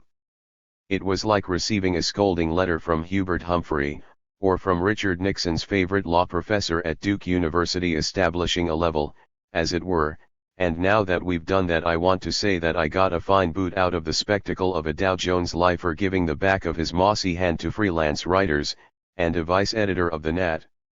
OBS talking contemptuously about the periphery of journalism. Those were genuinely off-the-wall strokes, Roscoe. I was stunned. Can you smell the rank humor in that spectacle, Roscoe, even though your charges are not without merit? Can you hear me laughing out here in the Rockies, as I write this? Because you are going to remember this dispute, Roscoe, just like you said in paragraph 4 of your complaint. And now to the charges, not necessarily in the order you raised them. 1. That I was never fired because I was never an employee. Okay. We both know why I was never a formal time clock employee, don't we, Roscoe? Right. Because I refused to work in that Silver Spring, MD, office where you've been fighting the good fight in the mainstream of American journalism for the past 11 years. And we both know, don't we, Roscoe, that I was offered and repeatedly urged to accept your style of employment by, then, Managing Ed. Dan Carter and, then, Executive Ed. Bill Giles. And we both know that I refused to work under those circumstances, don't we?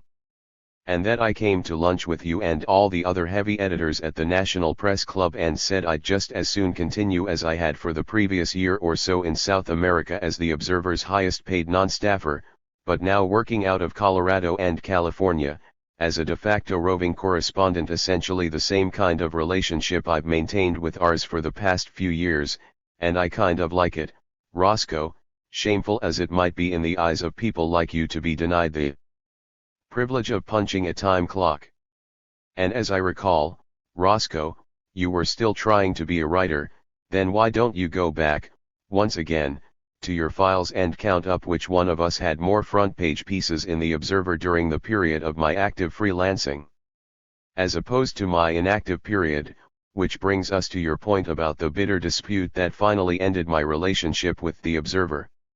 Are you ready for this one, Roscoe?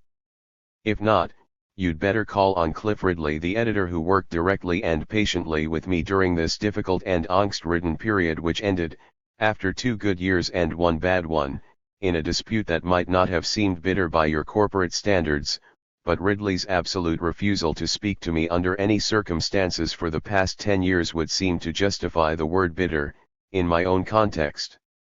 But you were right, Roscoe, when you said this bitter dispute did not arise directly from the Observer's refusal to assign me to cover the first flarings of the Berkeley free speech movement. That was more an open sore than a dispute, because once Ridley made it clear to me that the Berkeley story was being taken care of, for the Observer, by a moonlighting reporter from the SF Chronicle, I naturally let it go at least for the Observer, although I wound up writing it for the Nation and later for my Hells Angels book. So, Roscoe, you are right, on that point. The bitter dispute that ended my relationship with the Observer erupted at almost the same time as my running argument with Ridley about the Berkeley story, but the real crunch came in the wake of the Observer's refusal to publish my, very favorable, review of Tom Wolfe's first book, The Candy-Collared Tangerine Flake Streamline Baby. This dispute went down by telephone, Roscoe, so your files will not yield it up.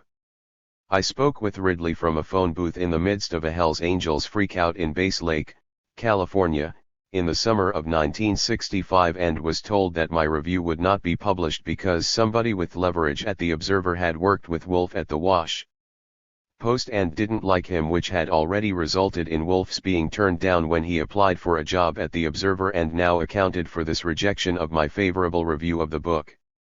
I recall saying, at that point, Clifford, we've been friends for a long time and I've never even seen this bastard, Wolfe, but on the evidence this is stone chicken shit, right? He agreed but refused to tell me who it was in the Observer hierarchy that was blackballing Wolfe on all fronts, from employment as a writer to favorable reviews of his first book. So I hung up the phone at Base Lake and went back to the Hells Angels orgy at Willow Cove, to work on my book. But I was pissed off, Roscoe. It was the first time in 3 years that the Observer had actually rejected something I'd written, and I had written a lot of extremely weird things, Roscoe, which thank Christ you were not in a position, then, to spike, but this blatant murder of a book review, for reasons that Ridley freely and apologetically admitted on the phone, made me angry. So I went back to San Francisco after the madness at Base Lake and sent Wolfe a carbon copy of my review of his book, along with a cover letter explaining why the Observer had refused to publish it. Then I sent a carbon of my letter to Wolfe back to Ridley at the Observer, and it was then that our bitter dispute erupted. Ridley was not happy with me for having told Wolfe why the Observer wouldn't publish my review of his book. He accused me of willful treachery, betrayal of our family relationship, and that sort of thing. And I just happen, Roscoe, to have a copy of that letter in my files along with my own reply to Ridley, which turned out to be my last official communication with the National Observer.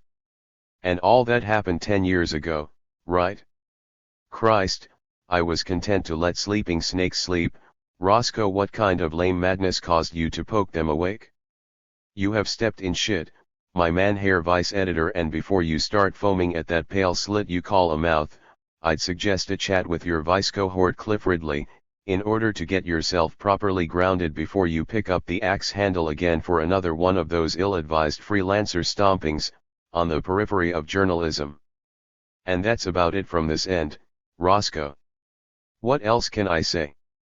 Except that I enjoyed working with Ridley and for the Observer during that time, and I'm also glad that I quit, stopped, failed, ceased, terminated, or whatever word you like, precisely when I did. Maybe someday, if tragedy strikes, I will limp back to mainline, time clock journalism.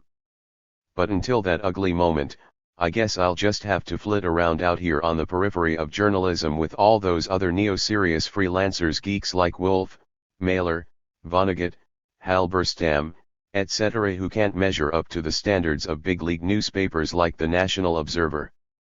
Yours in perpetual humility, Hunter S. Thompson. National Affairs Desk. Rolling Stone. From U.S. Senator George McGovern. December 11, 1974. Washington, D.C. Dear Hunter, I fear that we have struck out on your request for the Gerald Warren press briefing of July 18 in Laguna Beach. After receiving a tardy interim reply from GSA 22 indicating they were forwarding our request to the White House, the White House counsel's office phoned to say that, as with each succeeding president, they have no access to President Nixon's papers. The papers are evidently further under an embargo until the various court cases and final disposition is made. I am sorry that we were unable to get the transcript for you, Hunter. Sincerely. George McGovern. 1975. Last Dance in Saigon, End of the War in Vietnam, Conversations from the Garden of Agony. Touring the Orient for Money, Sex and Violence in Hong Kong, Last Memo from the Global Affairs Desk. Buy the Ticket, Take the Ride Saigon, 1975. Photo courtesy of HST Archives. Press Corps en route to News Conference, Vietnam, 1975. Photo by Neil Ulovic. Buffett's Wedding, 1975. Left to Right, Jimmy Buffett, Roxy Rogers, Jane Buffett. Photo by Alan Becker. Sign outside the Rolling Stone Global Affairs Suite, Hotel Continental, Saigon, 1975. Photo courtesy of HST Archives. San Francisco, 1975. Photo by Edmund Shea. From Governor Jimmy Carter. Hunter S. Thompson had admired Jimmy Carter since he heard the Democrats' Law Day address at the University of Georgia on May 4, 1974. In fact, he would write, "I have never heard a sustained piece of political oratory that impressed me any more than the speech Jimmy Carter made on that Saturday afternoon." Nearly 2 years before the 1976 election, Thompson began acting as an informal advisor to the Georgia governor's nascent presidential campaign. February 5, 1975. Plains, Georgia. To Hunter Thompson. We'll contact your friend Dixon. Point 1. Maybe I'll see you while campaigning, unless you've graduated to favorites and are traveling with Scoop. Point 2. Everything looks good so far. It's a great country and I am enjoying the campaign and intend to win. Come to see us. Jimmy. To Jan Wenner, Rolling Stone. Thompson was frustrated by his undefined relationship with Rolling Stone. March 10, 1975. Woody Creek Co. Jan. I've been trying to get into the Corps' memo for about 2 hours and I just figured out why I'm having so much trouble getting started on it, to wit, I am immensely fucking pissed off about that vicious sandbag job you laid on me vis-a-vis the C-76 book contract. I've spent the past 72 hours skiing, shooting and eating acid in a deliberate attempt to keep my mind off the whole stinking business, but now that I'm back at the machine I feel like I'm sitting in a bathtub full of pus and my sense of humor is still locked in reverse. I haven't talked to either you or Lynn since Thursday night, so I have no idea if or whether there are any new developments or possible solutions, which would be nice, but I can't conceive of anything right now that could effectively remove the memory of you sitting out here in my living room with the fire and the music and the coke, and even Bangkok Fred, acting like a human being while we worked over that proposal of yours, and then going back to San Francisco and driving a stake through the heart of the whole relationship so casually that you only saw fit to mention it as an afterthought in an hour-long conversation when I happened to bring it up about 10 days later, which still leaves me wondering when you might have gotten around to telling me about the tragic and unforeseen death of the book division if I hadn't asked specifically about that contract you said you were going to send.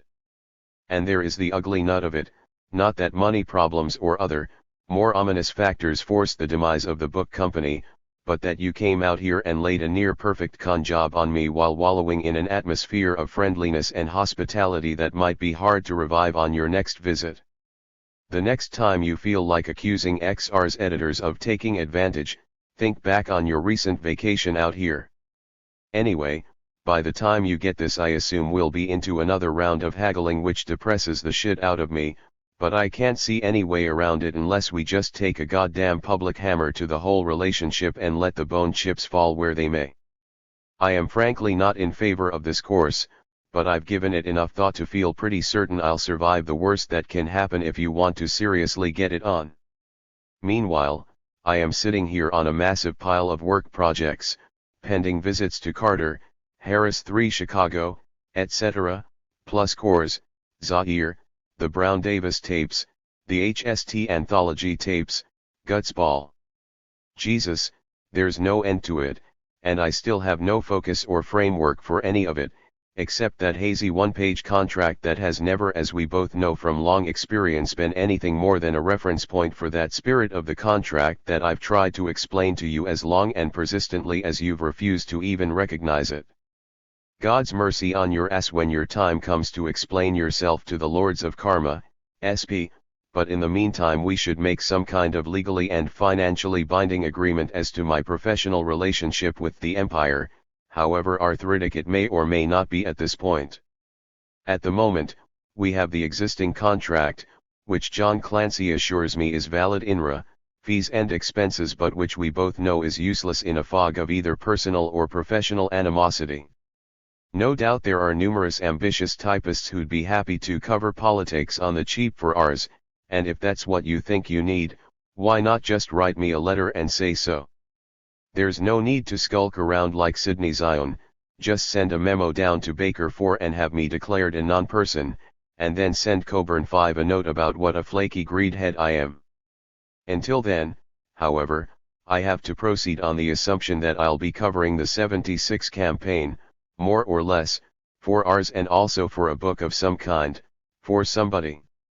To the best of my recollection and taking all the obvious risks into consideration, I think we agreed that you're prepared to pay for 12 relatively short articles, one each month throughout 1976, in exchange for a $25,000 salary and a $30,000 expense budget, which is okay, I guess, but without a book contract it leaves me in a fairly obvious no-profit situation due to a heavy cut in fees because of the shorter articles and also an expense budget $2,500 short of what I required in 72, and so clearly on the low side that not even you, thus far, have argued that it might be adequate to cover my real expenses. But I can live with that, just as long as we get the details in writing so we won't spend the whole goddamn year haggling about whether I really needed a red convertible to cover the Texas primary or whether my reimbursement for out-of-pocket expenses depends entirely on the printed word yield from every conversation with any candidate or staffer, regardless of the circumstances.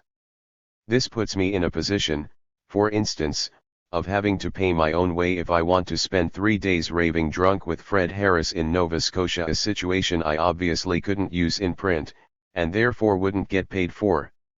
Only an editor with cheap shit for brains would put me, of all people, into that kind of a crippling bind. It not only robs us of all the natural edge I built up during the 72 campaign, but it puts me in a position of having to carefully censor my copy for ours and save vast chunks of otherwise inimitable copy for the pages of some book that may or may not ever see print. The only parallel that comes quickly to mind is that week I spent in Chicago in August of '68, filling notebooks for some book that never happened and with no magazine assignment for a story I still regard as the heaviest thing I ever covered, and if I wanted to get genuinely ugly on this point, I could look back in the bound copies of ours and find the ours pre-convention coverage on Chicago. It was, as I recall, very much like your pre-Woodstock coverage a year or so later. And so much for all that. I have to think you've divined the nature of what I've been trying to say for the past hours. No doubt there are areas where I seem to misunderstand the essential truth and beauty of your real intentions, and if so I'm prepared to apologize when you pinpoint my errors.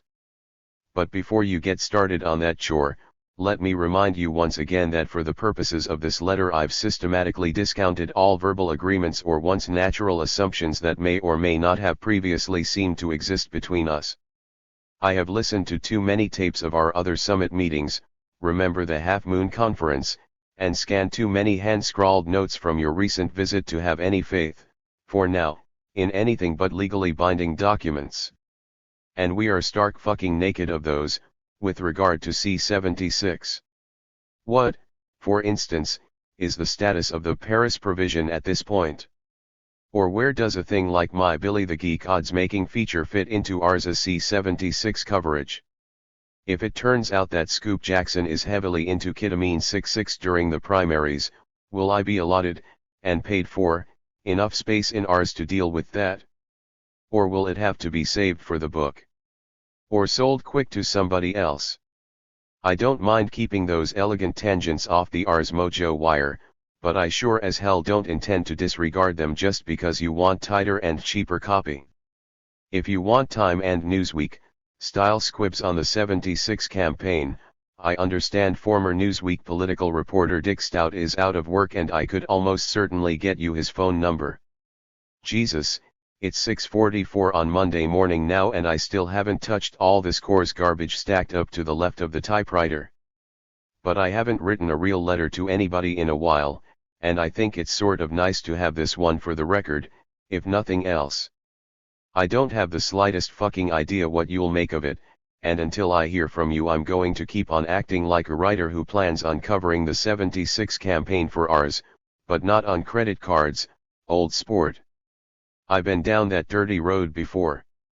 The one thing you can be sure of, though, is that I'll have a room at the Wayfarer Motor Inn during the New Hampshire primary, and I'll be writing for somebody. In the words of my associate, Herr Bluer, when the going gets weird, the weird turn pro. Either way, we should get this thing firmly settled very soon. No doubt you've already spoken with Lynn, and if that fails you'll be hearing from Clancy, and then Bluer. I never expected to find myself writing you a letter like this, but then life is full of surprises, eh? I think Bob Dylan wrote a song about it. Kazart. HST. To Paul Scanlon, Rolling Stone. Thompson traveled to Southeast Asia in April 1975 to cover the fall of Saigon and its aftermath for Rolling Stone. April 21, 1975. Saigon. Paul, the phone lines are temporarily out of order here and I can't call, so here is how I see the situation. I will file another 2,000/2000 or maybe a bit more if possible, which should start reaching you Monday afternoon or Monday night and Tuesday morning. If you don't have room for that much or my timetable is wrong, you must telex me back here immediately so I can adjust. Also I must know something definite from you about my arrangement with Palmer 7 who is already working, so this is important. Thanks, Hunter. To Colonel Vo Dan Giang, Provisional Revolutionary Government of Vietnam. Colonel Vo Dan Giang was spokesman in Saigon for the PRG, or Viet Cong.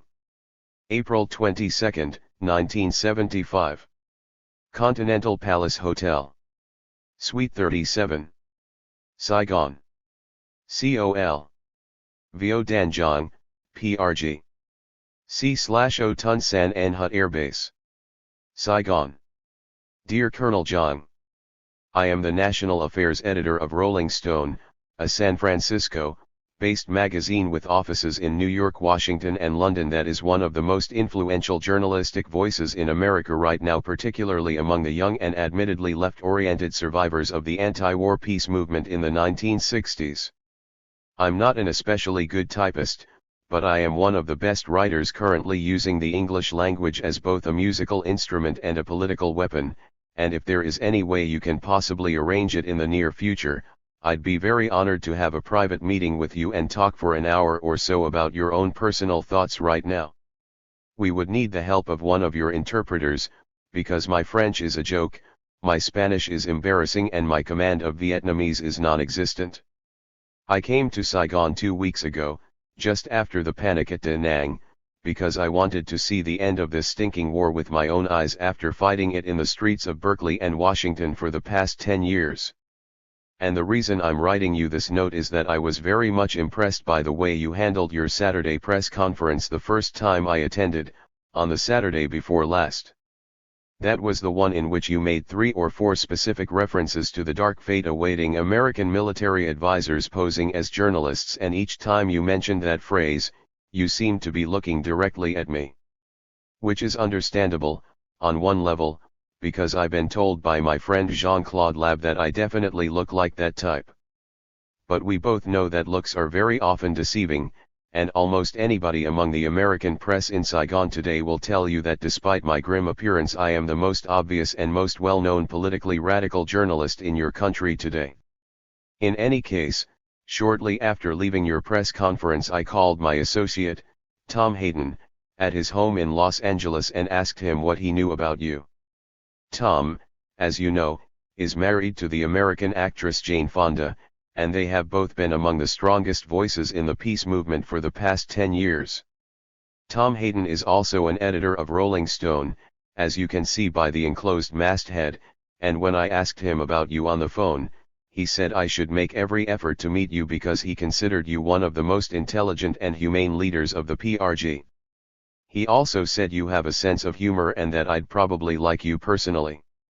I had already picked up that feeling, after watching your press conference, and I am writing you now with the hope that we can arrange a brief and informal private meeting very soon. I think I understand the political reality of the PRG, but I'm not sure I understand the human reality, and I have a sense that you could help me on that latter point. You might be surprised to know how many of the American journalists in Saigon today admire you and call you their friend. I understand that a letter like this one puts you in a difficult position at this time, so I won't be personally offended if you decide against having a talk with me, but I trust you to understand that, as a professional parajournalist, I am in the same situation today that you were as a paramilitary professional about 3 years ago, and if you have any serious doubts about my personal and political views, please ask one of your friends to stop by the Hotel Continental, number 37, and pick up a copy of my book on the 1972 presidential campaign in America. I will give the book to anybody who asks me for the book for Che. Or I'll bring it to you myself, if there is any way you can invite me into your compound out there. And, as a matter of fact, if there is going to be any real battle for Saigon, I think I'd feel safer out there with you and your people than I would in the midst of some doomed and stupid American evacuation plan, dreamed up by that senile deathmonger, Graham Martin. Point 8. If you think it might be of any help to you to have a well-known American writer with you out there in the compound when the battle starts, I'll be happy to join you for a few days in your bunker. But that is not the kind of arrangement I can make on my own. It would require some help from you, to let me pass quietly through the checkpoints outside your compound, and I give you my word that I'll do that, if you can make the arrangements and let me know. Okay for now. I hope to see you soon, but even if I don't, allow me to offer my personal congratulations for the work you've done and the very pure and dramatic victory you've accomplished. I can only feel saddened by all the pain and death and suffering this ugly war has caused on all sides, but your victory, I think, is a victory for all of us who believe that man is still capable of making this world a better, more peaceful and generous place for all our sons and daughters to live in. This is the kind of thing I'd like to talk to you about, not such things as battle strategy or your current political plans. That is not my style as a journalist or a human being, and besides, you'll soon be getting all the questions you can handle on those subjects. No pack of jackals has ever been more single-mindedly obtuse in their hunger for news/meat than the army of standard-brand American journalists who will soon be hounding you for wisdom and explanations. I can only wish you luck with that problem, and I hope we can have a quick and friendly private visit before you get caught up on that tiresome merry-go-round. As for me, I won't stay in Vietnam much longer, unless I hear from you in the next few days. I may return in a few months, but I am homesick for the peace and quiet of my log house in Colorado, and I want to get back there as soon as possible. My home address in America is Owl Farm, Woody Creek, Colorado 81656, or you can reach me in care of any one of the Rolling Stone offices listed on the enclosed masthead. I am also a friend of Senator George McGovern, Senators Gary Hart and Ted Kennedy, and former Senators Eugene McCarthy and Fred Harris, so if I can be of any help to you as a friendly contact in Washington, feel free to communicate with me at any time and I'll do whatever I can, but in the meantime, I hope you'll let me know, by whatever means you think best, if there is any chance for us to get together, perhaps even here in the Continental for a quiet bit of drink and talk with a few of your friends in the American press. I have a feeling you'll be a welcome guest in this place fairly soon, and I think you'll enjoy it. And that's all I have to say at this time.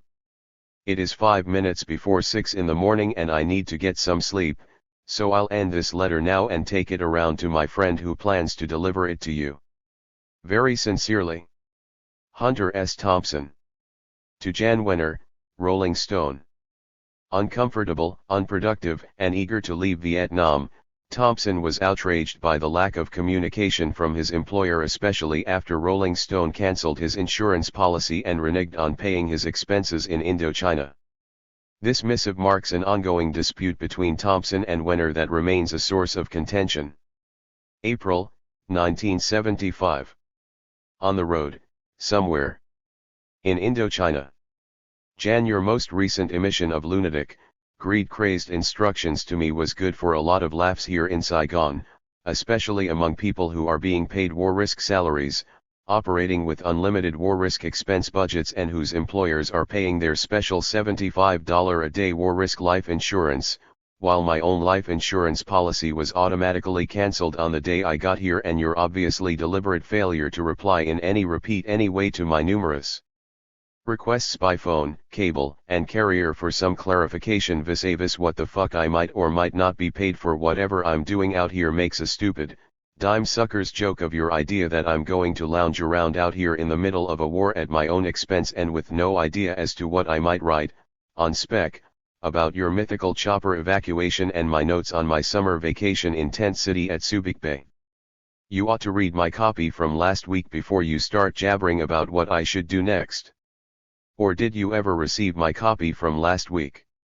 Anyway, my current plans are still to do whatever's right, according to my own judgment at the time, and at the moment that means I'll be leaving here on Saturday if the current calm holds and you can ram Subic Bay far up into the nether reaches of your lower intestine. I have all the material we agreed I should have on quote the last days of the American presence in Saigon unquote, and now I'm going somewhere to write it. The only round eyes left to evacuate from Saigon now are the several hundred press people who are now trying to arrange for their own evacuation after the U.S. Embassy pulls out with the last of the fixed-wing fleet and leaves the press here on their own. Needless to say, if that scenario develops, it will involve a very high personal risk factor. And also big green on the barrel head for anyone who stays, and unless the 130s U.S. military C-130 transport planes start hitting Saigon before Saturday, that is the outlook. If you wonder why I can't explain this situation any further right now, well, you'll just have to wonder, because I can't. You could check with Klein at Newsweek and see what Lauren Jenkins says about his own situation and cash needs, and maybe that will tell you something about my situation. Cash will definitely be a factor, and since I realize your feelings about the high cost of a telephone call to me here at the hotel in Saigon, I am not optimistic about the prospects of getting any more expense money, unless I get a call or a cable from Lynn, repeat from Lynn, confirming some updated money arrangement she might possibly have made with you. Our original agreement, as you know, did not include a press evacuation coverage or 6 unpaid months of house arrest when Saigon finally falls. Tim Krause said he might like to handle that aspect of the story. I hope you forwarded my wire to him yesterday. As for me, I have a piece to write, and I figure that sooner or later you'll find some cost-cutting method for communicating the deadline day to me. C/O Newsweek in Hong Kong. Meanwhile, unless you can arrange on your end some way for me to buy into the post-embassy evac plot, my options are so limited that at the moment I have no choice but to leave Saturday and ponder my next move from wherever I can get a flight to. In closing, I want to thank you for all the help and direction you've given me in these savage hours, and about the only thing I can add to that is that I genuinely wish you were here. Kazart. Hunter. Memo on Saigon. Thompson kept a journal throughout his stay in Southeast Asia. This unfinished entry describes his experiences during the U.S. evacuation of Saigon the day before the South Vietnamese government officially surrendered to North Vietnam's forces. April, 1975. Balls. If I wanted to go to Subic Bay, I'd join the goddamn Navy. That dime-sucking fool has already seen my copy and my description of the hopeless madness of the embassy's evacuation plan. 21 Hueys 9 holding 7 to 8 people each, are now available to lift us off the rooftops and out to the 3 main pickup points where the Jolly Green Giants can land, and, as Alan Carter at USSS pointed out yesterday in his office with Jerry Ford's picture off the wall and ready to be flown out, all they have to do is shoot down one chopper and that will end that phase of the plan, leaving anybody still in downtown Saigon to get out on his own.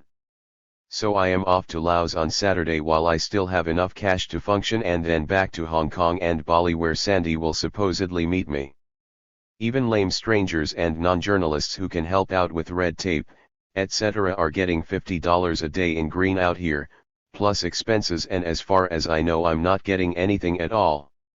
Sitting in Brink's Uptown Club for breakfast again. For the past 2 hours I have been the only person in the dining room, but now a few journalists are beginning to drift in, but the building is virtually empty.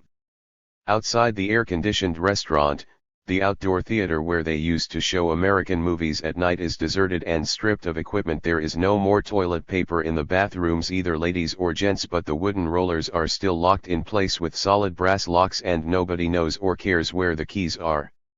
On the street below, 24 tiny Vietnamese construction workers are still working steadily on a 6-story apartment that is half-finished, heavy steel reinforced concrete, faced with orange tile bricks. Only a direct hit will have much effect on that building, and the new Chinese, Hong Kong, owner was apparently willing to gamble on that, because he's still paying his crew, although in brutally inflated PS trays. The official rate remains 750p equals $1 US, but the Bank of India is giving $2,800 1.00 today, up 500p since I changed $200 for the Rolex on Tuesday, while ordering my tailor-made TV costumes at 20kp each. I am the only person in the press who still has his clothes and equipment lying unpacked around his hotel room and still ordering clothes from the tailor. All the others have sent everything out, except what they can carry in one running bag. My second arrival at the Continental was a strange sight, bringing in so much luggage that I needed 3 bearers to get it into the hotel, and one leather red Chinese suitcase that was so heavy I had to carry it in myself. A morale-building move, I thought, but it was widely interpreted as the act of a doom-seeking lunatic, especially the idea of bringing in a new 240V electric typewriter that wouldn't work at all in the hotel's 110V sockets until Mr. Dang, Times Fixer, managed to wire it into the air conditioner with a crude 6-inch extension cord made of stripped lamp wire and scotch tape. Dang now has every credential I own: my passport, my press card, my Ars Air travel card. How many outgoing tickets will he charge on it? And what will I say if he tells me it got lost? Nothing, or at least no more than I'd say if the white pajama hall boys began looting my room, with bayonets in their teeth. Right. Just help yourselves, boys, don't mind me. Can I help you with that packing? Yesterday morning I saw a drunk ARVN Soldier 10 wandering around the halls of the Continental for the first time. Not armed, or at least not with an M16, although he might have had a knife or a pistol, and who would I have turned him into, after a fight? And he would definitely be back with some friends, to wreak vengeance on the Global Affairs suite. Yes, the fuse is burning down here. The air is almost electric with fear and blind anticipation of something awful that could start happening at any moment, although this nervous waiting for the end could last for months, or at least a few more weeks. The fate of Saigon is now entirely in the hands of the VC/NVA, PRG, 11 Top Command, and they now have 16 divisions massed in a ring around Saigon to underline their bargaining position while the ARVN is destroyed, and even a quickly formed emergency coalition government in Saigon would have little or no leverage at the bargaining table. Maybe a third force government here could offer Hanoi a peaceful and gradual transfer of power without destroying Saigon in the process. Sort of a new version of the old American axiom, we had to destroy Saigon in order to save it. To Jan Wenner, Rolling Stone. April, 1975. Global Affairs Desk. Suite 37. Hotel Continental Palace. Lam Son Square. Saigon. Jan, don't pay any attention to any of the bullshit you see in the newspapers or the news magazines, or on TV about how savage and ugly things are out here. I was roaming all over downtown Saigon about 3 hours after curfew tonight with a drunk South Vietnamese teenager carrying a funky old M1 carbine, and all we saw worth shooting was a gaggle of huge rats around the base of the gigantic and insanely ugly statue of 2 drug-crazed Marines pointing a bazooka at the National Assembly building, where the bats used to live. I also made 3 new friends today, Jan. Isn't that wonderful? I also bought a 45 with 2 full clips, but it was stolen before I could seize it, and then a jing-crazed Flying Tiger pilot ran amok with a loaded 38 in the Caravel bar and got into an argument with a gang of pinko limeys about the relative merits of British versus American colonialism. The Flying Tiger then stomped the limey 3 times on the bar rail, and as the English pig went down for the 3rd time he shouted, "At least we left them railroads." That was about the extent of this week's violence in Saigon, except for several bombs that went off yesterday and killed 3 people in a public market about a 5-minute walk from the Continental, and the explosion of a nearby ammo dump that rattled my windows and caused nausea and vomiting at Dr. Chang's final opium party in the Continental basement. In any case, I think I am leaving for Laos today, which is Saturday, despite the consensus betting that our ambassador will pull the plug today and send all the press to Guam, where I definitely do not want to go because I almost got in a fight with the ex-governor of Guam on my flight coming out here. On the other hand, I might have to visit the new CIA concentration camp in Bali, where the hardcore political mavericks are being taken for terminal interrogation behind a shroud of silence. I learned about this today from a pilot I met in the ruins of Saigon American Legion Post number 34, which is now officially in exile along with the Shanghai AM/Legion Post No. 1, which has been officially in exile since 1949. And I, for one, am extremely bitter about this. So bitter, in fact, that I am leaving immediately for Laos and then Bali, on the track of a story that will blow your goddamn gizzard right out of your body when you realize the implications. Meanwhile, I am leaving the Global Affairs suite here in the hands of Laura Palmer. She is extremely weird and flaky, but what the hell? After 6 months in a tent city on Guam, she might not be quite so uppity and abusive vis-a-vis the expense account. She maintains about 4 huge rooms here in the Continental, so you might have to ring around a bit if you want to reach her by phone. I will of course be on the road for the next few weeks, but you can reach me, as it were, through the Hong Kong Newsweek office. My personal contact there is Mr. He Chung, who handles my affairs. And if possible I'll file something fairly short for the current issue, but I need to know the deadline, and so does Laura, just in case she has to file from Guam in a few days. My own dateline for next time will be either the Lanzang Hotel or the White Rose Orgy and Opium Den in Vientiane. Okay, for now, send more money ASAP. Expenses are awful out here in the East. Kazart. Hunter. To Tim Krause C/O Paul Scanlon, Rolling Stone. Krause was slated to take over Rolling Stone's post-Vietnam War coverage after Thompson left Southeast Asia. April 23, 1975. Saigon. Paul, please pass this on verbatim to Tim ASAP.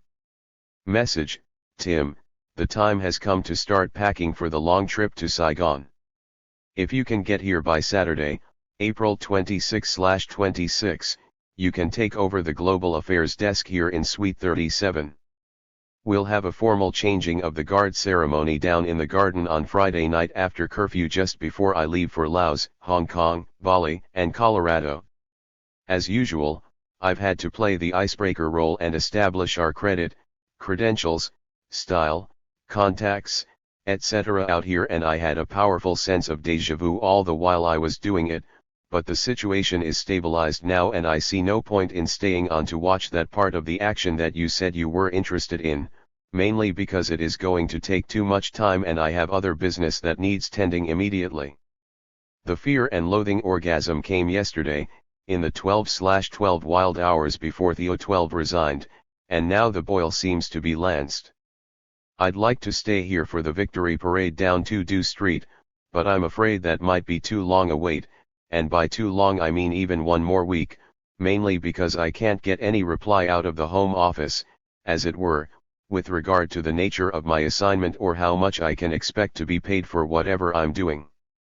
These are things you should get absolutely straight before you come out here, because once you arrive in this fine little madhouse of a city you're fucked in terms of any communications with the outside world. I still have no idea, for instance, if the 4,000 words I managed to file by telex yesterday reached San Francisco before the deadline. Jan is off skiing somewhere in Utah with Gordon Strachan 13 and nobody in SF seems to understand that a telex works in both directions, or maybe it's another budget-cutting move, but in any case I don't feel like staying out here in the bunker any longer on pure, paranoid spec. So I'm getting out soon and you're welcome to my suite in the Continental, which is, by the way, one of the world's very special hotels. I will actually feel very sad to leave it. When it comes to adrenaline in the proper atmosphere, this place makes the Wayfarer seem like a nursing home in Queens.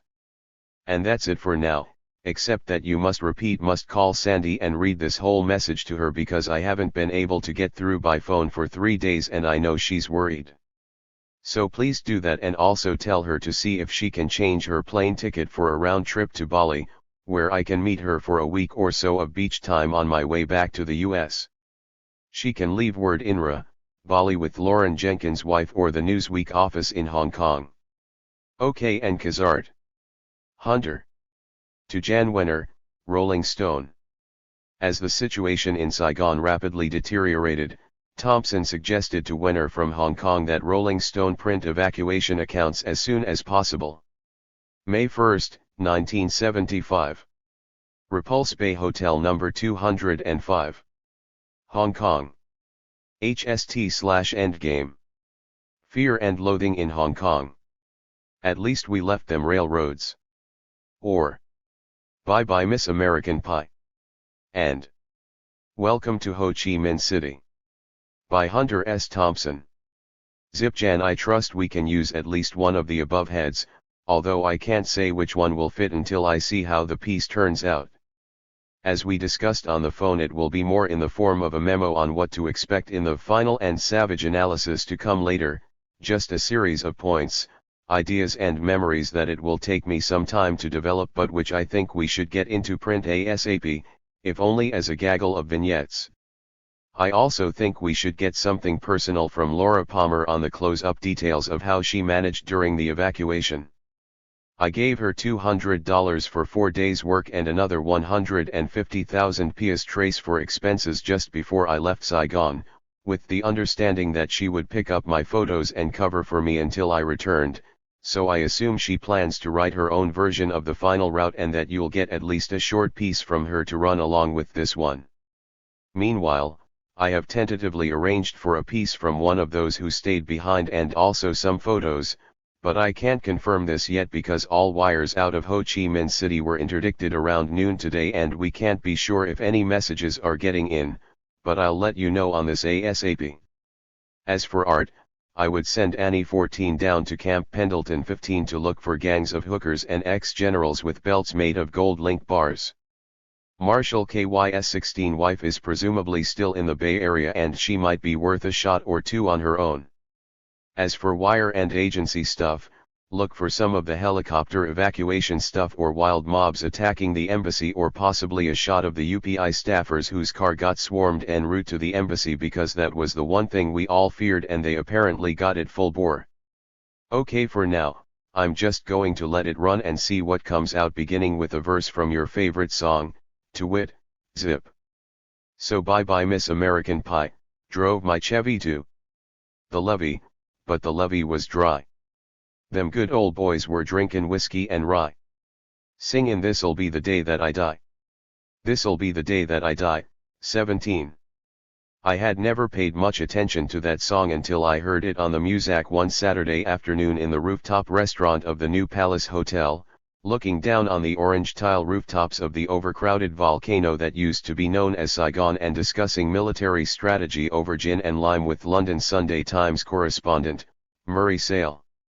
We had just come back in a Harley-Davidson powered rickshaw from the Viet Cong's weekly press conference in their barbed wire enclosed compound at Saigon's Ton San An Hut Airport, and Sale had a big geophysical map of Indochina spread out on the table between us, using a red felt-tipped pen as a pointer to show me how and why the South Vietnamese government of then-President Nguyen Van Thieu had managed to lose half the country and $1 billion worth of U.S. weaponry in less than 3 weeks.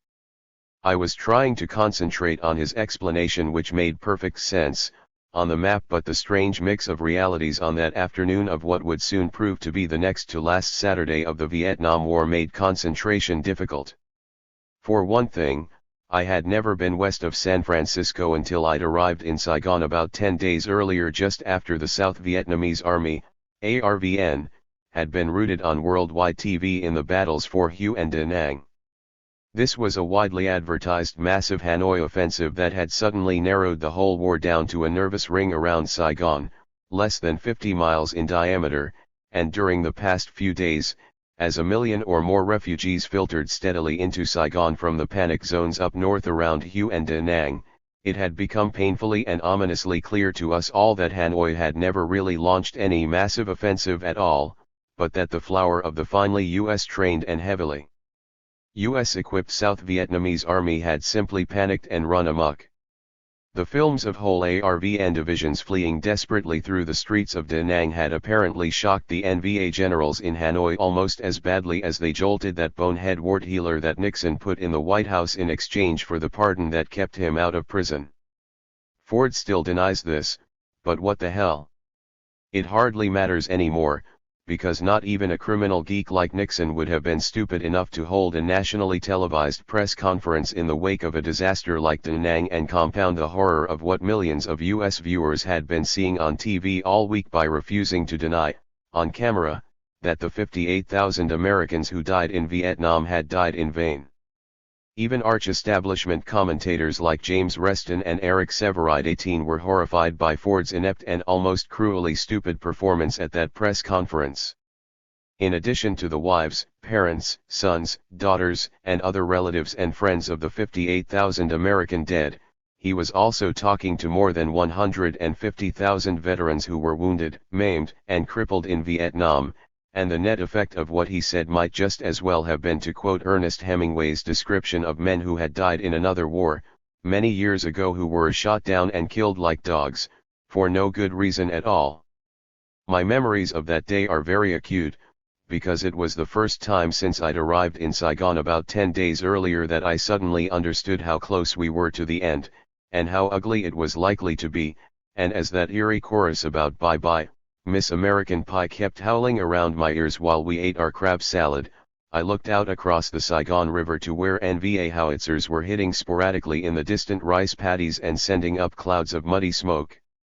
Memo from the Global Affairs Desk. As more American journalists fled from Saigon to Hong Kong, Thompson worked to capture the chaotic climate in his article drafts. May 2, 1975. HST/Endgame. Kant. The day the music died. So bye-bye, Miss American Pie. Drove my Chevy to the levee, but the levee was dry. Them good old boys were drinking whiskey and rye. Singin' "This'll be the day that I die.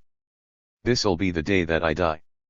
Zipjan, it's been 24 hours since I wrote the stuff above, and I been running around the city half mad on React Yvonne, dealing with the first wave of press refugees from Saigon with all their nasty stories, and also watching the first fall of Saigon films coming in from the fleet, but I am not supposed to have seen any of this film or talked to any of these people, for the record, so in the following text I'll attribute most of what I picked up today to my private sources at the Mongol/Transworld News Agency, see below, and my time is getting so short now that I can't afford to do any more legwork if I want to get this in for the current issue, so from now on it will have to read like a hastily composed memo, although once I get this done I can go back and squeeze some of these sources for what appears to be a vast amount of good detail and gonzo-style material for the main piece. Also, according to the people I spent all of tonight with, Laura Palmer will probably not be able to file anything substantial for this issue because she is said to be trapped with all the others. Kant. The day the music died. So bye-bye Miss American Pie, drove my Chevy to the levee, but the levee was dry. Them good old boys were drinking whiskey and rye. Singin' "This'll be the day that I die. This'll be the day that I die." There was not much music in the last days of Saigon, but what little there was died very suddenly and violently in the last few days of April, 1975, when the 11th-hour ceasefire agreement that was supposedly on the verge of being ratified by both sides blew up and disintegrated in a frenzy of bombings, street fighting and heavy artillery blasts that turned the long-delayed American evacuation into a nightmare of panic and confusion, and most of the good old boys in the Anglo-American press corps who'd been sitting around drinking whiskey and rye in the hotels around Lam Son Square for these many months are now steaming across the South China Sea toward Manila, aboard U.S. aircraft carriers. They were hauled out of Saigon by CIA pilots and U.S. Marine helicopters, and we will hear their collective story soon enough.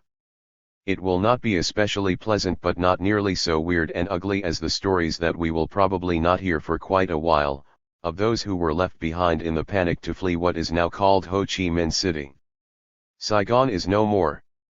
On the day after the final American evacuation from Vietnam, I was sitting on the long, open-air balcony of the dining room at the Repulse Bay Hotel in Hong Kong, brooding over a late breakfast of Bloody Marys and crab meat, reading the front page of the South China Morning News while a heavy monsoon rain pounded down on the small fleet of blue rowboats tied up on the beach in front of the hotel.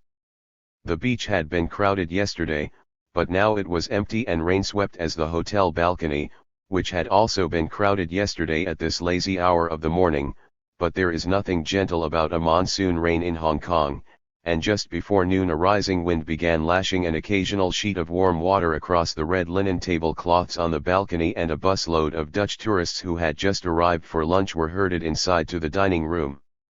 They went eagerly, happy to get out of the rain and staring in obvious puzzlement at me and the only other person on the balcony who refused to leave.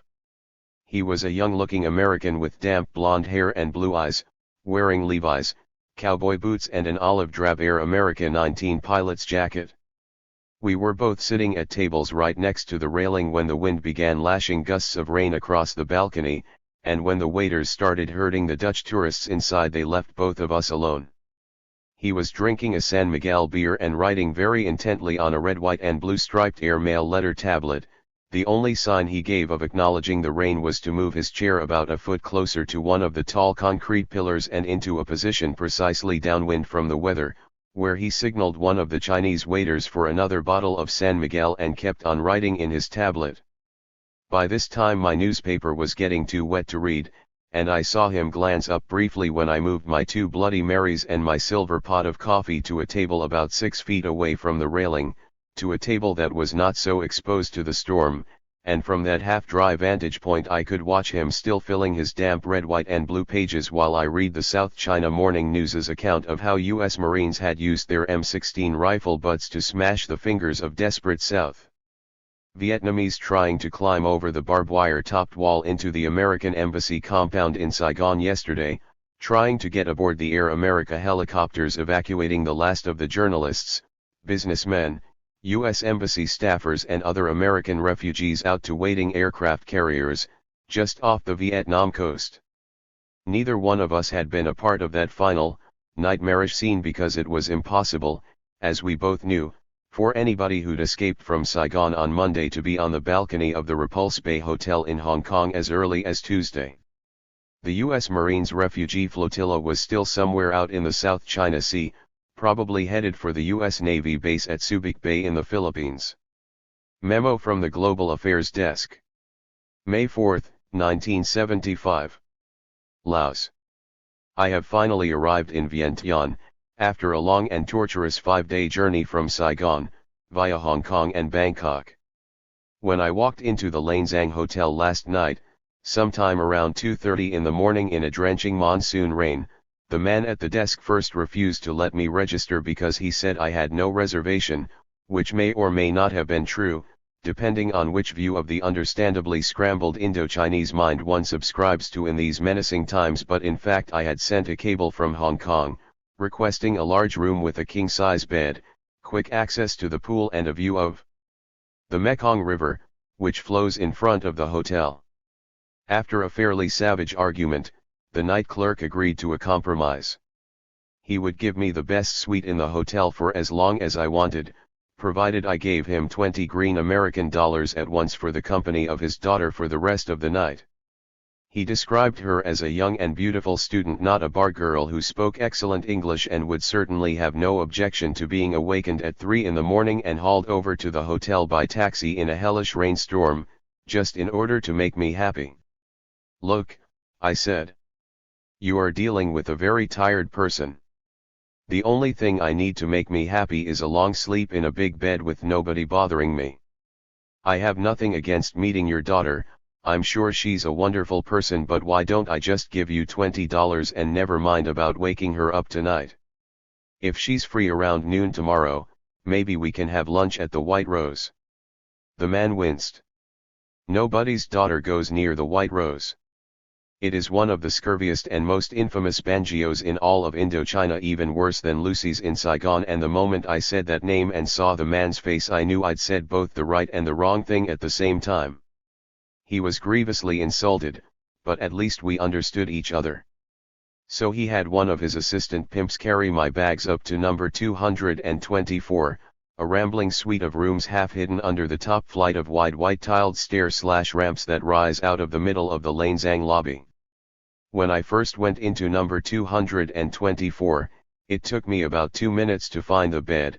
It was around the corner and down a 15-foot hallway from the refrigerator and the black leather-topped bar and the 10-foot tan couch and 5 easy chairs and the hardwood writing desk and the sliding glass doors on the pool-facing balcony outside the living room of number 224, and at the other end of the hallway, half hidden by the foundation of the central stairway, was another big room with a king-sized bed, another screened balcony, another telephone, and another air conditioner, along with a pink-tiled bathroom with 2 sinks, a toilet and a bidet, and a deep pink bathtub about 9 feet long.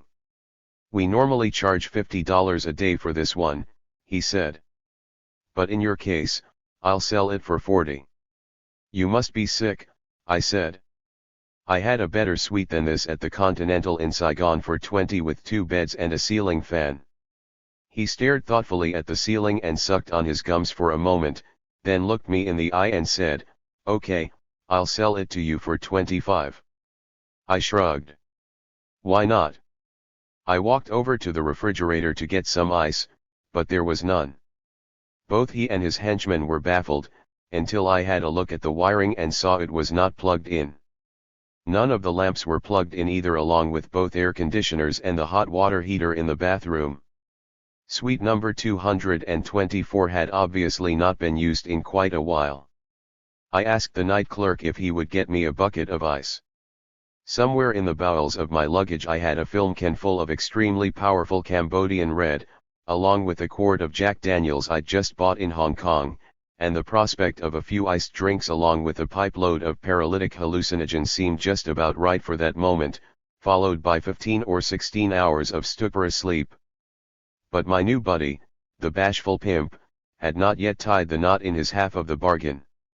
"Very good," he said finally. "I will order your ice when I go downstairs to call my daughter." "What?" "Of course," he said.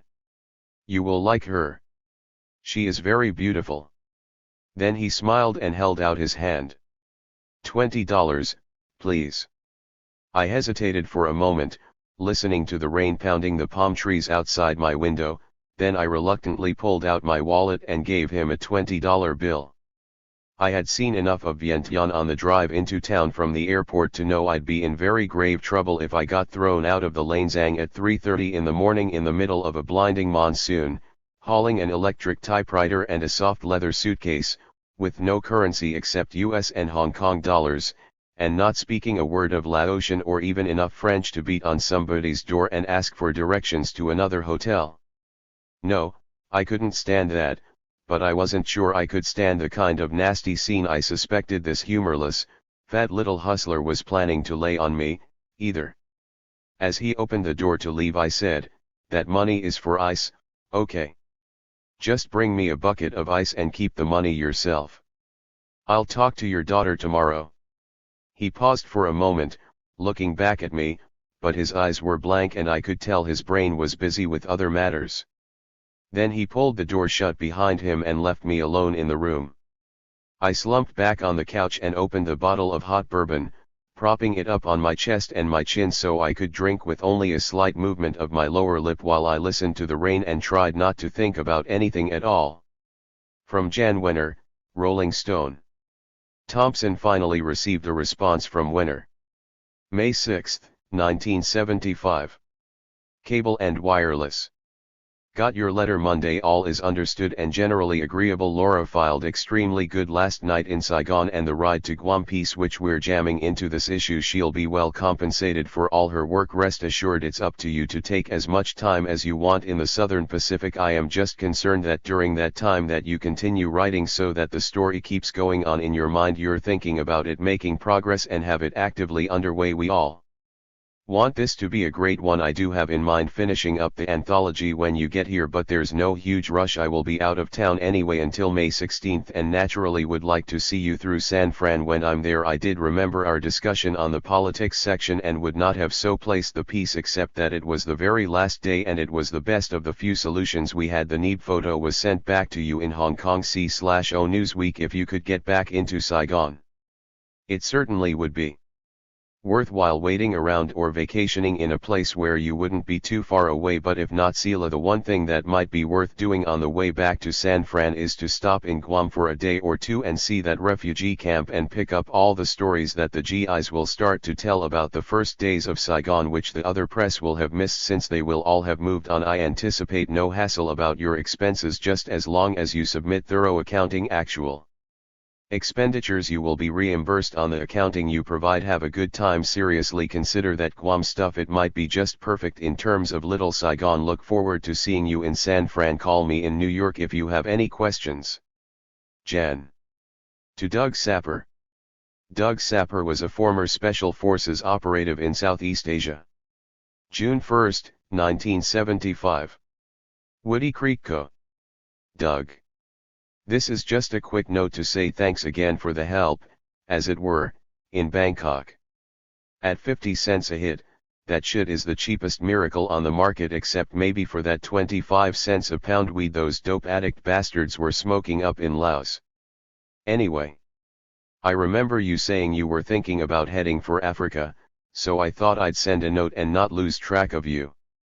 I'll be here most of the summer, but after that I can't say, although you can always reach me at the Owl Farm or C/O, Tom, Benton Studio, Box 1561, I think, in Aspen, or C/O the Jerome Hotel Bar in Aspen. As for ours, my relationship with them was plunged into ugliness when I got back here and learned that the owner/editor had cancelled my health/medical insurance without telling me just before sending me to Saigon. Shit, and you thought you were working for useless assholes. But I'll still be writing for ours, and what interests me right now is the idea that you might be able to do a relatively short, 1,000 to 1,500 words, piece on your own views of the realities and general relationship between the US press/media/etc. and the US military and politics establishment in Southeast Asia during the past 10 years. In other words, a personal commentary on how you viewed the press, for instance, when you worked with the Special Forces, with examples, names, details, weird stories, etc., and then bringing it all up to date with any stories and examples you might recall from Saigon, Cambodia, Laos or Bangkok, with a special eye on the question of whether or not the US, or any other, press knew what was going on, at the time, and how they treated that knowledge. The same kind of focus, more or less, that Tim Krause and I brought to the coverage of the press in the 72 campaign. Nothing especially brutal or heavy, but just a relative press outsider's opinion of how hip the press was to the realities of the moment. I have no idea what you might or might not do with this idea, and I don't recall ever discussing it with you, but it seems to me that you have a definitely unique kind of vantage point, when it comes to watching the US press in combat and under pressure. We could handle the thing any way you want, from a byline first-person piece, to a completely anonymous critique, but either way I think it should be in the first person, and I'd frankly prefer your byline, if possible, although I'll guarantee your anonymity if you think it's important. Let me know on this ASAP, because I'm laboring mightily to bring forth something big and heavy for publication by the end of June. In terms of money, I can guarantee you $500 for a 1,500 word piece if they use any part of it, which usually puts them in a sort of untenable position where they have to pay for anything I commission. The only hook in this, however, is a nasty story on today's Wash Post Wire about my mano a mano gig with the Rs editor. Well, when the tough get going, they should first know the lay of the land. Who said that? I think it was that vicious, half-mad but germ-free lunatic, Hunter. To George C. Bluestone. George C. Bluestone, an attorney for a debt collection agency in New York City, had written to Thompson regarding his unpaid London hotel bill from the previous autumn. June 1, 1975. Woody Creek Co. Dear George. I hate to be the one to lay this on you, old sport, but I have a feeling that you've stepped in some very weird shit this time. I have no idea who you are, or what kind of law you practice, but I suspect I'm in a pretty good position, George, to assure you that this one is going to be different.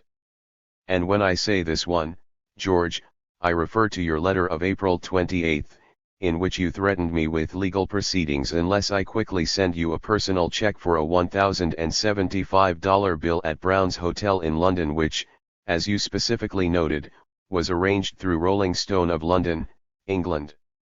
I also want to thank you for the Xerox copy of Rolling Stone, of San Francisco, editor Jan Wenner's letter to you, which very specifically states in paragraph number 2 that Mr. Thompson's expenses incurred in London during November 1974 do not come under our jurisdiction.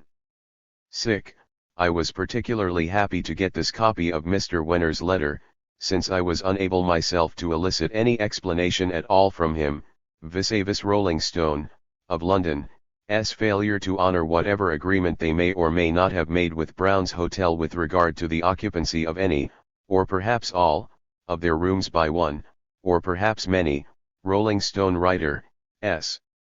I just came back from Hong Kong, Bangkok, and Singapore, George, so I think you'll know what I mean when I say there is ample evidence in this world to suggest that your typical British hotel keeper is capable of almost anything, in the context of making arrangements. But that is hardly the point, We were talking about an unpaid hotel bill, arranged through Rolling Stone of London, England. Well, at this point, George, and unless things change pretty drastically with regard to this matter, I frankly have no intention of ever sending you a fucking dime, for any reason at all. I have not had extensive experience in the debt collection business, or at least not on your end of it, but I've had enough to know that only a goddamn waterhead would try to enforce a money demand on the basis of a non-existent agreement. Even the Hells Angels, George, had a valid piece of paper in their hands when they went out on the streets of Oakland to mash the teeth and stomp the fingers of those unfortunates who had fallen behind in their payments for autos and TV sets. Which is neither here nor there, of course, because I am far more interested in securing any knowledge you might have with regard to the connection, if any, between this London hotel bill and a series of extremely savage and defamatory criminal charges that were made against me by a British newspaper reporter, writing for a New York weekly paper called The Village Voice. These charges appeared in the VV of May 1975, Volume XX number 20, and involved allegations of attempted and/or forcible rape, actual or threatened assault with a deadly weapon, wanton use and dissemination of cocaine on the streets of London, by means of a switchblade knife, the same weapon allegedly used in my numerous rapes and assaults, and a variety of other felony charges that, for our purposes of the moment, might just as well be grouped under the heading of gross public and private insult. These include threatened and/or attempted murder, rape, dismemberment, trespassing, obscenity, depravity, brutality, and attempting to force an elderly Italian woman to gratify my lusts in exchange for a bowl of spaghetti, and all this, George, was allegedly done at the point of a switchblade knife. So, now we come to it, but we lack a few crucial details, and I think you can help me on this, George, if only to establish a tangible connection, if any, between your blatantly misdirected money demand on me, and this malevolent spate of felony allegations made against me in the Village Voice. Unfortunately, neither you nor that star-crossed fop who sold all those charges to The Voice made any reference to dates, names, places or other specifics that could irrevocably link these two problems in any kind of time context. I must assume, however, that since I have only visited London once in my life and hope never to do so again, both your money demand and these ugly rape, drug and assault charges are somehow connected to that visit Mr. Wenner refers to as during November, 1974, when Mr. Thompson's expenses did not come under his jurisdiction.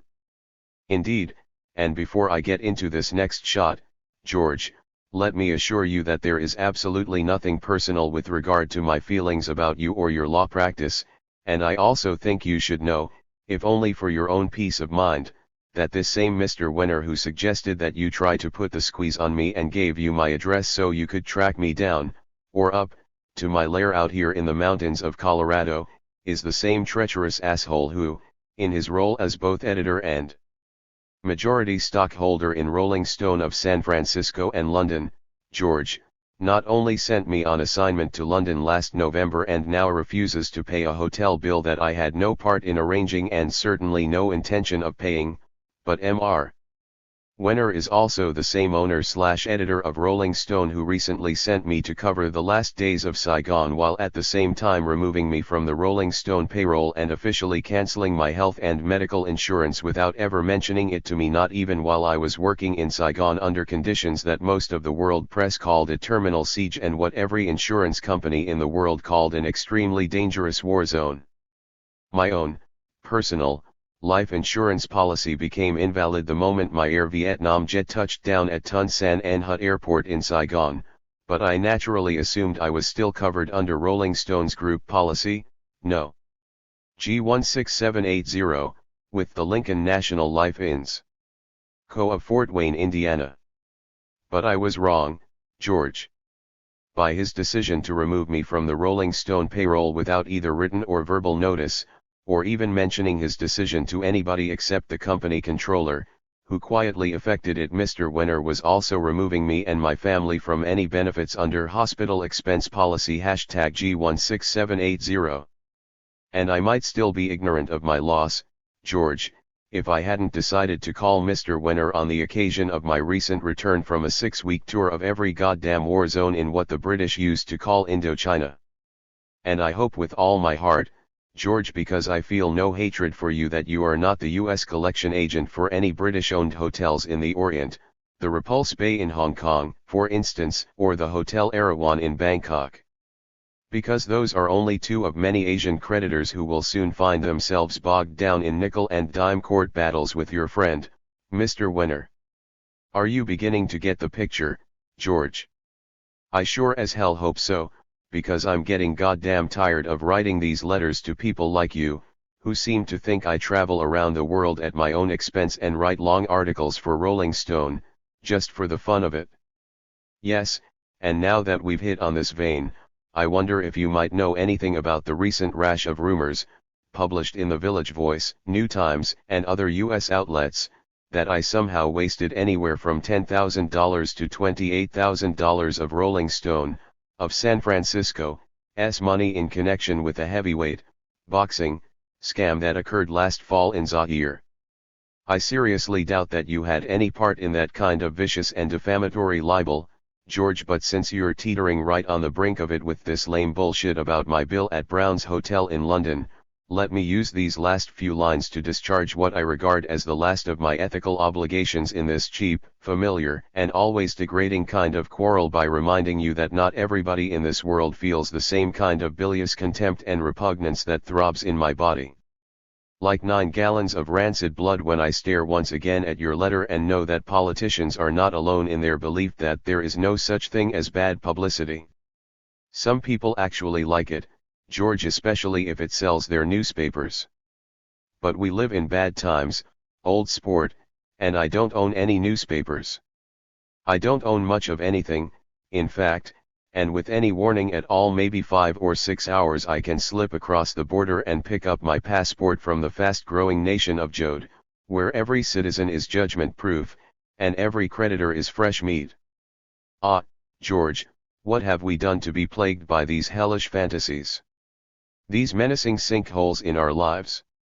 These devious swine and greedheads who keep people like you in business? Which is probably not a fair assumption to make, because I know nothing about you, George.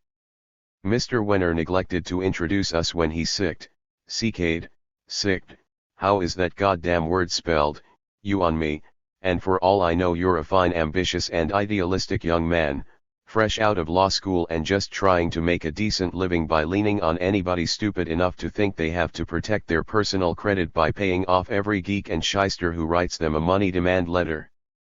But if all that is true, George, it means we think very differently, and it also means I don't want to hear any more of this bullshit about rape, brutality, assault, hotel bills in London or some editor's libelous fantasies about me running up massive expense bills. I'm an extremely old person, George, and I'm also far past the point of even half worrying about what suckfish like you can do to me. My credit is rotten, and it has been for 20 years. But I've learned to like it that way, and I've also learned the real meaning of Poisson's formula of discontinuous disturbances 20. There is not enough space to reproduce it for you here, with only a simple typewriter, but if you're interested let me refer you to page 193, Volume 5, of the Scientific Papers, by Lord Rayleigh, aka John William Strutt, 1842–1919. Lord Rayleigh was not into violence, and as far as I know he never advocated the radical application of Poisson's formula that has enabled me to travel constantly around the world, from one brutal rape orgy to the next, while maintaining the lavish style so often attributed to me by editors, fops, and controllers. But Rayleigh never dealt with these swine, and certainly never with bogus creditors, so he never saw any need to expand Poisson's formula to the point where I found myself forced to expand it almost 20 years ago. Let me give it to you in a nut, George.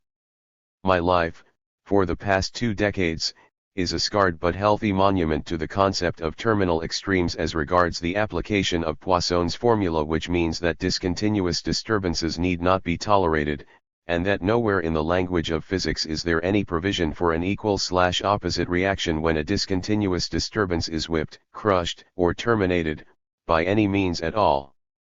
But the rest should be left up to you, because it may in fact change your life. But in the meantime, a sort of free and functional translation in the terms of this malignant little relationship that fate has set up for us would boil up to a friendly suggestion that you take another look at the scumbag of global treachery you're about to step into by getting yourself involved in an extremely complex and heavy argument over expense payments between me and Mr. Wenner.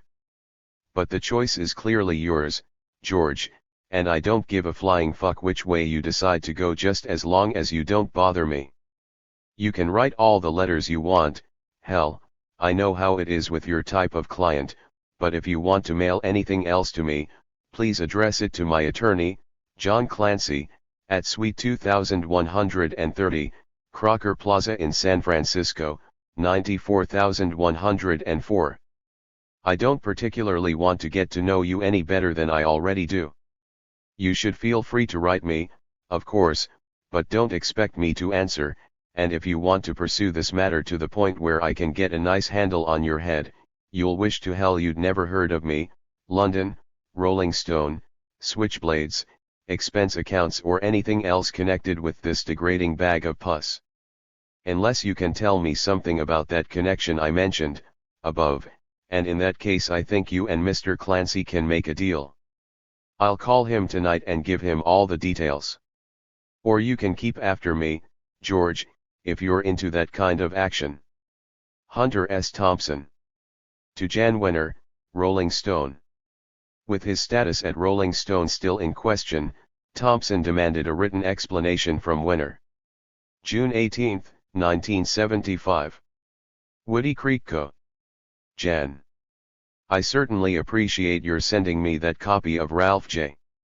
Gleason's ugly letter to you in 1968, and although I'm sure you must have had some shrewd and devious motives in doing so, I'm damned if I can figure out what they are, or were. It struck me as an almost meaninglessly demented act, sort of like Nixon sending an autographed transcript of one of his most damaging tapes to John Dean. 21. I was impressed, however, with the integrity of Ralph's instincts and also his economy of expression, since he managed to put down on one page the same feelings it took me 6 pages to line out in my letter to you of May 30, 1975, in which I expressed the same repugnance vis-a-vis the assumptions on which you operate. But what the hell? I'm getting extremely tired of this cheap, neo-public bullshit, and also extremely tired of being drastically misquoted by all these straight journalists who keep calling me. That asshole Tom Zito, the man who wrote your puff piece for the Post, ran off a classic example of what I mean when he substituted unwillingness for willingness, and I choose that example deliberately, because of its flagrance and despite the fact that what I actually said gave you more of a break than what Zito wrote, and I leave you to figure out where it all fits. Meanwhile, I need a written explanation from you at once, with regard to my payroll status at Rolling Stone, which, as you know, affects not only my medical insurance, but also my tax status and my eligibility for unemployment insurance. You might think it's funny to unilaterally suspend my retainer with a word to Straight Arrow Vice President Tom Baker on the inter-office phone, but the federal bureaucracies of this world we have to live in like to have things in writing. And so do I, because until I get some kind of written notice from you, I consider myself still on the Rs payroll, according to the masthead, and if I have any tax, medical, or unemployment problems resulting from your capricious failure to clarify my situation, you can be goddamn sure they'll bounce back on you in court, in person, and every other way that seems appropriate.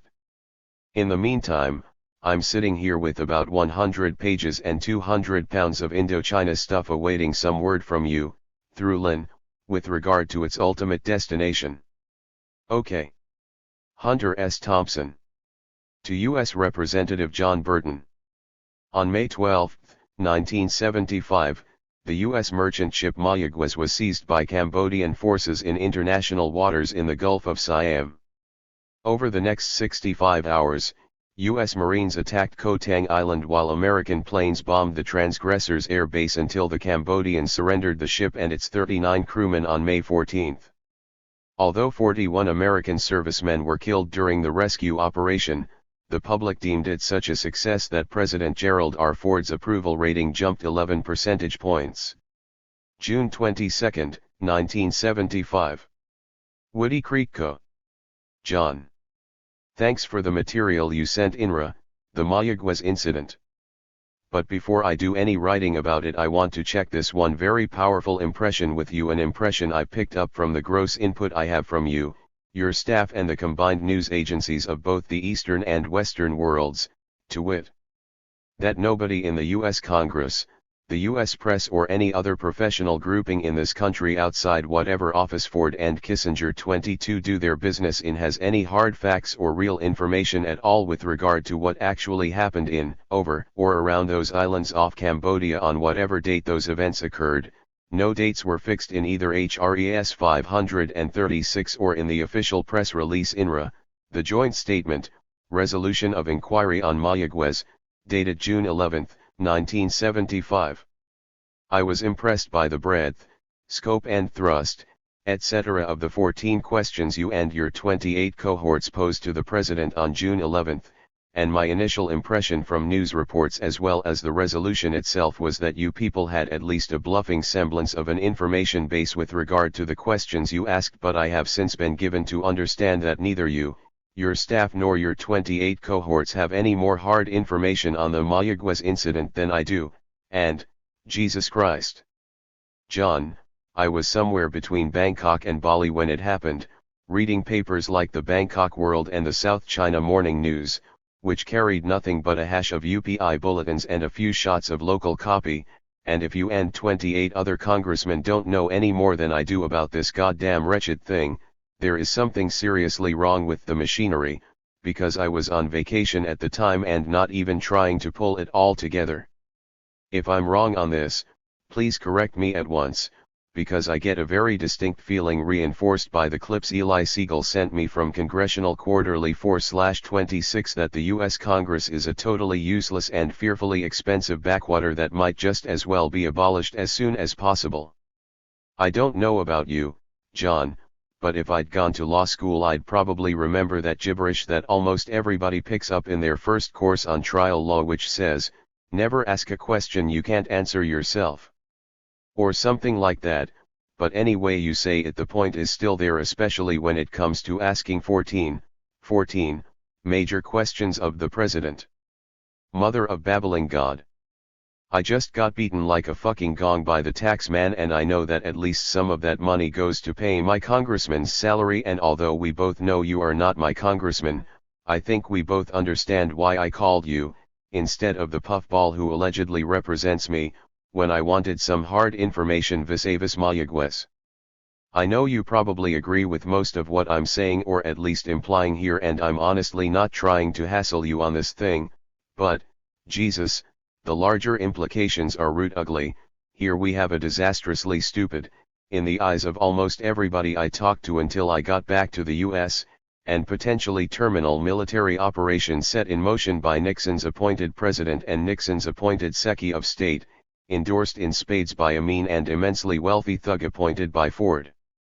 To the vice presidency 23, and also clearly endorsed and planned by whoever in hell the Joint Chiefs happen to be at this moment, and the best information either one of us can get on the goddamn thing, you as a US congressman and me as a journalist, is no more than a mixture of newspaper wisdom that appeared shortly after the fact, and yet we both know beyond any doubt, and even from the record, as it were, that the whole Mayaguez gig is hag-ridden from start to finish with lies, conflicts, at least 41 senseless deaths and God only knows what else, and that it also stands, along with the American evacuation of Saigon, as a stinking monument to what appears to be a serious loophole in Public Law 93-148, the War Powers Resolution of November 7, 1973.24. In other words, I get a definite impression that the White House, now occupied by a president and potentially by a vice president that nobody ever voted for, has a de facto carte blanche to order up a full-bore, top-secret military operation by U.S. Marines on any country in the world whose government happens to cross the U.S.A at any given moment, even by accident or a setup.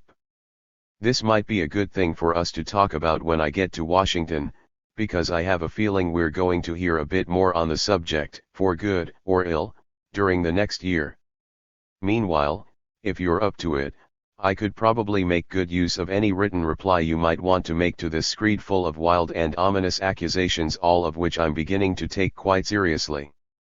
But maybe I'm just paranoid, or drunk and bent, and if that's the case, I hope you'll clear it all up for me as soon as possible on any basis you feel comfortable with, confidential, off the record, or anything else, at least until we talk again and come to a better understanding. The same assumption that led me to write you instead of Jim Johnson will serve, for now, as a presumption of confidentiality. I'm far more concerned with getting coherent answers than I am with whipping up a headline for ours or anyone else. Okay for now. Hunter. To Frank Mankiewicz. Prodding his friend to run for president in 1976, Thompson threatened to do so himself otherwise. July 14, 1975. Woody Creek Co. Frank. I'd planned to discuss this subject with you at lunch last week in Washington, but you brought so many uninvited guests that it was impossible to speak freely or even intelligibly, given the wretched circumstances. Jesus, it seems to me that anybody who's lived in Washington as long as you have should know the rules by now, but what the hell? Anyway, my quick survey of who's doing and thinking what vis-a-vis 76 led me to the almost intolerably weird conviction that you should kick out the jams and get your campaign organized at once, and if you think I'm kidding, just ask around. If you keep a straight face, like I did, you might be surprised at the answers you'll get. And don't give me any of your kinky shit about what campaign. Because the next time we talk I'm going to ask you, for the record, just exactly why you might or might not lack the courage of your convictions. And you should also consider Josh, The poor bastard can't get a job and neither can I, for that matter, unless you do the right thing, and you know what that means. Consider your friends, Frank. You've always been a selfless person and a lot of people are counting on you now, in this grim and desperate hour, and also consider that if you don't do it, I might, and from what I've seen and heard thus far, I'm half inclined to jump in if you don't, which might mean that you'd be forced to ask me for a job in January. Either one of us could win the New Hampshire primary, and probably most of the other linchpins, for that matter, and I doubt if we'd even need those matching funds to do it. But of course I might be wrong, Frank. You'll want to look back on the record before you make a decision on this, but current circumstances have forced me to give it quite a bit of thought, and I have a feeling that 1976 will be the year of the geek. Let me know on this ASAP, and while you're at it, remember that they laughed at Thomas Edison, too. Kazart. Hunter. P.S. Thank Marilyn for the help. INRA, Udall, 25. Her scheduling worked out and I got all the time I needed with him. Sela. To Lauren Jenkins, Newsweek. In July 1964, fresh out of the Peace Corps and armed with a PhD in government, fellow Aspen area resident Lauren Jenkins had appealed to Thompson for advice on becoming a successful journalist. A decade later, Jenkins, now a close friend as well as a foreign correspondent for Newsweek, had proved quite helpful throughout Thompson's travels in Southeast Asia. July 14, 1975. Woody Creek Co. Lauren. Jesus Christ, the shitbag I fell into here, immediately on my return, makes everything I bitched about in Asia seem like a picnic vacation by comparison. If I'd had any sense, I'd have stayed in Laos instead of coming back to this nightmare, most of which involves a personal war with Rolling Stone, Wenner, over his unannounced decision to fire me, and thereby cancel my medical/health insurance, while I was en route to Saigon. Yeah, I know that sounds beyond the pale, but it's true, and he very reluctantly admits it, which effectively destroys our whole relationship and puts me in the ranks of the broke and unemployed. Jesus, it's dawn and I have a dentist appointment in 3 hours, so I'll write a real letter either tonight or tomorrow, but in the meantime I note you're leaving for India, but you don't say when, and I don't want you leaving without doing something with that goddamn typewriter, and I suppose the best thing is to send it over here by the cheapest possible means that will still make sure it arrives. If you can sell it there for anything near the purchase price, give Jeannie 10% of whatever she can get, but if that won't work, just send the bastard along to Woody Creek and I'll try to sell it here. Okay, for now, I'll sleep for a few hours and give you a better outline either tonight or, shit, all I'm really sure of is that I'm getting out of journalism as soon as possible. All the humor has gone out of that Fear and Loathing logo. Hunter. To Lynn Nesbitt. Still uncertain of his status with Rolling Stone, Thompson sought advice from his agent about which writing project to focus on next. July 15, 1975. Woody Creek Co. Lynn. If it's any comfort to you, I just finished 15, almost, publishable pages on my last week in Washington and my opening impressions of the 76 campaign, which would normally be sent to ours under the title Fear and Loathing on Embassy Row, but which under the circumstances will probably be held for inclusion in the Playboy piece if for no other reason than I'm sure Jeffrey 26 will pay for them. And my only reason for telling you this is to reassure you that I do actually write things, pages, and that they come as easily as they always have when I'm convinced I'm writing for money instead of an argument. Which raises the issue of Jan's mention of his contract with me in that coke-jangled letter of July 1, CPG 2, graph number 1. Perhaps we should try to determine just exactly what contract he has in mind, because if it exists I don't know anything about it, and my possible ignorance might cause me some serious trouble when it comes to dealing with the bastard for money. Any off-the-wall reference to a contract from Wenner should not be ignored, because his instinct is to disregard contracts of any sort on the assumption that the lawyers he keeps on retainer from PMNS can outlast the lawyers any plaintiff can keep hired on a fee basis, and that in the long run any writer, editor, etc. with grounds for legal action be worn down and terminally discouraged by the simple expedient of dragging out the legal process for so long that nobody operating with limited money resources can afford to hang on to the end, which is usually true, but his record in cases that have actually gone to trial suggests that it pays to hang on. I mention this only after finishing 15 good pages and because I think I should know precisely what he's talking about when he mentions a contract with me, because if I was working under some kind of contract when I went to Saigon, it seems odd that he'd be able to fire me without any kind of notification at almost the same time he was calling me about the assignment. Or maybe the contract he refers to is the one he mentioned in that cable that was printed in More, which puts him in a queer position if he claims the cable was real and tries to sue them for stealing it. If it was a phony cable he can't sue them, and if it was real, and it was, he owes me $5,000 for almost anything coherent I send him, on top of the stuff I sent from Saigon.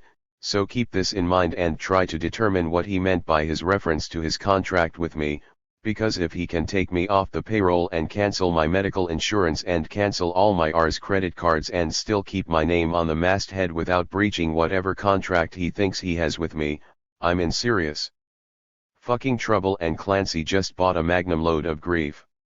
On other fronts, could you try to find out from Pop Library how the Campaign 72 book is selling? I've never received a dime from there for either that one or Vegas, as far as I recall, without asking Sandy, who's asleep, and I'd like to have some money figures from C72 before I make a final decision on either a book or articles or both for C76. What I'm looking for here is some kind of a financial comparison between Vegas and C72, FNL, on the campaign trail 72, in order to arrive at some sort of at least tentatively reliable judgment on the relative merits of Gutsball vs. C76. The prospect of having to work with Jan for a whole year of intense campaign coverage pretty well cancels out the high of being personally involved in a campaign, or at least any campaign except Frank's, so the question of covering C76 then boils down almost entirely to money, and without any figures for the C72 book, keeping in mind that I paid $32,500 of my own expenses, I can't make a proper judgment on the value of getting myself locked into this next campaign. As far as I can tell, Vegas was a financial bust, but I can't be sure of this without some help in the translation of these goddamn statements that appear in my mail from time to time. I don't understand them, so could you possibly give me a written opinion as to the money earned from each, so I can have a solid basis for deciding whether to do Gutsball or C76? Thanks. Hunter. To Sandy Berger. Thompson sought the counsel of Sandy Berger, his attorney friend from the McGovern campaign, on dealing with Washington Post-style section writer Sally Quinn's serious misquote of him in her new book, which was excerpted in the August 1975 issue of Esquire. July 22, 1975. Woody Creek Co. Dear Sandy, please take a look at the August issue of Esquire, PG 124, and tell me what kind of legal position I'd have vs. Esquire, Sally Quinn, or her book publisher. The book is due for publication either very soon or maybe it's already out, in which case the problem is worse, vis-a-vis her false, unattributed and entirely unverifiable quote to the effect that I've said only, or at least, 45% of what I write is true. I'd rather not get into any lawsuit on this, but as a professional writer/journalist I think I have to do something, because a libel like that could not only cripple my income for the rest of my life, but also cause extreme damage to my reputation even after my death. I fully expect you to bill me for any time you put into this, but before we do anything formally I'd like to see what Sally can do about either changing the quote, CENC carbon of my letter to her, or just knocking it out of the book. I've been through this shit many times with Random House, and I know they can change anything in any edition of a book not already in the bookstores, but only if they're convinced it's necessary, because it's very expensive to change words once they're engraved on the plates, and the editors will fight any changes unless the company lawyers lean on them, and that means the threat of a serious and money-meaningful lawsuit they can't win, and this one is a flat-out loser, I think, because of the Genuinely crippling, to me, nature of the false quote, and also because I've never said a thing like that, not even as a joke.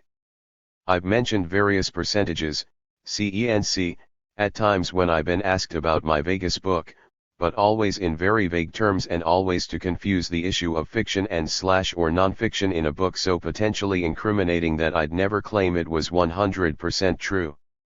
But I've never even considered the idea of percentages when I've talked about my political journalism.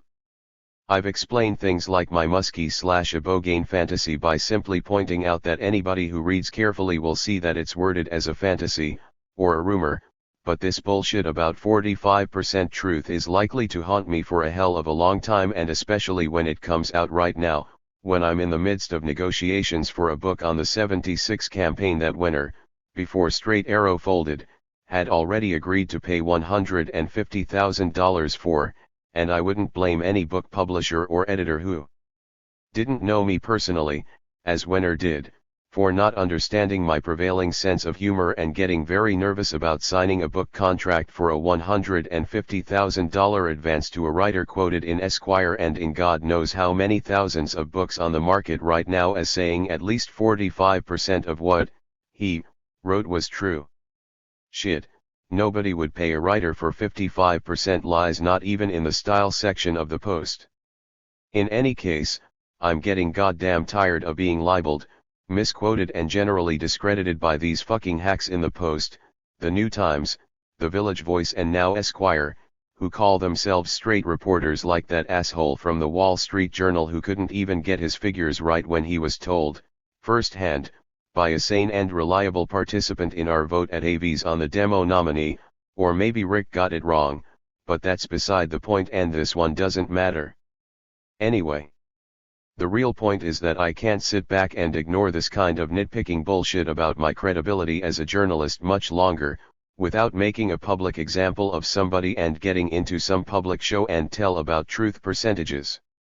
There are a lot of levels of truth, as we both know, in almost any story, and my argument with the so-called straight journalists is that I tend to deal on levels, or areas, that straight journalism can't handle because you can't always find two reliable sources to verify what you know is true, and that's the fork in the journalistic road where I parted company with those bastards a long time ago. It might be interesting, in fact, to force some of these straight yo-yos into a position where they have to match their own truth percentage with mine, and unless we can get Sally to take appropriate and satisfactory action vis-a-vis that 45% figure in Esquire, and also in her book, I'm inclined to stop smiling about all these gonzo jokes and kick a few people in the balls. Anyway, I'm serious about taking legal action on this Esquire/Quinn business, if only to stop the drift of what I consider a very dangerous tendency that will ultimately discredit me as a journalist and thereby stunt the growth of a journalistic breakthrough that I can't really define or even claim to represent, except that I know it should be defended at least in principle, which is not a hell of a lot different from the kind of breakthrough we're still looking for in politics. Yeah, and so much for philosophy. What I need at the moment is a change or deletion in Sally's book, and if that means stopping the presses or yanking the goddamn thing out of the bookstores, so be it, because unless you tell me I'm wrong on legal grounds, page 124 of the August issue of Esquire contains one of the most actionable libel suits I've ever looked at, and my mood right now is to kick out the jams and make somebody answer. Or pay. And on that front I'd just as soon jerk Esquire out by the roots, along with Sally and her book publisher, because there's no possible way they can defend that 45% gig without hiring perjured witnesses. I've been accused of a lot of things that weren't entirely true but which I saw reason to ignore, but this is not one of them. Call me ASAP on this. And if you don't want to handle it, please put me onto somebody who can, or tell me why I'm wrong. Thanks. Hunter. To Sally Quinn, The Washington Post. Explaining the disastrous repercussions her misquote of him could have on his career, Thompson politely asked Quinn to set the record straight. July 22, 1975. Woody Creek Co. Dear Sally. Jesus Christ, I thought you always preened yourself with the notion that you always bad-rapped people on purpose, instead of by accident, or at least I assume that false and brutally defamatory quote, in the current ESQ excerpt from your book, about me once having said that at least 45% of what I write is true must have been an accident, because it didn't fit at all with the generally humane and friendly context of the other things you said about me, which I appreciate, and thanks. But Sally, let me ask you to put yourself in my place for just long enough to wonder how you'd feel if you were a professional freelance journalist and no editor wanted to fuck you, and you got stuck with a completely unattributed and unverifiable quote to the effect that at least 45% of what you wrote was true. That's a very nasty rumor for a journalist to have to live with, right? And it could have a very nasty effect on my income for the rest of my life, right? And if I didn't consider you a friend, I wouldn't be writing you this letter, asking you to knock that alleged quote out of the book, right? Yeah. I'd sue you, Esquire, and the book publisher for immense damages to my reputation and my future income, because I never said that to anybody. I may be crazy, Sally, but I'm not stupid. If you were an editor, would you pay for serious political copy from a writer who'd allegedly said a thing like that?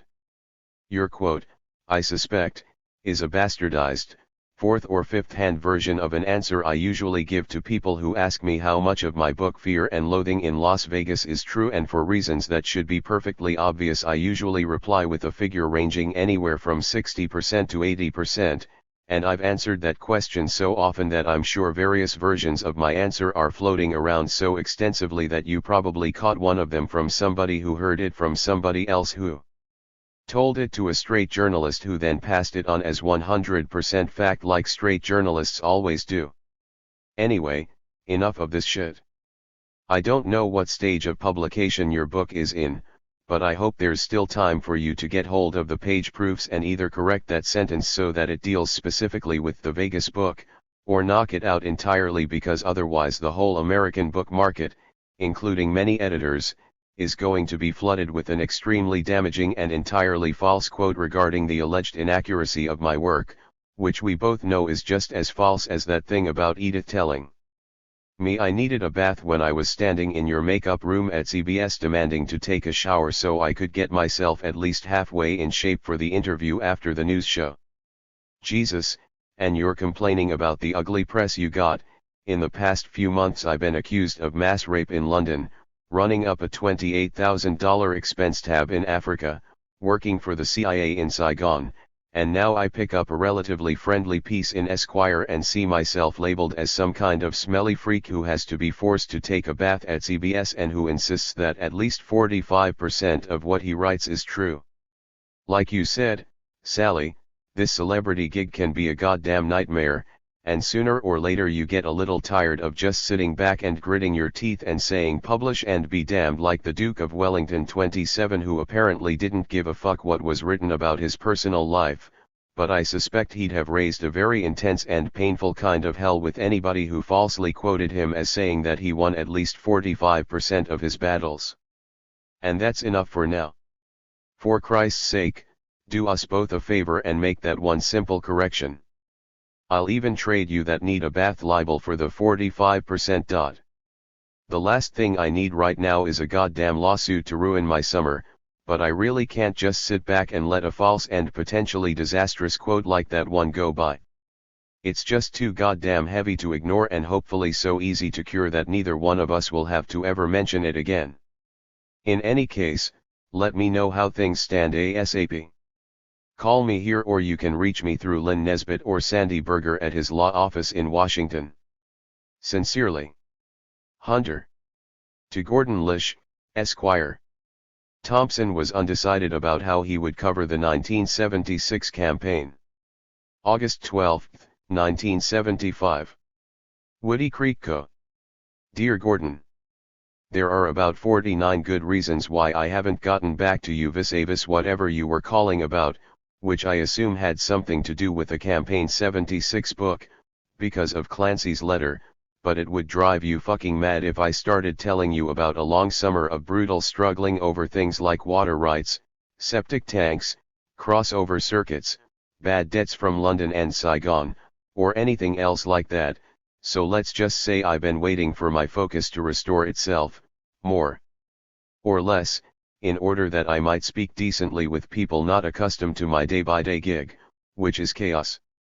But it's 4 a.m. now and I have time to write a note, so I thought I'd write and ask what you have, or had, in mind, because one of the things that is definitely not in focus for me right now is what I plan to do about covering the 76 campaign, and one of the main X factors in that area has to do with the possibility and/or advisability of committing myself to write a book about it. My own feeling at the moment is very down, but I've been poking and prodding for almost 6 months, and I find that somewhere just under the surface of my own pessimism about the 76 campaign is a tough nut of suspicion that it ain't gonna be what me or anybody else can foresee right now, because what we have right now is such an obvious power vacuum in the challenge area that all we can be sure of is that nature, human or otherwise, will move into it, if the politicians don't, and this is the kind of reality that keeps me thinking in terms of sudden changes that could lead to something genuinely savage, like a Kennedy-Rockefeller race. That was my public prediction about a year ago, and although recent events would seem to have made me a fool, I'm still willing to bet $100 at 20 to 1 on it happening. Yeah, you'll notice I changed those odds from 10 to 20, and even at 20 to 1 it seems generous, so if you want to pick up an easy $100, let me know and I'll sign on, or I'll go 10 to 1 that both TK and Rocky will be announced or at least real candidates before the gig is over. So you see my area of interest, which is the only thing that keeps me tuned into the ugly machinations of the race. And with that in mind, along with the unhappy truth that I'll almost certainly be covering it anyway, I think maybe the wisest way to go would be to sell a non-returnable $20,000 option for a book, just in case the bugger erupts into something genuinely berserk, at which point the option could be converted to a $20,000 advance against something like $150,000. That's a 7.5 to 1 bet, which is just about right, considering the odds on a really memorable and dramatic campaign. Give me a call or a note on this, either way. I have no idea what your role would be in the arrangements, but if anything develops I'll put you in touch with Lynn Nesbitt, who maintains my link with Financial Reality in these matters, and meanwhile, say hello to Sally Quinn for me, if you see her. Okay. Hunter. To Don Erickson, Esquire. In a similar letter to his one-time Esquire editor, Thompson requested a full retraction of the false quote in Sally Quinn's book excerpt. August 25, 1975. Woody Creek Co. Dear Don. No, we are not agreed, no, it is not okay, and, no, you did not work with me on a magazine excerpt of Hell's Angels. As you know, I was not consulted in any way in the excerpts that ran in Esquire any more than I was consulted, called, or checked with to verify that ugly 45% true quote in the August issue. Jesus. This thing again. I realize, Don, that I'm extremely naive to think a simple mistake can always be simply corrected, but, for reasons of my own, this is a basic, sort of geometric belief that I'd prefer to hang on to, because the human mind is not capable of handling the geometric realities implied in the notion that a simple mistake might logically require a complex correction and/or solution, and once we accept that, even the slightest deviation from a 1-to-1 gear ratio, we have to abandon the idea that man is capable of either governing himself or correcting his own errors, because once we accept that imbalance, it is a mathematical certainty that our capacity for mistakes will at some point outrun our capacity for solutions, a sort of metaphysical check-kiting, SP, that would drive us all mad if we thought about it long enough, and right now I'm not in the mood for it. I want to thank you for your letter of August 22, but I don't really think that your publication of a letter from me, particularly your own version of any said letter, will make the point that I know you understand as well as I do should be made. Just a simple fucking admission that Esquire and Sally Quinn quoted me as saying something I never said or even thought, and which if taken literally could cause me considerable grief as a political journalist, and also have a nasty effect on my income in that area. But this is not the thing we're arguing about, is it? Jesus. Sally says she doesn't know where she picked up the quote. You say it's right to correct the record, so why don't we just correct the record? And you know as well as I do that a grumbling letter from me won't do it. Hunter S. Thompson. To Jan Wenner, Rolling Stone. The Rolling Stone press anthology of his work that Thompson refers to here would be published in 1979 through Simon & Schuster's Summit Books division as The Great Shark Hunt, Strange Tales from a Strange Time Gonzo Papers, Volume 1. August 28, 1975. Woody Creek Co. Jan. I talked to Lynn tonight about your reaction to Alan Rinsler's submission of the anthology, and I got adrift in the talk that I don't think we need right now, to wit, the assumption of compound treachery on all fronts, mine, yours and everybody else's, a massive juggling of contacts, contracts, plots, plans, backstabbing, etc. And although none of this came from Lynn, in so many words, I got a definite impression that she was confused as to which one of us was lying to her, or maybe third or fourth parties compounding the lies, so just for the record, I'll send a carbon of this letter to Lynn. I'd like to focus your head on reality in terms of just a few points, and if they get a bit tangled in the telling, just keep in mind who's sitting at this typewriter, which is not the one, incidentally, that you sent me via Parker in exchange for $4.58. That one is useless and I've been offered $199 for it by the local IBM man, so I'm back to using this one, which I got from Oscar for $200. I think Oscar's ominous disappearance is a story we have an obligation to do. I am thinking very abstractly here, and perhaps even cosmically, but then I just came back from a long night with musician Jimmy Buffett and Ralph Ellison, and I want you to be certain that no vision of you and / or yours has crossed my mind in many weeks, until I talked to Lynn today and heard you were withholding payment on the book on the basis of a clause that was already in the contract, and it was at that point, Jan, that I felt my chain slipping on the teeth. So let me suggest this procedure. For now, 1. I have an immense personal investment in the anthology, far beyond any $10,000 advance, and I want to get the bastard en route to publication, not litigation, as soon as possible, and, as evidenced by my emergency editing run to Berkeley 10 days ago, I've put a very high priority rating on it, because I will have to live with the bastard for years, and it's a very different kind of book than anything I've ever published before. It's a far more personal book, if you've read even the raw transcripts of the interview, than anything I've ever done, and its involvement in a stupid, paranoid squabble is the last conceivable thing I'd want for it right now, and I'm fucked if I can understand why you're treading water with it, bitching about a clause that's already in the contract, according to Allen and Clancy. Jesus, the very nature of the goddamn book makes it obvious that I'll do everything even halfway necessary to be sure it gets published in the right way. Fuck, why? Why? Why? Why indeed? Which gets us back to the procedure, and that leads back to the anthology, which Sandy informed me earlier tonight cost me another $800 plus for the 4/5 day editing rush in Berkeley. So I think all you have to do right now is decide whether or not you want to publish the bugger, and if you don't, just tell Lynn right away and that's that.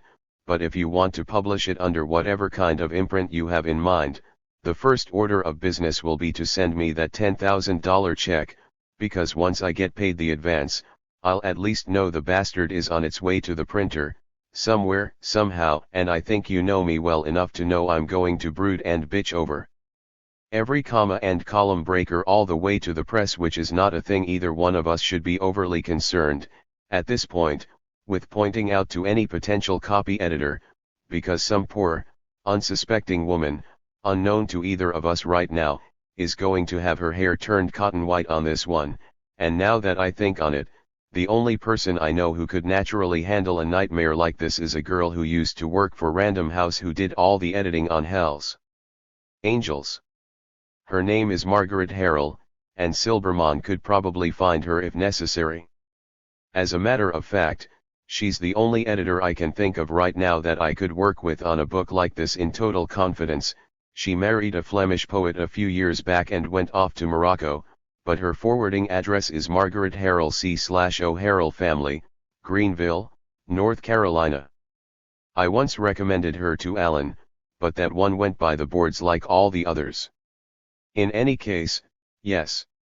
The procedure, which means that if you want to publish the anthology then you're going to have to pay the $10,000 advance immediately, and at that point you or anyone you choose to assign will have my total cooperation, and if you don't want the book, I'd be inclined to look with a very ugly eye on any attempt by you to hang it up in cheap niggling, because at that point I would start taking the situation very personally. Which is exactly what I'm trying to get away from now.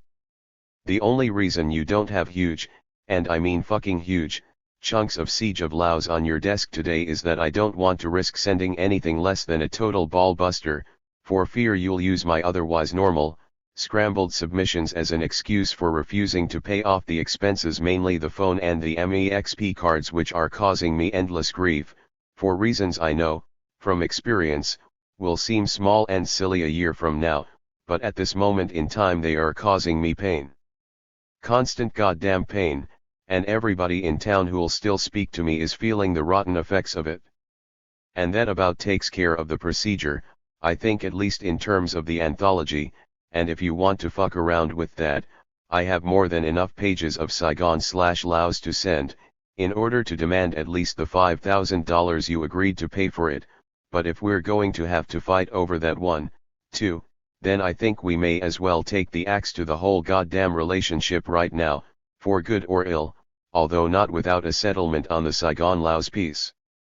And I suppose that's okay, too, but I'm getting a little bit tired of it, and, once again for the record, the only serious change I've been talking about recently, with Playboy's Jeffrey Norman or anyone else, is the flat-out, mathematical impossibility of making a living by means of serious journalism, and, needless to say, your name has become part of the formula, because it seems to me that if a local plumber can come out here while I'm in Berkeley and scare the shit out of Sandy with physical threats over a $488 bill that's about 39 days overdue, then the past 10 years of my life has amounted to nothing at all, because that's precisely the kind of shit I've spent most of my life trying to get away from. Yeah, I fully understand that you have a different viewpoint, the larger view, as it were, but not all of us live out our lives from the red leather driver's seat of a big white Mercedes sedan, and not all of us keep a team of PMNS attorneys on retainer to deal with leaks in the system. Which is a cheap shot, and I'll admit that much, but since we've begun this system of third-party communication I've been severely impressed by how far apart our basic stances really are, and how little you seem to understand that difference. Jesus, where the fuck did that come from? I think I was talking about the procedure, which by my lights means an instant payment of $10,000 for the anthology, in exchange for a total and perhaps onerous cooperation from me on the book, all the way to the printer. Or, failing that, I think the thing for you to do is sign off on any personal or professional obligation INRA, the anthology, and Lynn can take it from there. At $10,000, I think we can probably sell it quick, so either way you can't lose, at least not on the balance sheets. And so much for all that shit. This is another wasted night in terms of work, and this constant expenditure of angry energy is useless to both of us. What I am mainly looking for at this point is some indication that will open the bottleneck that began when I learned I'd been fired, or arbitrarily removed from the payroll, as you put it, while en route to Saigon, which still strikes me as one of the most monstrous acts in the history of journalism, but my anger over the thing has resulted in the crippling of one of the best stories I've ever smelled, much less been a part of, and it's also been financially ruinous. So there is something very basically wrong here, and perhaps my anger is a main ingredient because journalism, after all, is a business like any other, and perhaps I misunderstood that truth all along. But whatever I might or might not have misunderstood in the past, I'm getting awful goddamn tired of not writing for print and payment, and I mean to chop that knot just as soon as I can. My writing income for this year has been zero, and my tax bill, which I paid, for some insane reason that embarrasses me now, for '74 was almost $15,000, so the figures alone should tell you why the owl farm has been gripped. of late, with a serious high-tension angst. There are so many goddamn things I must deal with, that I can't deal righteously with any one of them. But this bullshit has gone on too long. It's getting light outside and I almost wish I was stuck in some hellhole like the Sheraton Schroeder, in the belly of some corrupt and doomed campaign, or back at the Lanzang Hotel in Laos, where life was extremely direct, if nothing else. The stories, the madness, the sheer fucking strangeness of that trip are like foam on the brain, and I would definitely like to get that piece done, particularly right now, since Laos has finally and officially gone under. Point 28. The truth, of course, is that it went under about 3 days before I left, but it couldn't be official then, because David Endelman of the New York Times had not yet arrived to take over the Global Affairs suite in the Lanzang, when I left. Endelman is one of those people you'd automatically choose to be plunged into a vat of Aboriginal clap spore, just to test the effects, and as I was emptying my money belt to leave the hotel, he was screeching heavily at the manager to make sure the Times got my room. #224, remember that secret number if you ever go to Laos, because it's a private suite, and not on the list. Okay. Okay. Okay, we must end this. And what have we solved? You have a massive goddamn MS for the anthology, and I have a massive goddamn cash shortage, along with constant pain in my life because of it, so I think, on almost any standard, that an immediate decision and/or cash on that one is not unreasonable, and that means before you take off for Europe, and a $10,000 check would free me to make a final rush on the siege of Laos, another $5,000 and the breaking of the siege of Woody Creek, which might turn out to be my swan song in journalism, but I'm not really looking at that. Fuck this Kent State verdict on the CBS Morning News. We are pushing the midnight hour, I think, and the 76 campaign story will not be what we're looking at now. As for the Corps memo and your recent letter, I'll do it as soon as I can, which means, in effect, that if we can settle this anthology thing quick, I can focus on things I have to write instead of grappling with creditors, but in any case I think it has to be done, the Corps memo. The main thing at the moment is not to fuck around or kill any more time. Or if that's what you want to do, you should do it out front and not even try to be polite about it, because I've wasted as much time as I can afford to on this bullshit, and I don't really have any choice now except to get rolling, in whatever direction where I can see some light on the tracks. The best sequence, as I see it, would be 1, a firm decision on the anthology, 2, Corps cunts and the straight press memo, 3, Laos, in extremis, which means a long and ragged piece probably as weird as anything since the first Vegas hit, 4, a decision of some kind, if only an option for interim coverage, on the 76 campaign, and we can wait as long as we have to for that summit conference you've mentioned. I've been through enough of those to know what they mean, come sunrise. And that's it for now. Here's Rocky on TV, butchering the liberals in SC. How long, oh Moloch 29? How long? HST. To U.S. Senator George McGovern. There is a special poignance in Thompson's longing for F. Scott Fitzgerald's fresh green breast of the New World via the governorship of American Samoa. After all, he made the plea to George McGovern, who had been trounced in the 1972 presidential race and wasn't even running in 1976. September 5, 1975. Woody Creek Co. Dear George, I don't know how your mail is running these days with regard to these fetid rumors about a Humphrey McGovern ticket in 76, but mine is getting pretty goddamn nasty, and since I haven't been reading Dorothy McArdle recently, I don't know you're thinking, but my mail is piling up and pretty goddamn soon I'm going to have to explain to these people, in print, what I think is going on. Because I simply can't answer all these letters, George. I don't have a machine like you do, and besides, the kind of people who write me would run amok if I started sending out form letters, especially in response to mail that is drifting more and more into the realm of personal abuse. God knows, it never occurred to me back in 72 that I'd one day be called to account for your behavior on the national stage, but that's what's happening and I'm getting very unhappy about it, for a variety of reasons, but mainly because I don't know what to tell these people.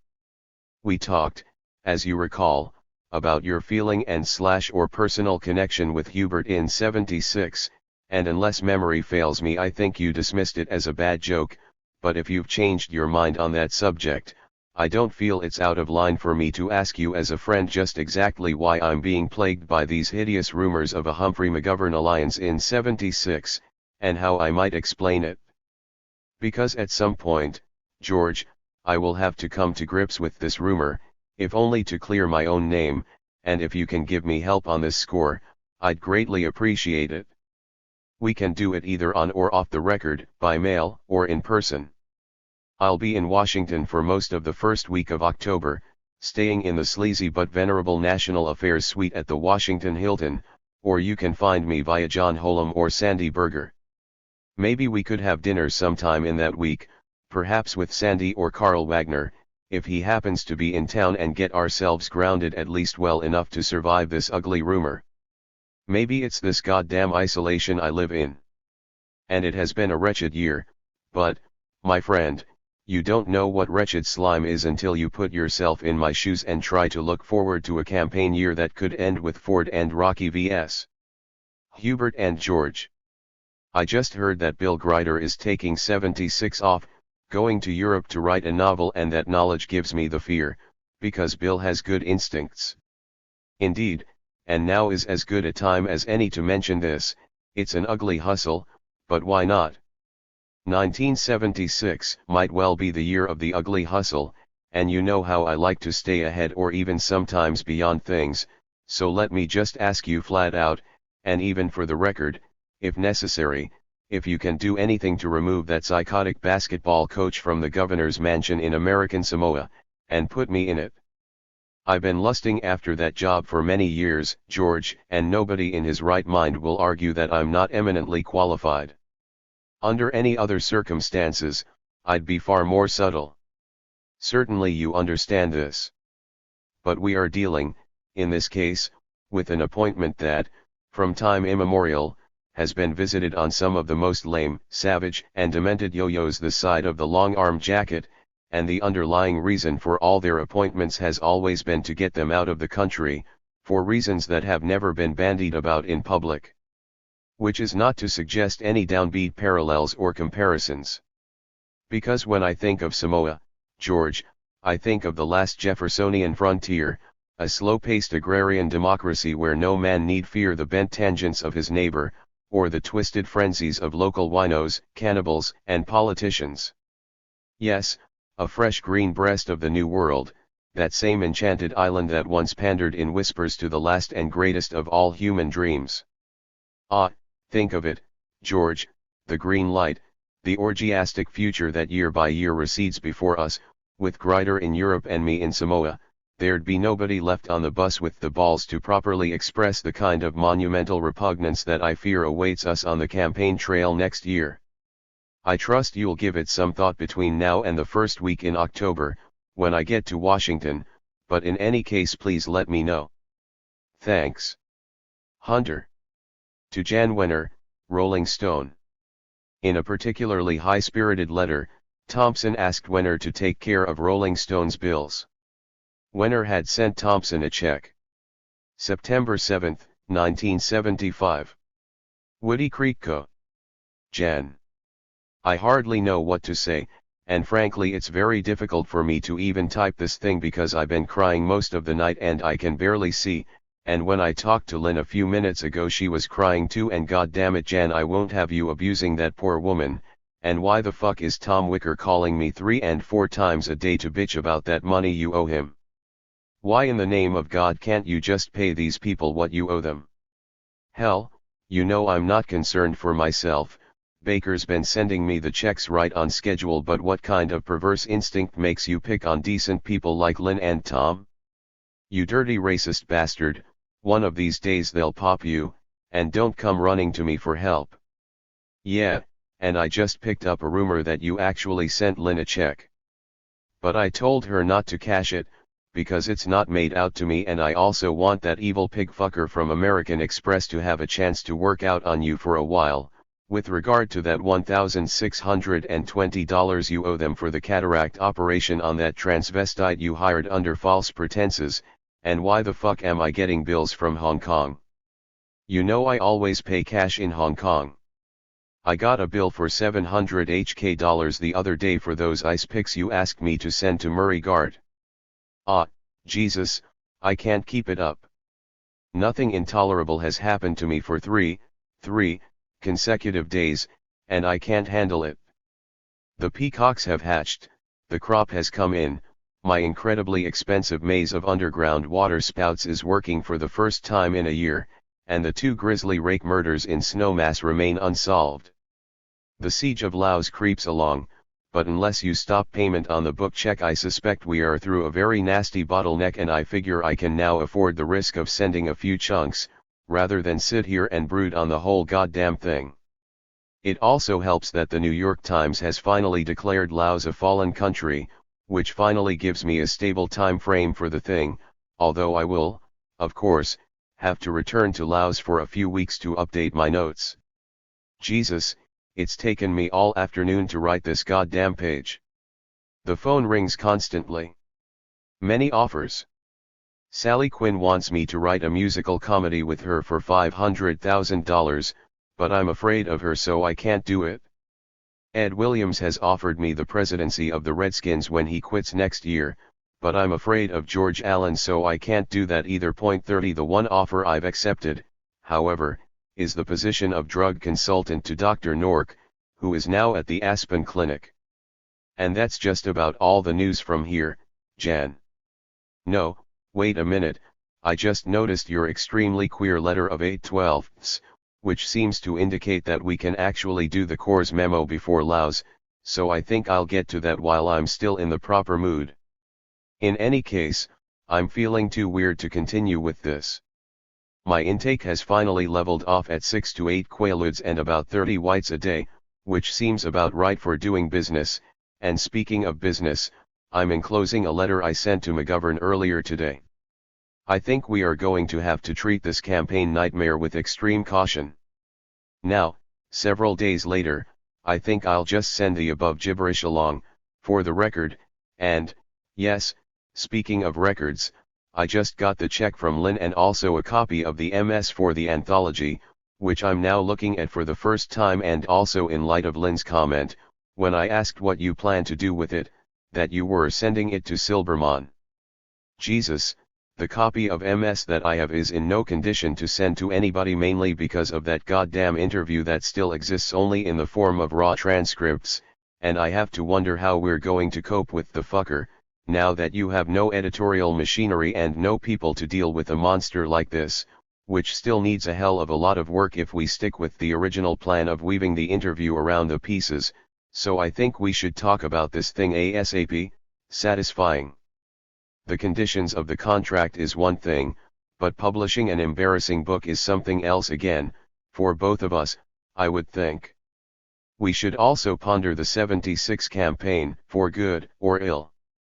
I still plan to cover it, but without a book advance that would make it worthwhile or even the prospect of a sharp-edged campaign, I'm beginning to get a bit concerned about a year in that hellhole, and I think we should talk ASAP on this one, too. In any case, thanks for the check. I guess it's my turn to act decent now, so I'll give it a try. Okay. Hunter. To Dick Drain, Press Secretary to U.S. Senator Edward M. Kennedy. Thompson suggested interviewing Senator Kennedy for a Rolling Stone piece. September 9, 1975.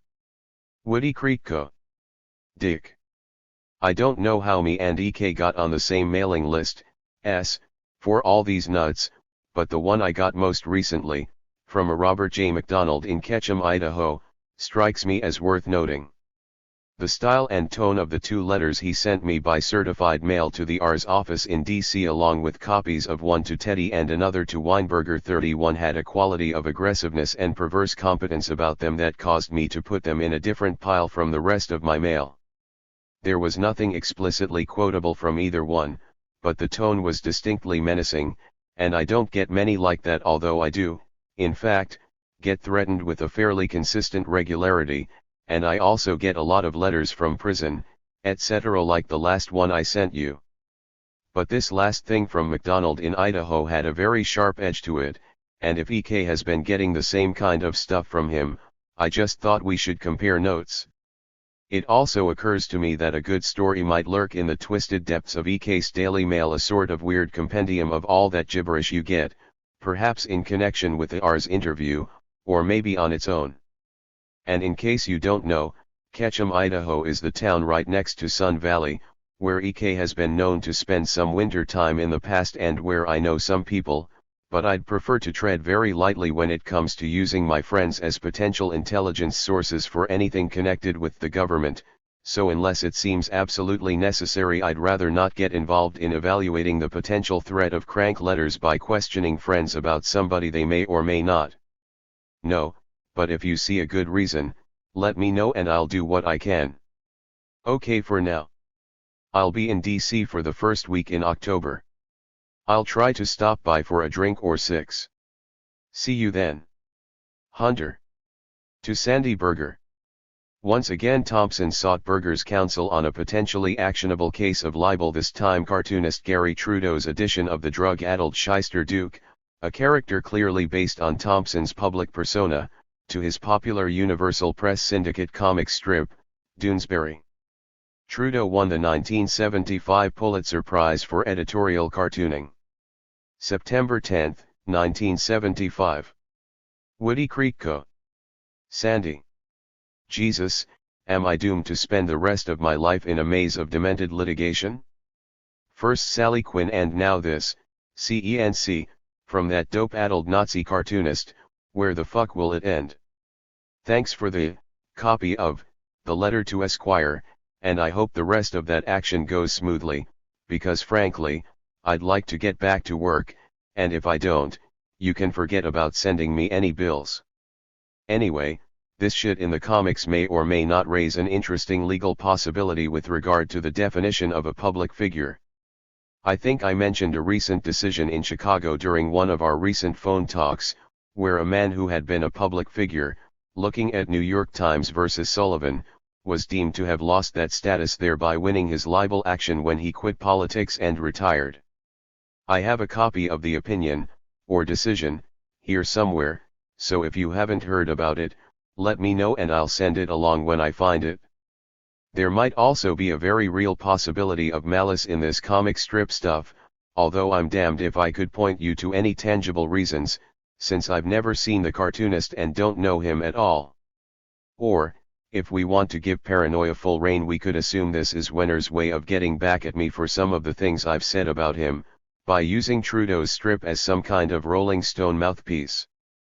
But that's about as close as I can come to a shrewd guess, and the only way I'd want to get involved in any litigation on this is if you, or Merritt Prettyman, or whoever, might see a firm handle on it, both financially and in terms of case law. With the legal definition of a public figure a bit hazy now, this comics assault strikes me as playing with fire, or maybe I'm totally wrong and I can be whacked just as heavy in the public prints as I whacked Hubert in '72, and if that's the case I sure as hell don't want to get tied up in a money ulcer lawsuit that'll drive me mad. But from the standpoint of my own work, as well as that of others, I think it's important for me, both as a working journalist and a victim, to know exactly what the definition of a public figure is, and right now I don't, and I'm not sure the papers who publish Trudeau do either. I've talked to Mike Howard, of Scripps Howard renown, at the Rocky Mountain News, and he says his lawyers have told him the public figure question is now a gray area, in the context of libel suits, and that the Chicago decision I cited earlier might have a serious hedging effect on Times/Sullivan provided it's upheld, if and when. Anyway, just in case you don't have much else to think about these days, I thought I'd lay this one on you for some mental exercise. Because I think any case that redefines a public figure in terms of potential libel actions could have as much effect on, at least my kind of, journalism as the Nixon-era new crime code or whatever they call it that Ford would apparently like to pass, the one that would allow reporters and editors to be locked up for publishing classified information, a sort of US version of the British state secrets law. I'm just talking off the top of my head here, and I may be wrong on a point or a memory here and there, but as I get the drift of things, it looks like the kind of journalistic freedom that a lot of us have enjoyed for the past decade might be on the verge of a drastic restructuring. Or maybe not.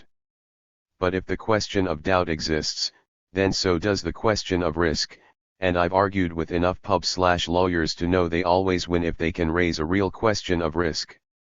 Hell, not one of the 3 books I published would have gone to press if the pub/lawyers had prevailed with their initial objections, but until now, I've always had a pretty good nuts and bolts grasp of the libel laws.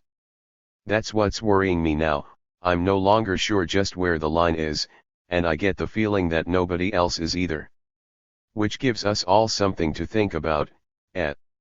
Anyway, ponder the meaning of these comics and tell me what you think. If this kind of shit is legal, then I don't think I have to worry about any libel actions against me, because I've never pushed my luck this far, not even with Hubert. If this comic stuff is libel, then of course I'd like to sue for at least $20 million in damages. And if it's not, then it gives me a new sense of freedom in my own work. I'll be at the Hilton for the first week of October and we should definitely connect early on, before I run amok. Did you call George about dinner? And if you and Susan feel like coming out here for a visit anytime soon, let me know and I'll have the guest room reassembled. That's a serious invitation, and I'll see you in a week or so. Okay. Hunter. In, Doonesbury of Sept 8 and 9, RMN, Denver. To U.S. Senator Gary Hart. Former McGovern campaign manager Gary Hart had won Colorado's 1974 U.S. Senate contest. September 11, 1975. Woody Creek Co. Dear Gary. I am trying to get this written quickly, between a constant barrage of sonic booms, zoning wars, attacks on my water source by armed thugs, and crazed junkies on my porch, along with another demented assault on everything I stand for by that Nazi yo-yo of a cartoonist in the Post. So, without delay let me first request a copy of S.1 from you, and in addition to that, I'd like to know how you plan to vote on it, and why. It looks to me like a newer, leaner version of the ill-famed Tom Charles Houston Plan, 32, and needless to say I'm very concerned about it, along with a lot of other people. I'll be in Washington for the first week of October, and if you have any time I'd like to have a beer and ponder a few things. You can reach me through the R's office in D.C., or at the Washington Hilton, if I'm not in the N.A. Sweet, try the pool. Shit, the pool won't be open, will it? God damn that rotten town. I think you should sponsor a bill to move the national capital to Los Angeles, tack it onto S.1 as a rider, and that way. No. What the fuck am I saying? If thousands of politicians were suddenly moved to LA, they'd have to close the pools for health reasons. So never mind that one. Anyway, I get a feeling that this S.1 vote is going to get a lot of long-term attention, and my feeling at the moment is that anybody who votes for it should be castrated. But maybe I'm wrong, that possibility always exists. So I'm looking to you, my senator, for wisdom on this question, and unless I hear from you to the contrary, I'll expect to have a beer, or a sarsaparilla, with you when I get there to make my various speeches. Kazart. Hunter. To Dick Tuck. The shenanigans of Democratic prankster Dick Tuck, who had become notorious for his silly disruptions of opposing candidates' campaign appearances, known as black advance or rat-fucking, didn't seem so amusing once Tuck made Thompson his target. October 4, 1975. Woody Creek Co. Dick. You have already done me serious harm by your handling of that MacArthur/Hollingsworth tape that you got from my house the night before you left.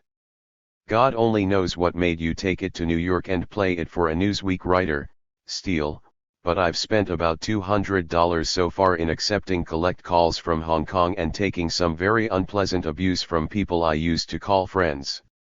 Despite my best efforts to dismiss all the bullshit that developed in the Newsweek hierarchy after you fed the thing to Steele, I've been accused of all kinds of sneaky, cheap madness, including ruined careers, and almost everybody who was in Saigon with me is now convinced that their voices were on that tape and that Kostner is now holding it, and since I can't get hold of you, I have no idea where the tape is or what further damage it's causing. Nick Prophet 33 in Beirut has already taken some shit from Newsweek about it, and also Lauren Jenkins in Hong Kong, and since I can't call Kostner, for fear of making it worse, I can't spike the rumors, so for Christ's sake send the cassette back to me immediately, without dubbing it for any further cocktail entertainment. As I told you out here, the copy you have was a raw trial run for the Hollingsworth/MacArthur cassette I sent to Aspen, so his version is harmless, but I'm getting that one back too, just to be sure nothing volatile is floating around. It makes no difference that the stuff on the tape you have is harmless.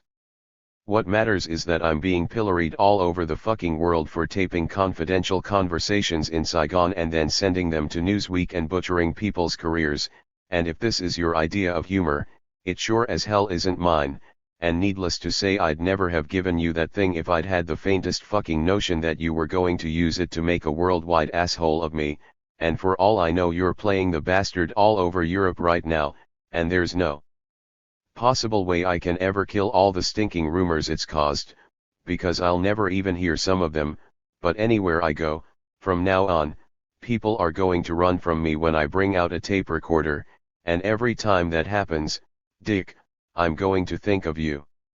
All I can do at the moment is ask you to send the fucker back to me and try to mend any damage you've already done with it, by rumor or otherwise, and if I keep hearing stories about how you're amusing people with a tape that I duped for you in good faith and without the slightest notion that you'd put it to this kind of use, you might as well plan ahead and buy a plot in the cemetery next to your Aspen house for those dogs of yours, because I'll come into your yard and blast those little fuckers into hamburger right in front of you.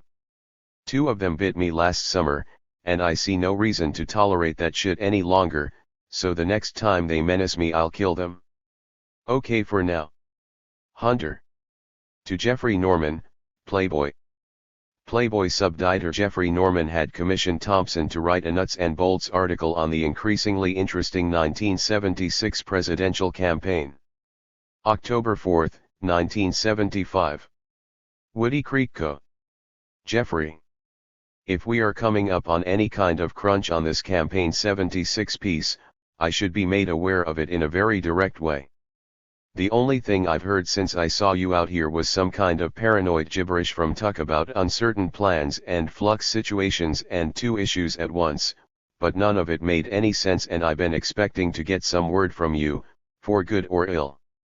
My own situation is that I've been deliberately waiting as long as possible, before committing anything to print on a 3-month lead time. Although I have enough pages so I can do a forced march on the bugger whenever the whistle blows. And meanwhile I'm running up huge phone bills to Washington, keeping myself current on things like Sergeant Shriver's entry and who's working for whom, etc. But things change almost daily and I'm never sure where or when I'll have to cut off the input and just write on the basis of whatever I have. The only development that seems real since I saw you is Shriver's entry, which was conceived mainly as the demo left's last hope of stopping Scoop Jackson in New York, which is beginning to look like the key primary, because it's now on the same early date as Wisconsin. April 6th, I think, but it's almost dawn here and I don't have a calendar so I can be absolutely certain. But in any case, if Jackson wins New York, he'll be the unquestioned front runner until the finale in California, and both those states have that massive Jewish vote that he's been playing with for years, and according to the Wizards, a Jackson win in New York will have a domino effect in California, which will bring him into the convention with enough delegates to either win or dictate, so Shriver's decision to go for New York is a major development, particularly since he'll have a lot of the old Kennedy clout. Teddy even gave him his press secretary, Dick Drain, and that's definitely a serious move, so serious, in fact, that I'm beginning to get nervous mutterings from my personal brain trust. The people you met in Chicago, they don't like Shriver, but they'll never in hell cross Kennedy, and that's how it stands, as of now. If Shriver can keep Jackson from winning big in New York, I'd bet on a Kennedy-Shriver ticket in November. And in fact I'll do $100 on that ticket right now, at 10 to 1, which is entirely reasonable at this stage of the game. Let me know if you're up for it. And also let me know about whatever deadline we're facing. I'm leaving for Washington on October 10th, and if there's any real rush I can come through Chicago on my way back here, and finish off the piece because by then I'll have a grip on what's happening. In any case, send word ASAP, so we don't drift into an emergency. Okay. Hunter. To Peter Haas and Howard Lerner, University of Michigan Activities Center. Thompson generally found public speaking engagements more trouble than they were worth, in every sense. October 4, 1975. Woody Creek Co. Dear Haas/Lerner. You scurvy bastards. I might have been a trifle bent when I spoke at Ann Arbor last time, but I wasn't blind, and when I looked out from the podium I saw a fucking madhouse full of people, and at least half of them were crazier than me. That was one of the most berserk situations I've ever been plunged into. But I dug it, and on balance I had a good time, so rather than toss your lame money offer into the fire along with the rest of the junk mail, I gave it a second thought and came up with a possible compromise, to wit. I'm not sure exactly what I got paid last time, but I think it was around $1,200, which means I got about $800 due to the agency's 33% cut. And I know there were more than 1,000 people in that place, so unless you're embezzling heavily from the future world speaker's budget, why don't we dispense with this poor mouth talk about my not making the nut last time? Unless all those people came in through the windows, which wouldn't surprise me, but I can't feel real guilty about it either. Security is not my gig. Anyway, my personal feeling about these appearances is the same as it was then, 9 out of 10 are bummers, and I don't do them often enough to affect my income much, either way, so there's no way in hell that I'll deal with that madhouse again for less money than I got the first time. And on that one we also had a few amenities tossed in, which worked out very nicely, but my natural bent for discretion militates against putting those kind of specifics in print, so we'll have to leave them for later, if we ever get that far. For now, however, we have two options. I can forward your letter to the Rolling Stone Lecture Bureau and you'll get a call from Patty Morrissey, asking you for, at least, a $1,500 certified check 3 days in advance of my appearance there, plus a round-trip plane ticket from Aspen to Ann Arbor, also in advance, and frankly I'd just as soon do it that way, because it spares me the hassle of writing letters like this one, when I should be working. The other option, which should only apply if you really are cramped for money, or embezzling, would be for me to explain your heart-rending quandary to Patty and then deal directly with you, based more or less on the decent relationship that emerged from the last trip. In this case, you would have to send me a certified check for $1,000, the same minimum I'd net if we worked through any agency, along with a prepaid RT ticket from Aspen to Ann Arbor, or Detroit. And we could look at a date in the second week of April, like the 9th or 10th. The whole goddamn spring of '76 is riddled with presidential primaries, so I'll have to be pretty precise about dates for this kind of thing. In any case, by the time you get this letter I'll be in Washington staying at the Washington Hilton from October 6 through 10, so you can give me a ring there if you're up to it. And if I don't hear from you by October 17th, by phone or mail, I'll send your letter on to Patty and she'll give you a quick lesson in contemporary economics. Okay for now. Hunter S. Thompson. To Mary McGrory, The Washington Star. Political reporter Mary McGrory has written a lively liberal column for The Washington Post since The Washington Star folded in the early 1980s. Thompson had shared the stage with McGrory at a forum on politics at Washington, D.C.'s John F. Kennedy Center for the Performing Arts. October 12, 1975. Woody Creek Co. Dear Mary. I meant to apologize personally for that weird situation that I inadvertently plunged you into when I showed up late for the town hall thing last week. I wish I could have handled it better than I did, but then I have that feeling about a lot of things these days, and wishing hasn't helped me much in the way of finding a cure. Anyway, I assume it was obvious to you that I had no idea at all what I was doing on stage in the concert hall of the Kennedy Center at that hour of the morning. I came over there thinking we were going to tape a quiet PBS radio show with a studio audience of about 20 shills hired by Fred Dutton, and I was totally unhinged to find myself in a set that seems in retrospect like something arranged and organized by Albert Speer 34, and my only real thought when I blundered into the back of the hall and saw New York Times political reporter R.W. Johnny Apple talking up there in front was that if I didn't get up on the stage quick that I'd never in hell be paid for whatever I was expected to do, so I just made a blind and greedy rush for the mic, if only to establish my physical presence, for the record, so Fred couldn't claim I hadn't showed up, and I had no idea I was displacing you until the situation was explained to me, by Pat Oliphant, as I recall, several hours later, although by then it was too late to apologize for putting you in a weird situation that neither one of us had any reason to anticipate. But apologies are cheap, so I won't dwell on this one, but the first time I get a chance to balance it out in some tangible way, I'll do it, which is something you'll just have to take on faith, for good or ill. I haven't quite come to grips yet with the odd realities that seem to have overtaken me in the past few years, and the notion of being both a journalist and a public figure, still confuses me, particularly when I have to grapple with it in public and with no warning about what to expect. Anyway, I owe you one, and thanks for being so decent and competent in the way you handled that scene. Given my strung-out condition at the time, you could have reduced me to a confused and gibbering wreck by merely keeping your seat and raising your eyebrows a bit. Indeed, and so we beat onward, boats against the current, 35, and never really learning much except how to express it a little bit better, now and then, bluff, blunder and filigree, all of it firmly anchored on the great skyhook. Jesus, what am I saying? This is not the kind of thing a front-runner should be even thinking at this point, much less putting in print, but what the hell? When the going gets tough, the tough get going. 1950s New York's mad bomber George Metesky said that.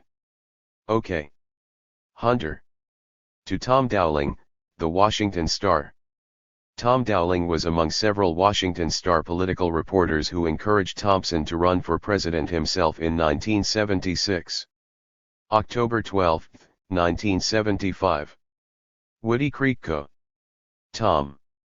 Needless to say, it never occurred to me that meeting you for breakfast that morning would have such weird and ominous consequences. The combined efforts of you and Pat Oliphant and Dave Broughton have complicated my life very severely. I have spent the past 72 hours sorting and pondering applications from wizards, hitmen, seers, zealots and other action junkies, all of them seeking positions of leverage and influence in my 76 campaign, and if this madness keeps up you can expect a steady diet of calls no earlier than 2 a.m. Indeed, remember Dr. Frankenstein, who also reaped the fruit of his labors. On another, more serious and relatively human level, thanks for handling the thing the way you did. You've clearly mastered the first and only main rule of political journalism, which as far as I know has never been written down by anybody, including me, but that's another story and we can talk about it later, once you get the hang of your new job. Okay, for now, see you on the trail, at HST. To Dave Broughton, The Washington Star. Known for his smart tongue-in-cheek columns in The Washington Star, David Broughton joined the groundswell at the newspaper behind a 1976 Hunter S. Thompson candidacy for president. October 12, 1975. Woody Creek Co. Dave. Well, you dumb fuckers stirred up a genuinely weird and electric sort of Talon/Hornet's nest with that full-bore treatment you laid on me in the twisted wake of my last visit to DC. I've been swamped for the past few days with calls, cables, mail, etc. from people who want to get on the train before it erupts out of the station. Thanks to you and Pat and Dowling, I am now in a position to assemble a genuinely awesome campaign staff, merely by sorting through the numerous applications here on my desk. There is an element of healthy humor in all this, but there's also an undertone of something a bit heavier and definitely kinkier than meets the general eye, which means, I think, that the whole matter should be dumped on the cruel and meaty shoulders of my public affairs consultant, Dr. Oliphant.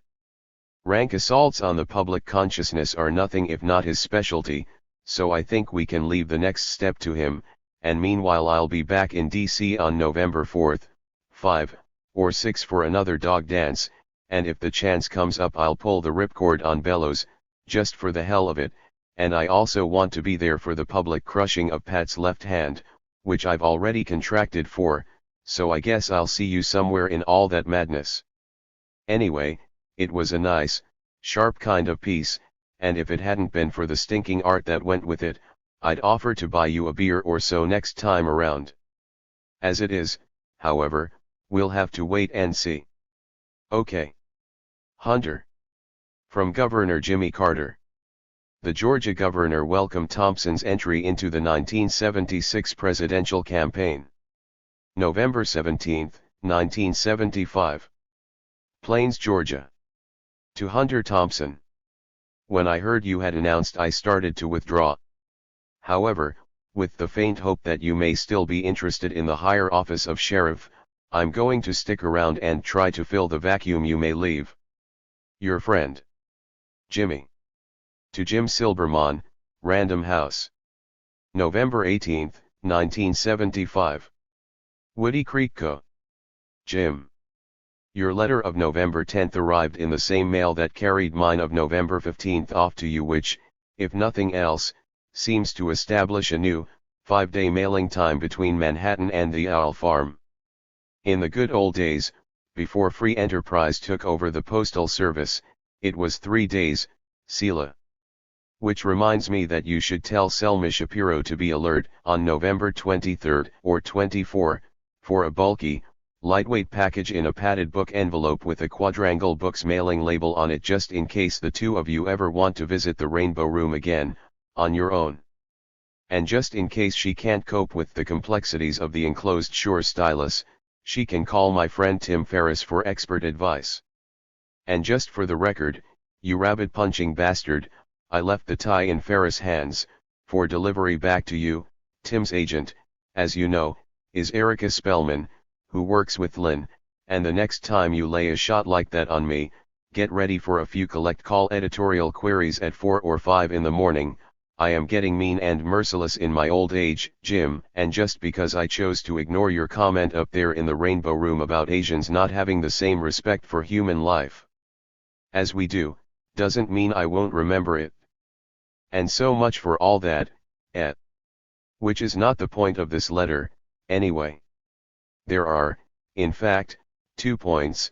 1, I won't be getting back to New York on November 21st, and probably not for a few weeks after that, because I suddenly have 2 critical magazine deadlines to meet before December 1st, Wenner is threatening to sue me, again, for outstanding expenses, so I have to get an Indochina piece to him immediately, which will keep me busy for another week, and 2, I hate to formally temper my enthusiasm for the idea I presented so feverishly with regard to the Texas book, but I agreed with Bob Rafelson that I would do the initial research for a film, instead of a book.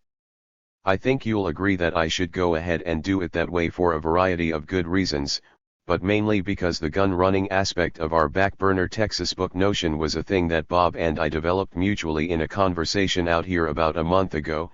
It seems right to keep it on that track until Bob has a chance to either get into it or reject it as a film, instead of putting him in the position of being offered the chance to buy it in book form, later on. I assume all this makes sense, or at least reads coherently. Jesus, I just found that Selma's package has a TWA mailing label, still in a padded book envelope, so forget that quadrangle business, and if it gets lost, don't look for it.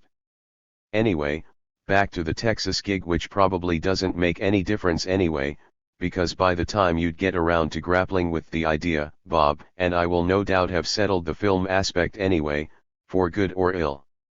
And besides, your 11/10 letter was considerably less encouraging about the idea than your talk that Thursday afternoon in your office.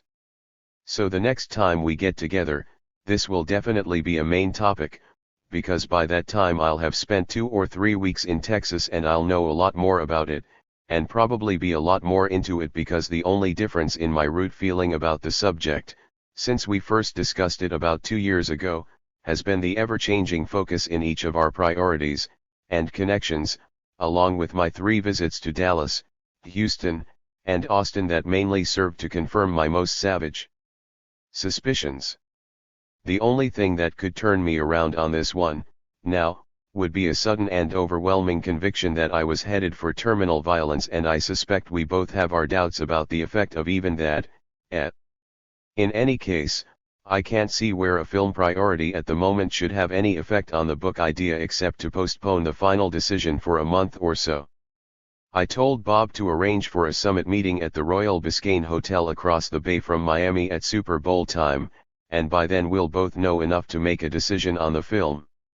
I may or may not get to New York before then, unless you convince me it's necessary, but I'll definitely be in touch by phone, with both you and Wilcox, and if this letter puts you off balance in any way, for Christ's sake let me know, because that's not my intention. I didn't realize how much I liked the idea of working with you and Selma again until I got into your office and put on my tie. Getting famous in 49 states wasn't half as much fun as I thought it would be, especially since it didn't make me rich and drove Sandy half mad in the process, so if I have to play writer for a living, I figure I may as well do it in decent company. And so much for all that, too. On other fronts, please be sure to send me those books I left in the office, and definitely send me Frank Gannon's 36 book. That's an extremely weird twist, and as much as I hate to pursue it somehow, I feel I must, because it just occurs to me that Gannon probably knows Judith Campbell. 37. Cut to PG. 3:48 hours later. Ah, yes, sweet Judy, they warned me she was bad company, and I knew she had heavy friends, but I was young and foolish then, and how could I have known that when she wasn't with me she was off with Sam and Slash or Jack? It hurts, Jim, so please never mention it to me. Like Mr. Gatsby said, it was only personal, and I'd just as soon not talk about it, except for something like $400,000, and even then I might lie to you. Zang. How do you like them column breakers? Do you have a key like that on your typewriter? Anyway, we talked today, and that naturally changes the tone of this letter. I have a strange feeling that I've outflanked myself on this Texas gig. It flowered so fast that I never had time to put a price on it, but all the best ones seem to happen that way, so what the hell? The main question, as always, is who's going to pay for education? Jesus, where has Clancy been on that one? Why the fuck should a geek who was expelled from high school for rape have to pay taxes on monies advanced to him for the purpose of furthering his education? I think those bastards at the IRS owe me a hell of a lot of money, and it occurs to me now, once again, that lawyers are the real police class in our society, because their minds are fixed on precedent, which is another word for laws. When Brown's Hotel of London tracked me all the way up here to the Pitkin County Courthouse for an unpaid $1,000 plus bill that Wenner refused to pay, my Aspen lawyer asked me what kind of defense we should try to run on them, and I said insanity. And he said, you can't plead insanity in a civil case, and I said why not? I was insane. Only a lunatic would have gone to London and torn up a suite in Brown's Hotel and expected Wenner to pay for it. Indeed, prima facie insanity. We can even subpoena Wenner and force him to testify in my defense, so we may have a precedent coming up on this one. Nobody has ever even tried to plead insanity in a civil case, but I have nothing to lose, and the case comes up on December 3rd, I'll keep you posted. We might rattle a cage or two on this one. And so much for all that. On the basis of our talk today, 11/20, I think the new password is Galveston. And now I think I know how MacArthur felt when he first thought of that inch on landing 38 coming out of his bed one midnight and seeing the full moon and the rising sun at the same time, one in front of each eye and about 3 feet away, leaping out of the khaki sheets like some kind of killer Jack in the Box and thinking, hot damn. Wait till they hear about this one, back at the point. Stone silence on the plain, a shudder of true madness in the long grey line. Hell, I could do that one better, but I don't have the time right now. I've been listening to MacArthur's speeches, and let me tell you, he stomped on the terra. There's nobody in politics today who could stand on the same stump with that crazy bastard. I gather, from some of the people I've talked to who were there when it happened, that there's a fiendish drama in the Senate hearings where Russell 39 ambushed MacArthur and put him on the record as a madman. The book on those hearings would be hard to get, but I suspect it would be worth some effort. I'll lean on my end if you'll lean on yours, and maybe we'll come up lucky. What we want, I think, would be the testimony of Gen. Douglas MacArthur at whatever hearings Sen. Russell, DGA. Is that right? Was conducting just after Mac came back from Japan/Korea to deliver his Old Soldiers Never Die speech. That was April 19, 1951, so the hearings were probably in late 51, just in time to derail MacArthur's Presidential Express in 52. Yeah, and speaking of generals, I've been talking to Karl Wagner about Napoleon and his logistics. Karl is the best political organizer in the country, according to people who should know, and if the name seems familiar, he's the one Jan wants to edit the Elko book, and Karl called me the other day to ask what it all meant, so I told him I'd ask you, rather than Jan, and get back to him. Which is entirely logical, since I was the one who conceived the Elko meeting and put it together, a secret meeting of 10 of the country's heaviest politicos at the Stockman's Hotel in Elko, Nevada, Dave Burke, Dick Goodwin, Adam Walensky, Rick Stearns, Karl, etc. It was supposed to be a blueprint meeting for a flat-out takeover in 73, and Jan paid for it, but nobody ever followed up, and I regard it now as one of the great lost opportunities of our time, and if you see any kind of a book in it, you should definitely talk to Karl, if only to see where the future lies. But he's leery of Jan's offer to be the editor, and I can't really say that I blame him. If you see even the seed of a book in Elko, or even if you don't, you should at least talk to Karl and get to know him. If I were running for president, he'd be the first person I'd hire, so it would probably be worth your while to call me and pursue this connection a bit further, because one of these days you're going to be calling me to get his private number at the White House. Sela. And, yes, it's about time to end this bugger, So, 1, I talked to Wilcox today, after we had our chat, and I think he's doing fine on the anthology, and 2, I'll send a copy of all this to Lynn, so she can straighten out my affairs while I have a look at the Texas border, and after that, we can talk about making me rich, and meanwhile I'll settle the film situation with Bob, so that next time we talk I'll know what I'm doing in Galveston, which is not to say I don't know already, but there's always the problem of finding the right legal words for it. Okay for now. Hunter. To Governor Jimmy Carter. Thompson sought to correct Carter's impression that he was actually running for the presidency by offering political advice to the real candidate. November 24, 1975. Woody Creek Co. Dear Jimmy. Thanks for the note in my announcement, but, just for the record, I'd like to make one thing perfectly clear. I was careful not to say I was running for president, but only that I refused to take myself out of the running, as long as the nomination of Hubert Humphrey remained a possibility.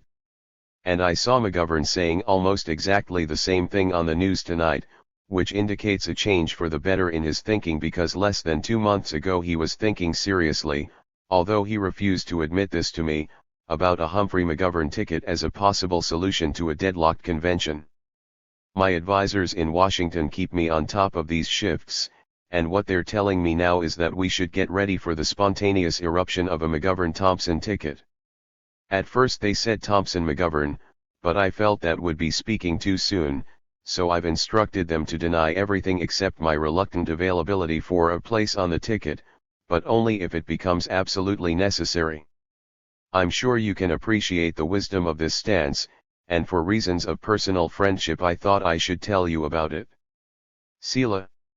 Also, despite my conscious refusal to get physically involved in the campaign until Jan 1, I've been watching it pretty closely and talking to a lot of people, and the only real change I've sensed in the past few weeks is that the people I talk to have suddenly decided to take you seriously, and one of these you should know about and talk to personally, if possible, is Carl Wagner, who works for the Municipal Workers Union in Madison, Wisc.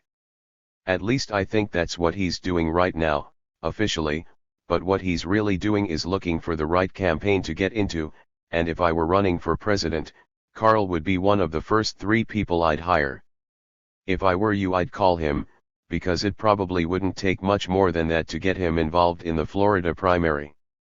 We talked a few days ago and agreed that you might actually be the front runner by mid-March, or close enough to act like one, if you can finish at least third in NH and then convince the national press that Wallace needs 60% of the vote in Florida for a real victory. My own feeling, after watching Wallace on Meet the Press last Sunday, is that it's entirely possible for you to win in Florida, especially if you can break Wallace's grip on the Richard Petty 40 vote. In any case, there's no way the bastard can get 60% down there. In 72 he pulled about 42% or 43%, and that was against a crowd of dumb zombies. My main impression of the 76 Wallace on TV, however, had to do with his tendency to lose his temper, even under the most passive kind of questioning. And if I were running against the bugger down there, I'd try to get on the same TV screen with him as often as possible, hopefully in a queue and a situation with some fairly aggressive press people, and let him beat himself. But what the hell? I'm slipping out of my journalistic role here, and I think it's a bit too early for that. Some of the things I've said about you have already been interpreted as a mystic endorsement of some kind, so I have to be careful, or at least act that way, for now, because I'm still not sure what role I'll be playing in this campaign, if any, although I've already made reservations at the Wayfarer in Manchester and the Royal Biscayne in Florida. Indeed, and on the Florida front you might be able to do me a favor. My reservation at the Royal Biscayne is from February 15th to March 13th, but they say they can't guarantee me a ground floor room near the beach, which is very important to me, especially if I have to stay there for almost a month. If you have any leverage with those people, it's a Sheraton/ITT property, or at least it was, through your HQ in Florida. I'd appreciate it if you could nail down a ground floor room near the beach for me. Or maybe a beachfront room at the Silver Sands, next door to the Royal Biscayne. The Key is only 10 or 12 minutes from downtown Miami, but in terms of pace and privacy it seems a hell of a lot farther. Another small favor has to do with the renting of a convertible, which are no longer available from the big rent-a-car companies but which can be had fairly easily via the Yellow Pages, car rentals, in the Miami phone book. The last time I was there I got one from a used car lot, but that's a little chancy unless you have time to look around, so if there's somebody in your Miami HQ who can locate and reserve a convertible for me, any make, I'd appreciate that, too, but neither one of these things is a serious problem and I don't mean to lean on you with them, but what the hell? If they're easy, why not do it that way? And while we're at it, another thing I've always had trouble with in Miami is renting an IBM Selectric typewriter. Hell, this is awful. All I really meant to do was answer your note, not ask a gaggle of favors, but again, what the hell? If it's easy, let's do it. If not, I'll be there anyway, and I'm definitely looking forward to it. In the meantime, say hello for me to Rosalind and all the other Carters. I got a note from Jack recently and he sounded like he was ready to move right into the White House. Sandy thinks you're all crazy for wanting to live in Washington, and I tend to agree, but good luck anyway, and I'll see you in New Hampshire. Hunter. 1976. Jimmy Carter and the rise of the rock and roll vote, marijuana goes to the White House. Crime is the long-term answer. Preferential treatment for journalists. Buy the ticket, take the ride. With Darwin, Woody Creek, 1976. Photo by Michael Montfort. Juan and Darwin, Woody Creek, 1976. Photo by Hunter S. Thompson. The Reader's Chair, Owl Farm, 1976. Photo by Michael Montfort. Taking Instructions from Hughes Rudd in New York, 1976. Photo by Jill Crements. Key West, 1976. Photo by N.A. Lucas, courtesy of HST Archives. Fireball, HST and Jan Wenner celebrating Jimmy Carter's Democratic presidential nomination at a Rolling Stone party, 1976. Photo by Ed Bradley. To Jan Wenner, Rolling Stone. As he prepared to set off on the 1976 presidential campaign trail for Rolling Stone, Thompson wrote to thank Wenner for sending him a Mojo Wire, his term for a Xerox telecopier, sort of a first-generation fax machine. January 2, 1976. Woody Creek Co. Jan. The goddamn Mojo Wire arrived by UPS, right to my front door, on Christmas Eve. Jesus, what a wonderful present. There is, of course, the matter of the traveling case, an extremely crucial item for any sort of road work, and, speaking of road work, we should have a talk ASAP about how to handle the early primaries. Canceling the Playboy piece left me with $1,000 or $2,000 in rudimentary, out-of-pocket expenses, mainly phone calls, lunches in Washington, etc. that I've incurred during the long watch and wait period since last July. None of these are legally yours, but since all that background material will turn up somehow in the early pieces on the campaign, I assume we can charge most of it off to expenses, not all, but I'll have to check with Lynn on the amount. Okay for now. David Felton called me from either SF or New York INRA, Laos, but his call came in the midst of a 3-day frenzy, and when I tried to call him back, the people in New York said he was in SF, and the people in SF said he was in New York. I'll try again today, which reminds me that I don't know where you are either, so I'll send a carbon of this note to New York. There is no question but that Laos must be finished at once. It is going to cover a hell of a lot of ground, from Saigon to Beirut and Angola to Manchester and Orlando. A sort of hello again piece, with tangents all over the globe. The impression I got from both Felton and Erica is that you want to pay my expenses to come out to SF for 3 or 4 days, to finish it off with Felton, but before we do that I think we should at least talk about the bastard on the phone, so we all understand where we're heading on it. The opinions are pretty broad.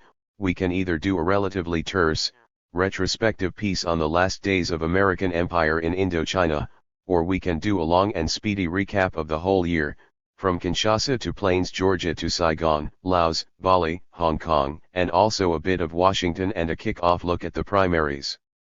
But this matter of focus is something we should get straight before we start a blitzkrieg with Felton, because without a focus, we'll all go mad trying to force it all together.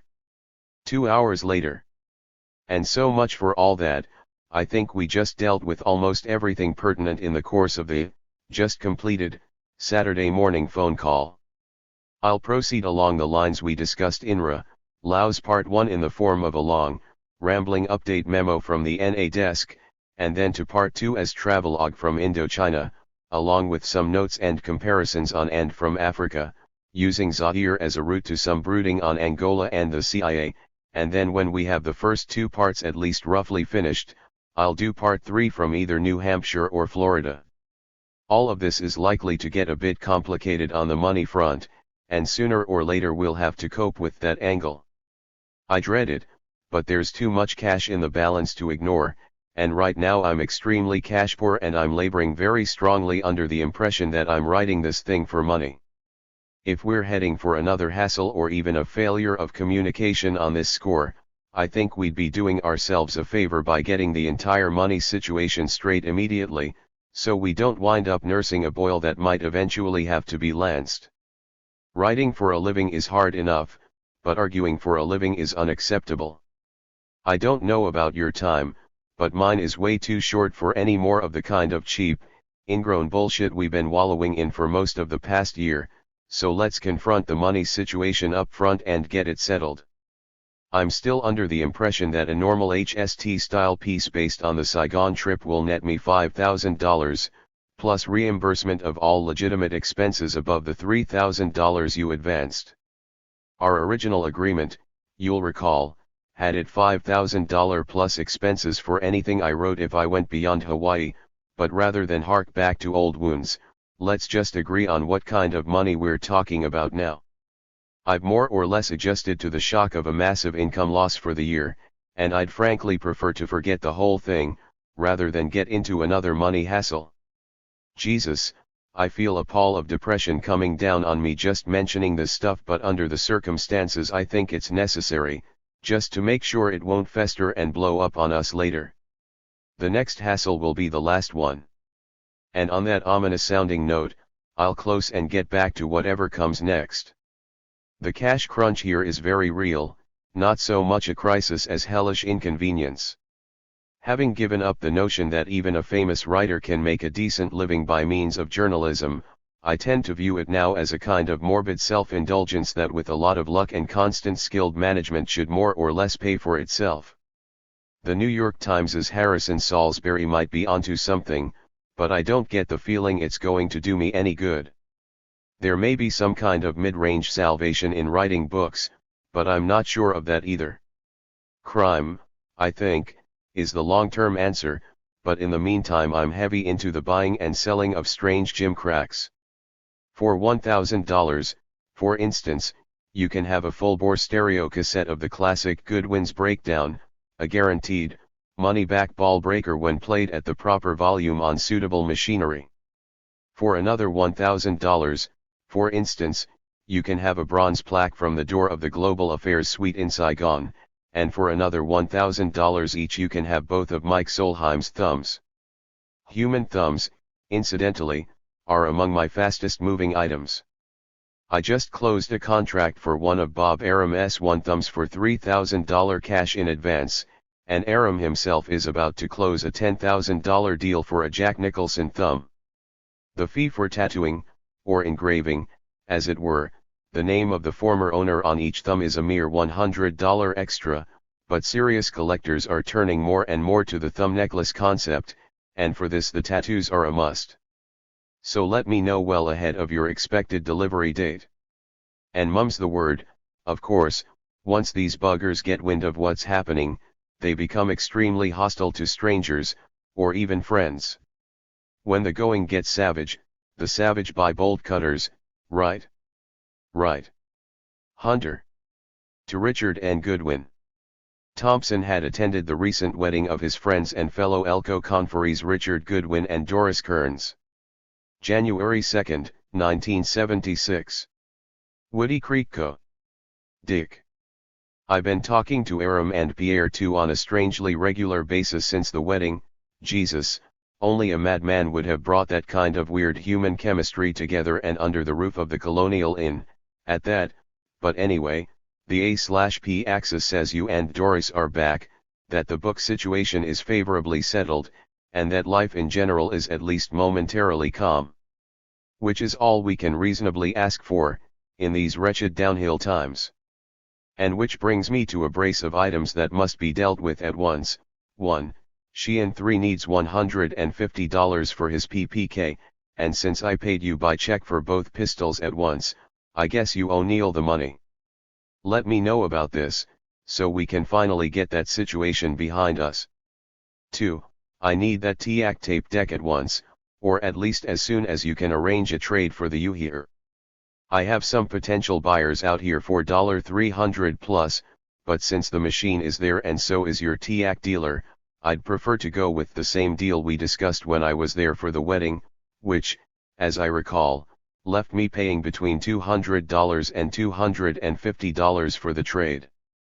Jesus, this leaves me taking a bad beating on the U-Hear, but under the circumstances I figure I need the TAC now more than I need a good deal later, so tell your man to ship it at once and I'll pay his bill when I get the machine. Okay. Okay. Strange note here, I just talked to a guy named Dick Parker, who owns a store called The Racket Shop in Concord. It's a tennis and ski wear shop, I think, and he has your cane, the one I think I recall stealing from your house. Anyway, he did us a huge favor by giving us a ride to Logan Airport when there were no cabs available, and I left your cane in his car. He's holding it for you at the shop in Concord, so stop by and pick it up. On other fronts, what are we going to do this year? My own situation is flux to the point of madness, immense wealth hovers just beyond my grasp, but legal and contractual confusion is driving me to the brink of suicide. On Christmas Eve, the United Parcel truck rolled into my driveway with 2 packages. One contained 3 sets of monogrammed, red, black and gold, satin sheets, and the other box contained a brand new Xerox telecopier, Mojo wire, from Winner. And we both know what a Christmas present like that means. Nobody gives a Mojo wire as a present, right? In the meantime, I can't even pay my bar bill at the Jerome. My decision to take the month of December off, at any cost, has had the obvious repercussions, especially in the ledger of a freelance writer who effectively took the whole year, 75, off, for reasons of foreign travel, rare drugs, and random tangents into exotic and always expensive styles of sensuality that can only be supported by a bottomless pit of wealth. Within 2 weeks, however, I'll have necessarily signed to do either a novel, a film script, or monthly coverage of the 76 campaign. This is going to have to be a working year, for good or ill.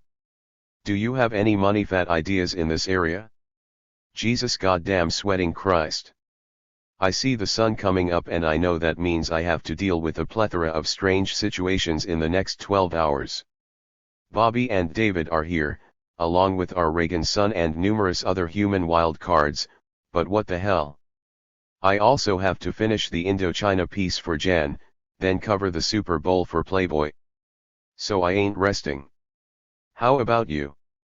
Let me know ASAP, INRA, the PPK and the TAC, so I can get those out of the way, and before I forget, let me tip my hat, or whatever, once again, to the finely muted style and precision of the wedding.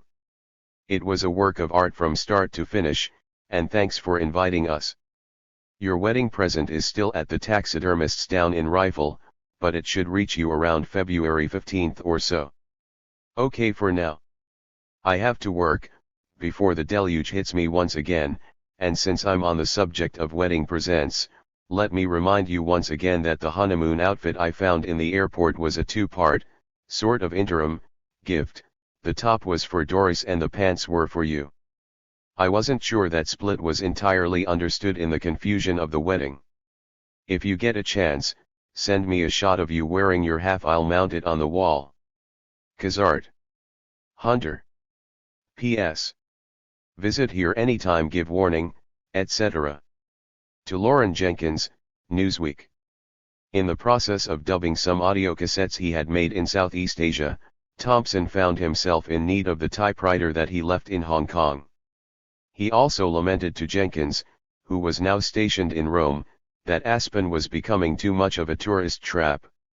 January 15, 1976. Woody Creek Co. Lauren. I'm sitting here listening to you and Tuahi for hooping it up in the Continental Garden. For some odd reason, you and Bill and Nick Prophet tend to dominate my tape record of the last days of the war, and consequently about half my tapes sound like they were made at a New Year's Eve party in the alcoholic ward of a sort of international insane asylum.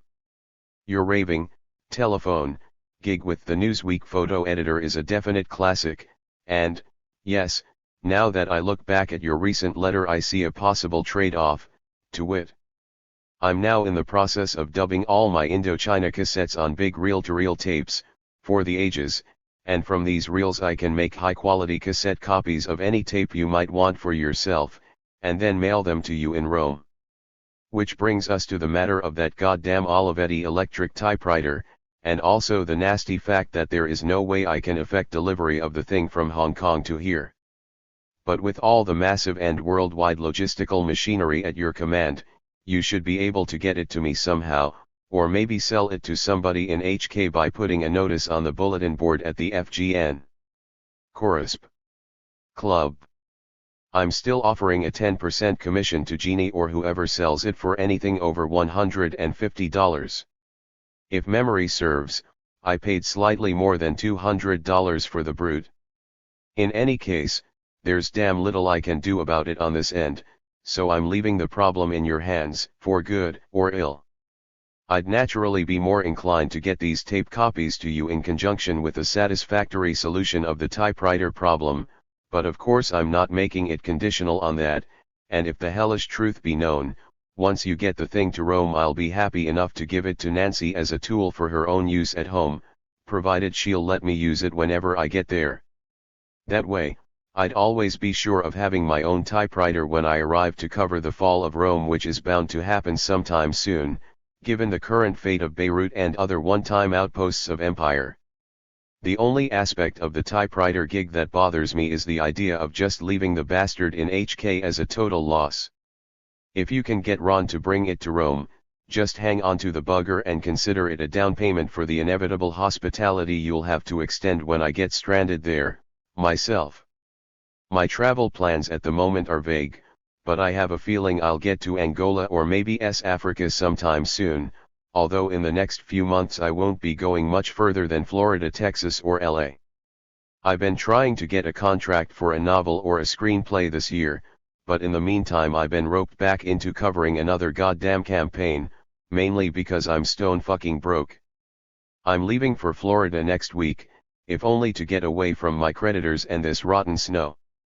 Aspen no longer seems salvageable. At one point during the recent Christmas rush, the local CC Chamber of Commerce figured there were 30,000 tourists in town. 30,000, including a whole new element from Hollywood Cafe Society, Diana Ross, Warren Beatty, Truman Capote and all of John Denver's 5 friends. Jesus, I'm beginning to think seriously about putting the owl farm on the market and looking around for another base. The multiple costs of living here are getting almost too high to pay, particularly for somebody who hates cold weather as much as I do. We had a bit of excitement last weekend, however, when Tom Benton and Billy Noonan maced a whole restaurant full of people, including the mayor and the city manager and their wives. They were detained and held just long enough to have a good alibi for the moment. About 2 hours later, when some lunatic fired a marine emergency parachute flare in the front door of the Jerome, just as 2 cherry bombs went off inside the back door, and in the ensuing uproar, a visiting skier was shot in the back with a 50,000-volt electric dart gun called a taser. Clarence Kelly, that geek who runs the FBI 6, has been telling anybody who'll listen that 1976 will be a year of violence in this country. He hasn't said why yet, or where he's getting his tips, but if Aspen during the first week of January was part of the pattern, I suspect Kelly might be onto something, and maybe I won't have to travel, after all. Speaking of violence, how is Phil Caputo, 7? I heard he was wounded a while back in Beirut. Is Nick Prophet still there? And what about Tony and Claire? We got a letter from them on St. George's Hotel stationery, but it got here 6 months late and by then the hotel was no more. I assume he managed to avoid the violence, as usual, by stealing bits and pieces of eyewitness accounts from anybody crazy enough to drink with him after midnight. Before I forget, I'm reading a book on war correspondence called The First Casualty by Philip Knightley. You should definitely have it, so if you can't get a copy over there, let me know and I'll send one. Jesus, it's getting light here and I have to get some sleep. But before I quit, I think a word of congratulations is in order with regard to your new duty station. That's worth about 5 Neimans, I'd say, and it also establishes you as one of the few master craftsmen in your field. I'll visit ASAP, but in the meantime Sandy and Juan say hello. Salute. Hunter. To Ted Solidaroff, The American Review. Thompson passed on reviewing Tom Robbins's new novel Even Cowgirls Get the Blues. February 3, 1976. Woody Creek Co. Dear Mr. Solidaroff, I've spent about 3 hours trying to write you a letter to say why I can't send the kind of words of welcome I suspect you want in Even Cowgirls Get the Blues. but everything I've written so far would almost certainly sound rude and cynical and arrogant on your end, so I figure it's best to just junk all the earlier drafts and tell you, in this one, that I spent a few years as a part-time book reviewer and almost 10 years, now, reading reviews of my own books, and on the basis of all that evidence, I think I'll pass on the chance to render any judgment on other people's books. There are, of course, exceptions. When I first read Dog Soldiers 8 for instance, I recommended it to friends with the assurance that I'd reimburse them for the price of the hardcover if they didn't like it, and on the other end of the scale, where rancid bullshit lives, I am forced from time to time to comment on the works of Werner Erhard 9. In any case, I wish to hell you'd never sent me the galleys or proofs or whatever of Cowgirls, but since you did, and I tend to trust your judgment for a variety of reasons that would take too long to list or even think about here, I'm inclined to lend you the use of my name, since I assume that's why you sent me this goddamn thing in the first place, to say and to reproduce in any and all forms any combination of English language words amounting in total to less than 20, to say anything you deem fitting with regard to the merits of Cowgirls. You can say, for instance, a weird and stunning work, or sooner or later a book like this was bound to be written. And sign my name to anything you compose. I just got back home from 3 weeks in Miami and LA, and I'm not in the mood to read a book that begins with an apology by the author for his use throughout this book of third-person pronouns and collective nouns in the masculine gender or any other gender, for that matter. And I also opened the book, as is my wont with unknown manuscripts, to a page somewhere in the middle, and in this case I hit on pages 160 and 161, where I found the style and tone or whatever of the writing to be not in my taste, which doesn't mean this is anything but a wonderful book, but that's your business, since I assume you're somehow involved as an editor, and because of that and what I've heard about you I figure you're in a far better position to judge this book than I am, and for that reason I'll trust your judgment, in 20 words or less, to say anything you want about the book, and to use whatever you want to say in my name for any purpose you think is right. I can't imagine that anything I'd say would make the slightest difference in any way, but if you think it might, seize this opportunity and kick out the jams. For any and all legal, promotional and aesthetic purposes, I hereby appoint you my spokesman for any combination of up to 19 words you can lash together. For good or ill. And good luck. Hunter S. Thompson. To Bill Macaulay, University of Notre Dame, Class of 1976. Thompson was flattered to have been selected as a finalist for the renowned, and Roman Catholic, University of Notre Dame Senior Class Fellow Award, an honor each graduating class conferred upon an individual the majority of the seniors feel closely expresses their understanding of life. February 6, 1976. Woody Creek Co. Dear Bill, I just got back from 2 weeks or so on the road to find your letter of January 5, regarding the Senior Class Fellow Award, and although I'm still not sure what the hell to make of it, I want to thank you for the letter as well as what I can only regard as a combination of high madness and generous instincts that caused it to be written. The idea of victory in the final election is more than I can come to grips with right now, but in the unlikely event that such an awesomely weird thing should come to pass, I wouldn't want to miss the chance to be part of it. As for the dates you mentioned, the schedule of presidential primaries that more or less governs my movements this spring seems to leave me relatively free during the last week of March, the later the better, and I should probably warn you now instead of later that I look forward with genuine fear and loathing to the notion of delivering an address to any senior class, anywhere, for any reason at all, and in saying this I want to emphasize that my reasons for trying to avoid any speech making are entirely impersonal, non-sectarian, and absolutely across the board, with no exceptions at all, and if I were in the mood to indulge any personal preference I suspect that ND would have an edge on almost any other university, if only because of the generally humane and intelligent response to my only other appearance on your campus, 10 which occurred sometime in the spring of 1975, under the sponsorship of the Civil Rights Center, or whatever it is that Michael Wise is connected with. If Michael is still around, let me suggest that you check with him on the advisability of conferring this honor on me.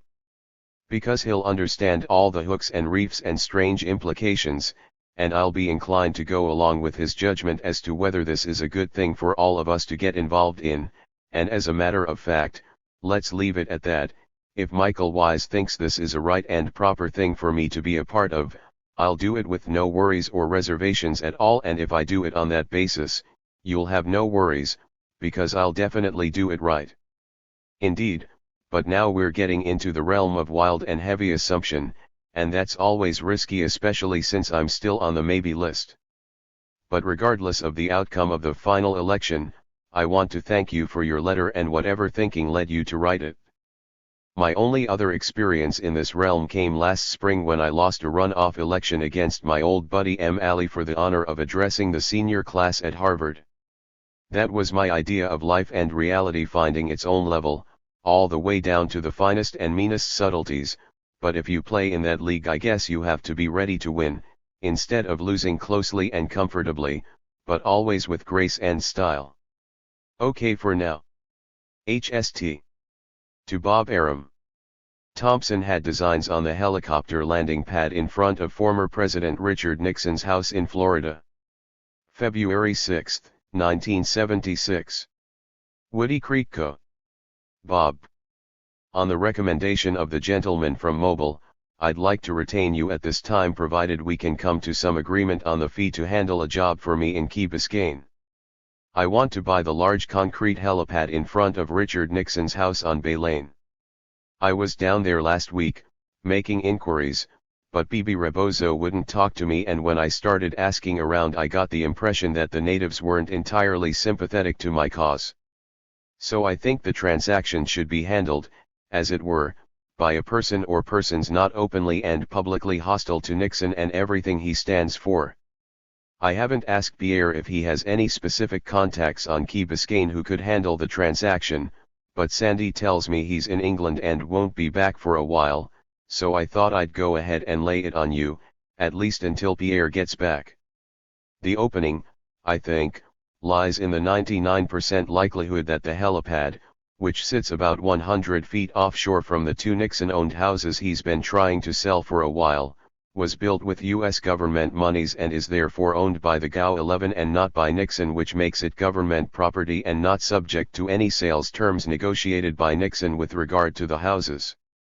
I couldn't ascertain this for sure when I was down there, because my interest in the helipad was regarded with genuine suspicion by the few people I questioned. One of these, an attorney/friend of Rebozo's, had already told me of the numerous efforts, presumably made by Rebozo, to sell the helipad to Dade County, various state of FLA agencies, local marinas, etc. And thus far nobody wants it. Jan Wenner, your buddy at ours, has offered to fund the project, but we had only one conversation about it, and although he mentioned a figure of $25,000, we didn't get around to defining any terms, except to vaguely assume it would be a 50-50 deal, with me arranging the purchase and him putting up the money. At the moment I'm awaiting a call from Washington that will hopefully tell me whether or not the GAO actually owns the helipad, and if the answer is a definite yes, all I'll have to do is make an official bid on a government-owned property, and in this case I think Pierre should do the bidding, provided he can handle it discreetly. Or wants to. So your own role, for now, is unclear, and for the moment you should just hold this letter as background, until I can call you with a few concrete facts. I suspect, however, that I'll get no firm answer vis-a-vis ownership of the helipad, from my initial inquiries at the GAO, and I'm not at all certain Pierre will see enough humor in this gig to want any part of it, so I figure we'll be talking seriously in a week or so. Meanwhile, on the gambling front, Sandy says you're under the impression that you lost $20 each on the playoff games, but according to my own hazy recollections, we broke even. It seems to me that I had Dallas and Oakland with 5 points each, but there's always the hopeful possibility that I'm wrong. Did you make any notes on the bets? I did, but I can't find them, so I can't say for sure, except that anybody as broke as I am right now would almost certainly not forget 2 winning bets in a single afternoon, and if I did forget, that's almost more ominous than actually losing, because it augurs ill for the future. In this case, I'd prefer breaking even to the specter of failed memory. Because that would hint at brain damage, and $40 is cheap if it gets me off that ugly hook. Okay, I just got the call from DC in Re, the helipad which is owned or at least controlled, apparently, by the GSA, and not the GAO. GAO is government accounting, and GSA is government services. In any case, I'll know in a few hours if the property is biddable, or even remotely on the open market, and if it looks good I'll call you right away. Okay for now. I have to write some bullshit for today's deadline, so no more gibberish. HST. To Frank Gannon. Thompson had formed an unlikely friendship with former Nixon White House press aide Frank Gannon, but failed in his bid to go along on the ex-president's controversial private visit to China February 21 to 29, 1976, the 4th anniversary of Nixon's historic first trip to Beijing by a U.S. president. February 9, 1976. Woody Creek Co. Dear Frank. Sorry to be so long in getting back to you in the deep and lengthy socio-political conversation we planned, but I have a new idea that might allow us to touch all those strange bases at once, and under circumstances that most people would probably call awesomely weird. To wit, I'd like to go along with Mr. Nixon on his trip to China, and if I can work the logistics out with Rolling Stone, I'd like to bring Ralph Steadman along with me, but at the moment I don't even know if Ralph is free to travel, so let's consider this letter a formal request, or informal, if that's a better way to handle it, in the details and probability of getting me in as a press member of the tour.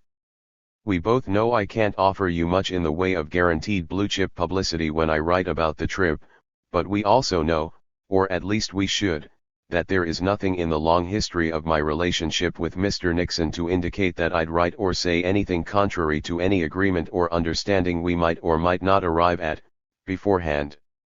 My only valid reference on this score is Pat Buchanan, but I figure that's enough. The whole idea of this trip puzzles and fascinates me, for all the obvious reasons, which I see no point in detailing here, but if you want to talk about them I'll be happy to come out to San Clemente for a chat, ASAP.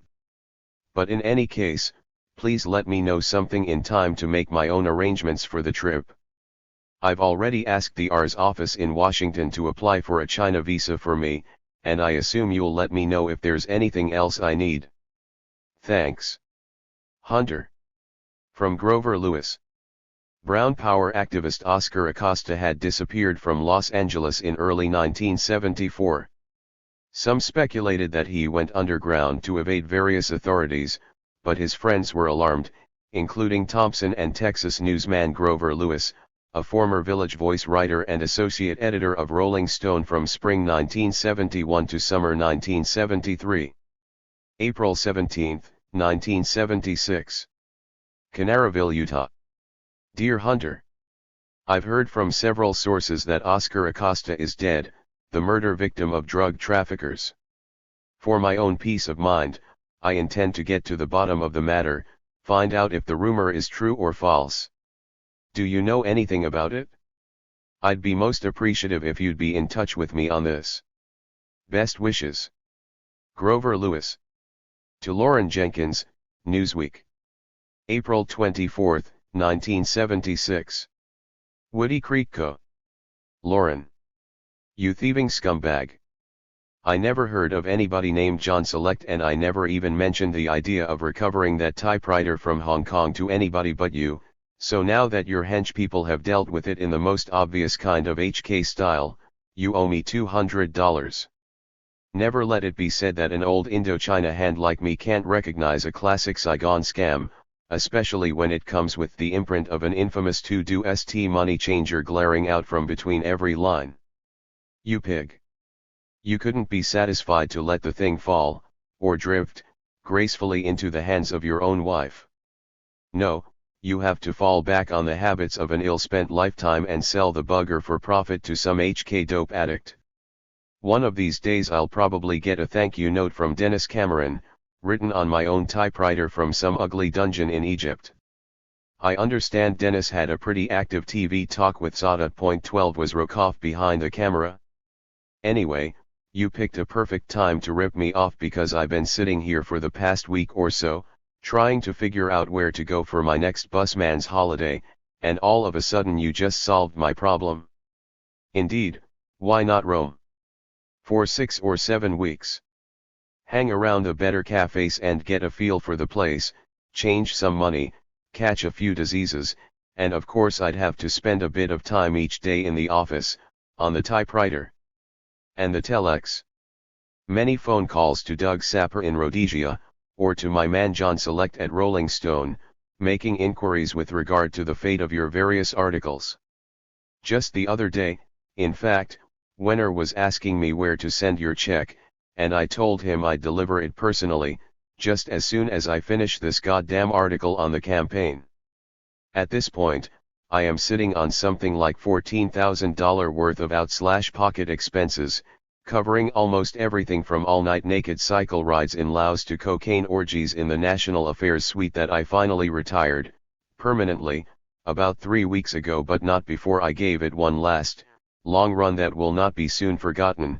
Nobody ever covered a presidential campaign like I covered the first 6 weeks of this one. From New Hampshire to Miami, we kicked out the jams and brought not only the style and tone of the Lanzang and the Continental Garden but also the brute substance of both, right straight into the heart of the campaign trail, and when I say we, I refer to at least 2 mutual friends from the Boom Boom days, but for reasons that need not be mentioned here except to say that Dick Tuck still lives. These people will not be named by me, in print or any other way. But let me tell you, it was worth all the rotten, low-life agony that goes with covering this silly campaign to be sitting in the bar of some Holiday Inn up there in the snows of Manchester and looking up to see some wild-eyed fucker wearing a Hong Kong tailor-made jacket with only 2 buttons and a $2,000 gold Cambodian chain bouncing on his chest and a gold Rolex on his wrist and yelling "Fuck all these bums. Dr. O and his people are holding a press conference in 216 about 15 minutes from now, and there is definitely no press allowed." But that act couldn't last. Nobody had ever seen an out-front plague of dope addicts on the campaign trail before, and the Secret Service couldn't handle it. By the end of the Florida primary, most of the loonies had been retired or sent back across the water, and that was when I quit, too. It was not worth the effort. If anybody ever tells you to come back over here and get promoted to some shit-eating gig like covering the White House, run like hell for Angola, and if all else fails, go into business with Sapper, or even that filthy degenerate, Tuahi. But don't let them lure you back here. There is a powerful stench of doom and desperation in the air, and when things get that tense it doesn't even matter who's president.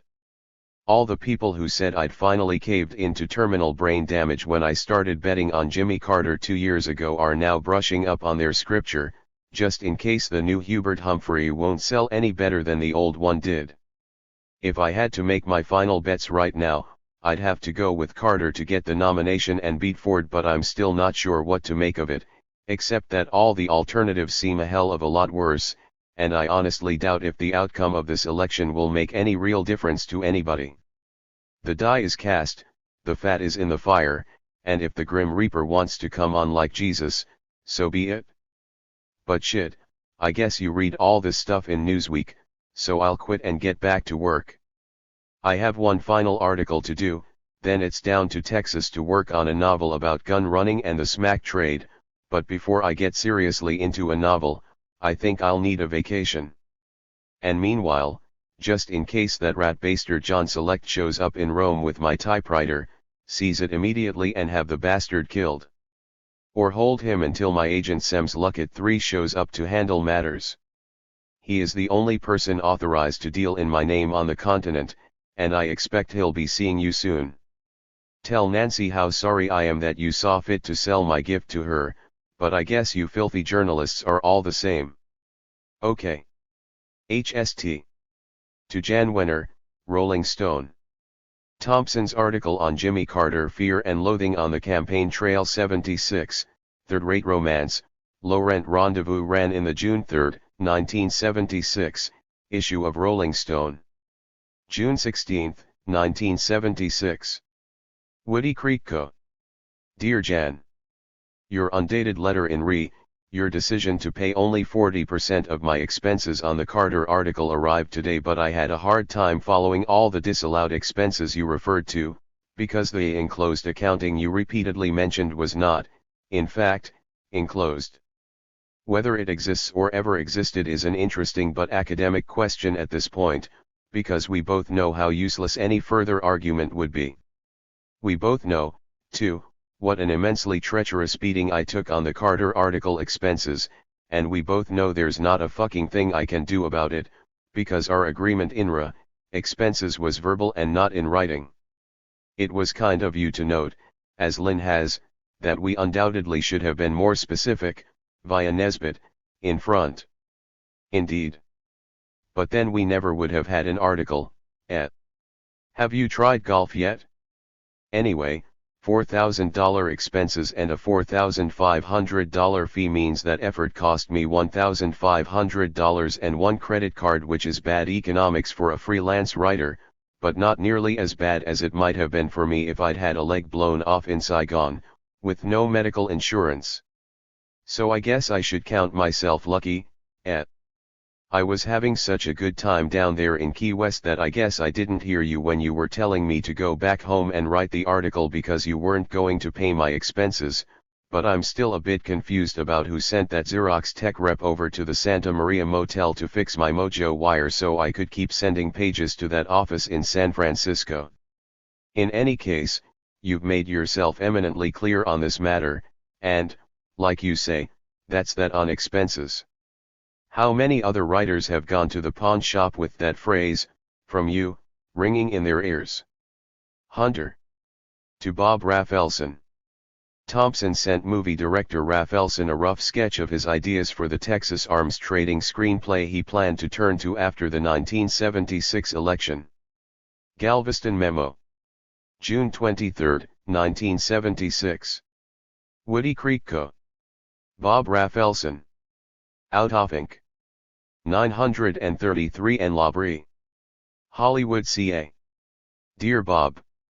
After talking to you earlier today, I looked at the 5-page handwritten letter I wrote you from the Trinidad Hilton and found that it related almost entirely to revision and refinement with regard to characterization vis-a-vis the film/plot/story tentatively titled Galveston that we've been discussing on and off for the past 6 months. And since the letter was essentially a wild-eyed, pre-dawn memo to you, it contained little or no mention of the plot or the story itself, and hence would be of little use to you for any purpose except as a tangible reassurance that my head is very much into the project even while grappling desperately with thieves, thugs, cops, and other bloodthirsty scumbags in Trinidad and Tobago, from which I escaped by a series of incredible maneuvers that still cause me too much pain for any kind of written description at this point. In a quick nut, however, the bastards took my money, my wallet, my credit cards, my press credentials, my acid, my weed, my mescaline, my vacation, my sense of humor, and whatever was left of my unsupported and generally unsupportable faith in the better instincts of the human race, and then they chased me off the fucking island, like some kind of a crippled rat. Conrad was right, exterminate the brutes. Or was that Mr. Kurtz talking? 13. We'll never know, And it don't make no never mind anyway, right now, except to explain why the memo I scribbled to you in my last frenzied hours on that stinking island was not entirely satisfactory in terms of context, background, plot lines, etc. It focused entirely on a new and sudden understanding of the characters in the Galveston story that came to me for reasons I'd just as soon never understand in the foulest and darkest depths of personal despair. Rather than send you that frantic gibberish, however, I am going to run the risk of trying to translate it onto the typewritten page, and hopefully in some kind of context that will give you something a bit more tangible than a few pages of admittedly brilliant character development in a story I referred to only by accident in the letter, since my only purpose in writing it was to tell you that I felt I'd suddenly solved what I felt was the main problem with the Galveston story, which was who the characters were and why they were tangled up in this ugly and disastrous gun-running trip. The general outline of the plot has always seemed pretty clear to me, but until that hideous night in Trinidad I had never seen the characters in any kind of focus, never really seen them at all, for that matter, and if we are going to proceed, as I normally do, on the notion that character is destiny, there is no way to write a convincing story about people neither one of us feel we know. I have that feeling now, but at this point I have no more idea than you do whether I can make any coherent sense of that feeling in 2 or 3 pages on very short notice, and it's also possible that this feeling I dredged up from the bowels of my own rage and terror is nothing but a crude and pitiful delusion that won't make the slightest fucking sense to anybody, including me. But what the hell? I got the impression from our phone talk earlier today that you were anxious to see something tangible from me on this Galveston story, and that a crazed memo about characters and motivations would not make the nut, on your end, so, not entirely in accord with my better judgment, I figure I might as well sit down at this wretched machine and try to get a few basic things down on paper so we'll at least have something to look at, for good or ill. And for Christ's sake don't give me any cute Nazi bullshit, like last time, about the stilted language of this letter. My sanity is hanging by a thread at this point, and I can't stand any abuse. About 30 minutes before you called today, I learned that Juan had accidentally disposed of $4,000, that's $4,000, while I was in Tobago/Trinidad. Gone. Sent off in the goddamn mail. He has spent the last 24 hours hiding somewhere in town, and Sandy won't tell me where. Anyway, I'm trying to put this down in a form that might make sense to somebody besides you and me, so you'll just have to live with this high English I tend to drift into whenever I see a sheet of carbon paper in my typewriter. Sela. And now, well, let's see what I can make of this fucker. From here on, I'm just going to wing it and hope for something coherent, but it might dissolve into gibberish at any moment, and if that happens I'll send it anyway. For the record, I'm still thinking purely in terms of a story, without trying to make any distinctions in my own mind or on paper between film or print, although probably I'll be seeing the story as a book, because if I start trying to see it through the eye of a camera I'll go mad in 20 minutes, and that's something I've wanted to do for a long time, zang. With a running start I could be around that final bend before anybody caught on that this time I was really making a run for it. Yeah, but let me give a bit more thought to this thing, first. I'm not sure why, but I'm broke again and I have to do something, so why not this? One thing I've already taken care of, for instance, is the music, the soundtrack. The name is Russell Smith, and before you argue, go out and buy a new album by the amazing Rhythm Aces, called Too Stuff to Jump. Listen to it twice, by yourself, sitting in a totally dark room, and that should take care of the music. As for the story, well, shit. Let's keep on calling it Galveston for now, although we could just as well call it Brownsville or Beaumont, no, scratch Beaumont. But there is a finality about Galveston, to me at least, that matches my sense of the story. I want to make sure that every human being who sees or reads this thing will be haunted by it for the rest of their lives. That's why I want the title to be a word that will keep popping up on maps, in Time and Newsweek, in random conversations, on the network news, in jigsaw puzzles. I want to make the word Galveston completely synonymous in the American language with absolute and inescapable doom. I want to make it the Guernica 14, a dark and ominous word that can never be said with a smile. Indeed, and in order to do that we will need 3 very believable characters that at least 50 million people between the ages of 25 and 45 can somehow identify with, not freaks, not bikers, not psychotics, or politicians or bodybuilders or hookers or perverts or rich or poor or black or crazy or powerful, but 3 people, 1 male aged 34, 1 male aged, is that a word? 41, and 1 female aged 27. All three will be just a little bit brighter and prettier and more adventurous and more successful at coping with life than the people around them. But only a little bit, because I want them to be mirrors, not comets, because the only way to lure the reader or the viewer into this hellbound train is to make sure they first identify in some personal way with the characters, and then, after setting the identity hook, we offer these three characters an opportunity to make a lot of money by doing something just risky enough to be genuinely dangerous, but not so dangerous that most viewers/readers wouldn't at least think they might be capable of doing it themselves, like quietly dropping out of their own separate realities for 2 or 3 weeks and delivering a 2-ton U-Haul truck full of M16s from a warehouse in Salt Lake City to a dock in Galveston, for a quick and seemingly foolproof profit of $100,000. Maybe more, maybe less, these are the details I'll have to deal with under the heading of research. And the reason for research is to make a fictional story with fictional characters appear to be true, at least for the life of the story, and hopefully for the next 300 years. I want to know exactly how many M16s will fit in a 2-ton truck, exactly how much a truckload of M16s stolen from the Army will cost in Salt Lake City, and exactly how much they will sell for on a dock in Galveston, not because the numbers or figures themselves are so important, but because every small truth in a fictional story makes it that much more believable, and unless the first half of the story is irresistibly believable, the second half will seem like a bad joke. But anybody who believes that the first half could easily be true is going to take a brutal hammering in the second half, to wit.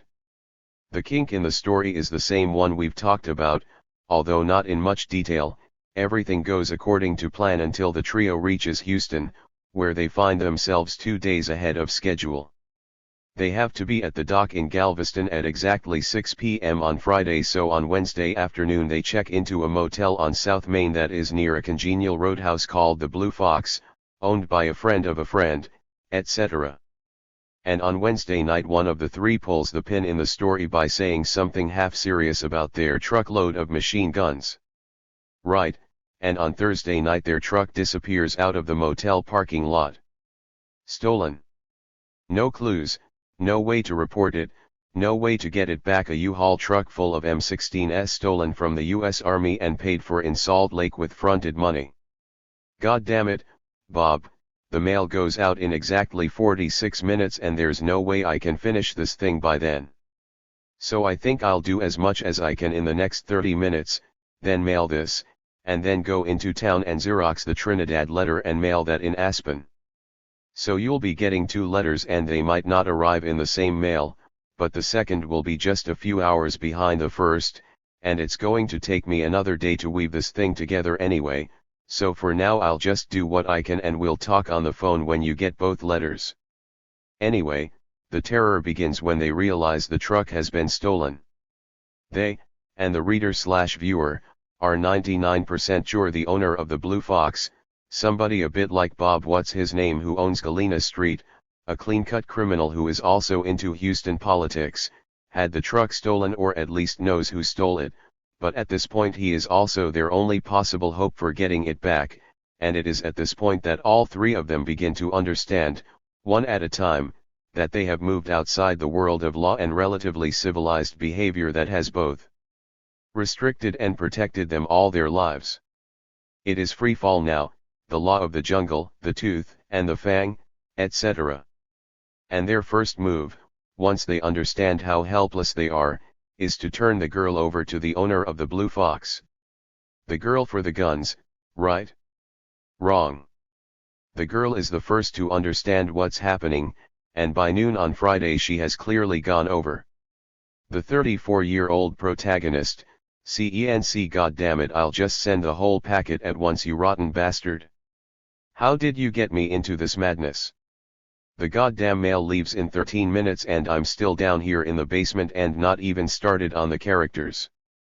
The 41-year-old ex-dope dealer from LA is not far behind the girl, but he is the one who got the front money from the mafia and he knows he can run but he can't hide, and his friend, let's imagine Jay Buffett at 34, bored with success and looking for some money action, wants to stay and force some kind of solution. I haven't figured out what kind of madness he might want to try, but whatever it is, it's doomed. But for about 2 hours on Friday afternoon it looks like his plan might work, and then, with no warning at all, he opens a door somewhere in Galveston and gets his spine severed with a .357 Magnum. Paralyzed forever. They drifted into the deep end. And now I have 6 minutes to get to the WC store with this fucker. Okay for now. Call me when you get work. H.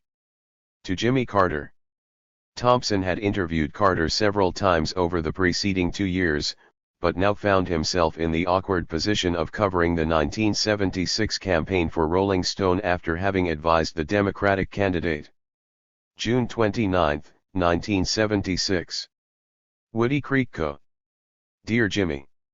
In case I haven't reached you by telephone before you get this letter, let me explain what I'll have in mind whenever I do reach you by phone so I won't have to waste a lot of time explaining why I'm calling. Due to circumstances beyond my control, I've agreed to do another long Rolling Stone article on Campaign 76, which means, in effect, that I'll be covering the demo convention in NYC and then writing a long article right afterwards, and since I can't count on the convention itself to generate the kind of adrenaline action that I need to get me to the typewriter for another long bout with political journalism, it occurred to me tonight that the sanest, easiest, most mutually comfortable and in fact the most potentially meaningful thing I could do at this point would be to sit down with you in some kind of relatively relaxed situation and have another one of our more or less annual tape talks. Looking at the calendar, I see that my first encounter with you was on the first Saturday in May, 1974, the Law Day speech, and my second was almost exactly a year later after you'd made your candidacy official when I came down to Plains in May of 1975. And now, looking back on the past 2 years and all the things that have happened since we first met, it occurs to me that we both have a sort of aesthetic debt to history to keep this strange movie rolling as long as we can, or at least as long as it's comfortable. And that, of course, would be a significant turn in the storyline, regardless of which fork it took. Unlike time, I don't see anything especially bizarre in our relationship as one decent human being to another, but I might as well admit that in almost any other public or private context I can see why there are a hell of a lot of people, including some of my best and most intelligent friends, who are honestly puzzled by what they perceive as a weird and neo-ominous alliance between two people who seem to represent two of the most extreme and opposite poles on the socio-political spectrum. People like Alan Barron and Dick Goodwin, for instance, are genuinely baffled by most of the things I've said about you, and the main reason for their bafflement, I suspect, is that I've never properly explained why the obvious difference in our private lifestyles and political backgrounds doesn't necessarily preclude either a personal friendship or a real mutuality of interests when it comes to presidential politics. This is a thing I'd like to be able to explain and get down on paper, once and for all, and in order to do this, I think we need another good, relaxed and wide-ranging, taped, conversation about whatever seems important at the time. That would amount to the third annual Carter/HST Live and Random Conversations vis-a-vis an era in U.S. history that I think will prove out, in history, to be one of the most interesting, meaningful, and historically critical eras this nation will ever go through. I could, of course, be wrong. I have been wrong before, but not very often, and right now I'll match my published, on-the-record outbursts of political wisdom against anybody else in the business, including Apple and Broder and Gurman 15 and that crowd. So I'm riding pretty high right now, but just between you and me, I'm not quite as sure of the reason, for my success as I'd like to be. And that's why I'd like to sit down and have another fairly long and relaxed talk with you. The last year I backed a winner in presidential politics was 1960, but that time it was mainly a matter of being sure who I was against, which is always a lot easier and more defensible than being for a candidate, and let me tell you, my friend, that you have given me more than one anxious moment in the past 6 months. And no doubt there will be a few more, but what the hell? For a variety of strange reasons that neither one of us ever really encouraged, I now feel saddled with a personal stake, with regard to my own judgment and credibility, in your candidacy, your views, and in the success or failure of what I've been telling people for the past 2 years is the very likely prospect of your presidency. I am stuck with you now, for good or ill, and although I'm not nearly as worried with that prospect as a lot of my friends tell me I should be, I feel a very powerful obligation to at least understand who and what I'm stuck with. It makes me nervous to feel responsible for the actions of any person except myself, especially if that person happens to be the President of the United States, and that's precisely why I think it's time to tape Chapter 3 of this bizarre and unlikely saga. We would need a framework of about 24 hours, to do it right, either another visit to Plains or maybe a long talk during the convention in New York, but, if absolutely necessary, I could probably do it with 12 more or less consecutive hours in either Plains or NYC, provided we could spend at least half of those hours, 6, in relaxed and mutually comfortable circumstances, with time to talk at length about whatever aspects of a Jimmy Carter presidency most concern both of us. In 1972, my story on the demo convention in Miami turned out to be a very long and detailed, taped, conversation with Rick Stearns on the real, bottom-line mechanics of how McGovern's strategists managed to clinch his nomination on the first ballot. And that's the same sort of thing I have in mind for my Demo 76 story, except that this time the conversation will have to be with you, instead of one of your colonels. Or even a general, for that matter, because the dramatic tension of the story, and the reason why it's worth $5,000 to Rolling Stone, lies almost entirely in my personal relationship, such as it is, with you, and not with the Carter campaign. So, I assume you see what I'm talking about, and just in case there's any misunderstanding, let me say here and now that what I am not talking about is another jury-rigged travesty like that interview we had to cope with courtesy of Pat and Hamilton 16 on the plane from Orlando to Chicago on the morning after the Florida primary. I had serious problems with Rolling Stone about justifying that trip for expense account purposes. That was the time I had to get off your plane in Chicago and fly at once back to Tampa for one of my speeches in RA, the real meaning of Campaign 76, and, yes, that was also the time I tried to burn Ham out of his room in the Carlton House. We don't need any more scenes like that one. The stakes and style of this drama have escalated quite drastically since then, and I doubt if your Secret Service detail would see much humor in the spectacle of the Democratic nominee's campaign manager getting immolated by a crazy, fire-breathing journalist in the lobby of New York's Americana Hotel. So, if it's okay with you, I'm going to try to orchestrate this talk/conversation/etc. as painlessly as possible, and I urge you to approach it the same way. After all the strange water that's passed under both our bridges since my first appearance at the mansion in May, 1974, I think we owe ourselves the luxury of a visit we can both have some fun with. And if your new realities make a thing like that impossible, well, then I guess that's the story, but in any case I've come to the point where I need either an ending or a new chapter for this tale, and just as soon as I finish this letter I'll mail it and then get on the phone to Ham, Jody 17 or Pat, to get the thing set up, so if you start getting messages that I'm trying to reach you, at least you'll know what I want. Okay. My schedule these days is a lot looser than yours, but my July 24th, or possibly July 31st, deadline is a very serious matter to me, Rolling Stone, and my loan officer at the Bank of Aspen. So please let me know, as soon as possible, if and when you'd feel comfortable having me join you for an afternoon or evening, or both, of the same kind of informally serious talk we've done in the past. And if you think that's not feasible, let's talk about why. All I need, real quick, is an answer, so I can tell Rolling Stone what sort of an article to expect for the post-convention issue. Either way, I'll see you in New York. Which is not a thing I look forward to, and in a sense it's your fault that I now have to spend a mid-July week in the bowels of Manhattan, but since it now seems inevitable, I might as well come out of it with a good, valid, and historically meaningful story, which means I'll need some private, unhurried time with you, in Plains or New York. I can see how this might be a problem for you, in terms of schedule and priorities, but, in the context of our personal and professional relationship over the course of the past 2 years, It seems like a problem worth solving in your interest, as well as my own.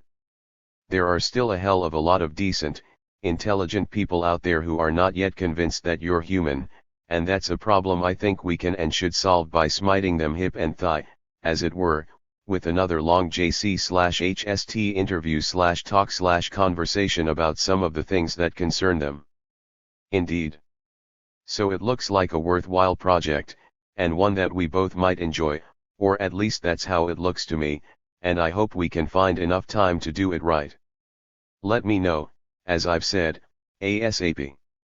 You can call me here at home, or by asking Jody to track me down through Ed Bradley from CBS, who just left here to pick you up in Milwaukee. Ed and I have been brooding and haggling about you since those very early days up in Manchester and Boston when he was covering Birch Bay, and ever since he got himself assigned to you we've been comparing notes and impressions at least 3 times a week, and, for whatever it's worth, you're still ahead on real points. Zang. This letter is getting too long, so I think I'll quit right now.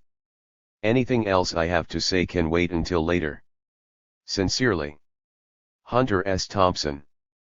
To U.S. Senator Gary Hart. Thompson intended to see to it that his friend Gary Hart, who now represented Colorado in the U.S. Senate, was working for him in Washington. July 1, 1976. Woody Creek Co. Dear Gary, I missed you at the Pomegranate in Aspen and also at the demo convention in Denver, but if you get to New York for the Love-In, I'll probably see you there. In the meantime, however, could you bring me up to date on the progress, or fate, of S.1? That's S.1, which you assured me quite a while ago would never pass. But I keep hearing ominous talk about it, and I figure it's time for an update. If S.1 is likely to go anywhere at all, I want to come to Washington and make sure it doesn't slip by without some fear and loathing attached. So please send me a progress report, to date, and then we can talk. Thanks. Also, I just caught an item on the CBS Morning News to the effect that the Senate just voted to end price controls on what? Natural gas?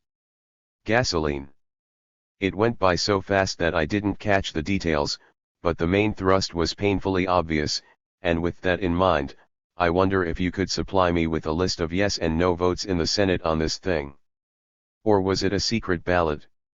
The enclosed material vis-a-vis my current problem with the Williams Energy Company should be self-explanatory, and I wonder if you can get a better explanation of their pricing practices out of them than Sandy could by writing their office in Grand Junction.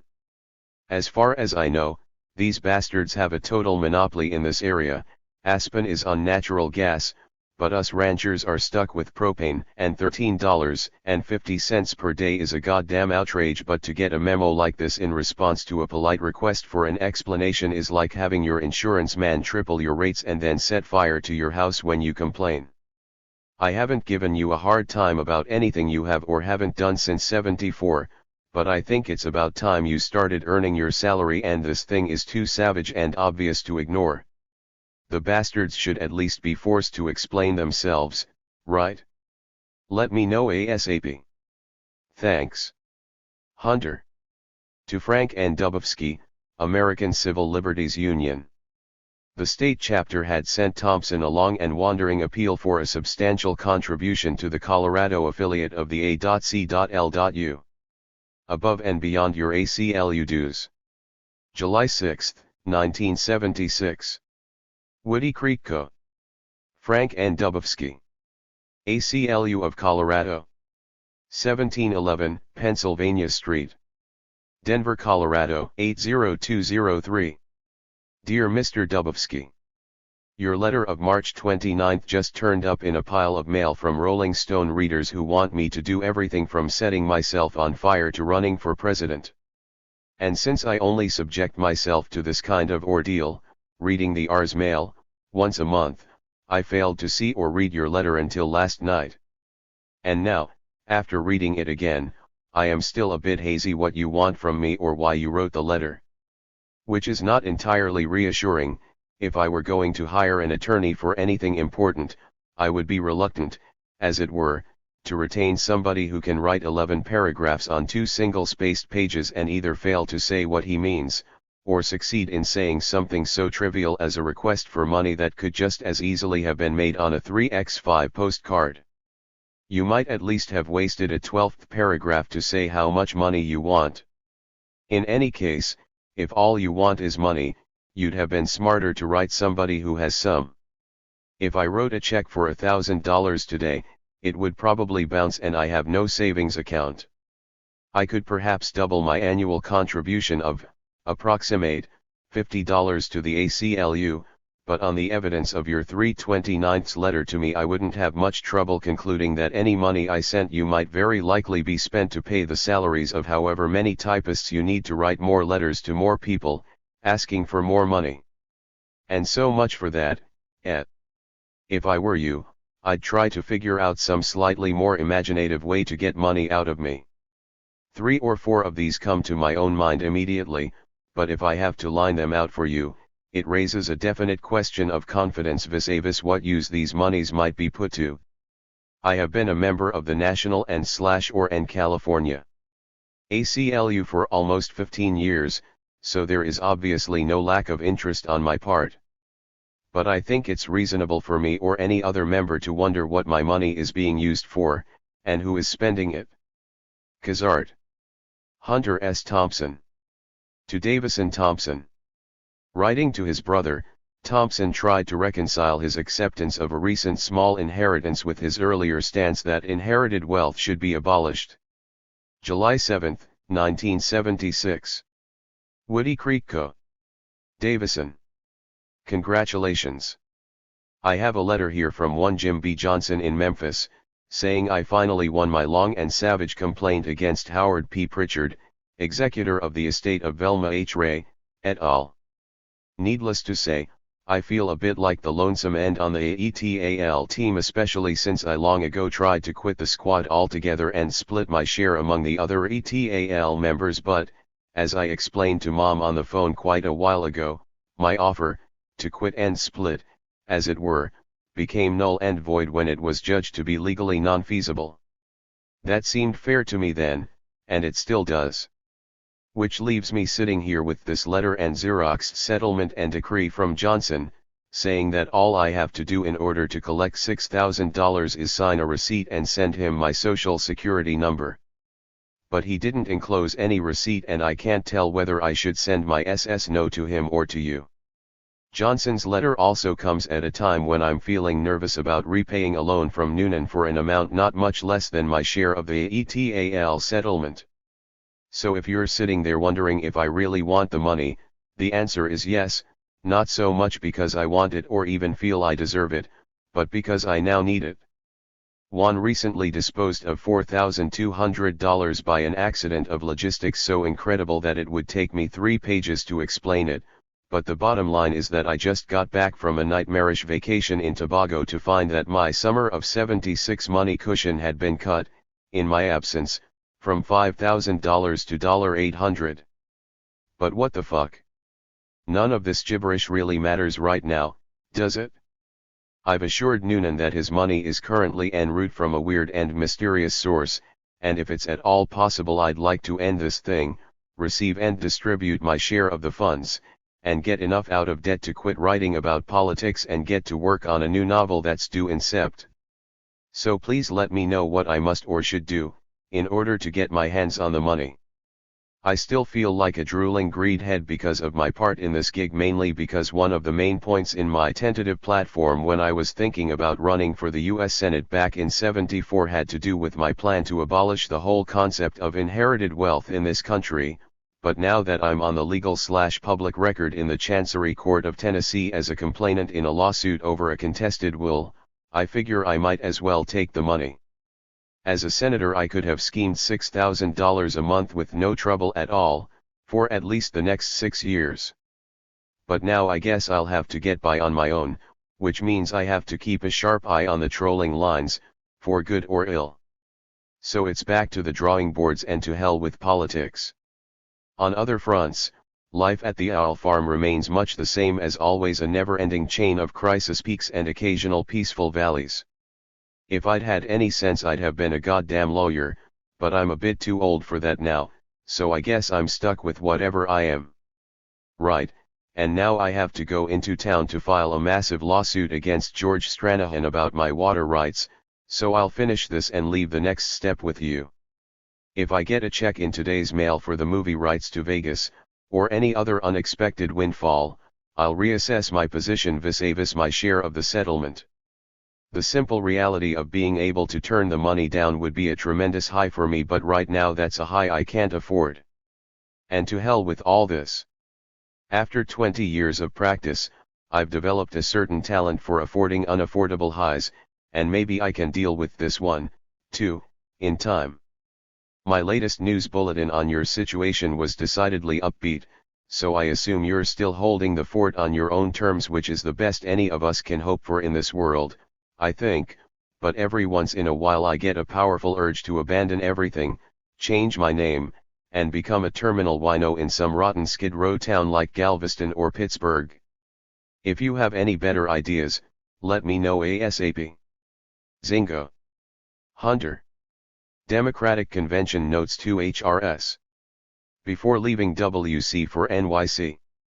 Thompson composed this elegant reflection after a late-night swim 2 hours before he had to leave Woody Creek to cover the 1976 Democratic National Convention in New York City. July 10, 1976. Woody Creek Co. A full moon tonight, and a cold bright sky above the long pool behind the Jerome Hotel. The Milky Way looking down from so close that it looks like a madman with good reflexes could shoot the stars out of the sky, one by one, with something like a .264 Magnum or maybe a .220 Swift. The pool is warm, the bar is closed, Main Street is empty except for an occasional cop zooming by in one of the red Saabs they use. No cars on fire in the parking lot behind the Jerome tonight, no dope addicts lurking around in the darkness under the tent, no red-tipped cigarettes glowing suddenly back in the darkness where white iron lawn tables, wet on the tops from cold mist and dampness, sit under the big cottonwood trees behind the old Aspen Times building. Easing into the pool around 3:30, no racing dives at this hour of the morning when a 200-pound body hitting flat on the water would echo for 3 blocks, just quick and naked over the side and into the cold deep end, then pushing off fast to neutralize the cold, and then the burning energy takes over, cruising along with no sound, looking up at the stars and the blue-black infinity so close to my eyes now stinging from the first hit of chlorine. 21 laps with no sound but rippling water and blowhole breathing like a whale. Marty Nolan 18 once told Sandy that I swim like a school of whales. And Craig Vetter described my rodent-like crawl. The only other animal who swims like me is the stoat, but his reasons are different. The stoat wants the best possible combination of speed and silence, he is not especially concerned about exercise. But I want the feeling of muscles pulling, stretching, pulling, relaxing every muscle from the thin layers under my scalp to the tendons down in my toes, and this is the only stroke I know that pulls every muscle, and if I feel one that isn't working I can roll over on my side or kick vertically instead of like a frog, until I feel the lazy one come alive. Pulling deep with the arms, almost straight down like rowing with muffled oars, fingers tight in a web/cup, legs intensely rigid at the end of each deep stroke to get the best possible glide, and then a moment of total relaxation just before the next stroke, when the energy of the glide starts falling off. This is a homemade stroke, mainly for ocean swimming because the face can be tucked down on the chest and the waves break over the head instead of into the face, and that moment of total relaxation between strokes lets the lymph glands/nodes empty, so the muscle fatigue of each stroke has time to dissipate instead of building up. This is as close as I can come to peace out in the middle of a big Olympic-size pool at 3:30 in the morning. Nobody can get to me out here, no phones ring, nobody can interrupt to, say, ask me about Jimmy Carter, to offer me drugs, to call me a bastard, or ask me why Claudine really shot Spider. 19 I am moving too fast to hear anything but the sound of moving water and the pumping of blood through my body and my own sputtered blasts of breathing between the long slow strokes. The Jerome is a 10-stroke pool, which means I can cut it to 9 if I concentrate totally on every stroke, and if I keep my toes completely straight and my fingers straight and tight against my body at the end of every stroke, I can make it from end to end in 8 strokes. But if I don't pull deep enough or fail to concentrate all the way to the end of each stroke, or if I fuck up on my breathing, the Jerome can be an 11 or even a 12-stroke pool. 3 extra strokes per lap for 21 laps is 63 extra strokes, 252 strokes to cover the same exact distance that I'd cover with 189 strokes if I concentrated on maximum thrust and glide, with minimum resistance in the water. The idea is to move like a torpedo instead of a terrified squid. Jesus. I am thinking like Jimmy Carter again, adapting the language of physics to the inefficient realities of everyday life, thinking in terms of the power train, concentrating on minimizing the ratio between energy and effect. The energy that goes into 63 wasted strokes could be used for writing these pages. For instance, 63 strokes would cancel at least 3 pages, and at my normal rate of 1 page an hour, that is the main part of a night's work at the typewriter. Or maybe 3 delegates, in the context of presidential politics. The language of physics and the language of law have always fascinated me.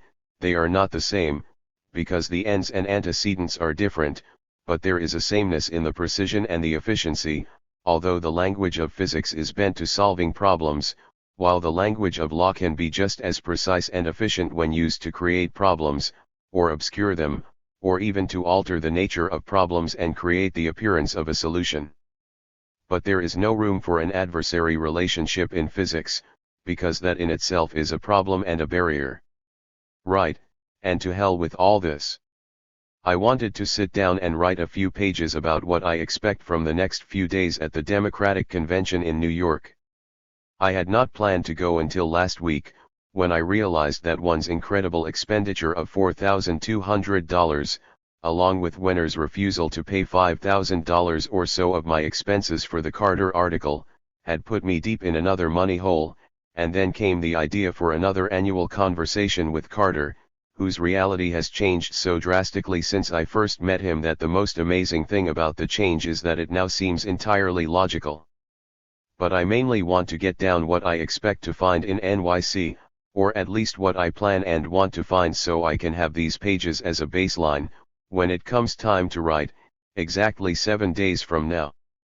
What I want and expect is at least a good talk with Carter, and to be with him in his Americana hotel suite on the night of his nomination. We will need a day or so later, in Plains, for the sort of conversation that we had last May. And I expect to get that too. This is the first time I've ever asked for flat-out preferential treatment as a journalist. Jody Powell says there are a hell of a lot of journalists who want private time with the next president. He has a long list of requests, or even demands in some cases. But my feeling about that is fuck them. Where were they when there were no lines at Jimmy Carter's door? There was plenty of room last year on Jody's list of requests for interviews. In May of 1974, when I first met Carter by accident, while covering Ted Kennedy, he was so hopelessly obscure that I turned down an invitation to spend the night at the governor's mansion in Atlanta with Carter and Kennedy.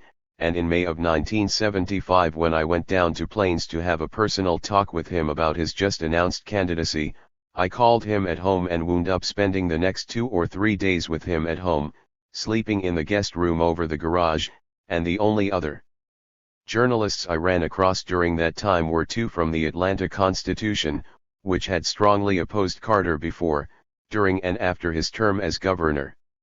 So this time I don't see any need to be fair when it comes to getting in line with the national press. They had all the time and opportunities they needed to qualify for preferential treatment, and besides that, I have been sitting out on a very uncomfortable limb like a treed raccoon for the past year, while Carter was using my name at campaign appearances and the national press gents were telling each other that I'd finally gone over the hump into terminal brain damage, and while Dick Tuck was betting $100 at 50 to 1 against Carter's nomination, with me giving Tuck the same bet on Hugh Carey .20. That bet is on videotape in Aspen, but unlike sports bettors, politicians and journalists rarely pay off when they lose. Like Broder betting $500 with me on Humphrey against McGovern in the 72 California primary. Yes, and it's now 7:55 a.m. in Woody Creek and my plane leaves at 10 o'clock, and I haven't even started packing. Bill Dixon is in town at the Jerome and I have to meet him at the airport or maybe at the Holiday Inn for breakfast. He is going to the convention and maybe we can finish these preliminary notes on the plane, on tape. We get to Kennedy at 5:40. Carter arrives at 4 o'clock, and I want to talk to him tonight mainly to say hello and have some fun with that Carter peanut bag I got last year in planes. There is also the VP problem, which looms crucial because it is the first thing Jimmy has come to grips with since he announced that has put him in a position where any choice he makes will force him out in the open to make a decision that will define himself in the eyes of a lot of people including me who are still not sure what kind of a president he will make. If he's already made the choice there is nothing I can do to change it, but if he hasn't and if he's still considering Glenn or Jackson over Church 21 then I want to get to New York early enough to say whatever I can for Church. A Glenn, Jackson, or even Stevenson choice will put me in a position where I will feel a nervous slippage in my footing INRA, my stubborn support of Carter and my own confidence in him as a president, and since my deadline for the article is next Friday, I won't have time to carefully consider my reaction to a choice that strikes me as an ominous indicator, but only to write on the basis of instinct and what I already know, which means Carter could put me in a position of having to stomp on him. In print in the article next week if only to cover myself. This is the first time I have ever backed a winner in national politics, except for 1960 when I couldn't vote, and now I am stuck with Carter, and he is stuck with me. Selah. And now it's time to pack. End. To Paul Gorman, WBAI-FM.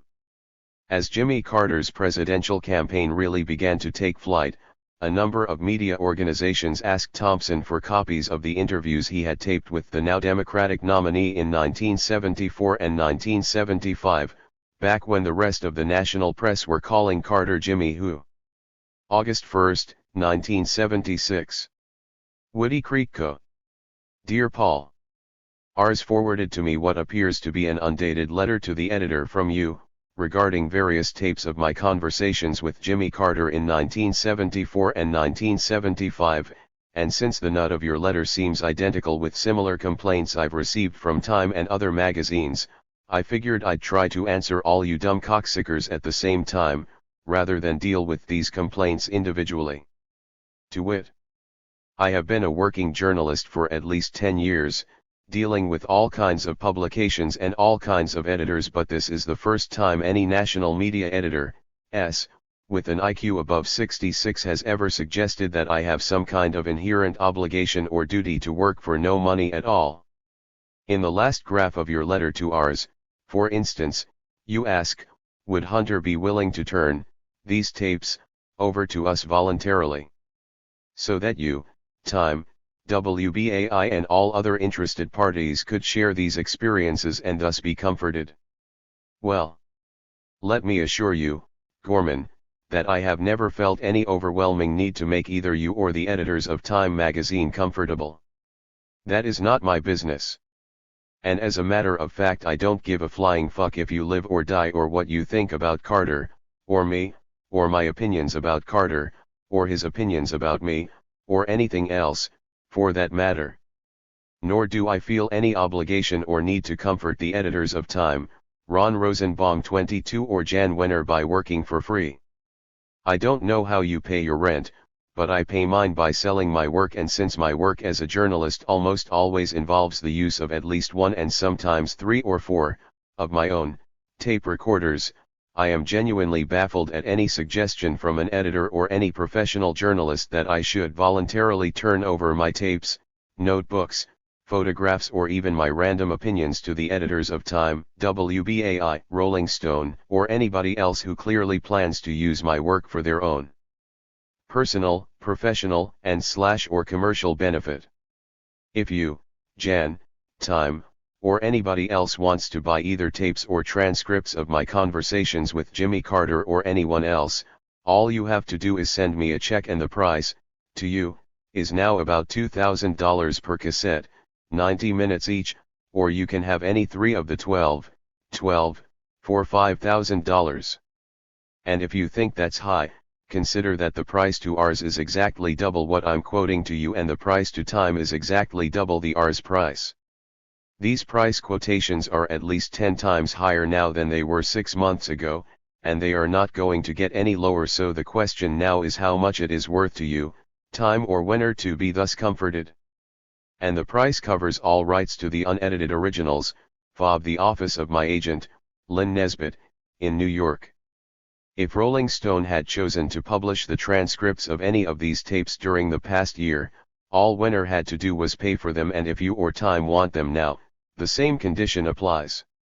As a freelance writer, I feel I have a definite obligation to myself and my family to get paid for my work, and no amount of public or private abuse from assholes like you or the editors of Time is going to alter my position on that point. As for the Carter Law Day speech, the entire transcript was scheduled to run in the same issue of ours that carried my article on Carter that Wenner chose to label an endorsement, and nobody has ever explained to me why it didn't. If you want an edited version of that one, all you have to do is spend 13 cents on a letter to Hamilton Jordan at Carter headquarters in Atlanta, and if you want an unedited version, which is something like 36 minutes long, send my agent a check for $1,500 before September 1st, and I'll send you a broadcast quality cassette by Air Express, at my own expense. On September 2, the price, to you, will be $3,000, on November 3 it will be $6,000, and on January 1, 1977 it will be $15,000. And that's about it for now, Gorman. I don't know what you do for WBAI, but I assume you get paid for it, and if you get paid for your work, what the fuck makes you think I shouldn't get paid for mine? I don't recall seeing you or any other media gents standing in line outside Jimmy Carter's door when I first went down to Plains to ask him why he was running for president. You and Time and all the others had about 18 free months to ask him anything you wanted to, and he had plenty of time to answer. But I guess you were busy with other matters then, just like Carter is busy with other matters now. And so am I, old sport, but I'm not so busy that I can't take a little time off to do business with people like you and the editors of Time. I'm not really looking forward to it, but I'm getting a little tired of this Manhattan cocktail party bullshit about all these tapes you people seem to think I should voluntarily turn over to you, just so you can be thus comforted. Jesus, Gorman, my heart bleeds for you, but if you want any comfort from me and the work I did while you and your ilk were begging for interviews with Hubert Humphrey, it's going to cost you $22 a minute, and if that seems expensive to you, just wait until the next time you ask. Sincerely, Hunter S. Thompson. CC. Time. Jimmy Carter. Jan Wenner. Others as needed. To Captain Vito Adamo. A Rolling Stone reader from Las Vegas had written to Thompson alleging that there had been more to the 1975 Mayaguez incident than the national media had reported, or the Ford administration let on. August 1, 1976. Woody Creek Co. Capt. Vito Adamo. 5204 Coa Avenue. Las Vegas, Nevada, 89122. Dear Captain Adamo. Your, undated, letter to me was forwarded by the Rolling Stone office in San Francisco and apparently arrived here while I was covering the Democratic Convention in New York. No doubt I am late in replying, but this goddamn election year has taken up most of my time and focus for the past 6 months, and I have let a lot of things slide that I should have dealt with a long time ago. Your letter was one of these, and I can only apologize for my tardiness in getting back to you, and I will get in touch with you again just as soon as I can evaluate the possibilities of using the material you sent me in the context of a story on the Mayaguez affair, which is something I've spent a lot of time on, but never quite put together. The problem, as always in journalism, has been the reluctance of editors to pay for my research on a story that I can't guarantee will result in a newsstand blockbuster. I was in Bangkok when the Mayaguez thing happened, and I knew at the time that it was not what it seemed, but I have never been able to find that one hot handle that editors need to make them reach for their checkbooks, and although the material you sent has rekindled my own interest in the story, I have gone over it several times without finding any single, and necessarily simplistic, idea, fact, or connection that would give me the kind of leverage to convince a money editor to pay for the time and research it would take me to link your situation with that of the Mayaguez affair. The fact that you and I and a lot of other people, including several congressmen, are convinced that the whole thing was a setup is not enough, unfortunately. What I need is at least one fact or even a believable allegation that I can use as a can opener for what is obviously a strange can of worms, and if you can give me that, in 1 or 2 paragraphs that I can use as a sort of icebreaker to convince my publisher that there really is some light at the end of this tunnel, I think I can take it from there. What we have here is a story that nobody really believes or understands, but which so far lacks that one key link, like the testimony of the photographer who took the My Life photos, to put the journalistic machinery in gear. And if you can search your memory, your perceptions, or even your valid suspicions and give me the can opener, I think we can raise some much needed hell on this one. Okay for now. I hope to hear from you soon. Sincerely, Hunter S. Thompson. From U.S. Senator Gary Hart. Hart replied promptly to constituent Thompson's concerns. August 2, 1976. Washington, D.C. Dear Hunter. Let me first apologize for my tardiness in replying to your July 1st communique. Each time I've tried to respond, the sight of the Rolling Stone letterhead has made me misty, taking me back to that night on the East Side when our throng of irate but unified Democrats milled about outside the week's most prestigious fete. My present avocation, of course, requires prudence in all matters. And knowing New York streets to be perilous after sundown, I retired to more congenial surroundings. P.J. Clark's. Now, turning to the concerns of my constituents. Senate Bill S.1 has been kept at bay, at least for the present. At the next session of Congress, Senators Kennedy and McClellan 23 intend to introduce a compromise measure which hopefully will eliminate the bill's most offensive provisions.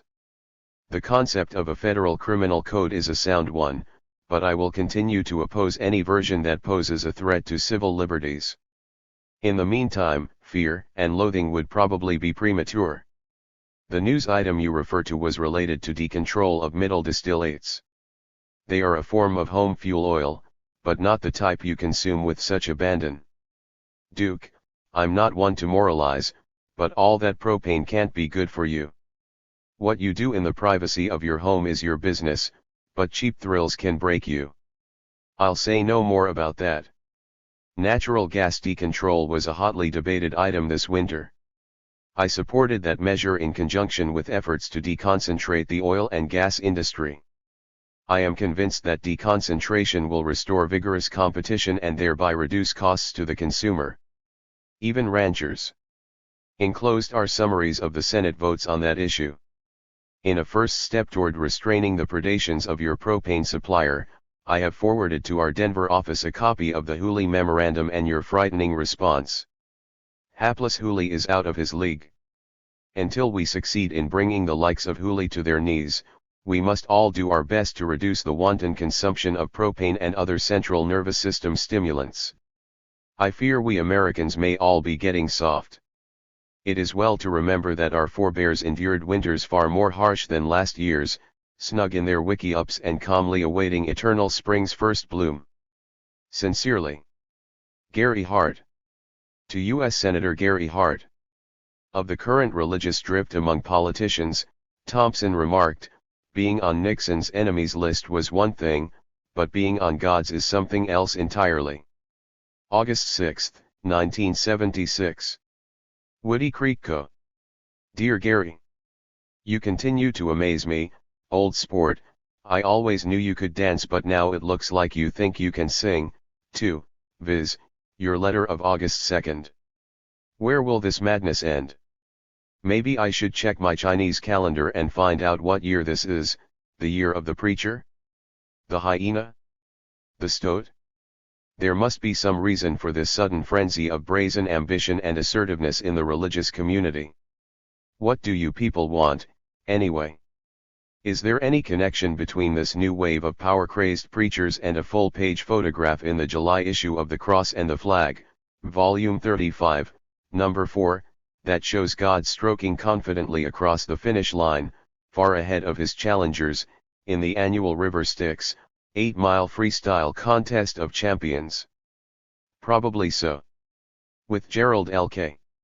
Smith leaking photos like this one, I have to assume, since I am, in fact, one of the shrewdest political journalists of our time, that God is in fact on the terminal list, and now that the word has finally filtered down to the lay preacher level, you buggers are going to subject the rest of us to some kind of brutish power struggle, to see who will take over and fill that awesome vacuum. Indeed.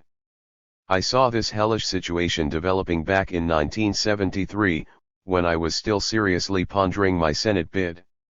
As a doctor of divinity, a native Southerner and a natural power junkie of the first rank, there was never any question that I could knock you off and win the seat easily, but Sandy and Juan, as you know, refused to move back to Washington under any circumstances, and when I had Cadell take a poll in Colorado on my chances of winning, with the slogan, "If elected, I will not go to Washington," the numbers came out almost exactly 50-50, against a lot, and then I remembered all the trouble I used to have with the Executive Protection Service when I would go out in Rock Creek Park and shoot the .44 Magnum at rabid squirrels, so I figured, what the hell? Gary needs the work, so I'll let him go to Washington, while I pursue my own lust for power in stranger and far more arcane ways, which I did, and now you see what I'm stuck with, some naughty little cracker who, allegedly, told Mike Howard the other day that he sees little difference between the Warren and Berger, U.S. Supreme Courts 24. God damn it, I knew I was taking a nasty risk by making even a tentative and temporary exception to my basic scorched earth policy with regard to politicians, but the foul specter of Hubert Humphrey and a gambler's natural affection for one of his own, hand-picked long shots must have taken a serious toll on my better, more savage instincts. Whoops. I write so few letters these days that every once in a while I tend to forget who/whom I'm writing to. But what the hell? If you can leak my letter, I guess it's only fair that I can leak yours, along with all those thinly veiled references to your propane habit and other weird predilections. If you own any propane stock, I suggest you get rid of it immediately. I'll take it off your hands for 22 cents on the dollar. Should I send you a check, or bring the cash to Washington in a brown paper bag? Let me know on this, ASAP. And now, with regard to more tangible matters, I am going to count on you to keep me advised on the progress of S.1. Do you have any idea how Carter feels about it? His, alleged, remark about Berger vs. Warren may be the tip of a very ugly iceberg. We are not knee-jerk civil libertarian here. On the basis of my own experience with Jimmy, I get the feeling that his tolerance of other people's quirks, sins, and wrong-minded personal behavior is rooted more in his Baptist concept of grace than any intellectual commitment to civil rights. Just because Jesus refused, allegedly, to judge the fallen woman in public doesn't mean he was wiping her slate clean. Being on Nixon's enemies list was one thing, but being on God's is something else entirely. And in the case of my own, alleged, civil liberties, the question of the moment seems to be whether I'll be set up and busted by the President Ford Committee before November, in an effort to embarrass Carter, or whether I'll get a pass from Ford and Spectre 25 and then get busted by Carter, perhaps at his own inauguration, on direct orders from God. How many motes can a righteous man tolerate in his own eyes, before he has to blink? Which brings us to the matter of my recent unpleasantness vis-a-vis the Williams Energy Company and the now infamous Hooley Memorandum. On my return from that ill-fated trip to NYC for the big party you couldn't crash, I found a long and detailed letter from somebody in the Williams hierarchy. Enclosed is a Xerox copy of same explaining that the above-mentioned S. Hooley was in fact a hapless wretch of a clerk whose name is Mrs. Sandra Hooley, and whose figures, in the memorandum, were as faulty as the apparent intent of her language. In any case, she has taken a temporary leave of absence until her husband has settled my hash, and in the meantime my debt to Williams has been temporarily stabilized at $99 per month, on a year-round balanced payment basis. So let's hold any action on that one in limbo, until I can get a better fix on the realities of this goddamn, increasingly menacing fuel cost situation. According to various resident experts on solar home heating, my house is almost ideally situated and constructed for easy conversion to solar heating. So I think I'll ignore Williams until they jack up their prices again, or until I catch S. Hooley's husband creeping around the owl farm at night with a Bowie knife in his teeth, and concentrate in the meantime on converting to solar heat. Can you give me any specific leads, names, or engineering information on this subject?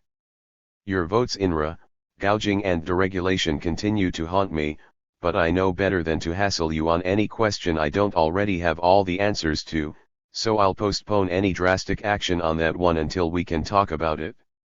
And, yes, speaking of talk, I just made an arrangement with Wenner that will allow me to cover the GOP convention on TV, instead of going to Kansas City, and it occurs to me that we could probably have some fun if you wanted to come out here and watch the thing with me, a sort of guest commentator gig, as it were.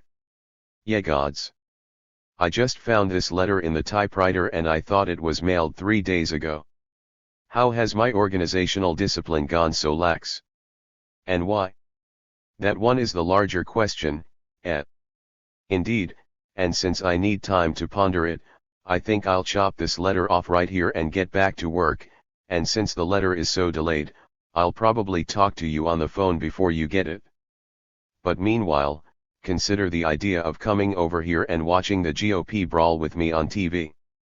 The Owl Farm is an equal opportunity resort. Women and children are welcome. Let me know on this ASAP. I'll need at least 48 hours to prepare myself, metaphysically, if I'm going to have a politician on the premises. Yeah, and that's it for now. Hunter. Memo from the sports desk, no. 3/00761108. Music has always acted as a tonic on both Raoul Duke and Hunter S. Thompson. August, 1976. Woody Creek Co. 2, the editor. From, Raoul Duke. Subject, The Agonies of Dr. Thompson. Pursuant to your query of August 1st, I am forwarding the entire file vis-a-vis Dr. Thompson's recent unpleasantness with the liberal/elitist media. That is the doctor's phrase, not mine. To me, they are just a gang of flatulent Jews who took the D train by mistake. Once again, and you have to wonder just how many times a fragile intelligence can make that sort of mistake, which results in a high-speed, seemingly endless sprint through the sewers, all the way from the Village up to Harlem at 125th, is that right? Or is it 110th? Jesus, does the D train still exist? Anyway, I know from experience that nobody except a certified egomaniac or the purest kind of idiot savant can make that mistake more than twice without suffering an irretrievable loss of self-confidence. There are a lot of small and meaningless mistakes a person can make in this world, but taking the D train by mistake is not one of them. Somewhere around the middle of Central Park, about 200 feet under the zoo, a cold and sudden flash that feels like a 40-pound water rat gnawing the coccyx bone off the base of your spine causes every muscle in the lower back to seize up and the knees to feel like rubber bands, along with extreme pain every 30 seconds from spasms of the bladder, and the mouth goes slack like the sun-rotted lips of a dead walrus, and the bile wells up in the throat and drools viscously out of the cracks between clenched teeth and down on the chest and the shirt in long wet foul-smelling stains. And when the brain is finally able to stabilize itself from the first wave of seizures long enough to articulate some kind of dim and desperate emergency message to the medulla, when the spasms finally slow down to 1 every 60 seconds instead of 1 every 30, and you can finally take a breath between the mindless screams of pain and terror that kept erupting out of the blood-choked throat in long blasts of noise and reddish sputum, you finally hear a voice that you know is your own saying, "Yeah, fucking gods. I've done it again. This thing is, yes, the goddamn D train, and the next stop is Harlem, millions of wild niggers, and all of them crazy with hate. Should I abandon all hope and just fall out when we get to 125th and hope to God I can get to the third rail before the niggers get hold of me? Ah, hit it Russell. You twisted little bastard. Let me see you dance, oh baby, let me see you dance. Stomp on that bastard. Whip on it. Excuse me. Yes. This kind of objective journalism is a hard thing to mix with the amazing rhythm aces and that ball-buster love song that Mr. Smith and Mr. Brown put together, so let's have a truce for just a minute or two while I get across the room and fuck with those knobs. I have 80 speakers in this room and I can crank 210 big Macintosh/Nakamichi watts into every one of them. But my work tends to suffer when I weaken and go for the knobs. There is something in this wild and elegant combination of music, memories, bloodlust and that awesome mass of electronics over there in the corner that tends to knock the edge off my classical training, and I am still not sure what it means. Probably it is brain damage. Nobody with good sense would try to work under these frenzied circumstances. Every time Russell leans into one of his long, mournful curls I feel a great pressure in my balls and somewhere up in the front edge of my brain I hear a voice that I never even recognize except between 2 and 6 in the dark and quiet hours, and it's telling me to get the hell away from this electric pimp and jump across the room to wallow in that maze of hot wires, azimuth alignment beacons and pitch control screws. Yes, and the big silver gain control knobs, the A and B slope adjustments on the frequency energizer. Ah, Jesus, here we go again. Standin' beside the ocean, lookin' across the bay. Lights are flickerin' all along the shore, people dancin' there, but I don't dance no more. And then, boom. The afterburner kicks in, the crank, and every log in the house rattles with the jackhammer screech of James Hooker's piano, the palm fronds tremble, the big thermopane windows start to bulge, and that pompous brute of a peacock out there on the porch starts screaming, and Laszlo the 100-pound waterhead Doberman is trying to get through the wire mesh, unhinged by the primitive, demented intensity of the peacock's hellish screams. Madness, madness. But there is still a bit of room at the top. There is still about a half inch of slack behind the output knob on the Nakamichi. We could pump about 20 more decibels into the situation by screwing that one all the way over, and with a delicate touch on both gain control knobs we could peg the VU needle and add maybe 10 more decibels. Which would get the whole gig humming along at something like 105, 10, or 15 points above the pain threshold, and by killing all the filters and flogging the bass and treble knobs all the way over, we can move things up to 110 without breaking the windows. One of the bass speaker boxes is starting to emit smoke, or maybe that acrid-smelling blue haze is coming from one of the universal three-way dividing network boxes. But to hell with the smoke. The first time this happened, I panicked and shut down the whole system, but when I took the back off the speaker box I realized that it was only the insulation burning, which is not a serious matter when you have 80 speakers in one room. According to the human cinder who built this system and then left town without ever giving me a schematic to show me how to put it back together in case some dope addict falls into the wiring, I can afford to sacrifice at least 10 speakers to fire and smoke without any serious fall off in sound quality. The break point, he says, would be somewhere between 15 and 20. At that point, with 15 or 20 speakers burned into cinders, disappearing one after another in balls of blue smoke, I would start getting some fuzz on the low end, and also a loss in the clarity. Which is not what I want. It has taken me too long to lash this monster together to just sit here and watch it go up in smoke for no reason except to drive that goddamn brainless Doberman into such a frenzy that he will hurl himself right through the wire and into the peacock's turf. I have been trying to push Laszlo around that bend for about 2 years now, but he still resists. He will sneak in there and suck an egg once in a while, but only when some kind of full moon kinkiness like blue balls or meat hunger has lured the main squeeze off his perch and out into the fields to look for something to eat, kill, penetrate, or maybe just rip into shreds for no good reason at all.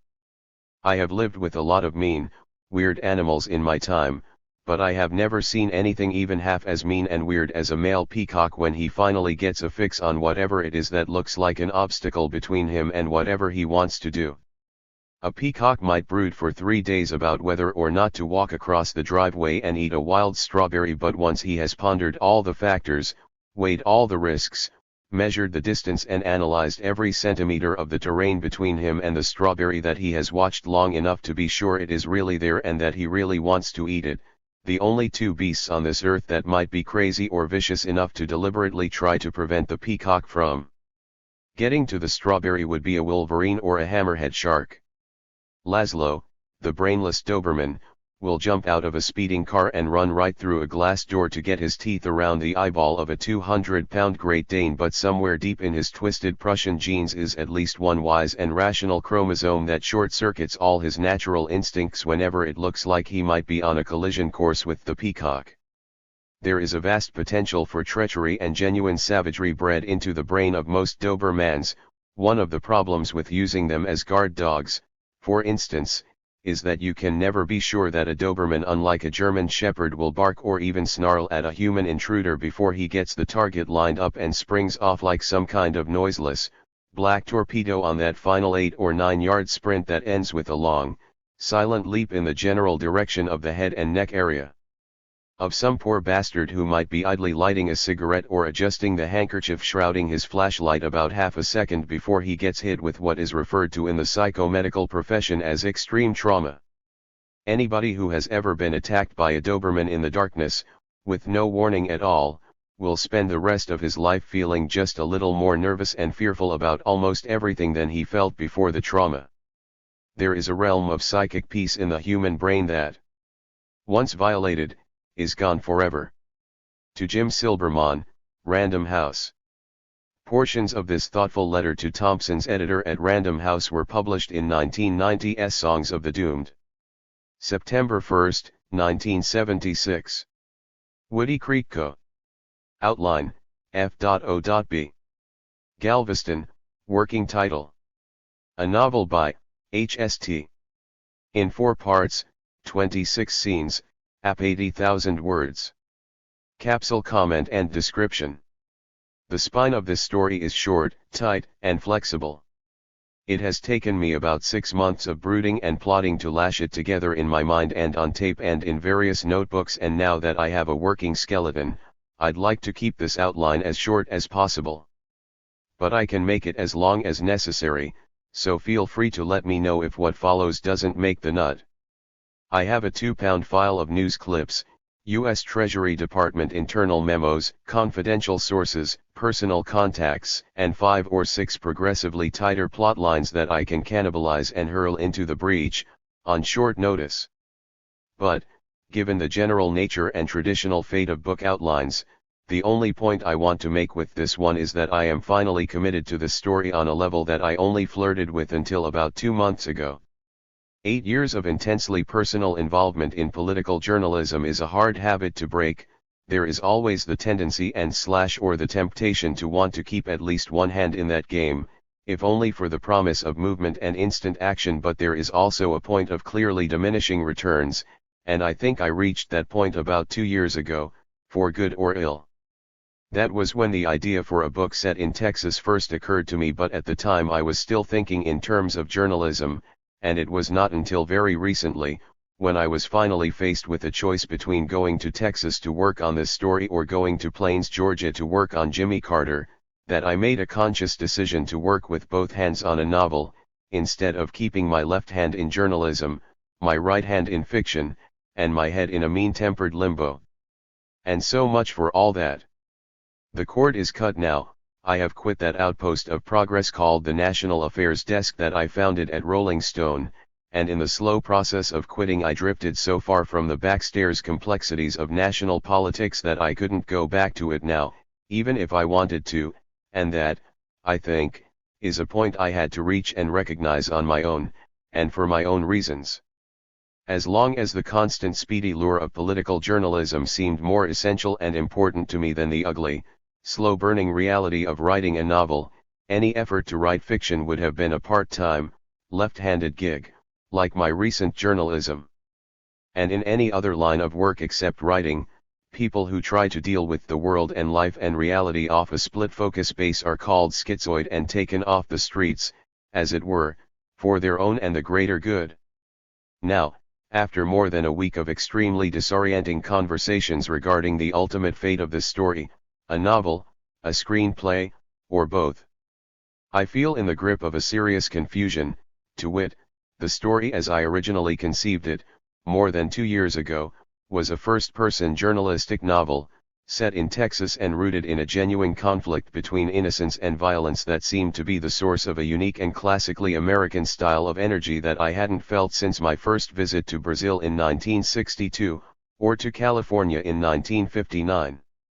It was the same level of energy that I sensed on my first contact with the Hells Angels, my first visit to Las Vegas, and my first few days in the frenzied vortex of a U.S. presidential campaign.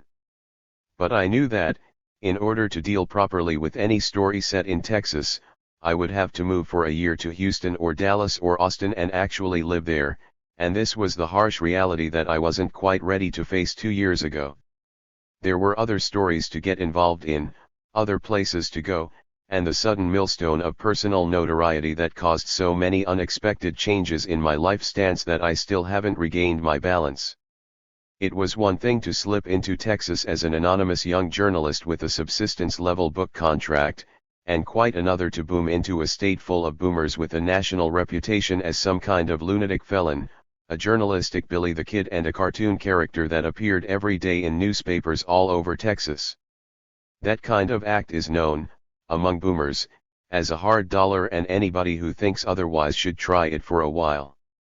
In any case, that and a few other good reasons is why I kept postponing the book on Texas.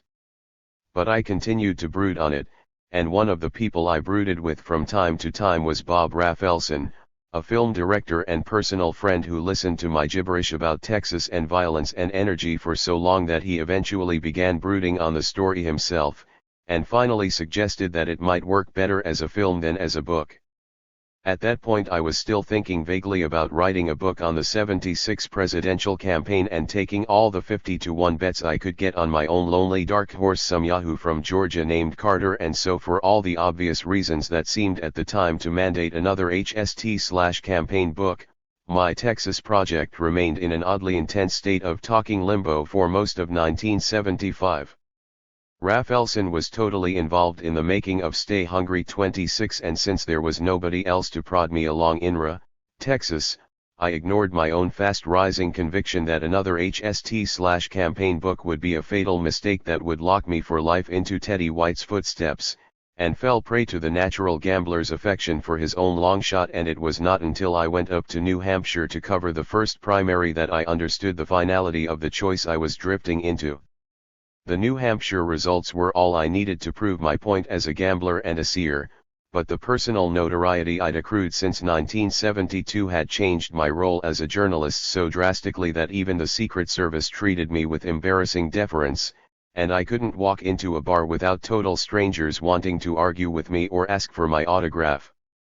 And for 2 days after the New Hampshire primary I sat around Charles Gaines' house on a hill near a hamlet called Conkuntuk, SP, trying to decide whether I should keep on covering the '76 campaign and adjust to my new persona, or to quit political journalism altogether and get seriously to work on a novel, which is something I've been planning to do ever since I finished my ill-fated rum diary almost 15 years ago. I have never had much respect or affection for journalism, but for the past 10 years it has been both a dependable meal ticket and a valid passport to the cockpit of whatever action, crisis, movement, or instant history I wanted to be a part of. And it worked, folks. Between 1962, when I was working for the National Observer and got the first private interview with the new president of Peru in the wake of a military takeover, until 1975 when I failed to get the first interview with the VC/NVA colonel who orchestrated the fifth column seizure of Saigon as the last Americans fled, I managed by using almost any kind of valid or invalid journalistic credentials I could get my hands on to get myself personally involved in just about everything that interested me. From Berkeley to Chicago, Las Vegas to the White House, shark fishing, street fighting, dope smuggling, Hells Angels, Super Bowls, local politics, and a few things I'd prefer not to mention until various statutes of limitations expire. Indeed. Those were good years for almost any kind of journalism. It was the main language of a very public and political decade. But I suspect it will not be the main language of the 1970s, or at least not for me and most of the people I know. Very few of them subscribe to the same papers or magazines now that they subscribed to 5 or even 2 years ago, and even fewer plan to vote in the '76 general election. Not even the best and most perceptive journalists covering the presidential campaign seem to care who will win it, or why. And neither do I, for that matter. After 10 years of the most intense kind of personal and professional involvement in national politics, it occurs to me now that I could have left it all alone, and except for my role as a journalist and all the constant action it plunged me into, my life would not have been much different, regardless of who won or lost any one of the myriad clashes, causes, confrontations, election brawls, chases and other high adrenaline situations that I found myself drawn to. But this is a hasty judgment, and probably not true. I can think of at least a half-dozen public realities that I managed, for good or ill, to affect by my presence, participation, or journalistic advocacy, and in retrospect I'm about 98% happy with whatever ripples I caused in the great swamp of history, and there were also those handful of moments when my life might have been drastically changed by what did not happen, like dying a violent death, a fate I seem to narrowly avoid about once every year, or going to prison, or becoming a junkie, or becoming an indentured servant to Jan Wenner, or running off to Bermuda with Eleanor McGovern, or becoming sheriff of Pitkin County, the governor of American Samoa, or a speechwriter for Jimmy Carter. Indeed, and on balance, my behavior as a person, writer, advocate, midnight strategist, hatchet man and serious gambler for at least the past 10 years has been generally beneficial to myself, my friends, my wife and son, and most of the people I tend to side with, whenever the deal goes down. Which is not a bad thing to look back on, and if I seem a bit cynical, at this point, or a trifle uncertain about the meaning of it all, it is probably because of my secret conviction that a whole generation of journalists and journalism went over the hump with the Nixon/Watergate story, and that the odds against any of us ever hitting that kind of peak again are impossibly long. It was not just the Watergate story itself, but the fact that nobody who worked on the leading edge of journalism in the years between 1960 and 1975 could have asked or even hoped for a better or more dramatically perfect climax to what now seems like one long, violent, and incredibly active story. When I proposed that book on the death of the American dream back in 1967 and then rushed off to cover the first act of Nixon's political comeback in the '68 New Hampshire primary, my instinct was better than any of us knew at the time, because the saga of Richard Nixon is the death of the American dream. He was our Gatsby, but the light on the end of his pier was black instead of green. Whoever writes the true biography of Richard Nixon will write the definitive book on the American dream. We should keep that in mind, because that is the book I was just beginning to scent, 10 years ago. I was hearing the music, but I am not a musician and I couldn't put it to words. And even when I found the right lyrics in bits and pieces of almost everything I wrote in those years, it was not until I stood in the wet grass of the White House Rose Garden and watched Nixon stumble onto the helicopter that would carry him into exile that I heard the music again. And I am still hearing it, but I am not quite ready to write the lyrics yet, and in the meantime I want to write a story that will leap and roll and crackle, a quick and brutal tale of life in a world without Nixon. What I need right now, I think, is a bit of a workout, something more along the lines of Fear and Loathing in Las Vegas than the saga of Horatio Nixon and the death of the American dream.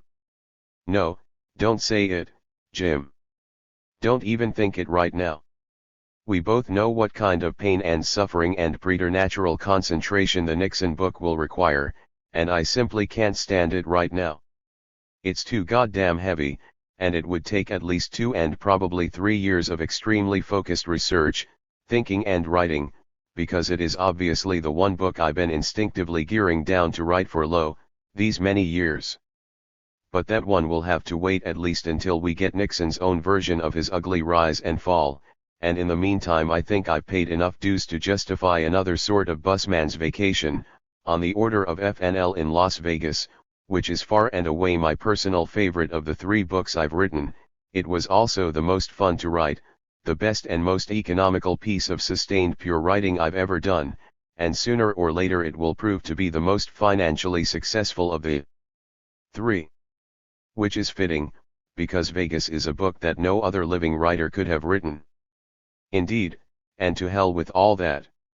What I'm saying now is that I think it's about time for me to indulge, once again, that whole, high-powered strata of my writer's energy that keeps bubbling up to the surface of all my journalism and confusing my standard brand colleagues so badly that even the ones who consistently feel free to plagiarize my best concepts and perceptions seem almost personally offended by the style and stance of my gonzo journalism.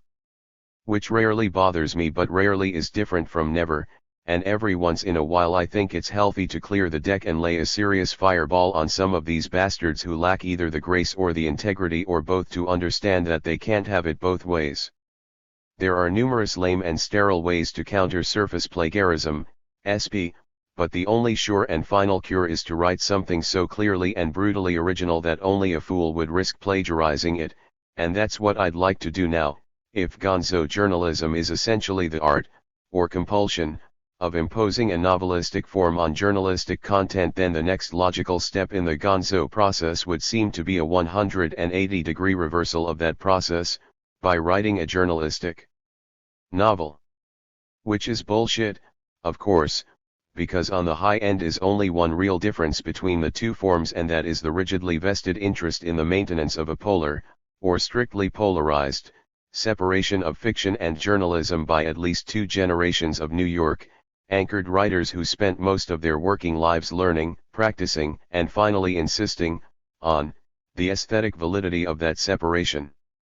And what the hell? I suspect it's genuinely important to them, so why not concede it? 10 years from now I might feel in a mood to force that kind of merger, but for now the formal separation works in my favor, because it gives me a straw man to beat on, and stir the buggers up.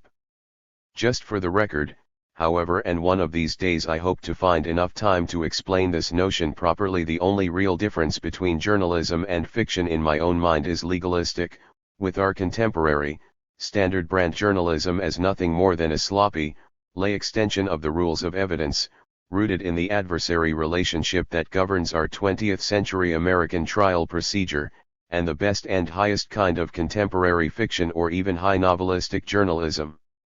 With its roots in the thinking of those essentially Jeffersonian pragmatists often referred to by historians as the great Stoic lawyers of ancient Rome. And, mother of babbling Jesus, how did I get into this? The only point I wanted to make was that by conceding what I consider a false distinction between journalism and fiction, I can jangle the rules even further by claiming to have made a 180-degree turn, quitting journalism and going back to the novel, while in fact making no turn at all, and holding exactly the same course I began with Hell's Angels. And, yes, 10 pages of this bullshit is enough, so let's get to it. Sela. From U.S. Senator George McGovern. McGovern made plans to meet up with Thompson in Washington after the 1976 election. November 20, 1976. Washington, D.C. Dear Hunter, I am dictating this note over the phone to Pat Donovan since I was unable to reach you on the phone following receipt of your letter of November 9. I am delighted to know you will be in Washington December 9 to 12. It so happens that I am a delegate to the United Nations this year, but I will be in Washington on Sunday, the 12th. Could we have dinner that night? If so, let me know where you are staying and we will work out a time and a place to get together. Call me at home, or if you can't reach me there, Pat Donovan at my office can work out arrangements with you. Sunday night is not a good restaurant night in Washington, but I give you a couple of options: the Oak Room at the Mayflower or the Golden Palace on 7th Street, a good Chinese restaurant. It's going to be great to see you again. All the best. George McGovern. *HST. Author's Note. Thompson composed this author's note as a draft introduction to his first anthology of gonzo papers, The Great Shark Hunt. December, 1976. Woody Creek Co. Art is long and life is short. And success is very far off. J. Conrad. This book, if and when it finally goes to the printer, will stand like a pillar of fire as a monument to whatever strange fuel, madness, or high and mysterious energy still cooks at the roots of this nation and keeps it still functioning in a world that no longer needs us. I have done at least 9 ugly things in my life that I hope I will never have to do again, and I have spent at least half my waking hours for the past 20 years trying to do things that were known to be doomed and impossible from the start, and most of them worked well enough, or at least I survived them and emerged with my body and brain sufficiently intact to insist that they all served a purpose of some kind. But if anybody had warned me, 20 years ago, that long before I was 40 years old I would wake up in the late hours of some frozen afternoon 8,000 feet high in the Rockies to the sound of telephones screeching all over my half-built log house, and then to hear the voice of some random house editor in New York telling me I had less than 48 hours to write a coherent introduction to a book-length collection of my work that would be on the shelves of every library in America before the year was out.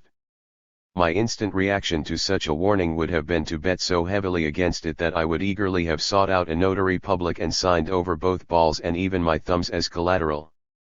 But that would not have been necessary or even possible at that point, because 20 years ago I was locked up in the Jefferson County Jail in Louisville, Kentucky on a bogus rape charge, and there was nobody in town who believed that even a $3 bet with both my balls and my thumbs as collateral was worth the risk on a 20-year note.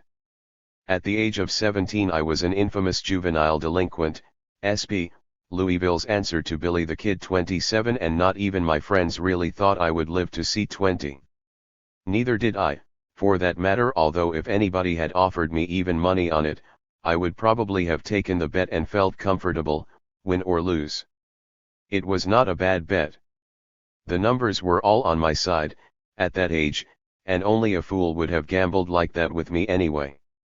My reputation as a mad dog teenage criminal made the prospect of winning such a bet with me almost as ugly as losing. By sundown on my 20th birthday I would have either collected in full, or set fire to the houses of all those who owed me. One of my last acts as a high school student, around midnight on the day of my final expulsion, was to steal a case of beer and then, with the help of 2 friends who had nothing better to do that evening, drive out to the posh suburb where we knew the city's superintendent of schools lived, and throw all 24 unopened bottles through every window in the front of his house. I can still hear the sounds of that hellish attack. Every 10 seconds there would be the shrill crash of another window shattered, then a dull wet boom as the beer bottle exploded on the rugs or walls or furniture inside his house. God only knows what those poor bastards in the upstairs bedrooms were thinking as they rolled out of bed and crawled desperately around in the hallways on their hands and knees, groping in the darkness for a phone to call the police. According to front-page reports in the next day's Courier-Journal. But we knew we had plenty of time, so we set the case down on his lawn and aimed our shots carefully, putting them through the windows one at a time and laughing crazily at the sounds of carnage inside, and by the time the cops swarmed in, we were 3 miles away on the golf course in Cherokee Park, half mad from all that adrenaline as we crouched in a sand trap downhill from the number 1 green, and all 3 of us staggering, whooping drunk as we tried to calm down by finishing off another one of the 6 cases of beer we'd stolen earlier that night from the depot.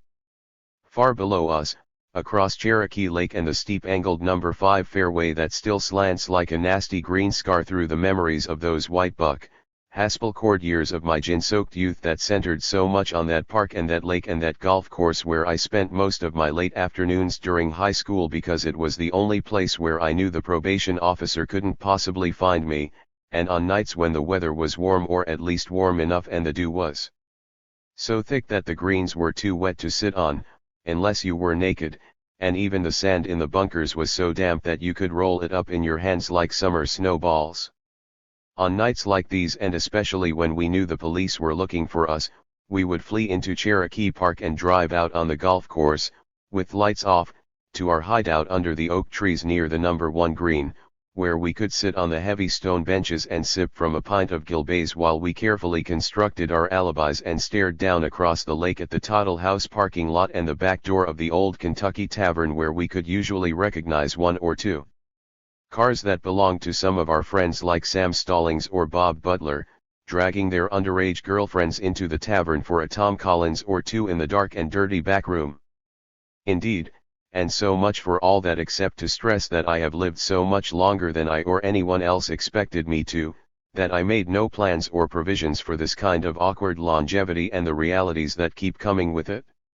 My own calculations, ever since the age of 15, when the question of my life expectancy first became a conscious and even a comfortable subject for speculation between me and my friends, were originally based on a personal calendar that ended with age 27. I can't remember exactly how or why I fixed on that number, but I recall very clearly that as a betting proposition 27 was as high as I was willing to go, at even odds. Every year after that would have doubled the numbers. I would not have bet on my chances of living to collect any bets on my 28th birthday, for instance, at less than 2 to 1. Anybody willing to bet $100 that I would not be alive at the age of 28 would have had to pay me $200 if I was still breathing on my 28th birthday, or at least alive enough to be physically dangerous to Welshers.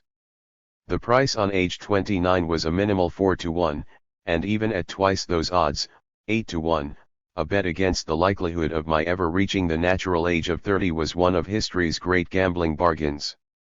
The real odds on my living 30 years on this earth, I figured, were more like 20 to 1.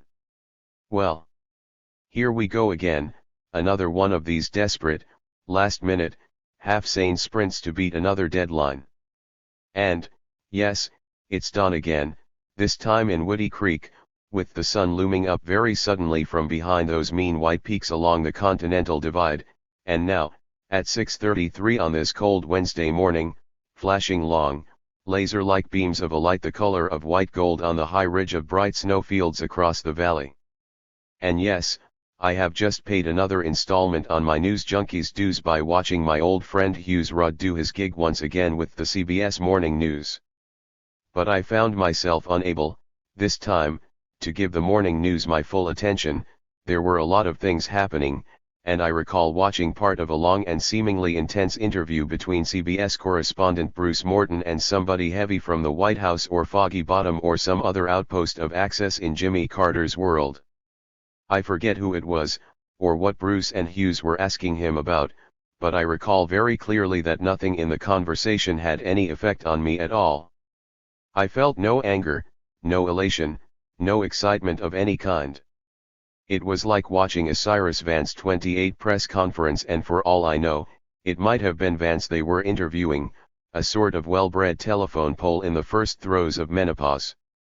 Which is not all bad, because if he handles it right he is well on his way to the kind of perpetual senior statesman role now occupied by such elegant fossils as Clark Clifford and Averell Harriman 29, whose long years of service to the Democratic Party and the nation in that order have gained them a rare and very special kind of stature that is honored mainly in the breach, but acknowledged just often enough to maintain their credibility on that level of national politics and international diplomacy that functions in the high-powered, soft-spoken, after-dark arena of Washington's social circuit, the dining rooms of Georgetown, the lawn parties at estates across the river in Woodsy McLean, and the private penthouse suites of high-rolling foreign ambassadors along Embassy Row.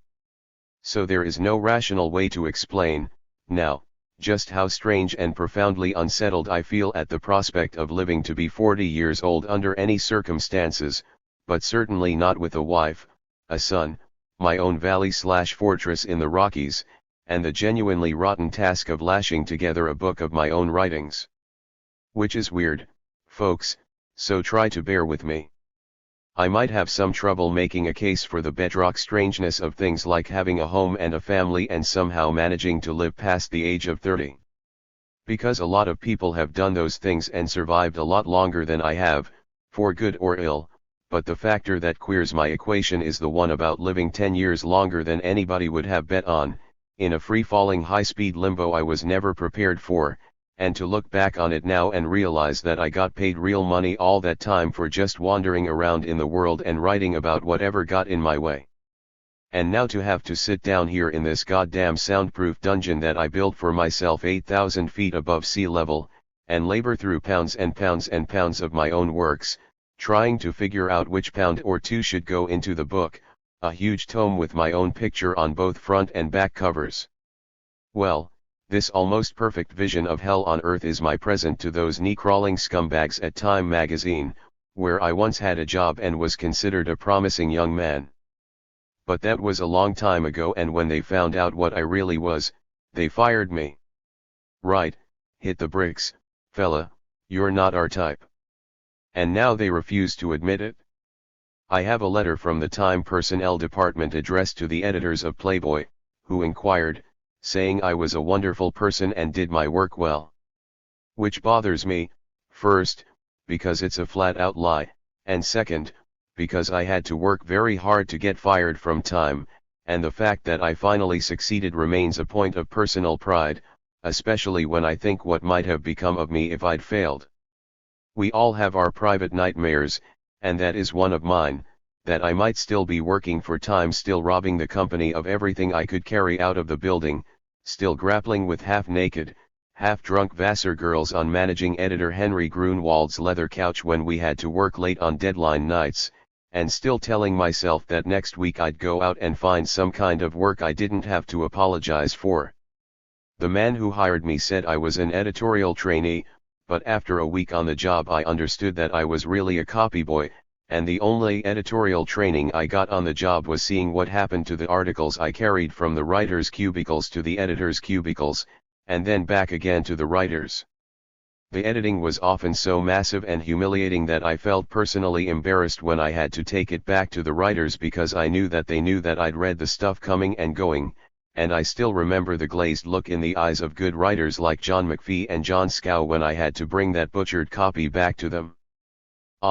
But what the hell? Some of us survived, and in retrospect I see my year at Time as a sort of personal introduction to applied or maybe reversed Darwinism, and on the whole it was not a bad gig.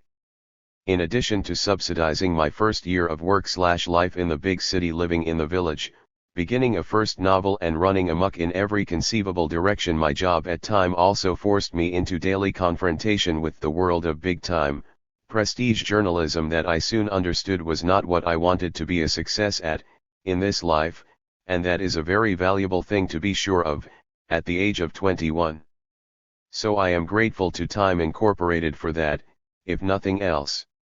They gave me shelter, money, time to think, and a whole rainbow of Manhattan-style fringe benefits at a time in my life when those things were all I really needed.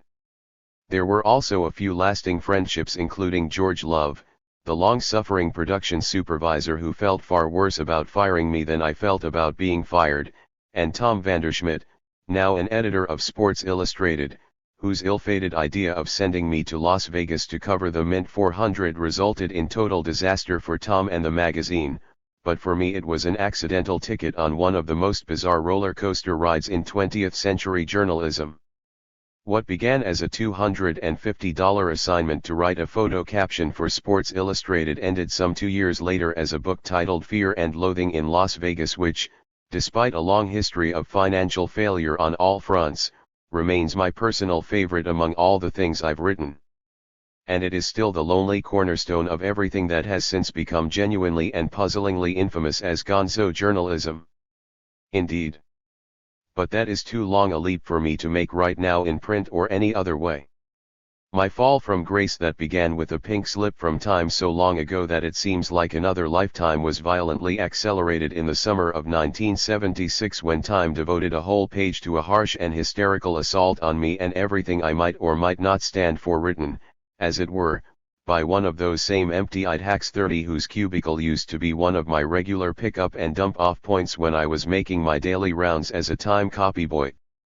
There is probably some kind of weird and perhaps even poetic justice in a thing like that, but the logic escapes me right now, and I don't have the time to brood on it, except maybe to fall back on that old and usually accurate piece of folk wisdom about knowing a man by his enemies. which gives me a definite sense of inner peace and public satisfaction, because the three names that have hovered near the top of my own enemies list for the past 15 years are Richard Nixon, Hubert Humphrey, and Time magazine. I have dealt with them all, at close range, and my only regret is that I stomped too softly on the bastards.